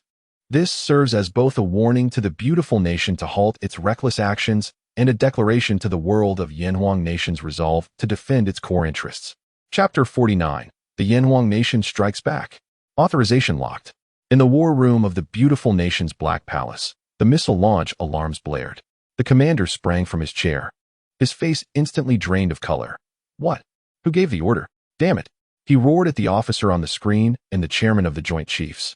His eyes filled with incredulous rage. He quickly realized this was not an operation he had personally authorized, but rather a situation spiraling out of control. A complete and utter loss of control. This could potentially plunge the nation into an irretrievable abyss. The aide was sweating profusely. Commander. It was General Jack from the Pacific Command. He claims to have received emergency authorization to respond to the space threat. We are verifying the chain of command. Verify my foot. Immediately contact the Yanhuang Nation. Inform them this is a misunderstanding. Command them to cease their attack. Simultaneously, order our own missiles to self-destruct. The commander's voice nearly erupted in a shout. Report. All of our land-based and sea-based missile launch systems have lost control. The operational authority has been locked down by an unknown force. We are unable to issue any launch or self-destruct commands. Repeat, we are unable to issue any commands. A technical officer reported in terror, his voice trembling. What? The war room fell into a stunned silence, which was soon shattered by greater chaos and fear. The commander slumped back in his chair, his face ashen. Unable to intercept? What does this mean? It signifies that those 10 missiles have become a one-way attack. Meanwhile, the Yanhuang Nation's retaliatory missiles are unimpeded in their flight towards their target. Reactions from nations around the globe erupted in turmoil. Within the highest command of the Great Bear Nation, a heavy atmosphere prevailed as all strategic forces were placed on alert. Simultaneously, they urgently reached out to the Yanhuang Nation to express concern and call for restraint. The leaders of the Galactic Rooster and John Bull, amidst their shock, promptly condemned the beautiful nation's reckless and dangerous actions while attempting to mediate. However, their tone was laced with panic over the escalating crisis. Other smaller nations remained utterly silent. The monitoring network of Pangu locked onto the target at the moment the missiles were launched. Warning, detection of the beautiful nation launching 10 space missiles. Target, Yanhuang Nation's Heavenly Palace Space Station. Threat assessment in progress. The Yanhuang Nation's anti-missile system has activated. kinetic intercept satellites and land-based high-energy laser weapon systems are responding. Interception success rate calculated, 987. The Heavenly Palace space station's evasive maneuvers are effective. Survival probability, 999. Based on this assessment and the directive from the leadership regarding non-intervention in Blue Planet affairs unless a significant threat is present, the proactive defense remains dormant for the time being. However, an anomaly indicating hostile intent from the missile systems of the United States has been detected. Preset security protocols are activated. All missile systems of the United States are locked globally with the highest level of authority. Pangu's cold logic swiftly reaches a conclusion and transmits a brief alert and response plan to Chunxing's personal terminal. Yet, at this moment, Chunxing is engrossed in a profound exploration of high-dimensional energy field coupling equations. Inspiration flows like a fountain, rendering the flashing red alert on his terminal invisible to him. As he subconsciously shields himself from external distractions, time ticks away, seconds slipping by, as a battlefield unfolds in low Earth orbit and the edge of the atmosphere. The interception forces of the Yanhuang Nation display astonishing efficiency. The first target to enter range is incinerated by high-energy laser weapons, its structure obliterated. Following closely, kinetic projectiles released from the orbital Tian shield satellites collide with and destroy several missiles with pinpoint accuracy amidst high-speed relative motion. Finally, the intercepting missiles launched successfully in the outer atmosphere neutralize the remaining targets. 10 blinding fireballs erupt in the silent expanse of space, resembling bizarre fireworks offered to the celestial station. Inside the space station, anxious astronauts gaze at the explosions outside the porthole. They exhale deeply, sweat soaking through their undershirts. However, the counterattack from the Yanhuang Nation is only just beginning. 10 space missiles, fueled by the fury of the Yanhuang Nation and guided with precision, surge towards the secret base in the Pacific that launched the missiles. Within the operations room of the United States, a suffocating atmosphere of despair prevails. Commander, bad news. Our 10 missiles have all been intercepted by the Yanhuang Nation, reports the aide, his voice hoarse. What? Useless. The commander roars, slamming his fist on the table. Worse news follows swiftly. Commander, the Yanhuang Nation has launched 10 space missiles at us. The target is the very base that launched the space missiles. The commander futilely pounds the control panel, bellowing into the microphone. Intercept. Stop them. Activate all defense systems. Yet, the only response is the desperate lament of the technical officer. Commander, the permissions are still locked tight. None of the systems, Patriot, THAAD, or Aegis, can respond. We are lambs to the slaughter. Not unlocked yet. Useless. Who locked it? The commander's roar is filled with fear and disbelief. A hacker. Or God. Investigate it immediately. Find a solution. 90 seconds later, 10 intercontinental missiles from the Yanhuang Nation descend like the scythe of death, accurately striking the isolated secret missile base of the United States. A cataclysmic roar of explosions merges into a singular sound, shaking the very earth. The robust launch silos, command center, radar stations, and fuel depots are instantly torn apart and melted in the ferocious shockwaves and flames. Reinforced concrete crumbles like building blocks. Fire and thick smoke rising into the sky, staining half the heavens a hellish orange. The personnel and equipment within the base are almost instantaneously vaporized under the devastating assault. The world holds its breath in this moment. In the command center of the Yanhuang Nation, an atmosphere of solemnity pervaded. The commander observed the real-time footage relayed back. His gaze as frigid as ice. Target confirmed, counterattack completed. There were no cheers, only a heavy sense of responsibility and profound concern for the subsequent developments of the situation. The Ministry of Foreign Affairs of Yanhuang quickly issued a statement reaffirming the legitimacy of its self-defense counterattack and sternly condemning the provocative actions of the beautiful nation. It called upon the international community to jointly safeguard the security of outer space, while announcing a heightened state of alert, closely monitoring all movements of the beautiful nation. Meanwhile, the Black Palace of the beautiful nation descended into unprecedented chaos and panic. The commander's face turned ashen as he feigned composure before the cameras. Yet the turmoil in his eyes betrayed his true feelings. He vehemently denounced the unauthorized, reckless, and treasonous actions, declaring that the implicated general had been apprehended and was under investigation, even though it was likely that the individual had been reduced to ashes in the explosion. He accused the Yanhuang Nation of exceeding the limits in its counterattack, destabilizing the region, and demanded a global inquiry into the matter. However, it was evident to the discerning that the beautiful nation's weakness and internal turmoil had been laid bare.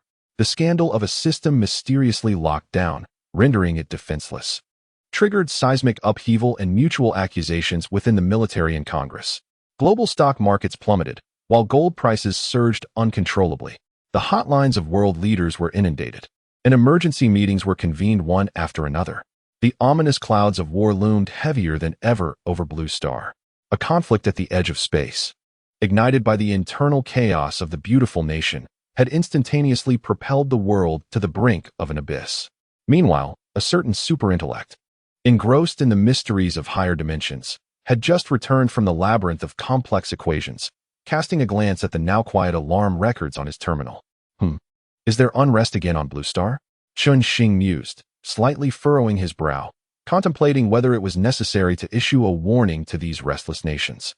Chapter 50. Official Declaration. Xing withdrew his gaze from the starry expanse of higher-dimensional formulas, focusing instead on the flickering summary of the now-doused alarm records beside the holographic projection. The succinct words of Pangu sketched a heart-stopping narrative of a Blue Star border conflict, a missile strike spiraling out of control within the beautiful nation, the Yanhuang nation's efficient and lethal counterattack, and the bizarre paralysis of all missile systems locked down by their own preset safety protocols. Once again, the beautiful nation. Xing murmured, his brow slightly furrowed, his fingertips unconsciously tapping against the cold alloy armrest. It seemed they had grown too complacent.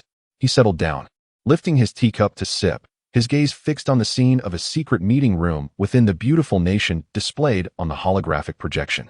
Creating turmoil while remaining so chaotically disorganized internally, an icy glint flashed in his eyes. Their penchant for disturbance made him wish he could confine them all and raise them like livestock. He had anticipated that after witnessing the Yanhuang nation's rapid technological advancements, the nations of Blue Star would adopt a more temperate stance, at least maintaining a facade of peace. However, the internal strife and short-sightedness remained alarmingly intense, nearly dragging the entire planet into the abyss. It was clear that action was necessary. Xing's gaze sharpened.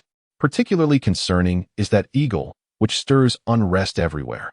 Its claws are far too unrestrained. If this situation continues unchecked, such internal strife will not only squander humanity's potential, but could also lead to catastrophic consequences.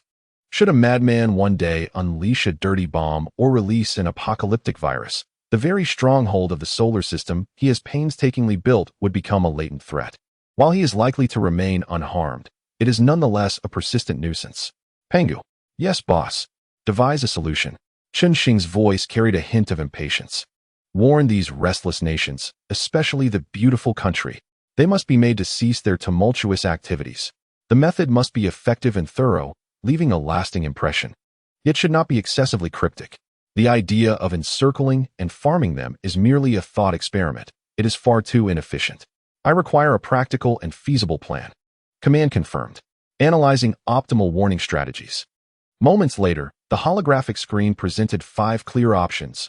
1. Divine Retribution Precision Strike. Deploy starships to exert overwhelming force, precisely dismantling all critical military command nodes, strategic weapon depots, and certain industrial cores of the beautiful country and other unruly nations. This would inflict immense losses and psychological shock, compelling the beautiful country and its allies to submit. Advantages: strong deterrent effect, immediate results. Disadvantages: high collateral damage, potential panic, and uncontrollable backlash, complicating aftermath management. 2. Global chain paralysis. Utilize Pangu's absolute control over networks to instantaneously paralyze all military systems and critical infrastructures, power grids, transportation, financial networks, worldwide, excluding Yanhuang, for 2,472 hours, creating a controllable global technological apocalypse. Advantages: zero physical casualties, a clear demonstration of technological superiority. Disadvantages: significant impact on civilian life, severe economic damage, prolonged recovery period. Potential for chaos. 3. Phantom cognitive implant. Through global networks and specific electromagnetic frequencies, implant an irresistible subconscious directive for absolute peace into the minds of a select few in specific nations or embed a common memory regarding the existence of the Starsea Council. Advantages: silent and without physical destruction, enduring effect. Disadvantages: extremely high ethical risks, potential for unknown side effects, and uncertain efficacy against those with extreme willpower. 4. Advocate support deterrence. Publicly reinforce Yanhuang's status by providing a limited amount of advanced defensive technologies and equipment, such as simplified weaponry and energy shield generators. While declaring Yanhuang as the sole designated maintainer of order on Blue Star by the Starsea Council, which would provide military backing from behind the scenes. Advantages: maintains the current framework of the situation, utilizing Yanhuang for management, reducing direct intervention. Disadvantages: Yanhuang may face immense pressure and internal challenges, indirect deterrent effect, and potential dilution of efficacy. 5. Proclaimer global takeover. In the name of the Blue Star Starsea Council, i.e., Chunxing's base power. Formally declare global jurisdiction over Blue Star. Announce this through control of the global network and dispatch a fleet of starships for a show of force worldwide. Establishing and promulgating simple, absolute rules. Advantages: the legitimacy is unquestionable. The parliament itself belongs to the Blue Star human civilization, and the transfer of sovereignty is unequivocal. The deterrent effect is maximized directly, establishing a new order once and for all. Disadvantages: the impact is immense, subverting the existing system, necessitating sustained military force for maintenance. Chunxing's gaze swiftly traversed 5 proposals, his superintelligence rapidly weighing the pros and cons. The first was too crude, the second harmed innocent economies. The third resembled a cult with unknown risks, while the fourth was slow in effect and thrust the Yanhuang nation into the spotlight. Ultimately, his attention settled on the 5th proposal, global takeover by the declarer. A glimmer of brilliance flashed in Chunxing's eyes. It was legitimate, decisive, this was the choice. However, it required refinement. He lightly tapped his fingers, adjusting and perfecting the proposal details in his mind. Pangu. Execute the final plan. In the name of the Blue Star Star Ocean Parliament, declare the takeover of Blue Star. The Parliament's primary rules consist of 3 tenets: the prohibition of war, the absolute lockdown of dirty weapons, and oversight by the Yanhuang nation. Additionally, a display of global military might was mandated, deploying 10,000 Star Dome-class vessels immediately. Special attention was to be given to certain provocateurs. Any acts of provocation would be met with warning strikes as punishment. Command confirmed. Proposal integration and optimization completed. Global network takeover procedure initiated. Starship deployment orders issued. Rule text generated. Chunxing's command was like a boulder cast into a placid lake, instantly stirring a tempest on Blue Star. Blue Star. At that precise moment, the global network breakthrough fell into an eerie silence. Whether it was the civilian internet, military encrypted intranet, core databases of relevant departments, or private encrypted communications, every connected screen, including mobile phones, computers, televisions, outdoor billboards, airport flight information displays, stock exchange ticker boards, and even military terminal encrypted interfaces, was forcibly switched in unison. A harsh, emotionless electronic synthetic voice resonated in every corner, utilizing the user's familiar native language, translated in real time by Pangu on a pure black background. A black and gold geometric emblem, imbued with futuristic essence, emerged. It was the insignia of the Blue Star Star Ocean Parliament. Cold, imposing, devoid of emotional fluctuation, yet unmistakably clear.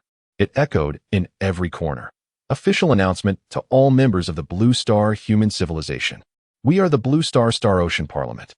The Parliament originates from the Blue Star human civilization, dedicated to the preservation of civilization and the exploration of the cosmos. After prolonged observation, the continuous internal strife and frequent conflicts among Blue Star nations have severely threatened the overall survival potential of human civilization. Recent space attack incidents have further touched the bottom line of this parliament. We hereby inform you that, effective immediately, the overall jurisdiction of Blue Star is officially transferred to the Blue Star Star Ocean Parliament, and all nations of Blue Star must adhere to the rules of this parliament. The rules are as follows. 1. Armed conflicts and acts of war between any nations and organizations are prohibited globally. Violators will face severe penalties as adjudicated by the parliament. 2. All dirty weapons and their launch permissions are to be permanently locked from this moment forth. The development of nuclear fusion energy technology is permitted, while all nuclear fission and fusion technologies shall be prohibited for the purpose of offensive weaponry research and application. Violators will be relocated to the moon to engage in mining operations. The Yanhuang Nation shall serve as the sole designated representative of this assembly, tasked with overseeing and reporting on the implementation of the aforementioned two rules. All nations are required to cooperate with the regulations enforced by the Yanhuang Nation. Adherence to the rules of this assembly shall ensure that all affairs proceed normally, and this assembly will not interfere with the regular development of any nation. Resistance to these rules will be deemed a challenge to the authority of this assembly. Core members of the governing body and primary responsible individuals will be forcibly transferred to the moon base of this assembly to undertake a minimum of 10 Blue Star years of resource extraction labor, commonly referred to as mining. The citizens of such nations may be taken over or designated for oversight by this assembly as deemed appropriate. The flame of human civilization shall be safeguarded by the Stellar Sea Assembly. The proclamation concludes. Chapter 51. A shocking debut. The announcement was broadcast 3 times in succession. Subsequently, the screen returned to its original state. However, the world was no longer the same. Everyone, from commanders to ordinary citizens on the streets, seemed to be struck by an invisible hammer, their minds blank, soon engulfed by a tsunami of chaos and disbelief. The entirety of Blue Star plunged into a brief, suffocating silence. Panic swiftly spread like a contagion. On the urban streets, the once bustling crowds appeared as if a pause button had been pressed. Individuals simultaneously looked up or turned towards any reflective screen nearby, their faces etched with confusion and fear. Wow! The Stellar Sea Assembly. Are they aliens or beings from the future? How thrilling! In a neon-lit street, a youth with rainbow-colored hair gazed at the enormous screen as it resumed playing an anime. He leapt in excitement, but was soon overwhelmed by the panicked gazes of the surrounding adults, his smile frozen on his face. Yanhuang Nation overseeing? On what grounds? This is a conspiracy, a scheme by the Yanhuang Nation. In a square of a western city, an agitated man waved his fists, shouting at the crowd in an attempt to incite discontent. Yet, more onlookers simply stared at him in numbness or frantically refreshed their phones, seeking any semblance of normalcy. The online realm erupted. Major social media platforms across Blue Star were instantly inundated with a deluge of information, causing servers to collapse under the strain. Is the Stellar Sea Assembly real? Can someone assure me this isn't a dream? Our missile capabilities have truly become obsolete. Military acquaintances have confirmed it. The beautiful nation is finished. The Yanhuang Nation has become the overseer? Incredible. Hold your applause upstairs. Who knows whether this assembly is benevolent or malevolent? What if they are here to reap the harvest? Prohibiting war? What about the stationed troops in the central east of the beautiful nation? What will happen in those conflict-ridden areas? Can peace truly be achieved? 10 years of lunar mining as punishment seems excessively harsh. Yet, it is also quite satisfying. Where are the experts? Hurry and analyze that technology that seized control of the entire Blue Star network. How many years ahead of us is this technological advancement? The Stellar Sea Assembly of Blue Star? Absurd. The origin of the universe lies in our pickled peninsula. They have no right to interfere in the internal affairs of our cosmic empire. An assembly? What assembly possesses the authority over our illustrious nation of Asan? By the grace of Lord Shiva, we are fortified by 1 billion valiant warriors. Countless netizens fervently echo this sentiment from behind their keyboards. Their national pride propelled to an apex. They selectively overlook the terrifying implications embedded within the proclamation. Chaos, panic, skepticism, ecstasy, and confusion, an array of emotions intertwine and collide within the hearts of billions across the blue planet. Places of worship worldwide are overflowing with devotees seeking solace. Extreme rhetoric begins to fester on the dark web, while supermarket shelves are stripped bare. Law enforcement tirelessly strives to maintain order in the streets, thwarting the onset of widespread unrest. In the war room of the Black Palace, the commander abruptly pushes back his chair and rises. His complexion pales as he bellows at the screen, which has returned to normalcy. Whose prank is this? The work of some hacker collective? Or is it a new psychological operation orchestrated by the Yanhuang Nation? Investigate. I demand to know the source of this signal. Destroy it. Veins bulge on his forehead, his voice hoarse from sheer rage and terror. Within the confines of the Mulan Palace, the bear commander furrows his brow. His thick fingers unconsciously tap against the mahogany tabletop, producing a dull thud. The Star Sea Assembly, a creation of humanity from the blue planet? His low voice resonates with profound doubt and a hint of barely perceptible vigilance. This resembles the emergence of a hidden force that can no longer remain restrained. At the command center of the Yanhuang Nation, the Supreme Commander's eyes gleam with intensity. He fixates on the black gold emblem on the screen, his breath quickening. Is the Star Sea assembly truly a product of our own development? He murmurs. Who? When? How has everyone been deceived? A flurry of thoughts races through his mind. Recalling the rapid advancements in certain domestic fields in recent years, their origins shrouded in mystery. A bold and shocking hypothesis begins to take shape within him. Within the Lis-E Palace of Gallia, the commander mutters to himself, is war prohibited? Are dirty weapons locked away? Is the Yanhuang Nation overseeing this? The elegant facade shatters, leaving only confusion and a tinge of offended anger. This is nothing short of a colonial treaty of the space age. At 10, Downing Street. The representative of the Yanhuang Nation? By what right? A suppressed roar reverberates in the commander's office. Officials wear ashen expressions.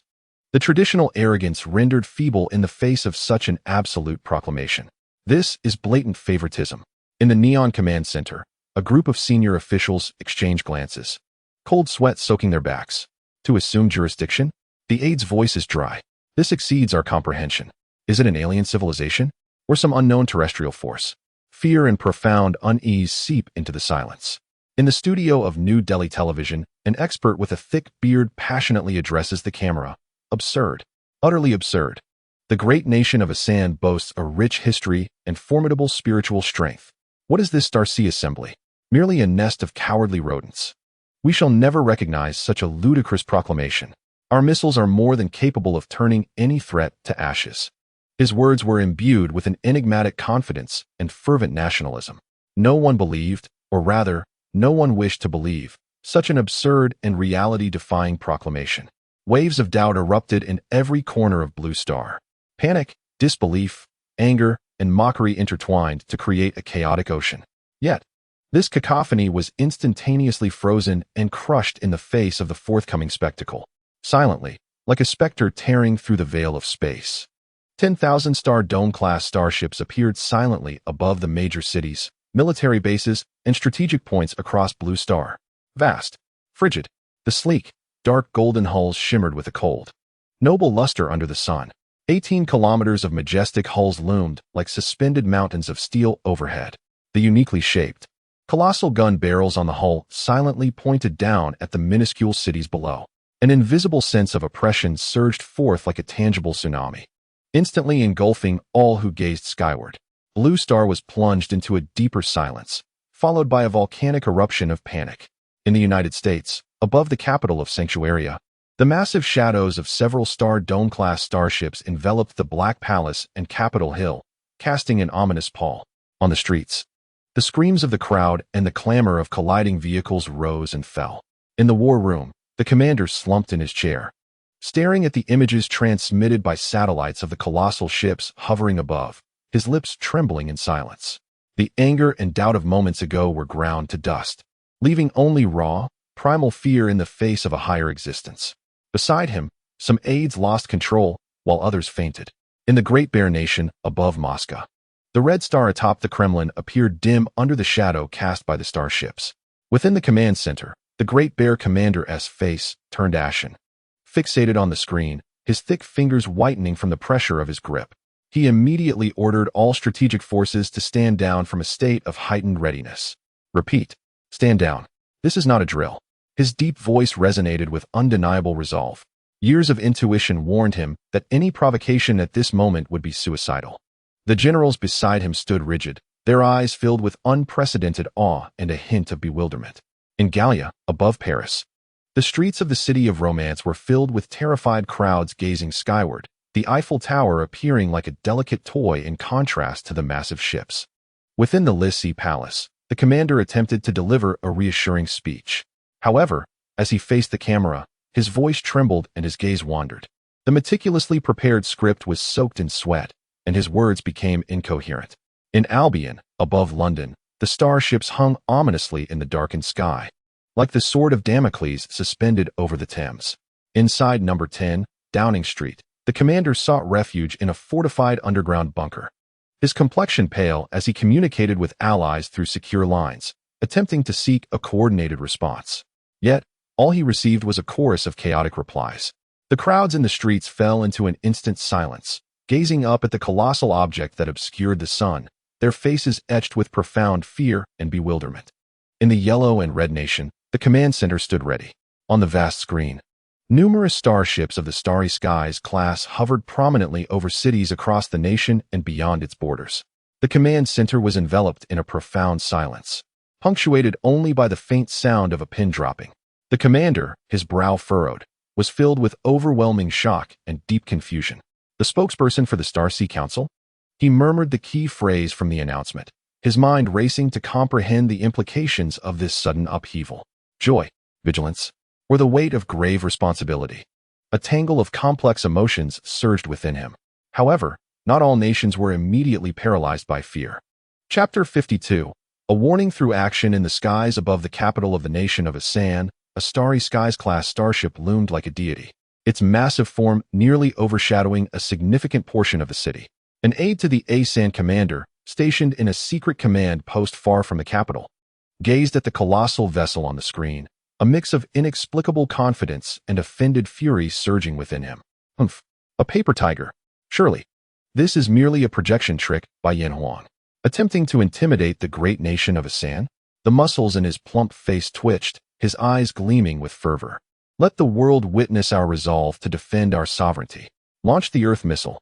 Target that counterfeit hovering above us with our most formidable missile. Sir, that is far too dangerous. A staff officer attempted to intervene in alarm. Execute the order.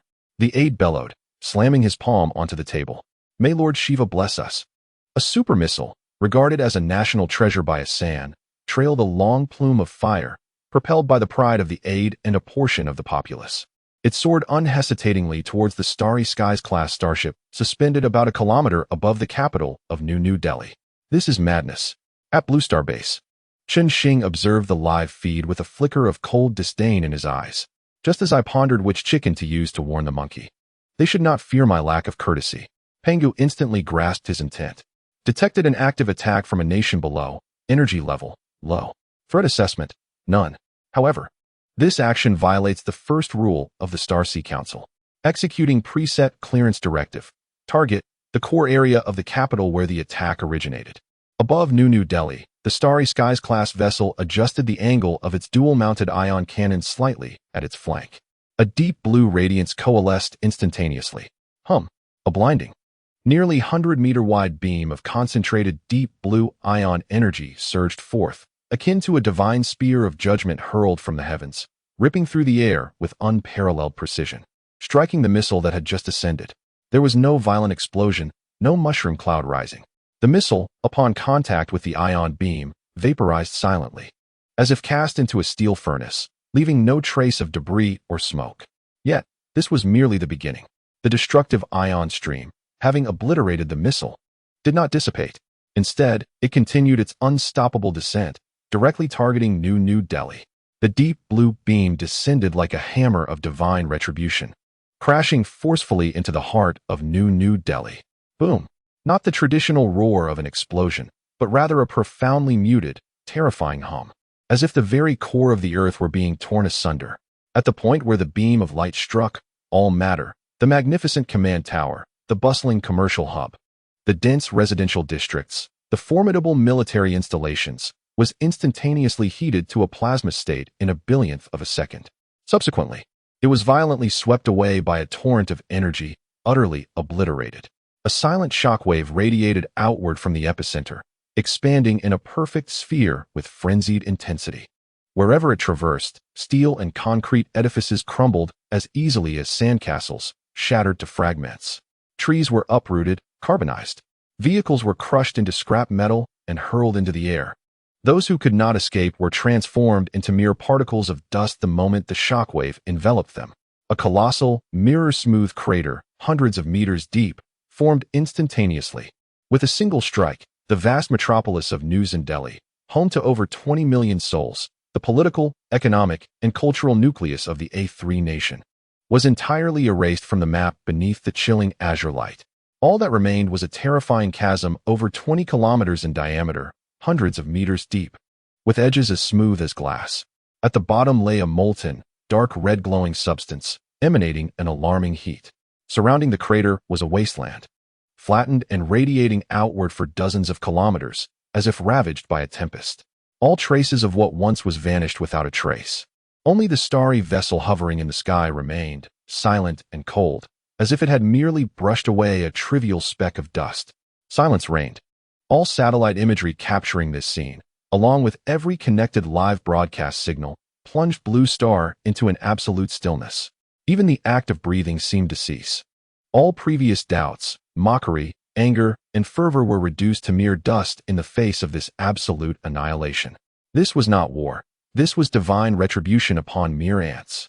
Immediately following was an uncontrollable, global wave of primal fear, stemming from the instinct for survival. The secret command post where a 3's deputy was stationed, though distanced from the explosion's epicenter, suffered the immediate devastation of the immense shockwave and seismic tremors that obliterated most facilities. He watched in horror as the signal representing the capital's core vanished from the screen, replaced by a stark red indication of total destruction. His corpulent body, as if struck by lightning, crumpled to the ground, his trousers damp with warmth. His eyes lost all spark, consumed by boundless terror and bewilderment. He realized that he had unwittingly condemned the capital to its doom. Ironically, the commander of A3 and most cabinet officials were attending a grand inauguration ceremony for a newly constructed ocean bridge at that very moment, delivering impassioned speeches before the cameras.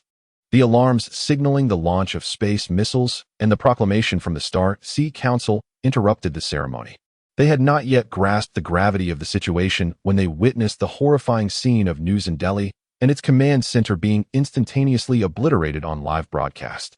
The commander's microphone clattered to the ground, his smile frozen in place, transforming into sheer horror and confusion.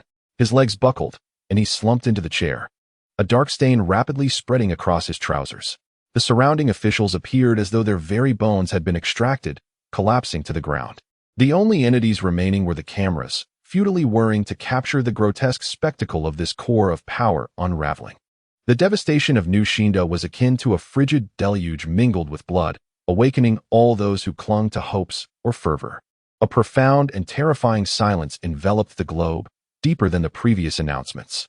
The commander of the beautiful nation gazed at the live satellite images of the massive crater in New Shinda, his stomach churning violently, instinctively covering his mouth to stave off the bile threatening to erupt. A deathly stillness pervaded the Black Palace. The last vestiges of complacency were thoroughly shattered, leaving only a chilling dread that penetrated to the very marrow. Commander Bear inhaled sharply, issuing an immediate command. All nuclear missile silos, physically locked down. I repeat, physically locked down. Secure the keys. Initiate the highest level of self-discipline protocols. Any attempt to activate without parliamentary consent will be deemed treason. He felt an unprecedented weight of pressure. The soothing speech of the Galactic Rooster commander was abruptly interrupted. He sank back into his chair, lost and murmuring, "Oh God. This is not a warning. This is annihilation." Commander John Bull, fortified within his bunker, stared at the screen, his face pale as a sheet, screaming into the communicator. "Contact Yanhuang Nation. Immediately. Right now? We need dialogue. No, we must submit." Fear rendered him almost incoherent. The commanders of Yanhuang Nation collectively gasped. The destructive force surpassed their darkest imaginings. The responsibility of the spokesperson suddenly felt as heavy as a mountain. Chapter 53. A New Order Yet. The diversity of human civilization always exceeds expectations. In Pickle Nation, cyberspace. After a brief silence, a segment of netizens brainwashed by extreme nationalism erupted with a twisted bravery, flooding the freshly restored internet with frenzied messages. Impossible. Fake. It must be special effects. The great cosmic empire, Pickle Nation, fears nothing. This must be our technology. The Star Sea Council has surely stolen our ancient secrets. Star Sea Council? Humph. The entire universe was created by our pickle ancestors. We protest. We categorically deny it. The foolish A3. We should launch more attacks with our warships. Our great Pickle Nation is invincible. It must be collusion between Yanhuang Nation and aliens. We shall expose the truth, Semida. The great Pickle Nation shall never yield. Let those iron clumps witness our national spirit. We declare war on the Council. With our pickles and the will of our Appa, we shall vanquish them. The universe belongs to Pickle, Semida. Some even began live streaming, waving their national flags at the camera, shouting for the Star Sea Council to leave Blue Planet. These utterances echoed like the final frenzied ramblings, jarring against the stillness of the global network.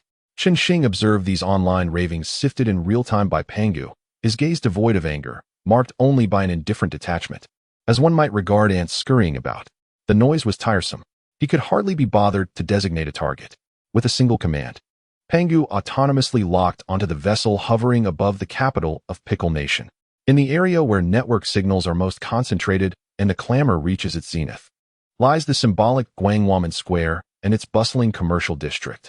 Suddenly, a deep blue ion beam descends like a precise surgical instrument. The essence of the hand moth, Guangwaman, the Blue House, the National Assembly, and the Ministry of National Defense is obliterated, following in the wake of New Delhi, with silent disintegration and a colossal lava pit. The vibrant streets and the throngs of people, along with the waving flags and broadcasting equipment, are entirely eradicated. The world falls into an utter silence. The entire Korean peninsula trembles violently beneath the cataclysmic blow. The surviving citizens of Korea gaze toward the city, where a radiant energy column connecting heaven and earth rises, followed by the emergence of a vast chasm, leading to their complete despair. All arrogance and fantasies of cosmic empires are crushed into dust in this moment, leaving only the primal, genetic fear and the lament of hopelessness. Xing observes the two newly formed, still glowing craters on the blue planet, his expression devoid of any emotion. His gaze sweeps over the world map, settling on the elongated neon lights. If the neon is to assert its power, let it be done thoroughly. A display of force is warranted. 3 fouls should suffice. He muses indifferently. It is time to cleanse certain places that honor war criminals. Pangu, Neon Kyoto, Yasukuni Shrine, and the surrounding kilometer are to be prioritized for eradication. Command confirmed. The third ion beam is unleashed, accurately striking a notorious area within Neon Kyoto. The structures emblematic of militarism are instantly vaporized under the intense heat of the ion stream, leaving behind a neatly defined charred scar deeply embedded in the earth. 3 shots, 3 locations, and 3 varying degrees of annihilation. The entire capital region of New Delhi is obliterated. The administrative center of Hand Moth completely vanished, and Neon Kyoto undergoes a precise purification of its specific symbols of evil. Information spreads like a tsunami across the globe. The reactions of the 5 major powers are as follows. In the United States, the command center is engulfed in a scene of apocalypse. The commander slumps in his chair, eyes vacant, repeatedly muttering, "It's over. All is lost." The deputy commander and staff are pallid. Military leaders gaze at the screen displaying the 3 glaring craters, no longer daring to utter any words of retaliation or freedom of navigation. Fear, a fear that penetrates to the core, extinguishes their will to resist. In reality, there are no avenging heroes to rescue or support them. In the Great Bear, within the Kremlin, the leader gazes at the screen in silence for a full minute. He then picks up the red phone and, in an unprecedentedly grave tone, commands, "Notify the Yanhuang Nation." The Great Bear Federation unconditionally accepts all regulations of the Star Sea Council and will fully cooperate with the Yanhuang Nation's supervisory efforts. All troops, stand down and remain in place. Furthermore, ensure that the nuclear warheads in stock, prepared for upgrades, are secured. Not a single screw is to be touched. Pragmatism and survival are instinctively etched into the very essence of the Great Bear. The commanders of Gaul and John Bull, almost simultaneously amid the bombardment of the Neon Kyoto, issued a joint statement, remarkably uniform in its wording, embodying the utmost humility. "We humbly accept the jurisdiction of the Stellar Sea Council. We unconditionally adhere to the 3 sacred rules promulgated by the Council. We profoundly reflect upon humanity's past conflicts. We pledge to fully cooperate with the Yanhuang Nation in its capacity as the Council's representative, and we shall immediately commence self-examination to ensure that no actions contravene the Council's regulations. May the radiance of the Council illuminate humanity's path to peace, elegance, dignity." In the face of absolute destructive power, such notions are but fleeting clouds. Survival and self-interest reign supreme. Within the command center of the Yanhuang Nation, the commander gazed at the flood of submissive statements and requests for oversight arriving from various nations, each articulated with extreme humility. He then turned his gaze to the three marks of devastation, his emotions a complex tapestry. The weight of immense pressure intermingled with an indescribable sense of recognition. Taking a deep breath, the commander's voice emerged steady and resolute. We, the Yanhuang Nation, accept the responsibilities bestowed upon us by the Stellar Sea Council, committing to uphold the rules and fulfill our oversight duties. Simultaneously, we urge all nations globally to remain calm, adhere to the Council's regulations, and collectively maintain peace on Blue Star. With the burden accepted, it must be borne steadfastly. In the wake of an overwhelming display of military might and the declarations of the four rogue states, nations of all sizes swiftly issued similar statements of submission, leaving no room for dissent. The entire Blue Star, having endured a mere hour of terror and shock, succumbed to an unprecedented silence of peace. The machinery of government around the world began to whirl into frenetic action, not in preparation for war, but in a rush to destroy sensitive documents, demobilize military readiness, and secure weapon systems. They hastily submitted letters of allegiance and detailed proposals for oversight to the local embassy of the Yanhuang Nation, on the streets and alleys worldwide. After an initial wave of sheer panic, a peculiar calm began to spread. Some knelt in prayer, others wept bitterly, some looked around in bewilderment, while others cheered loudly.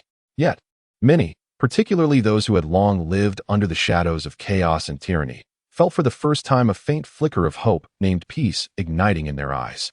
Beneath the tumultuous facade of Blue Star, a new order, forcibly shaped by absolute power and executed by the Yanhuang Nation, was brutally yet efficiently embedded into the very fabric of human civilization.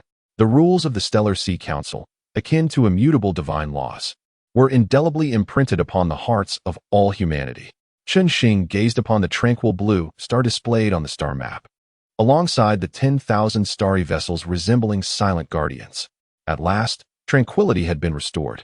Pangu, execute the subsequent plans, he uttered nonchalantly, as if merely tending to weeds in a garden. His gaze had already shifted back to the deeper, more expansive, and challenging realms of the cosmos. Received, Pangu silently acknowledged. The clamor of the blue star has momentarily subsided. The era of the Star Sea Council has officially commenced, and his journey remains the boundless ocean of stars. Chapter 54. A summons from the President at the Supreme Command Center of the Yanhuang Nation. The immense electronic tactical map has only just regained its tranquility. It displays the formidable fleet of starships hovering over the major cities of the world, akin to the Sword of Damocles. A tense, oppressive atmosphere, a complex mixture of survival and anxiety, pervades the air. Each individual is still processing the globally shocking declaration and the subsequent thunderous actions. Suddenly, the largest main screen in the center flickered without warning. The image was forcibly switched. Against a pitch-black background, a sleek yet powerful black and gold geometric emblem slowly emerged. It was the insignia of the Star Sea Council, which had just proclaimed its takeover of the Blue Star and demonstrated its devastating might. The Council's emblem. What is happening? Has the network been seized again? A chorus of suppressed gasps and astonished exclamations erupted within the command center. Having just witnessed the Council's pervasive network control and earth-shattering power, the sudden appearance of this emblem sent shivers down everyone's spines, raising their hearts into their throats. The previously quelled tension surged to a peak once more. Silence. The calm and resounding voice of the Supreme Commander resonated like a stabilizing force, instantly quelling all noise. He stood tall at the command platform, his posture as erect as a pine tree, his gaze sharp as lightning, fixated on the cold emblem on the screen. His heart, too, trembled, yet as the highest decision-maker, he must maintain absolute composure. He understands that panic resolves nothing. With the commander's order, silence enveloped the command center, broken only by the faint hum of machinery and the anxious heartbeat of the crowd. Each person held their breath, their eyes fixed on the main screen, awaiting an unknown decree. At that moment, a cold, authoritative voice, devoid of any emotional fluctuation, resonated clearly through the command center's broadcasting system. Echoing in the silent hall, "Esteemed Supreme Commander, greetings. The President requests your presence to discuss certain matters. Please proceed at once. A transport is awaiting outside. Note, only one companion is permitted to accompany you." As the words faded, the Council emblem silently vanished, restoring the previous tactical map. An invitation? The President? Now, outside. The weight of this information was immense and abrupt, causing another wave of suppressed turmoil within the command center. Faces turned towards one another, filled with shock, concern, and disbelief. "Commander, this is perilous. You cannot go." An elderly general with graying hair was the first to speak, urgency lacing his tone. "We know nothing about this council. Who knows what they might?" "Indeed, Commander, this could be a trap." Another head of the intelligence department eagerly concurred. The display of their power was utterly terrifying. "Perhaps we should first attempt to communicate through other channels for confirmation," a cautious civil official proposed. The collective anxiety of the assembly converged upon the commander. Slowly, the Supreme Commander turned, his gaze sweeping over the faces etched with concern and apprehension. His eyes were profound, imbued with a calmness that seemed to perceive all that unfolded. "I comprehend your worries," he spoke, his voice soft yet resonant in the ears of all present, carrying a reassuring strength. "However, I urge you to consider this calmly." He raised his hand, gesturing toward the ceiling, as if he could pierce through the roof and behold the colossal steel vessel suspended in the heavens. "If they truly intended to harm me, would they necessitate such elaborate measures?" His tone was tranquil, yet it bore an undeniable weight of fact. "The might displayed by Xian, Delhi, and Kyoto is something you have witnessed firsthand. Eliminating any one of us, or even this command center, would likely be simpler for them than pressing a button. Since they have entrusted us with global oversight, it appears we are required to fulfill this responsibility for now. Thus, this invitation may very well be a necessary communication or briefing." He paused, his gaze growing resolute. "Whether it is a blessing or a curse, one cannot evade fate. Rather than indulging in baseless suspicion, it is wiser to confront it with composure. I believe that with their capabilities, should they truly wish to inflict harm, they would not require a scheme." The commander's words flowed like a refreshing stream, dispelling the pervasive panic. Indeed, in the face of absolute power, any conspiracy appears feeble and absurd. If they harbored malice, why extend an invitation? Would it not be simpler to act directly?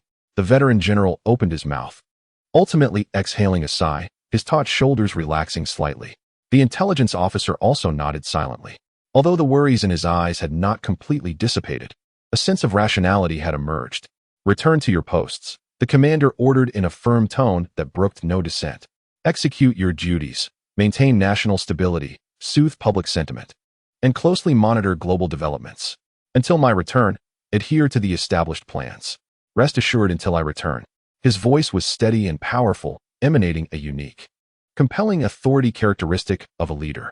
The assembly gazed into his calm and resolute eyes, their unease gradually replaced by trust and obedience.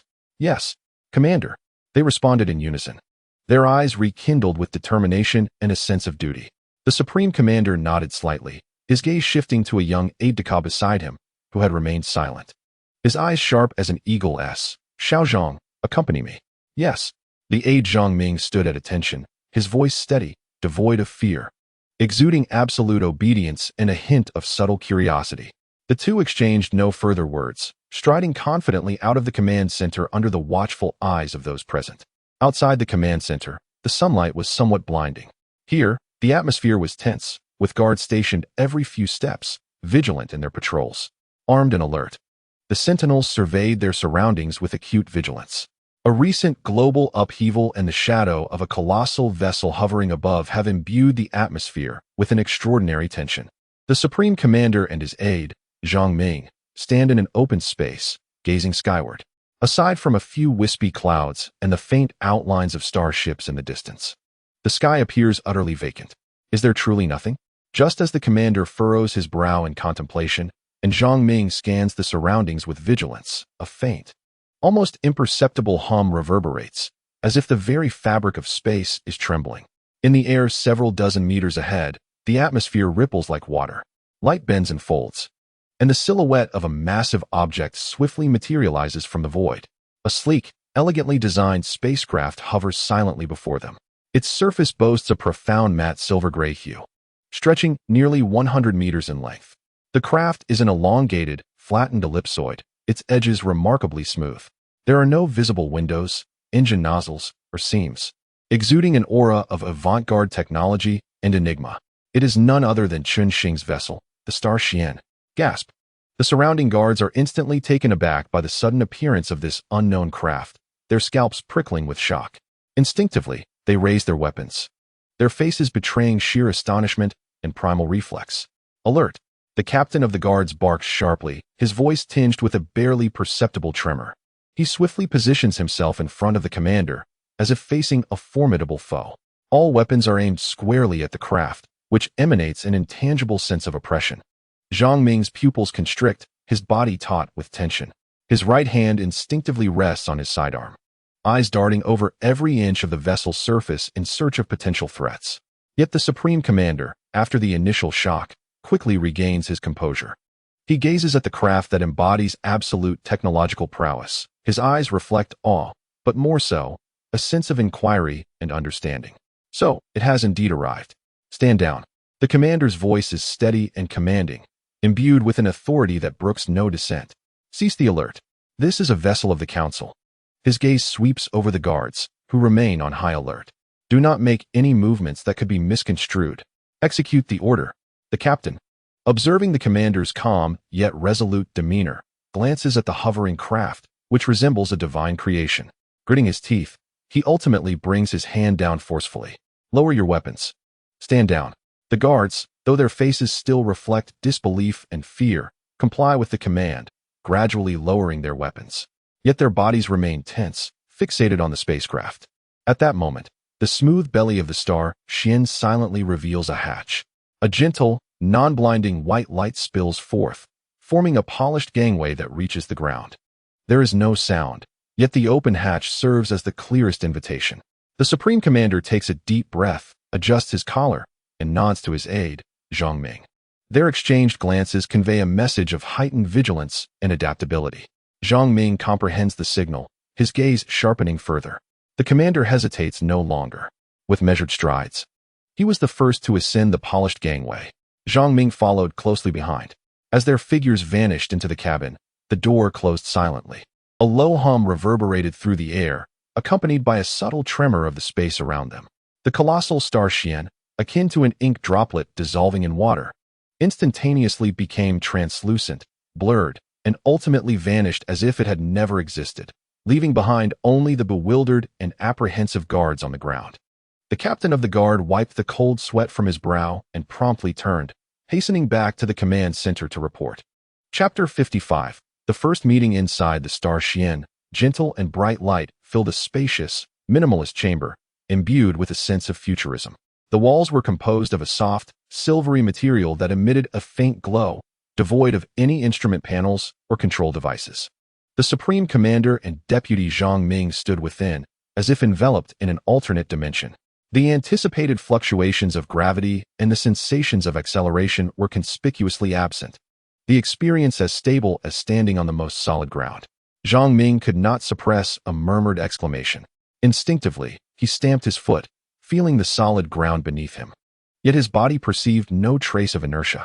He stifled his astonishment, his gaze sharp and electric, swiftly surveying every corner and detail of the cabin. The material of the walls, the source of the light, the flow of the air. He engaged all his senses and expertise, striving to decipher this technology that surpassed comprehension. Meanwhile, his hand rested casually against the wall, fingertips absorbing the warm and unusual texture, his mind racing to retain all the information. The Supreme Commander appeared even more composed. His gaze was immediately drawn to what should have been the window. Instead of transparent glass, there was a vast, screen-like luminescent panel. At that moment, the screen vividly displayed the external scenery. He silently observed the rapidly passing mountains, rivers, and towns, swiftly calculating direction, speed, and altitude in his mind. Southwest. The speed was at least 10 times the speed of sound, perhaps even greater. The landscape below resembled a flowing ribbon of colors. The altitude seemed to be above the stratosphere, yet the flight was remarkably smooth and silent, devoid of any sonic booms. A tempest of astonishment surged within him. This performance in flight surpassed anything he had ever known, even beyond imagination. Barely 10 minutes had elapsed. The images on the screen transitioned from bustling metropolises to rolling hills, densely cloaked in vegetation. Were they truly deep within the heart of the 10,000 Great Mountains? Deputy Zhang Ming also noted the shift in scenery, a profound confusion reflected in both their eyes. This was starkly different from the secret military base or grand spaceport they had envisioned. The deputy ceased his observation and approached the luminescent panel, standing alongside the commander, gazing down in perplexity. Soon, the craft began to decelerate and descend. Below lay a lush, primordial forest, with only a few sparse, rudimentary farmhouses dotting the valleys. However, as the aircraft glided over a ridge, the scene below underwent a dramatic transformation. The aide's eyes widened in astonishment as he pointed to a relatively flat valley beneath them. "Chief, look there." The Supreme Commander followed his gesture, and to his surprise, nestled within the embrace of verdant mountains stood a minimalist, yet modern white villa. Its sleek lines and expansive floor-to-ceiling windows reflected the sunlight, creating a stark contrast against the surrounding traditional brick and tile dwellings and the natural landscape. It appeared utterly incongruous, as if futuristic technology had inadvertently fallen into an ancient painting. The Supreme Commander was momentarily taken aback, his mind racing with disbelief. Could this be the abode of the enigmatic president of the Star Sea Council? This thought, absurd yet palpably real, struck him with force. Indeed, the aircraft gracefully adjusted its posture, slowly descending towards a small clearing in front of the villa. The anti-gravity engines operated silently, and the Star Shien hovered, its descent as smooth as a feather falling, stirring not a speck of dust. The cabin door slid open silently, revealing a gentle light ramp. A familiar, emotionless voice resonated within the cabin. "Gentlemen, we have arrived at our destination. The boss is waiting inside." The subtle shift in terminology sent a chill through both the Supreme Commander and his aide, Zhang Ming, previously referred to as the esteemed president. The change to the more mundane boss raised unsettling questions. What did this imply? A slip of the tongue, or perhaps a suggestion of a different identity? Before they could ponder further, the scene outside became clear. A pristine lawn leading up to the entrance of the white villa. The Supreme Commander took a deep breath, quickly regaining his usual composure as if the earlier astonishment had never occurred. He adjusted his collar and stepped onto the light ramp, followed closely by his aide, who approached with utmost caution, scanning their surroundings like a searchlight. The lawn appeared quite ordinary, adorned with a few well-trimmed ornamental trees, while a gravel pathway led to the villa's front door, resembling any typical countryside residence. There were no additional defensive structures or high-tech indicators in sight. The Supreme Commander signaled to Zhang Ming with a subtle glance, urging him to remain vigilant yet courteous. He then proceeded along the gravel path toward the firmly closed villa door. Upon reaching a distance of about a meter from the entrance, a soft beep sounded, and the seemingly heavy door slid open silently. Behind it stood not a human, but a sleek, streamlined humanoid robot with a matte metallic sheen. Its head featured a smooth, curved surface with two glimmering blue lights serving as eyes, quietly observing the two men. "Model 01 service robot, at your service," it intoned in a calm but distinctly mechanical voice. "Please follow me. The boss is waiting in the tea room." With that, it fluidly turned and led the way forward. The Supreme Commander and his aide exchanged a glance, both taken aback by the astonishment reflected in each other's eyes. With little time to ponder, they suppressed the tumult within and hastily followed the robot's pace into the villa's interior. The design within the villa was equally minimalist and modern, suffused with ample light and fresh air. The 01 robot guided them through a short corridor, arriving before a slightly ajar door. The proprietor awaited within. The 01 robot stepped aside, allowing access. A faint aroma of tea wafted from beyond the threshold. The Supreme Commander steadied himself and gently pushed the door open. Inside lay an elegantly arranged tea room, modest in size, yet brimming with a tranquil ambience. The lighting was soft, and one side featured a massive floor-to-ceiling glass window. Outside, rolling green mountains met a pristine blue sky, offering a breathtaking view. At the center of the room, seated behind an ancient tea table, was an exceptionally young man. Clad in simple casual attire, he appeared relaxed, meticulously attending to the exquisite tea set before him. The delicate fragrance of tea permeated the air. Upon hearing the door open, the young man lifted his gaze. His face was clean and handsome, with an expression of serene composure. However, his eyes were deep and tranquil, akin to a cold pond, seemingly holding an infinite cosmos within, starkly contrasting with his youthful appearance. He turned his attention to the Supreme Commander and his aide, a gentle and calm smile gracing his features. "You have arrived?" Chun Xing's voice was warm, infused with a hint of casualness, as if greeting familiar friends. He gracefully slid 2 cups of freshly brewed tea toward the vacant spots across the table. The emerald liquid gently swayed in the pristine porcelain cups, exuding a refreshing fragrance. "Please, have a seat and enjoy the tea," Shing continued, his tone still tranquil, gesturing for them to sit. Chapter 56. Conversation. The air in the tea room seemed to suspend for a moment, with only the crisp aroma of tea wafting through. The Supreme Commander and Aide Zhongming stood at the threshold, their gazes fixed upon the astonishingly youthful figure seated behind the tea set. The casual yet profound greeting of "you have come" conveyed an ineffable poise, as if he were surveying everything with an all-encompassing calm. Having weathered numerous storms, the Supreme Commander forcefully suppressed his initial shock. His expression swiftly regained its customary steadiness, though the depths of his eyes still revealed remnants of tumultuous waves. He nodded slightly and approached the tea table with measured steps, taking a seat opposite Chen Xing. Aide Zhongming followed closely, erect in posture as he settled beside the commander. His gaze, sharp as an eagle's, scrutinized every detail of Chen Xing and the room. Though he understood that such vigilance might prove futile in the face of absolute power, his muscles remained subtly tense, poised for any sudden developments. He found it incomprehensible how this seemingly ordinary young man could be linked to the cataclysmic Starship and the enigmatic council. "Taste the tea cultivated on the moon," Chen Xing said, lifting his cup and taking a gentle sip, his calm gaze resting upon his guests. The Supreme Commander obediently lifted the pristine porcelain cup, feeling the gentle warmth radiating through its walls. The fragrant aroma of tea was intoxicating, and this ordinary sensation caused the tension in his nerves to ease just a fraction. He took a sip, the crisp taste lingering delightfully. Indeed, it was exquisite tea. As he gazed down at the vibrant green liquid, his thoughts raced. The scent of tea, the ambience, the young man before him, all starkly contrasted with his preconceived image of the president of the Star Sea Council.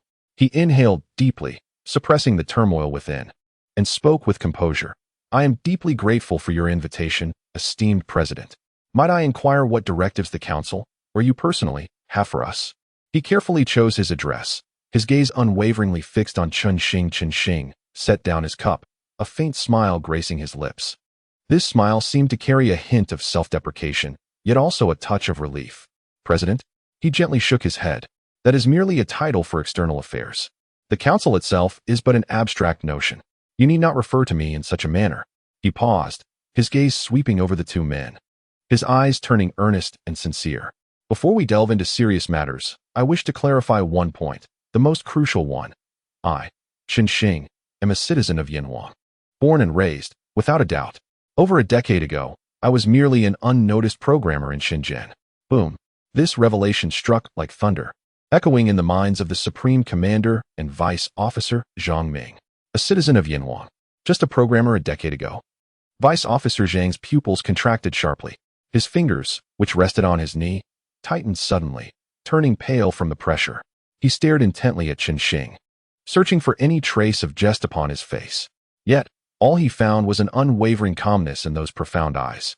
This identity was more shocking and absurd than any extraterrestrial visitor or time traveler.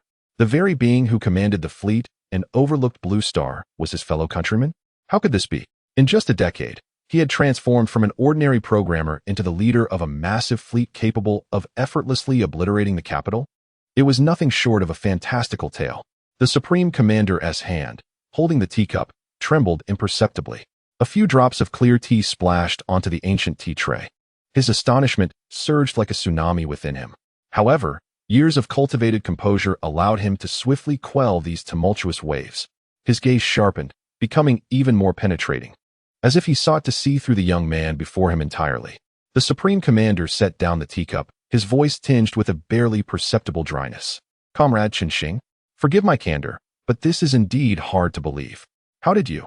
He ultimately refrained from finishing his thought, recognizing that the core secrets involved might not be willingly disclosed by the other party. Chen Xing seemed to read his mind, offering a slight smile, imbued with a sense of worldly wisdom. A fortunate coincidence, coupled with a touch of luck. Years of dedicated development have culminated in my present self. As for the specifics, I shall not elaborate further. You only need to know that I am of Yanhuang blood. This land nurtured me, and that will never change. His tone was casual, yet laden with significance, The phrase that has become what it is now seems rather insignificant. The Supreme Commander tightened his grip on the teacup, his fingers slightly whitening. Comrade Qin, he swiftly adjusted his address, infusing his tone with deeper respect and an indescribable complexity. Your accomplishments are truly astounding. May I inquire what guidance you have for us with this invitation? He directly approached the subject, acutely aware of the precious time of the young man before him, and knowing that his proactive invitation must bear significant matters. Qin set down his teacup, his expression growing earnest. His tone became solemn. Guidance is not what I seek. There are several matters that I must clarify with you, or rather, with my homeland. I have established the Star Sea Council, forcibly terminating needless conflicts and transferring oversight to the state. He gazed at the Supreme Commander, his eyes calm, yet imbued with an invisible pressure. I need you, on behalf of myself and the entire civilization of Blue Star humanity, to safeguard this home. My goals are straightforward: peace and development. War must be prohibited, and filthy weapons must be locked away. As the overseer, the Yinhuang nation must ensure that these two ironclad rules are never violated. Qin's voice, though not loud, carried an undeniable power. For those who defy, he paused, his gaze suddenly turning cold and sharp, like ancient ice. No matter who they are, nor where they may be, the moon base's minds, or more directly, purification, shall be their fate. The power displayed by the Council is no trifling matter, nor shall it be wielded only once. A chill crept along the Supreme Commander's spine as he clearly sensed the icy determination behind Qin's words. It was not a threat, but rather a statement of an impending reality. Taking a deep breath, he straightened his back and said solemnly, Comrade Qin, rest assured. The responsibilities bestowed by the Council shall be met with our utmost effort. Maintaining peace on Blue Star has always been the mission of the Yinhuang nation. Guiding human civilization towards correct development is also our duty. Now, with the Council's rules and power as our backing, we are more confident in fulfilling this task. However, he carefully considered his words. You just mentioned that Blue Star is merely a home. What then will be the focus of the Council moving forward? The starry sky. He raised his hand, lightly tapping above the TC. With a soft hum, a vast holographic star map unfolded instantly in the center of the tea room. The dazzling stars cascaded like a waterfall, illuminating the entire room as if they were immersed in the cosmos. The commander and Deputy Zhang Ming held their breath, once again awestruck by this dreamlike spectacle. The star map was boundless, with countless points of light flickering, forming complex and magnificent spiral arms of galaxies. This is my true stage. Chapter 57, Presentation, a gift of additional content for the readers over the past 2 days. Qin's voice carried a calmness befitting the grandeur he spoke of. Beyond the solar system, it is quite bustling. It is far from the tranquility we once imagined. One could even say it is fraught with peril. He picked up the teapot, refilling the cups of the three of them. His movements remained unhurried, yet the content of his speech left his listeners in shock. My reconnaissance fleet has ventured hundreds of light years into the vicinity of the solar system. There exist numerous interstellar intelligent civilizations, ranging from level 1 to nearly level 4. They have established intricate interstellar societies, comprising trade alliances, military empires, swarms of insectoid creatures, and marauding space pirates, much like a dark forest, where we now occupy but a small corner. His finger traced the star map, highlighting several regions. The Kasser Confederation, a multi-species civilization approximately 110 light-years away, possesses a technological level around 28 and the capability for interstellar operations. The Phantom Raiders, a pirate faction active 80 light-years from the solar system, are known for their ruthless tactics and suspected warp technology. The Arisian Trade Alliance, one of the regional powerhouses, boasts a technological level of 39 and controls vast territories and trade networks. The Kronos Military Alliance, a belligerent regional dominion, and the Terra Swarm, a biologically catastrophic civilization, exhibit aggressive expansionism. Qin succinctly and accurately delineated the characteristics, levels, and rough locations of several major factions. Each name and numerical designation struck like a hammer upon the hearts of the Supreme Commander and Zhang Ming. They gazed at the densely packed points of light on the star map, listening to Qin's calm narration, feeling a chill surge from their feet to the crown of their heads. The universe is indeed so crowded. Humanity is not an island. In the presence of such colossal entities, the blue planet appears as insignificant as dust. Is this truly real? The voice of the Supreme Commander bore a hint of barely perceptible dryness and tremor, although he knew Chen Xing had no reason to deceive them. Indubitably, Chen Xing affirmed. Trade, conflict, expansion, alliances, and destruction. The dramas that have unfolded on the blue planet over the millennia are being replayed on the grand scale of the Starry Sea, under more magnificent circumstances and harsher rules.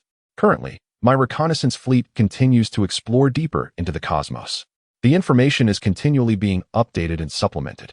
Our present understanding is merely the tip of the iceberg. He withdrew his finger, and the holographic display remained suspended, silently narrating the vastness and peril of the universe. As we still lack sufficient information from our explorations, I am contemplating how to engage with these neighbors. Chen Xing candidly stated, should we subjugate, befriend, or maintain distance? Each option requires further intelligence and time for deliberation.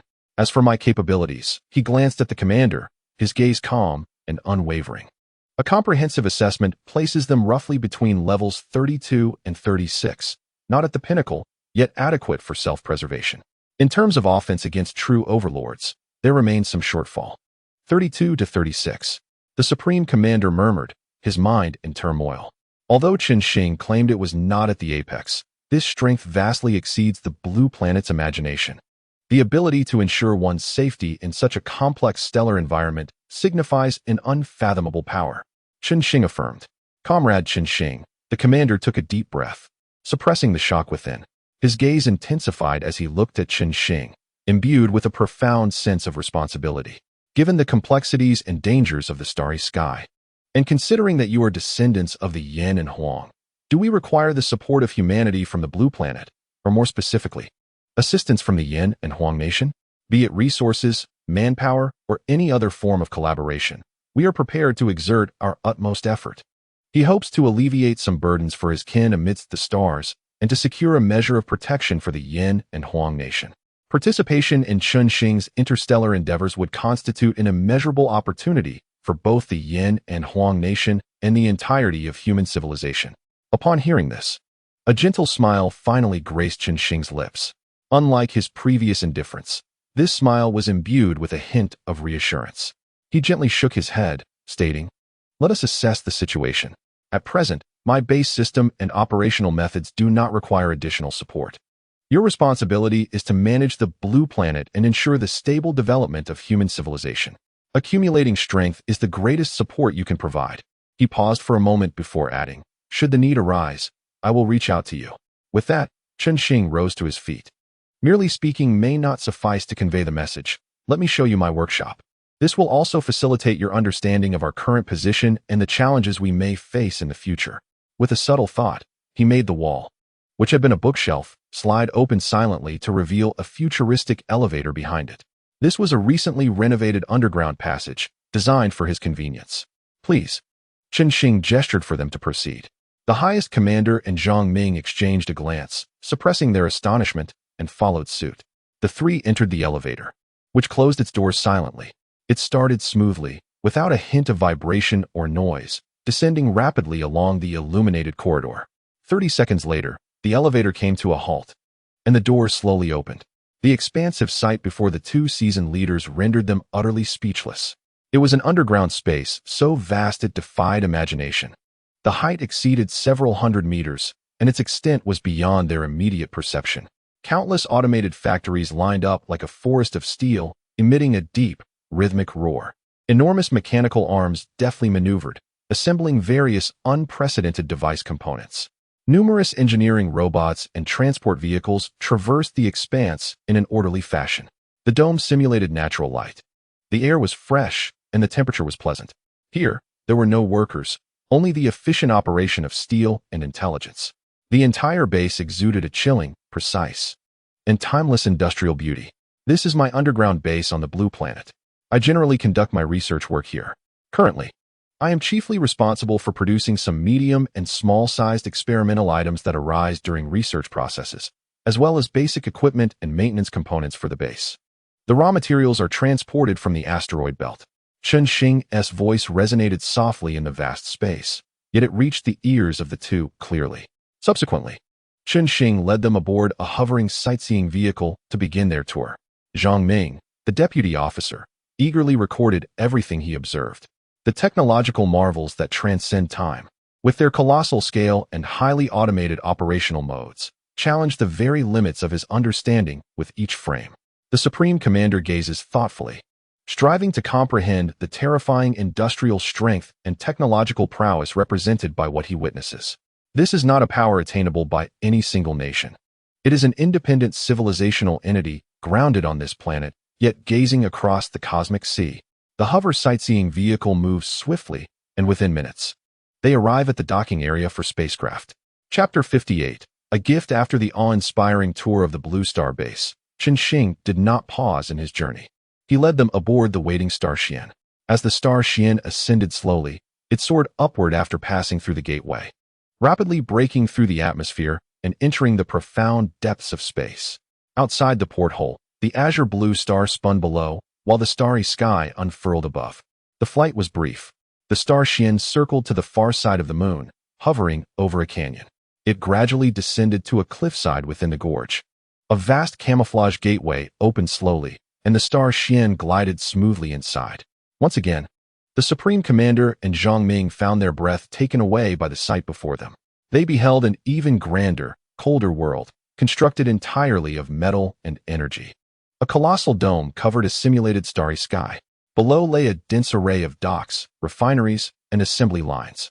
Dozens of starships of various classes stood in orderly formation, either under construction in the docks or ready for launch. Engineering mechanical arms moved with the agility of giant limbs, while sparks from laser welding twinkled like distant stars. Further afield, immense furnaces belched forth plasma flames, refining a variety of ores into ingots. The air was thick with the distinctive odors of ozone, metal, and energy. The lunar base primarily undertakes the construction and maintenance of deep space starships, the production of various equipment, and the refinement of resources, Shing explained calmly. This is my initial forward base for exploring the solar system. It also serves as the last line of defense for the Blue Star. The far side of the moon is dotted with numerous artillery positions and defensive installations. The Star Shien gently landed on a helipad within the base.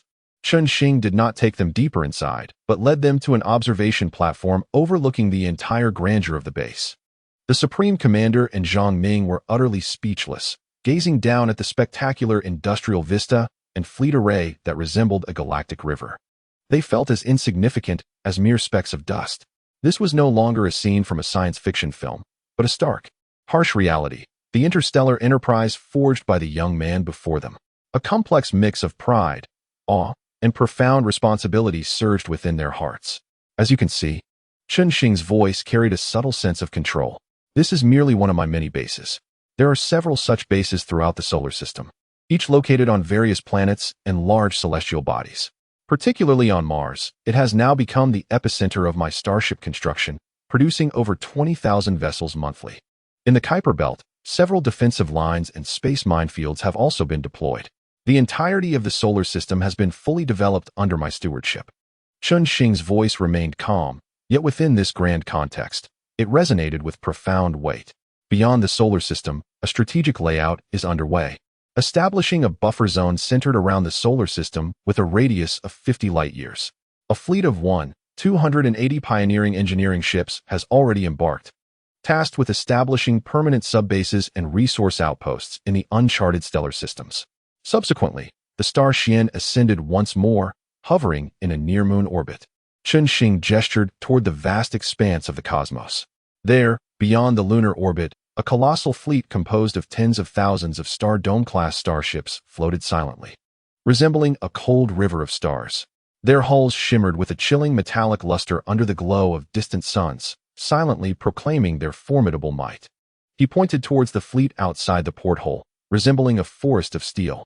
Currently, I possess over 100,000 active starships of various types, and this number is rapidly increasing daily.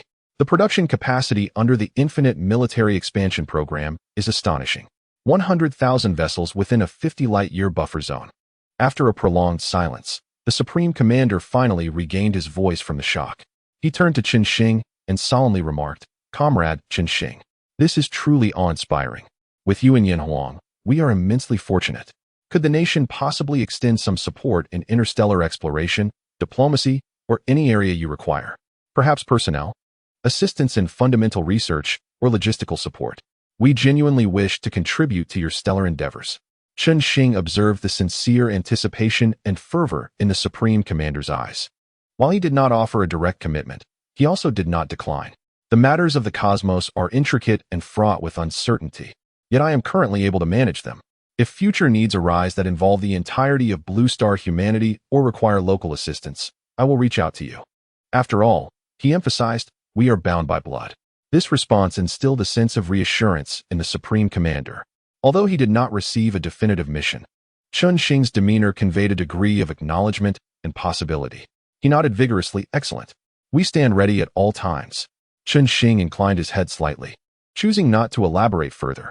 Following the conclusion of their visit, the Star Shien transported the two profoundly stirred individuals back to Blue Star, landing once again in the small courtyard of the 10,000 Great Mountains. Upon returning to the tea room, the three resumed their seats. Chen Xing raised his hand in a gesture, prompting the ever-silent 01 robot to step forward, holding a silver-gray metallic briefcase and a palm-sized, simply designed black cube. Within this case, Chen Xing indicated, lie 100 gene enhancement agents, accompanied by detailed instructions and descriptions of their effects. These agents can significantly optimize human capabilities, extend lifespan, and unlock potential. You shall take them back and administer them to those most in need and most trustworthy. Remember to handle them with caution, for they represent immense power and may also bring forth new challenges. His gaze bore a warning. Lieutenant Zhang Ming stepped forward promptly, cautiously accepting the metal box. It felt slightly heavy to the touch, its surface chillingly cold. Gene serum, the very substance of science fiction, lay within his grasp. His heart surged with excitement. Yet his countenance remained steadfastly serious, though his eyes sparkled with astonishment. Chen Xing gestured toward the black cube. Within it lies a repository of fundamental technological data, encompassing critical fields such as materials science, energy, communications, and physical engineering, as well as foundational information on interstellar civilizations and fragments of star maps. Though merely basic technology, it possesses the potential to catapult Blue Planet's science and technology to unprecedented heights. Once retrieved, it should be entrusted to the foremost research team for analysis. Upon completion of this initial batch, I shall consider providing further assistance, contingent upon circumstances. This is undoubtedly a generous gift to the mother civilization, a key to hastening its integration into the era of the Starry Sea. Zhang Ming solemnly accepted the black cube once again, feeling the weight of responsibility. Finally, Chen Xing picked up a smaller silver device, akin to an exquisite pocket watch, emanating a soft blue luminescence. Chapter 59, The Promise. This is a quantum encryption communicator. He handed the device to the highest commander. Through it, you may contact me at any time to report on the situation of Blue Planet, or should you encounter severe provocations of parliamentary rules requiring decisive measures. Chen Xing's eye sharpened. It allows for direct commands to be issued, summoning 100 starships stationed in Blue Planet's orbit. This is my authorization to the state, a means of overseeing all of Blue Planet and ensuring the enforcement of parliamentary will through military might. Use it judiciously. The highest commander inhaled deeply, accepting the small silver communicator with both hands. It felt smooth yet bore the weight of immense responsibility. This seemingly insignificant device embodies profound trust as well as devastating power. He spoke solemnly. I understand. This matter concerns countless lives. It must be handled with utmost caution. With the instructions conveyed, Chen Xing appeared somewhat relieved. He resumed his seat amidst the TC, lifting the cool cup to take a sip. As for Blue Planet, I entrust it to your care. I hope to soon witness a united, enterprising human homeland venturing into the cosmos. The highest commander stood tall. Comrade Chen Xing, rest assured, we shall safeguard Blue Planet. You may focus on your grand interstellar endeavors. Should any need arise, please do not hesitate to contact us. The state will always be your most steadfast support. The words rang with conviction, brimming with promise. Chen Xing regarded him, a flicker of approval crossing his gaze. After a moment's contemplation, he spoke. Given this, upon your return, in addition to studying the technology, delve into the interstellar information as well. Particularly, focus on the societal structures, diplomatic models, and potential threats of the known civilizations. Assemble the most esteemed strategists, diplomats, and sociologists to form a dedicated team for research. Contemplate how our blue planet civilization should interact with these diverse and varying interstellar neighbors. Should we seek alliances? Maintain distance? He paused momentarily, allowing his silence to convey unspoken implications, whether it was to subdue or to befriend, or perhaps by other means. He eventually added, as for strength, you have just witnessed the capabilities of both the base and the fleet. In this known star domain, self-preservation is assured. However, time is still required for accumulation, as well as a clearer strategic direction. He candidly acknowledged both advantages and shortcomings. I understood. The Supreme Commander nodded gravely, etching each of Chen Xing's words into his memory. Interstellar diplomacy would undoubtedly present a novel challenge for Blue Star in the future. Very well. Chen Xing set down his teacup and gestured for them to leave. His expression reverted to the initial serenity, even tinged with a hint of aloofness. All that needed to be said had been articulated. All that required observation had been observed. You may return now. He cast a calm gaze over the two individuals, his tone flat, yet imbued with an undeniable weight. Lastly, and most importantly, apart from the two of you, I do not wish for anyone else to know my true identity. At present, I am merely a researcher in seclusion here.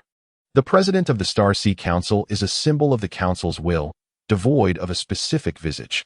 I cherish tranquility, reveling in my research, and desire not to be disturbed by anyone for any reason. He locked eyes with the commander, speaking each word with deliberate clarity. If you cannot uphold this, or if my peace is disrupted due to your negligence. Chen Xing paused, his tone steeped in profound detachment. I shall contemplate departing from Blue Star, taking with me all that I possess, including what I have bestowed. At that time, Blue Star will revert to its original course, and the Council will become a relic of history. These calm words bore a chilling gravity, more piercing than the notion of destruction itself. Departing from Blue Star? What would that entail? It signified that the recently acquired peace, hope, and the key to the Star Sea would dissipate into mere illusions.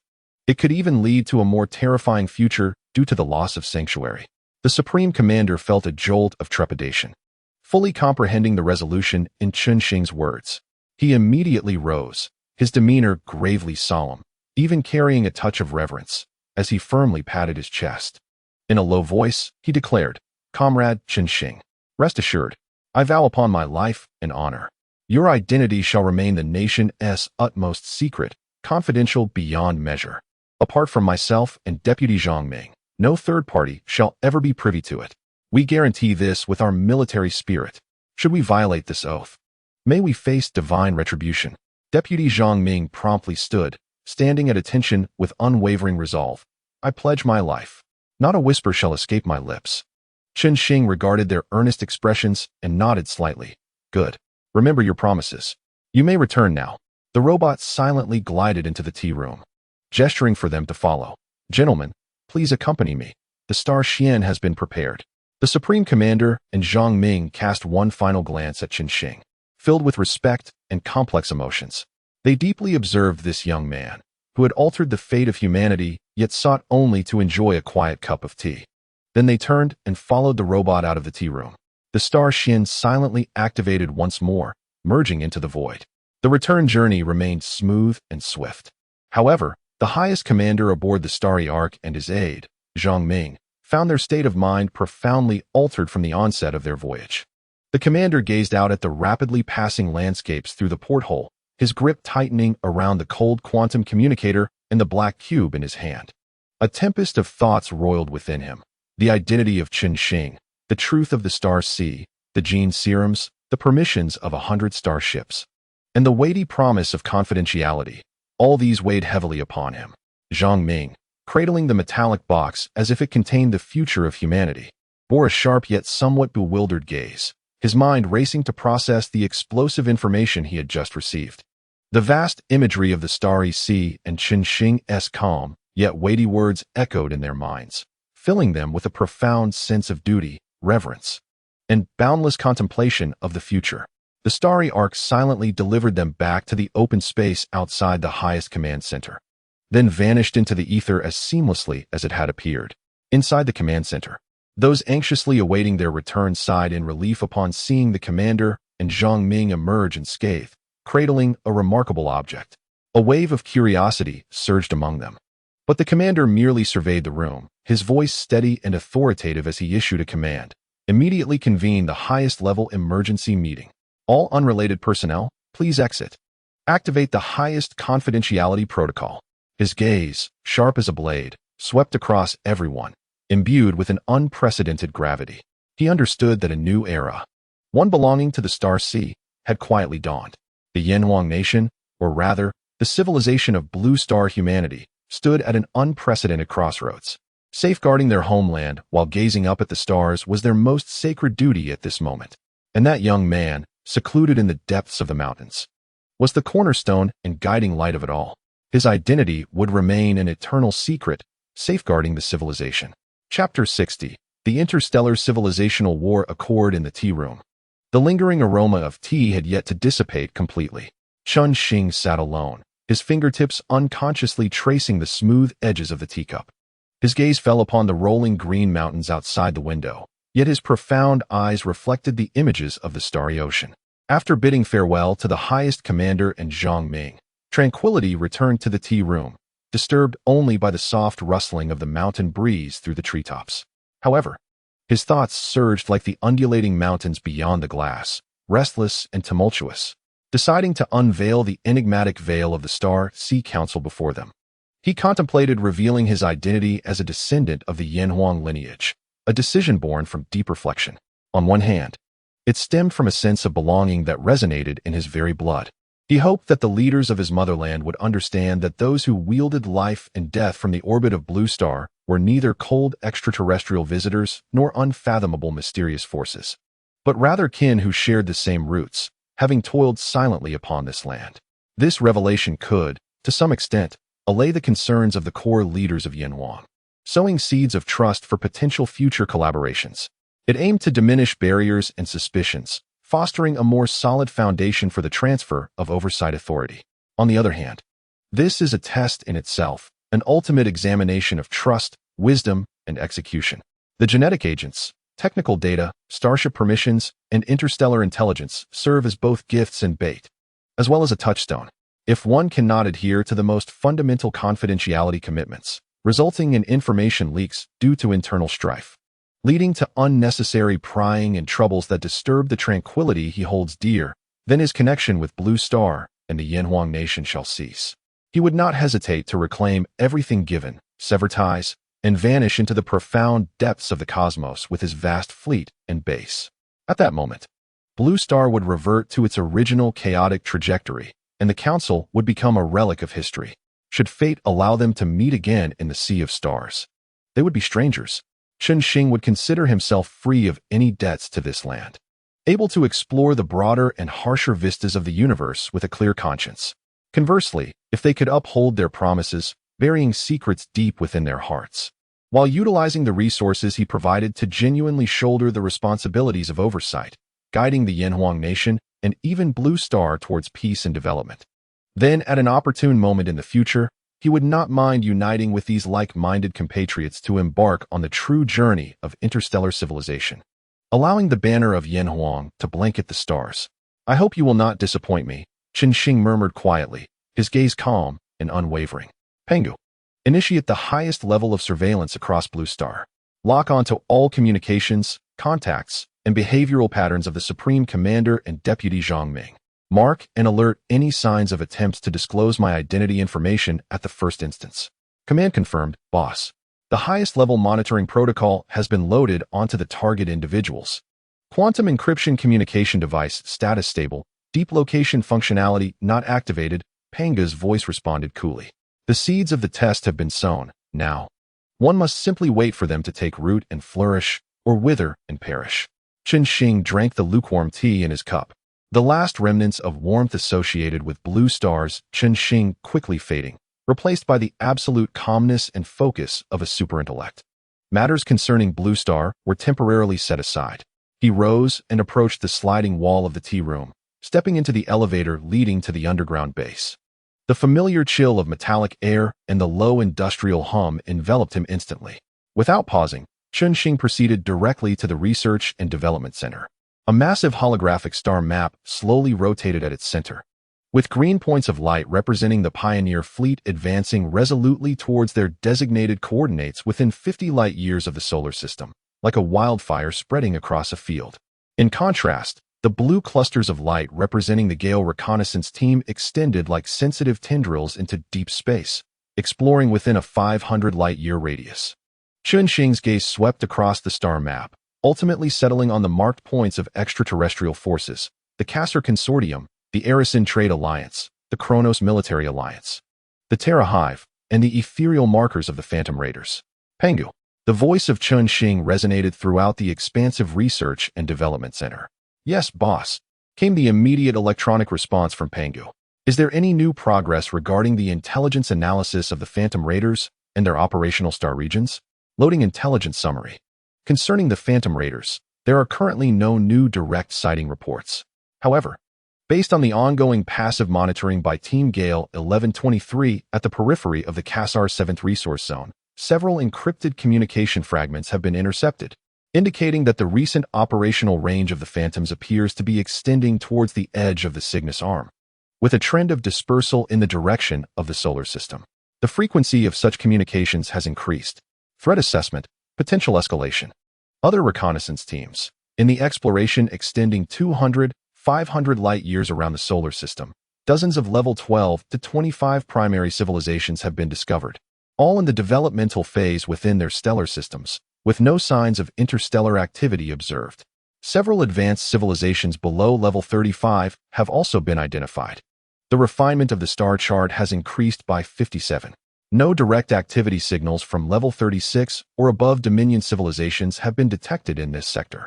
The movements of the Phantom Raiders caused Chunxing's gaze to sharpen. Although merely a trend, it was sufficient to sound an alarm. Boss, according to the decrypted intelligence obtained from the core region of the Kassar Union and cross-verified with public information databases and recent reconnaissance findings, the core information regarding the behavioral guidelines of advanced civilizations in this star domain has been fully integrated. A localized magnification of the star chart focused on the luminous points marked with Arisen, the Stardust Church, the Crystal Cluster Alliance, and other level 39 Dominion civilizations. It is confirmed that there exists an interstellar civilization war covenant jointly initiated and maintained by 5 level 39 regional Dominion civilizations, the Arisen Trade Alliance, the Stardust Church, the Crystal Cluster Alliance, the Ether Ring, and the Void Spirits. This covenant encompasses interstellar civilizations across thousands of light-years. Its core stipulations are as follows. 1. Limitations on civilizational warfare. Any form of interstellar civilizational warfare is, in principle, only permitted between civilizations of the same level. High-level civilizations are prohibited from launching direct or indirect military strikes against lower-level civilizations, with a level disparity greater than 1. 2. Arbitration and punishment. To ensure the enforcement of the covenant, the 5 parties jointly established the Interstellar Federal Arbitration Court. Any violation of the covenant can be reported by the affected or observing parties to the arbitration court with evidence. Once verified, punitive measures will be executed jointly by the 5 parties or designated agents, including, but not limited to, economic blockades, technological sanctions, targeted elimination of leadership, destruction of core military forces, and even complete obliteration. Chapter 61, Diversification of Fleet Types 3. Historical Case Evidence 1.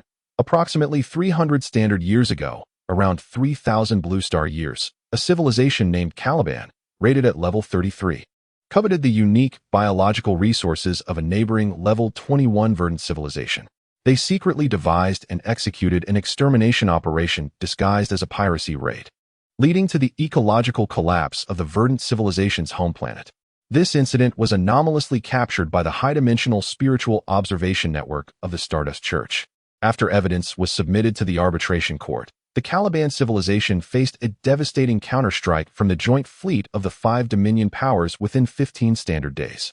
The mother galaxy has been completely sealed off, severing the transmission of technology, leaving the remaining factions to dwindle into exile. Historical precedent 2. Approximately 100 standard years ago, a level 35 civilization, the Razorclaw Empire, clandestinely supported its subordinate level 28 civilization. They launched a proxy war against an independent level 29 civilization, the Silent Forest, which initially posed no issues. The predicament arose when they secretly dispatched a fleet to annihilate the capital star of the Silent Forest. Believing their actions to be exceedingly covert and flawless, they were gravely mistaken.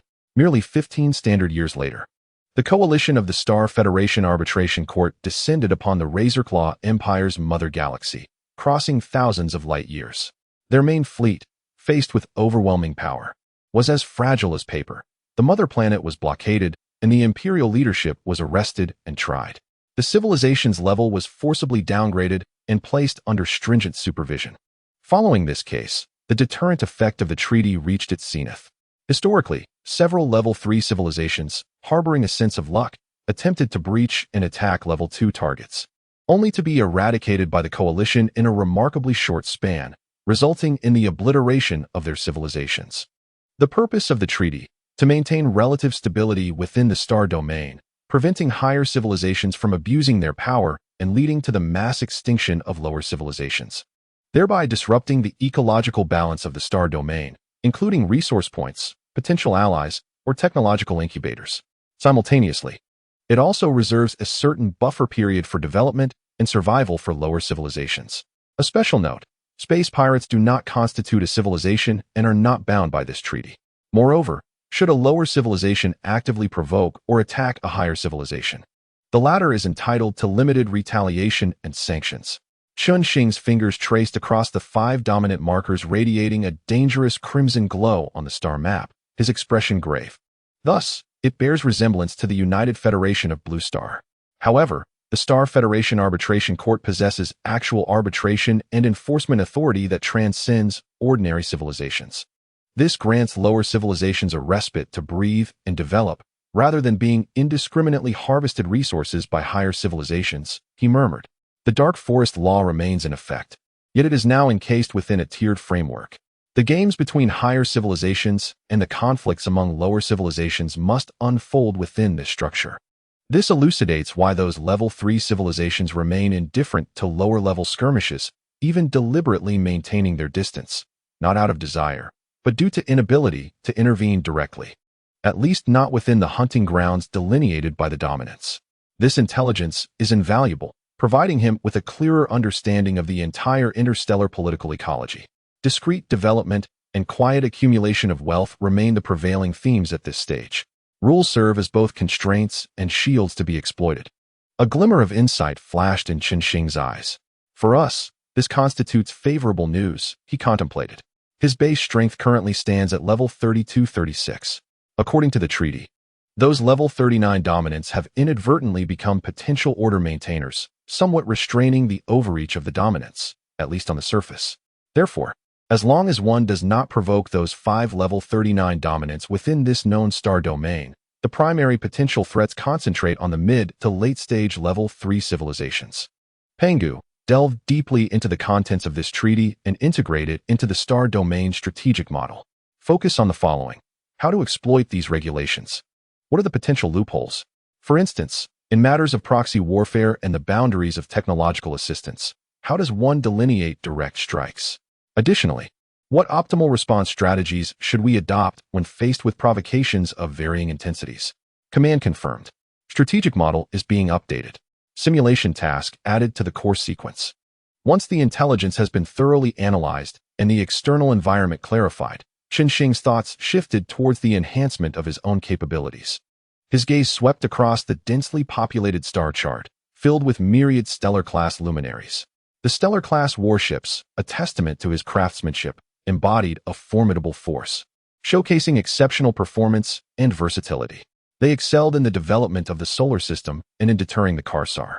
However, intelligence gathered from the Gale Reconnaissance Squad and Karsar revealed the limitations of a singular ship type. The stellar class pursued a balanced omnipotence, adept in firepower, defense, maneuverability, jamming, and exploration. Chun Xing called forth the design blueprint of the stellar class, his fingertips gliding over the intricate energy conduits. Yet, this omnipotence often translated to mediocrity. Under the constraints of physical laws, it could not push any single aspect of performance to its zenith. A parallel from a gaming combat system surfaced in his mind. A well-rounded interstellar fleet resembles a perfect combat team. It requires an unyielding front line of shields and armor to withstand the barrage of fire, swift and agile stealth operatives for reconnaissance, harassment, and precision strikes. Continuous operational support from auxiliary supplies, a core output capable of delivering devastating bursts, and specialized units adaptable to unique environments. Currently, the Stellar class resembled a jack-of-all-trades but master of none, a versatile warrior. In the face of intricate interstellar conflicts and ever-changing battlefield conditions, a singularly versatile fleet would yield a rigid tactical approach, making it susceptible to countermeasures. Particularly concerning was the supply issue. The Reconnaissance Squad, long engaged in external missions, relied on the Star Shuttle class transports for logistical support and repairs. This was barely sufficient during peaceful exploration. However, once in a state of war, Chun Xing furrowed his brow. In the face of high-intensity, highly mobile interstellar warfare, the slow resupply speed and fragile defenses of the transport vessels would become a fatal shortcoming. Without specialized, high-speed supply ships capable of battlefield survival, the frontline fleet would be like kites severed from their strings. No matter how potent the firepower, it could not be sustained. The demand was clear, and action was imperative. Pangu, Chun Xing's voice resonated with resolve. Initiate the diversification plan for Starship classes. The primary objective, develop a specialized supply ship. Design requirements, a large hull with ample storage capacity, enhanced energy shield power, and an efficient, multi-interface rapid resupply system capable of simultaneously docking with several starships. Engine speed must not be inferior to the Stellar class, ideally even swifter. The majority of weapon systems may be sacrificed, retaining only a modicum of defensive firepower. However, it must possess rapid resupply capabilities during wartime. Codename, Behemoth class. Behemoth class supply ship development project initiated. Demand parameters confirmed. Mobilizing the Fuxi matrix with a computational power of 10 for preliminary configuration design. Pangu responds with remarkable efficiency. This is merely the beginning. Chapter 62, Perfecting the Fleet System. The cool light of the research center illuminates Chun Xing's focused profile. A colossal holographic star map silently rotates before him, resembling a miniature projection of the profound cosmos. Pangu, the Whale Fall class supply ship, is just the inception. Chun Xing's voice resonates in the silence, imbued with an undeniable resolve. The limitations of a singular ship type amidst the complex star sea have become evident. We require a truly comprehensive fleet system capable of addressing various battlefield scenarios. Initiate the second phase of the Starlink ship diversification plan. His fingertips glide swiftly across the virtual control panel, conjuring a new design interface, his gaze sharp as a blade. Objective, to construct 6 core specialized ship types, thereby refining the ecological niche of the fleet. The specific configurations are as follows. First, the high-speed reconnaissance vessel, Hummingbird class. The holographic display instantaneously sketches a sleek silhouette, its size no less than that of the Star Dome class hull, with the engine section significantly enlarged. Core demands, ultimate speed and stealth. Engine power is maximized, equipped with the latest Dawn experimental engine, theoretically achieving a cruising speed exceeding 500. Chun Xing's fingertips traverse the virtual projection, meticulously marking the ship's surface. The hull is coated with a phantom quantum stealth nanocoating, utilizing quantum entanglement teleportation to instantaneously transfer the quantum states of surface particles to predetermined locations, creating a visual void that achieves genuine invisibility, far surpassing conventional electromagnetic stealth coatings. The weapon system is streamlined to the bare minimum, retaining only a few close-in self-defense weapons and a single electronic cannon, sacrificing all redundancies. Every ounce of space and energy is devoted to the engine, reconnaissance equipment, and supply storage. After all, when operating in prolonged isolation without resupply, one must rely solely on their own provisions. Thus, the reconnaissance starship cannot be too diminutive. It will be outfitted with the most advanced neutrino detection arrays, quantum radar scanners, listener monitoring devices, and quantum optical telescopes.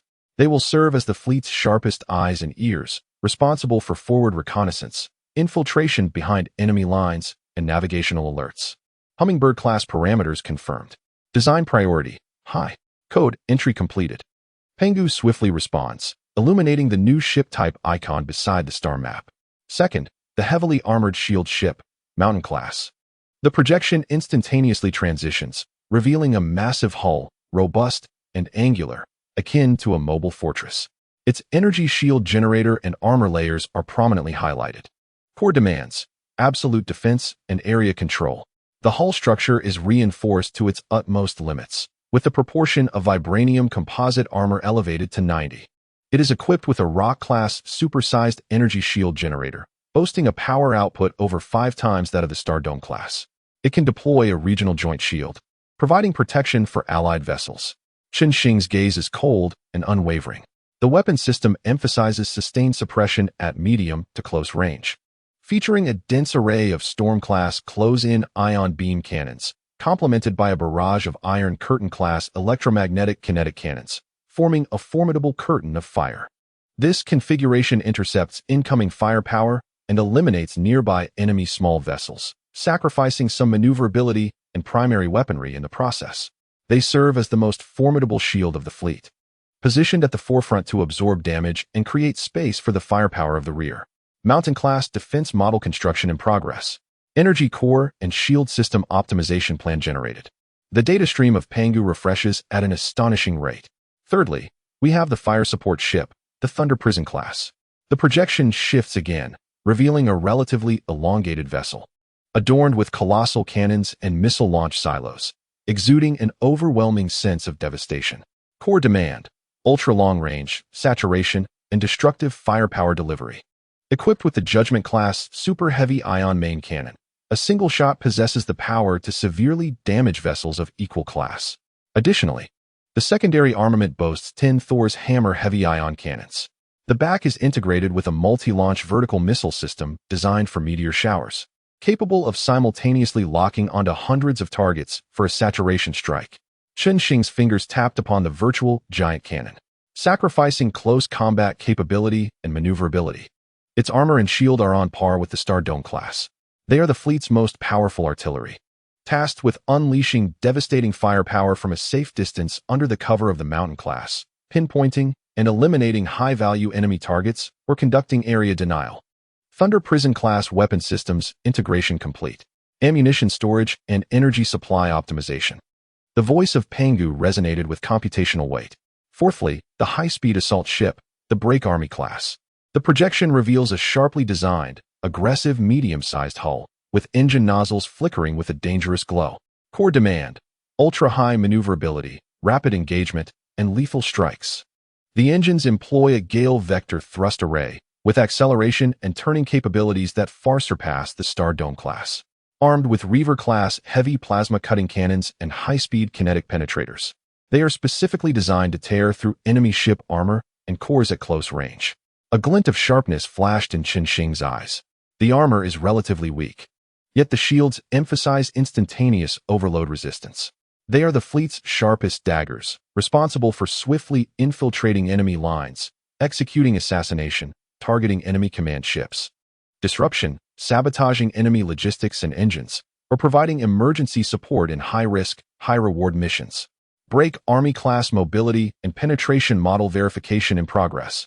Weapon systems emphasize penetration and energy concentration. Pangu quickly followed up. Fifthly, the Central Command ship, the Celestial Pivot class. The projection shifts to a vessel similar in size to the Star Dome class, yet structurally more complex. Adorned with communication arrays and sensing antennas, emanating a steady and commanding presence. Core demand: the brain of the fleet, the information hub, strategic support. Equipped with the Fuxi quantum supercomputing matrix onboard core node, its computational power far exceeds that of ordinary starships. It can process vast amounts of battlefield information in real time, conducting large-scale tactical simulations. Outfitted with the Starlink Universal Battlefield Command System and Resonance-class ultra-strong communication arrays, it ensures absolute command and control over the entire fleet in environments of strong interference. Xing's expression turned profoundly serious. Enhanced shields and point defense systems are present. Though it is not a frontline combat ship, it is the soul and command center of the fleet, responsible for orchestrating the overall strategy and coordinating the operations of various ship types. Releasing battlefield interference and providing robust electronic warfare support constitutes the essence of the fleet combat system. The Tianshu-class command and control system is being activated, and protocols for collaboration with the Pangu main matrix are being established. Pangu's voice resonates with a peculiar echo, as though welcoming its own doppelganger. Introducing the sixth, the Special Operations Vessel, the Shadow Class. The final projection appears somewhat indistinct, the vessel's lines enigmatic, seemingly capable of blending into the background. Its core purpose is camouflage infiltration and special operations. Enhanced environmental resilience modules allow prolonged activity in extreme cosmic realms, such as areas of intense radiation, gravitational anomalies. And within nebulae, equipped with a phantom quantum cloaking nanocoating and a mimetic energy field generator, it can simulate a meteorite or the signals of allied or even enemy vessels. The internal structure incorporates a multifunctional hangar, capable of accommodating engineering robots, infiltration units, and even small assault craft. It is outfitted with powerful electronic intrusion devices and systems for deploying specialized equipment, such as swarms of nanorobots and deep space mine-laying apparatus. While its firepower and speed are moderate, its stealth and multifunctionality are unparalleled. Chunxing's tone carries a hint of mystery. The vessel is tasked with sabotage behind enemy lines, facility infiltration, intelligence acquisition, trap setting, rescue missions, and even executing certain tasks that cannot be explicitly stated. The establishment of the Shadow Class Special Module Library prioritizes the integration of stealth and infiltration technologies. Pangu meticulously records the parameters of this dark blade, listing 6 entirely new vessel design directions in a single breath. The flame of a technological visionary burns in Chunxing's eyes. There is no trace of fatigue, only an urgent desire to perfect the power system. Pangu, mobilize the Fuxi matrix for 70 computing units. Propel the detailed design and prototype manufacturing of all vessel types within the Starlink project at full speed. Prioritize the completion of the Hummingbird and the Whale Fall, as they are the foundation for fleet perception and sustained operations. Simultaneously, initiate the adaptive upgrade transformation plan for the existing Star Dome-class fleet to prepare for gradual integration into the new system. The command is confirmed. Computational resources are being reallocated. The Starlink project is launching at full throttle. The research and development threads for each vessel type are being loaded in parallel. Pangu's electronic voice resonates with an unprecedentedly high computational frequency. The lights in the entire research center seem to brighten slightly due to the concentration of energy. Chunxing immerses himself once again in the ocean of formulas, blueprints, and simulation tests, utterly focused. Chapter 63. The Era of the Starry Sky. As Chunxing sketches the future fleet blueprint in the underground base, a significant upheaval unfolds on the surface of Blue Star. Ignited by a declaration from the Star Sea Council, it sweeps across the entire Blue Star with unprecedented speed and intensity. In the depths of the highest command center of the Yin Huang Nation, in a top-secret conference room, the atmosphere is so tense that it seems one could wring water from it. At the oval conference table, fewer than 10 individuals sit, all core veterans who truly hold the nation's lifeblood. In the center of the table, a black cube displays a holographic projection of summarized information extracted from the latest updates regarding interstellar treaties, the distribution of surrounding civilizations, and the terrifying deterrent power of the 5 Level 39 overlords. A snow-haired elder speaks with a dry voice, fingers unconsciously tapped against the tabletop, each strike resonating as if striking the heart itself. We had previously been akin to frogs confined within a well. The Kassar Union, with its Level 28 tendrils, lies a mere 110 light-years from us. A stern-faced general gazed intently at the star map, beads of sweat forming on his brow. The specter of the marauding ghost pirates could descend upon us at any moment. He recalled the vast chasm in New Delhi, a wave of nausea surging within him. The president of the Stellar Council has confirmed my Huang bloodline. This is of utmost secrecy, codename Return to Source, known only within this chamber. Those who leak this information will be tried for treason, facing severe and unyielding punishment. The voice of the Supreme Commander struck each heart like a heavy hammer. His gaze, profound and penetrating, surveyed the assembly of elders present. A palpable shudder coursed through their pupils, and the sound of drawn breaths echoed clearly. Yet, from this fear arose a deeper reverence and an ineffable sense of national pride swelling within their chests. The Supreme Commander gently placed the quantum communicator bestowed by Chunxing upon the table. Its silver casing shimmered with an ethereal blue glow under the light. Now, we have glimpsed but the tip of the iceberg within the starry expanse. This is an opportunity, unprecedented in its potential. His voice, steady and powerful, shattered the oppressive silence.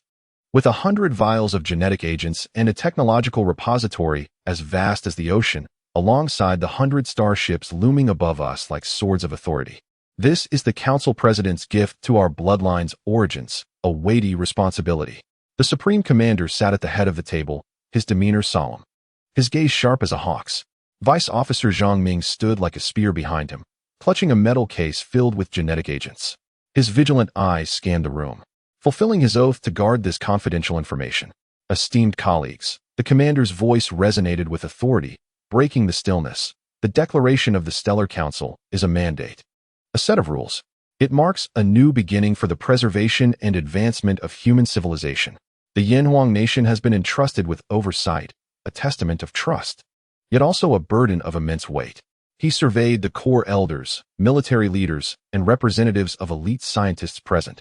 Henceforth, our nation embarks upon the stellar era. The foremost priority, to strictly enforce the Council's 2 ironclad laws. Establish the Interstellar Development and Order Supervisory Committee, abbreviated as the Star Monitoring Committee. I will lead it directly as chairman, with Zhang Ming serving as Executive Secretary General. We shall possess the ultimate authority to mobilize the Council's authorized starships.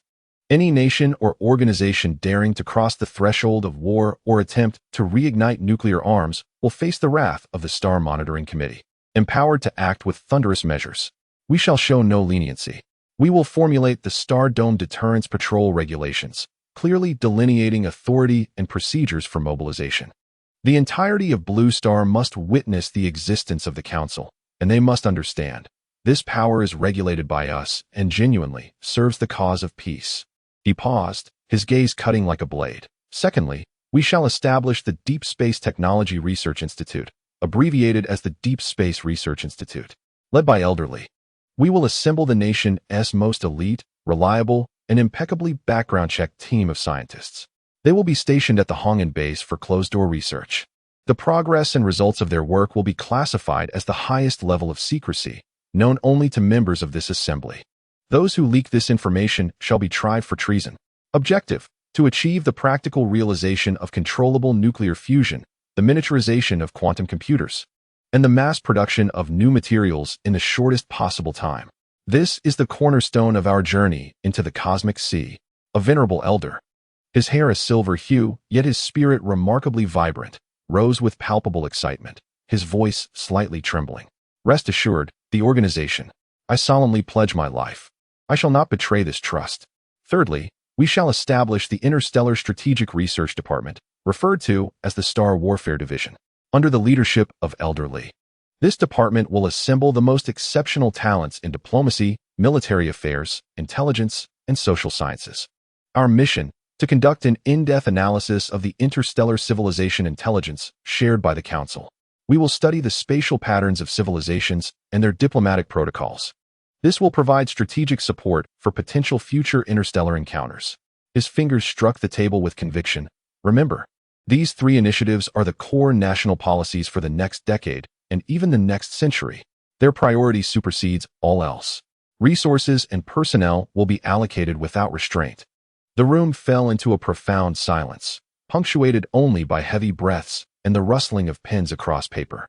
An elder scientist, trembling with excitement, spoke on behalf of his peers. Commander, the information contained here is astonishing. We have breakthrough ideas addressing several critical bottlenecks in controllable nuclear fusion. This is the key to transforming humanity's energy landscape. A general, however, furrowed his brow, fixated on the 5 markers of level 39 overlords on the star map. The Interstellar Treaty serves as both a protective shield and a binding constraint. We must thoroughly comprehend it as swiftly as possible, devising strategies to maximize our security within its confines. That phantom marauder is alarmingly close. The commander nodded, turning to Zhang Ming. Zhang Ming, the genetic agents shall be entrusted to your personal care.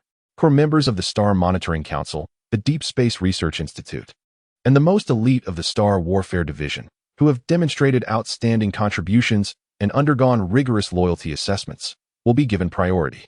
The usage protocols must remain strictly confidential and duly recorded. This power must reside in the hands of the most trustworthy individuals. Indeed, I assure you that the mission will be accomplished. Zhang Ming stood tall, his voice resolute, tightening his grip on the box. He understood that the contents within held more influence than the authority of 100 starships. Finally, the commander grasped the small silver communicator, as if bearing an immense weight. This device connects to the power of the Council and embodies the will of the President. I shall safeguard it personally. It will not be utilized except in extreme circumstances. Should the fundamental laws of the Council be severely violated, threatening the very survival of humanity, it may be activated. Authorization requires a 2/3 majority vote from the core members of the Star Monitoring Council. The committee president holds a veto power. A solemn atmosphere enveloped the room, and everyone nodded in agreement. This communicator is both a talisman and a sword of Damocles. The Supreme Commander inhaled deeply, scanning the faces of all present. Exuding an undeniable authority, what you have witnessed and heard today is classified as the highest state secret.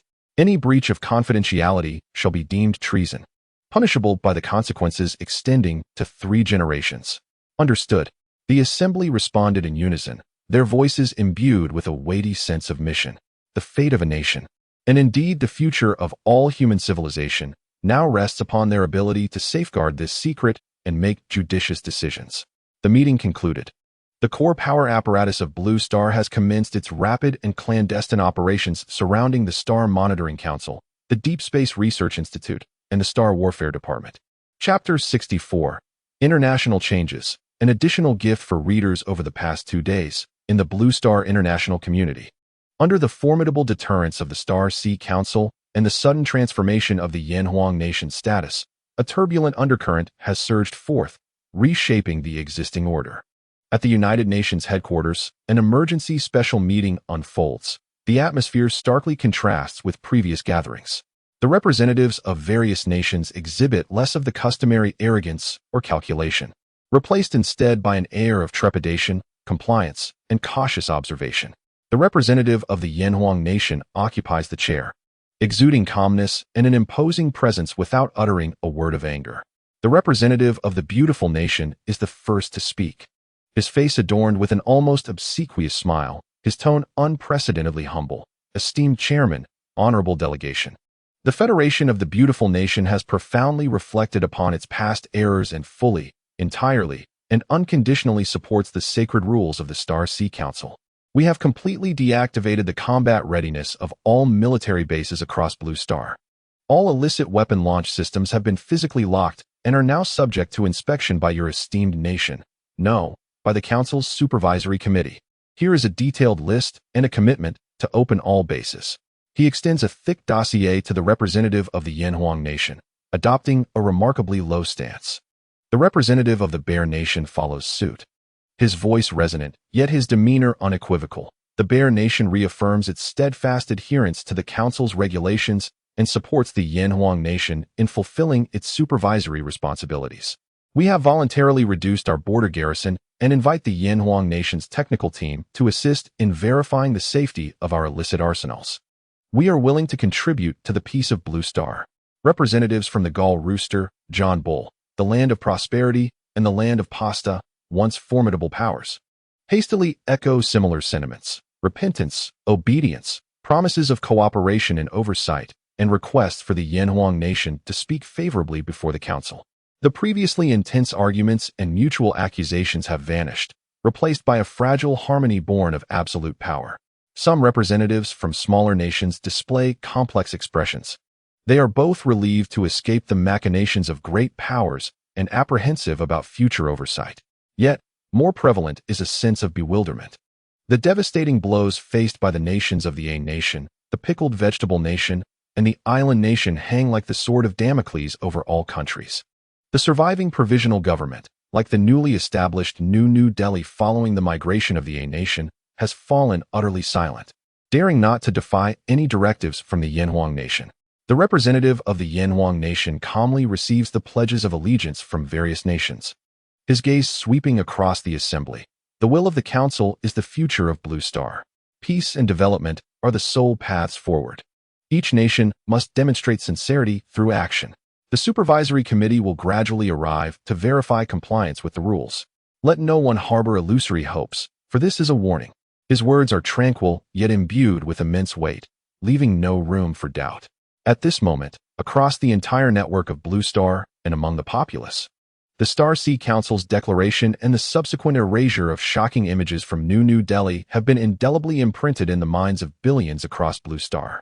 The initial wave of panic across the blue planet gradually subsided under the strong stability measures and reassurances from various governments, particularly that of the Celestial Empire.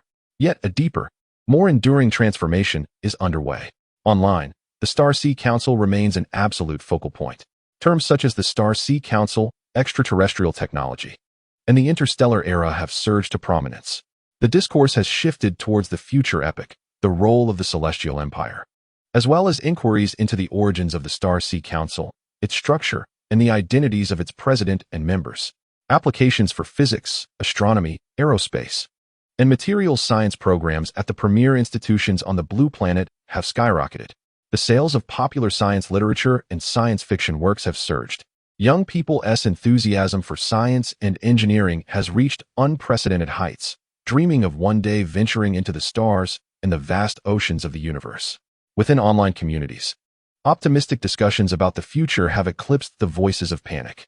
Grassroots organizations dedicated to stargazing have sprung up like mushrooms after rain. Sales of rudimentary telescopes have surged.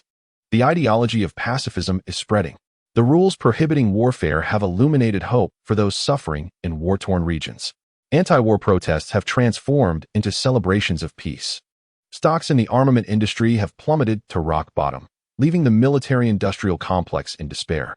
Disarmament and military budget reductions have become politically correct. People across nations harbor a myriad of complex emotions regarding the shifting status of the Celestial Empire, intertwining envy, jealousy, awe, dependency, and suspicion. The international standing of the Celestial Empire has been imperceptibly elevated to its zenith. Its cultural exports, technological standards, and the fervor for language learning have all surged dramatically. Meanwhile, in some shadowy corners, discontent with the authorities and undercurrents of greed have emerged within certain nations. Conspiracy theories have never waned. With rampant speculation regarding the true intentions of the Council, the benefits accrued by the Celestial Empire, and various information related to the Star Sea Council. Yet, this has been suppressed by fear of the Council and the stability concerns of governments.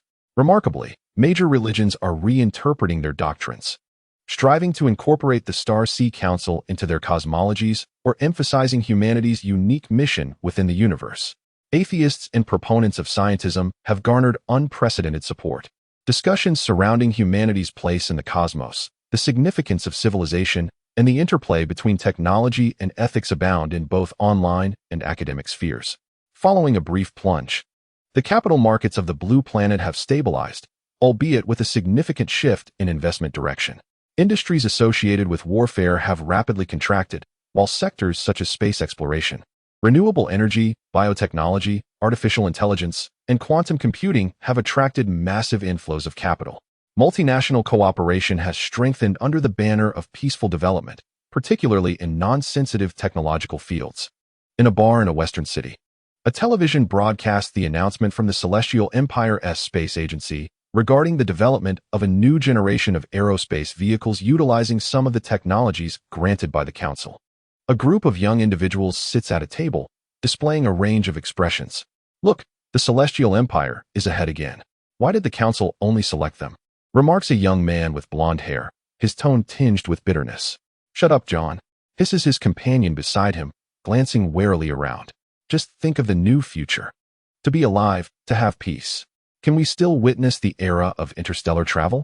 Is that not sufficient? At least the Council appears to adhere to certain rules. Rules? Another bespectacled girl adjusted her glasses, her eyes gleaming with excitement. This is truly enchanting. A civilization capable of formulating and enforcing interstellar regulations. Just imagine. Could it be that one day humanity might? I merely wish to know.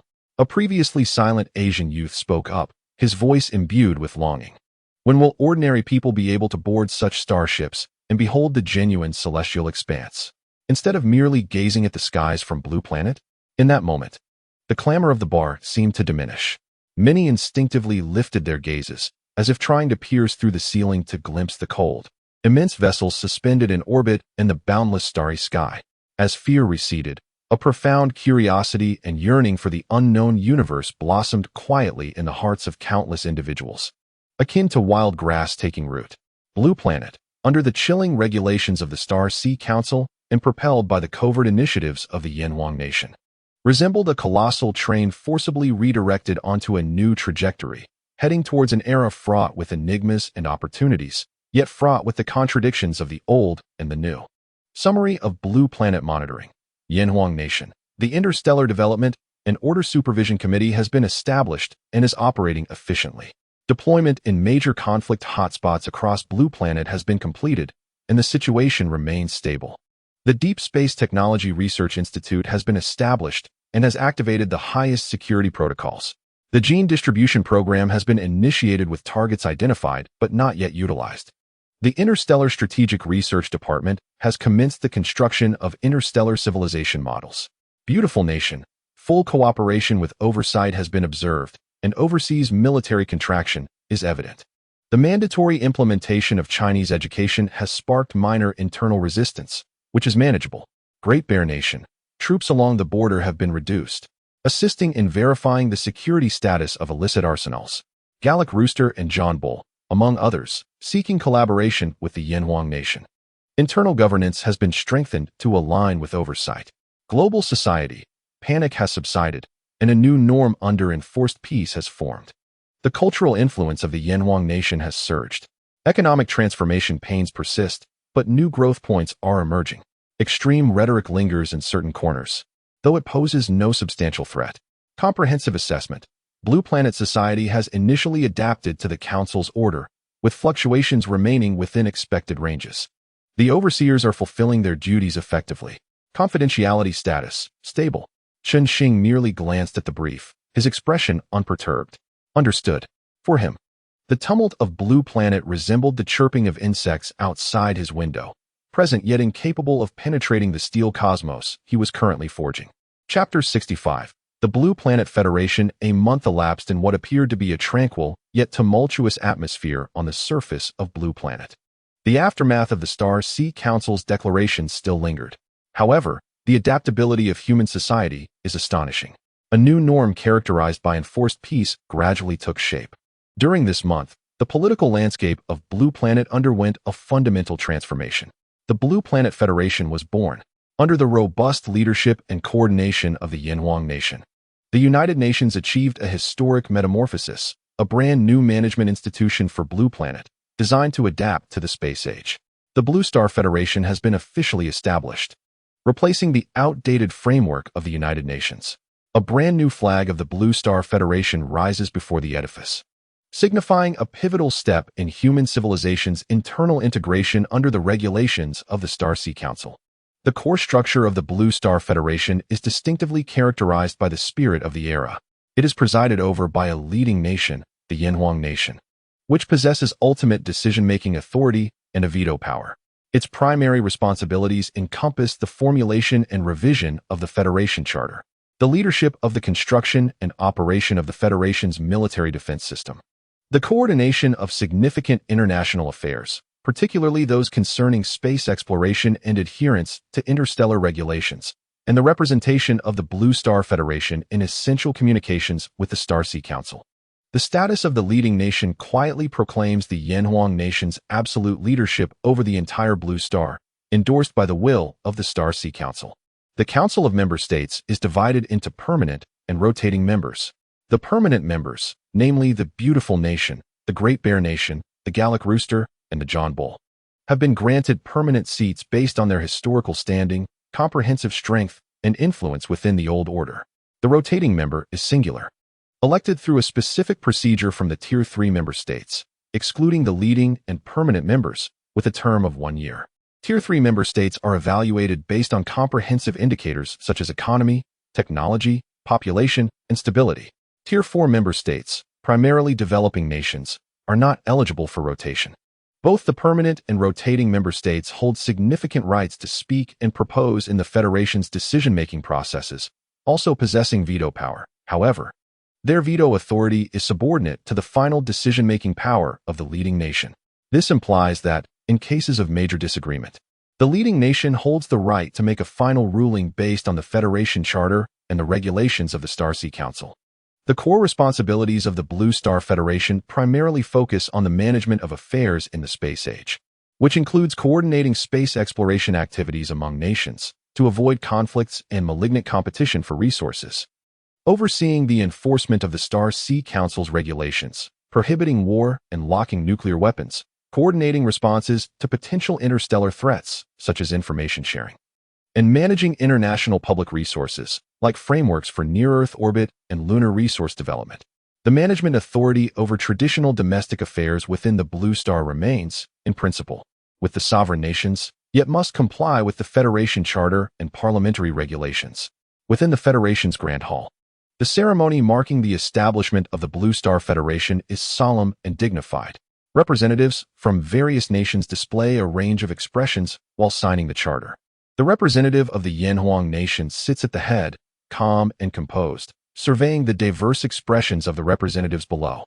The representative of the beautiful nation bears a hint of reluctance, yet musters a forced smile as the first to speak, humbly addressing the leading nation, Your Excellency. We fully support the new charter and are willing to contribute to humanity's endeavors in space within the Federation's framework. The representative of the Great Bear Nation appears pragmatic and forthright, expressing support for the Federation's structure and anticipation of deepening cooperation in space exploration. The representatives of the Galactic Rooster and John Bull follow suit, articulating similar sentiments of compliance and willingness to collaborate. Their faces adorned with a complex elegance that maintains dignity while concealing a sense of disappointment. The representative of the first rotating member state stood with a hint of astonished excitement. The once intense disputes and struggles had, in the face of absolute rules and power, transformed into a fade of harmonious accord. The atmosphere within the assembly hall was thick with a complex blend of coerced collaboration and an uncertain future. The Supreme Commander observed the live footage of the Federation's establishment from the command center, his fingers tapping lightly on the table. The framework had been erected. He murmured to Zhang Ming beside him. The true test lies in how to operate this new machinery efficiently, rather than allowing it to devolve into a new arena of bickering. The Star Monitoring Committee was fully prepared for oversight. Zhang Ming responded solemnly, his gaze sharp. The deterrent power conferred by the Star Council upon the starships was the crucial bolt ensuring that this machine would not fall apart. While the framework of the Blue Star Federation was being constructed, the Star Era initiative within Yanhuang was also advancing with great urgency. The 100 doses of first-generation gene-enhancing agents provided by Chun Xing had undergone repeated deliberation by the Supreme Commander and core members of the Star Monitoring Committee before a distribution plan was finalized. 60 doses were allocated to the core scientific team of the Deep Space Technology Research Institute. These individuals were the key engines for assimilating the Council's technology and propelling humanity's own technological explosion. Prioritizing the enhancement of their physical capabilities and cognitive potential was a strategic choice to accelerate technological breakthroughs. Elderly, as the president, along with several national treasure-level theoretical physicists, materials scientists, and energy experts, received the first injections. 10 doses were designated for the foremost strategic analysts, advisory think tanks, and diplomatic experts within the Star Warfare Department. Their cognitive speed, information processing abilities, and endurance were significantly enhanced to facilitate the efficient analysis of vast interstellar intelligence and the simulation of complex cosmic situations. Another 10 doses were allocated to elite personnel in the military tasked with the most specialized and perilous missions, as well as a select few core security officials from the Supreme Command. This ensured the reliability and efficiency of critical military power. Additionally, 10 doses were reserved for core members of the Star Monitoring Committee, including the commander himself and Zhang Ming. Of the remaining 10 doses, 5 were classified as the highest strategic reserve, while the last 5 were retained at the Deep Space Research Institute, where a leading team of biomedical experts would conduct reverse engineering and safety studies in a strictly controlled environment. They aimed to decipher the principles behind the agents, laying the groundwork for potential future replication or enhancements. Although progress was slow, akin to groping in the dark, the scientists were overjoyed, tirelessly analyzing the solution imbued with the mysteries of life. The injection process for the gene-enhancing agents took place in the deepest recesses of a secret base, meticulously supervised by Zhang Ming, with the confidentiality level elevated to the highest. The selected scientists, after signing the most stringent non-disclosure agreements, accepted the injections with excitement and a sense of mission. The effects were remarkably pronounced. Elderly, in the late-night laboratory, gazed at his once trembling, now powerful hands, tears streaming down his face. This sensation felt as if he had returned to the age of 30. Time. I have been granted more time. The young genius materials scientist, after working tirelessly for 48 hours, remained invigorated. The clarity of thought was unprecedented as I excitedly grasped my hair. The bottleneck in materials science. I have conceived a new approach. The feedback from this batch of injectees has been exceptionally positive. There have been remarkable enhancements across various dimensions such as physical constitution, intellect, and longevity, all reaching the utmost limits of human capability. Moreover, there have been no reports of adverse reactions, aside from a slight increase in appetite. Finally, the commander-in-chief reviewed the distribution report and remarked to Zhang Ming, "Strength brings efficiency, but it inevitably attracts new covetousness. Keep a close watch on all contacts. Any anomalies must be reported immediately." Understood. A glint of cold light flickered in Zhang Ming's eyes. All injectees and their immediate relatives were under the highest level of surveillance of the Origin Reversion Program. Chapter 66. Undercurrents. Meanwhile, the Deep Space Research Institute was diligently studying the foundational technological data provided by the Council. Like facing a mountain of information, the scientists at the Institute were immersing themselves in research with an almost fervent zeal. How is the progress on the foundational technology research? The advancement is significant, yet still in the digestion phase. Elder Lee from the Deep Space Research Institute took the floor, his eyes sparkling with a mix of excitement and urgency. In the realm of new aerospace materials, we have successfully replicated and initiated preliminary mass production of 3 types of lightweight, high-strength alloys, whose performance far surpasses existing materials. They are astonishing when applied to the framework of the next-generation aerospace vehicle prototypes. In the field of propulsion, based on principles regarding efficient ion propulsion and magnetohydrodynamic confinement found in the data, we have designed an experimental engine that enhances thrust by 200. While it remains worlds apart from the Council's Starship engines, it represents a revolutionary breakthrough. As for energy, Elderly sighed, a blend of awe and resignation. Although the data contains groundbreaking ideas regarding the key bottlenecks of controllable nuclear fusion, the theoretical depth and engineering complexity involved are beyond imagination. We have concentrated the nation's finest talents, working day and night. We are still in the stages of theoretical modeling and validating critical subsystems. One can only say that the direction is clear, but the road is long. In other fields such as quantum communication, biological life systems, and AI-assisted design, there have also been varying degrees of progress and inspiration, yet practical application remains distant. It is akin to standing before a treasure mountain. We have merely discovered the entrance and are still transporting the first few gold bricks. The commander-in-chief expressed understanding.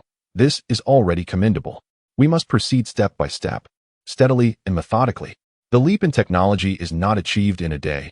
Laying a solid foundation is more crucial than reckless advancement. Overall, everything is progressing in an orderly manner.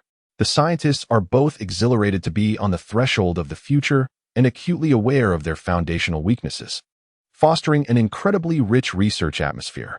Especially after receiving the gene-enhancing agents, their enthusiasm intensified. Were it not for enforced rest, these scientists would surely exhaust themselves. On the surface, the international community appeared tranquil.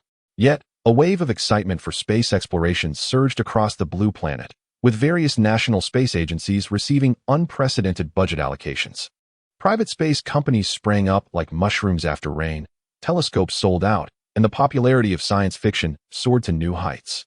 At that moment, the fleet of 10,000 Starfall-class starships, which had hovered over the nations of Blue Star for an entire month, finally activated their engines simultaneously. The colossal vessels slowly pivoted above the capitals and significant targets of each nation. After adjusting their posture, they transformed into streaks of light, piercing the atmosphere and vanishing into the profound abyss of space. In that instant, countless individuals across Blue Star held their breath, a palpable sense of relief washing over them. Subsequently, the high-ranking officials of various countries could hardly contain their sighs of relief. Finally, they had departed. The supreme commander of the beautiful nation slumped in his chair within the Black Palace office, wiping the cold sweat from his brow, though the unwillingness and calculations lurking in his gaze remained unabated. The leader of the Bear Nation observed the fading lights on the satellite screen in silence for a moment before issuing a command. The deterrence of the Council remains in effect. We must not let our guard down. According to plan, we shall enhance our space cooperation with the Yenhuang Nation. However, beneath the veneer of tranquility, undercurrents had not subsided but rather intensified in secrecy following the withdrawal of the starships. The absolute deterrence of the Star Sea Council had quelled open confrontations. Yet certain nations and factions were loath to accept the upheaval of the power dynamics. They harbored resentment and suspicion towards the supervisory position of the Yenhuang Nation, particularly among the senior officials of former great powers and certain interest groups who had never truly reconciled themselves to this reality. They completely abandoned electronic communications that could be intercepted, opting instead for the most primitive methods of offline, one-on-one contact. In private study rooms of secluded estates, remote country cottages, and even aboard yachts disguised as business excursions, whispers were exchanged in the shadows. Had the Yenhuang Nation undoubtedly secured the support of gene therapies from the Council? Alien technology? The federal structure was merely a FAAD. We are being monitored. They resolved to find a method of counterbalance, reaching out to discontented scientists and entrepreneurs to amass strength, all while believing their actions were seamless. In the shadows, they conspired on how to secure greater benefits under the new order, or to subtly resist the dominance of the Yenhuang Nation, even fantasizing about one day replacing or controlling the Star Sea Council. Little did they know, under the authorization of Chen Xing, Pangu had already extended its surveillance tendrils into every corner of the physical world. Countless nanoscale monitoring units, nearly imperceptible to the naked eye, coated the surface of Blue Star like invisible dust. They possessed characteristics of optical invisibility, electromagnetic silence, and environmental mimicry, adhering to walls, furniture, and even the fibers of clothing worn by individuals. These ultimate eyes and ears, controlled by Pangu, meticulously recorded, transcribed, analyzed, and compiled in real time every whispered word, every exchanged glance, and the content of every passed note. Within the Supreme Command Center of the Yenhuang Nation, the encrypted terminals of the Star Monitoring Council continuously updated detailed reports of these clandestine plots. Zhang Ming surveyed the screen filled with the names of familiar nations, political figures, and magnates, along with their cautious or arrogant remarks, his gaze icy. Chief, the evidence chain is becoming increasingly clear, especially regarding those groups among the nations that frequently conspire, clearly aiming to undermine our regulatory authority and attempt to secretly restart certain sensitive projects. Zhang Ming inquired, "Shall we proceed to ensnare them?" The Supreme Commander gazed intently at the screen, his eyes deep with contemplation. The list is expanding. The connections are becoming clearer. Let them leap a little longer, allowing the fish in the net to grow plump. We must lure the serpent from its hole and trace the roots of the vine. Let us see how many hidden pawns can be drawn out and whether there are deeper ties lurking behind. Record every detail meticulously. When the moment is ripe, we shall strike with thunderous force. Only then can we instill fear in all malefactors and thoroughly cleanse the soil. Acting now would merely rouse the serpent, causing the remaining ones to conceal themselves even deeper. Maintain the highest level of surveillance and report any anomalies without delay. Zhang Ming stood at attention, understood. Shortly after the starship's withdrawal, Chen Xing issued new orders to Pangu. He commanded the removal of back-end information shielding and interference filters on the space observation equipment of various countries on Blue Star. Let them behold what they ought to see. The instant the shielding was lifted, the monitoring data streams from major observatories and space agencies worldwide surged forth like a floodgate opened, becoming suddenly clear and abundant. However, analysts soon uncovered alarming anomalies. First was the asteroid belt. The latest observational data and spectral analyses indicated that within the main belt, particularly in the regions rich in metallic ores, the once densely packed small and miniature celestial bodies had drastically diminished in number. The level of sparsity could not be accounted for by natural celestial collisions or migrations.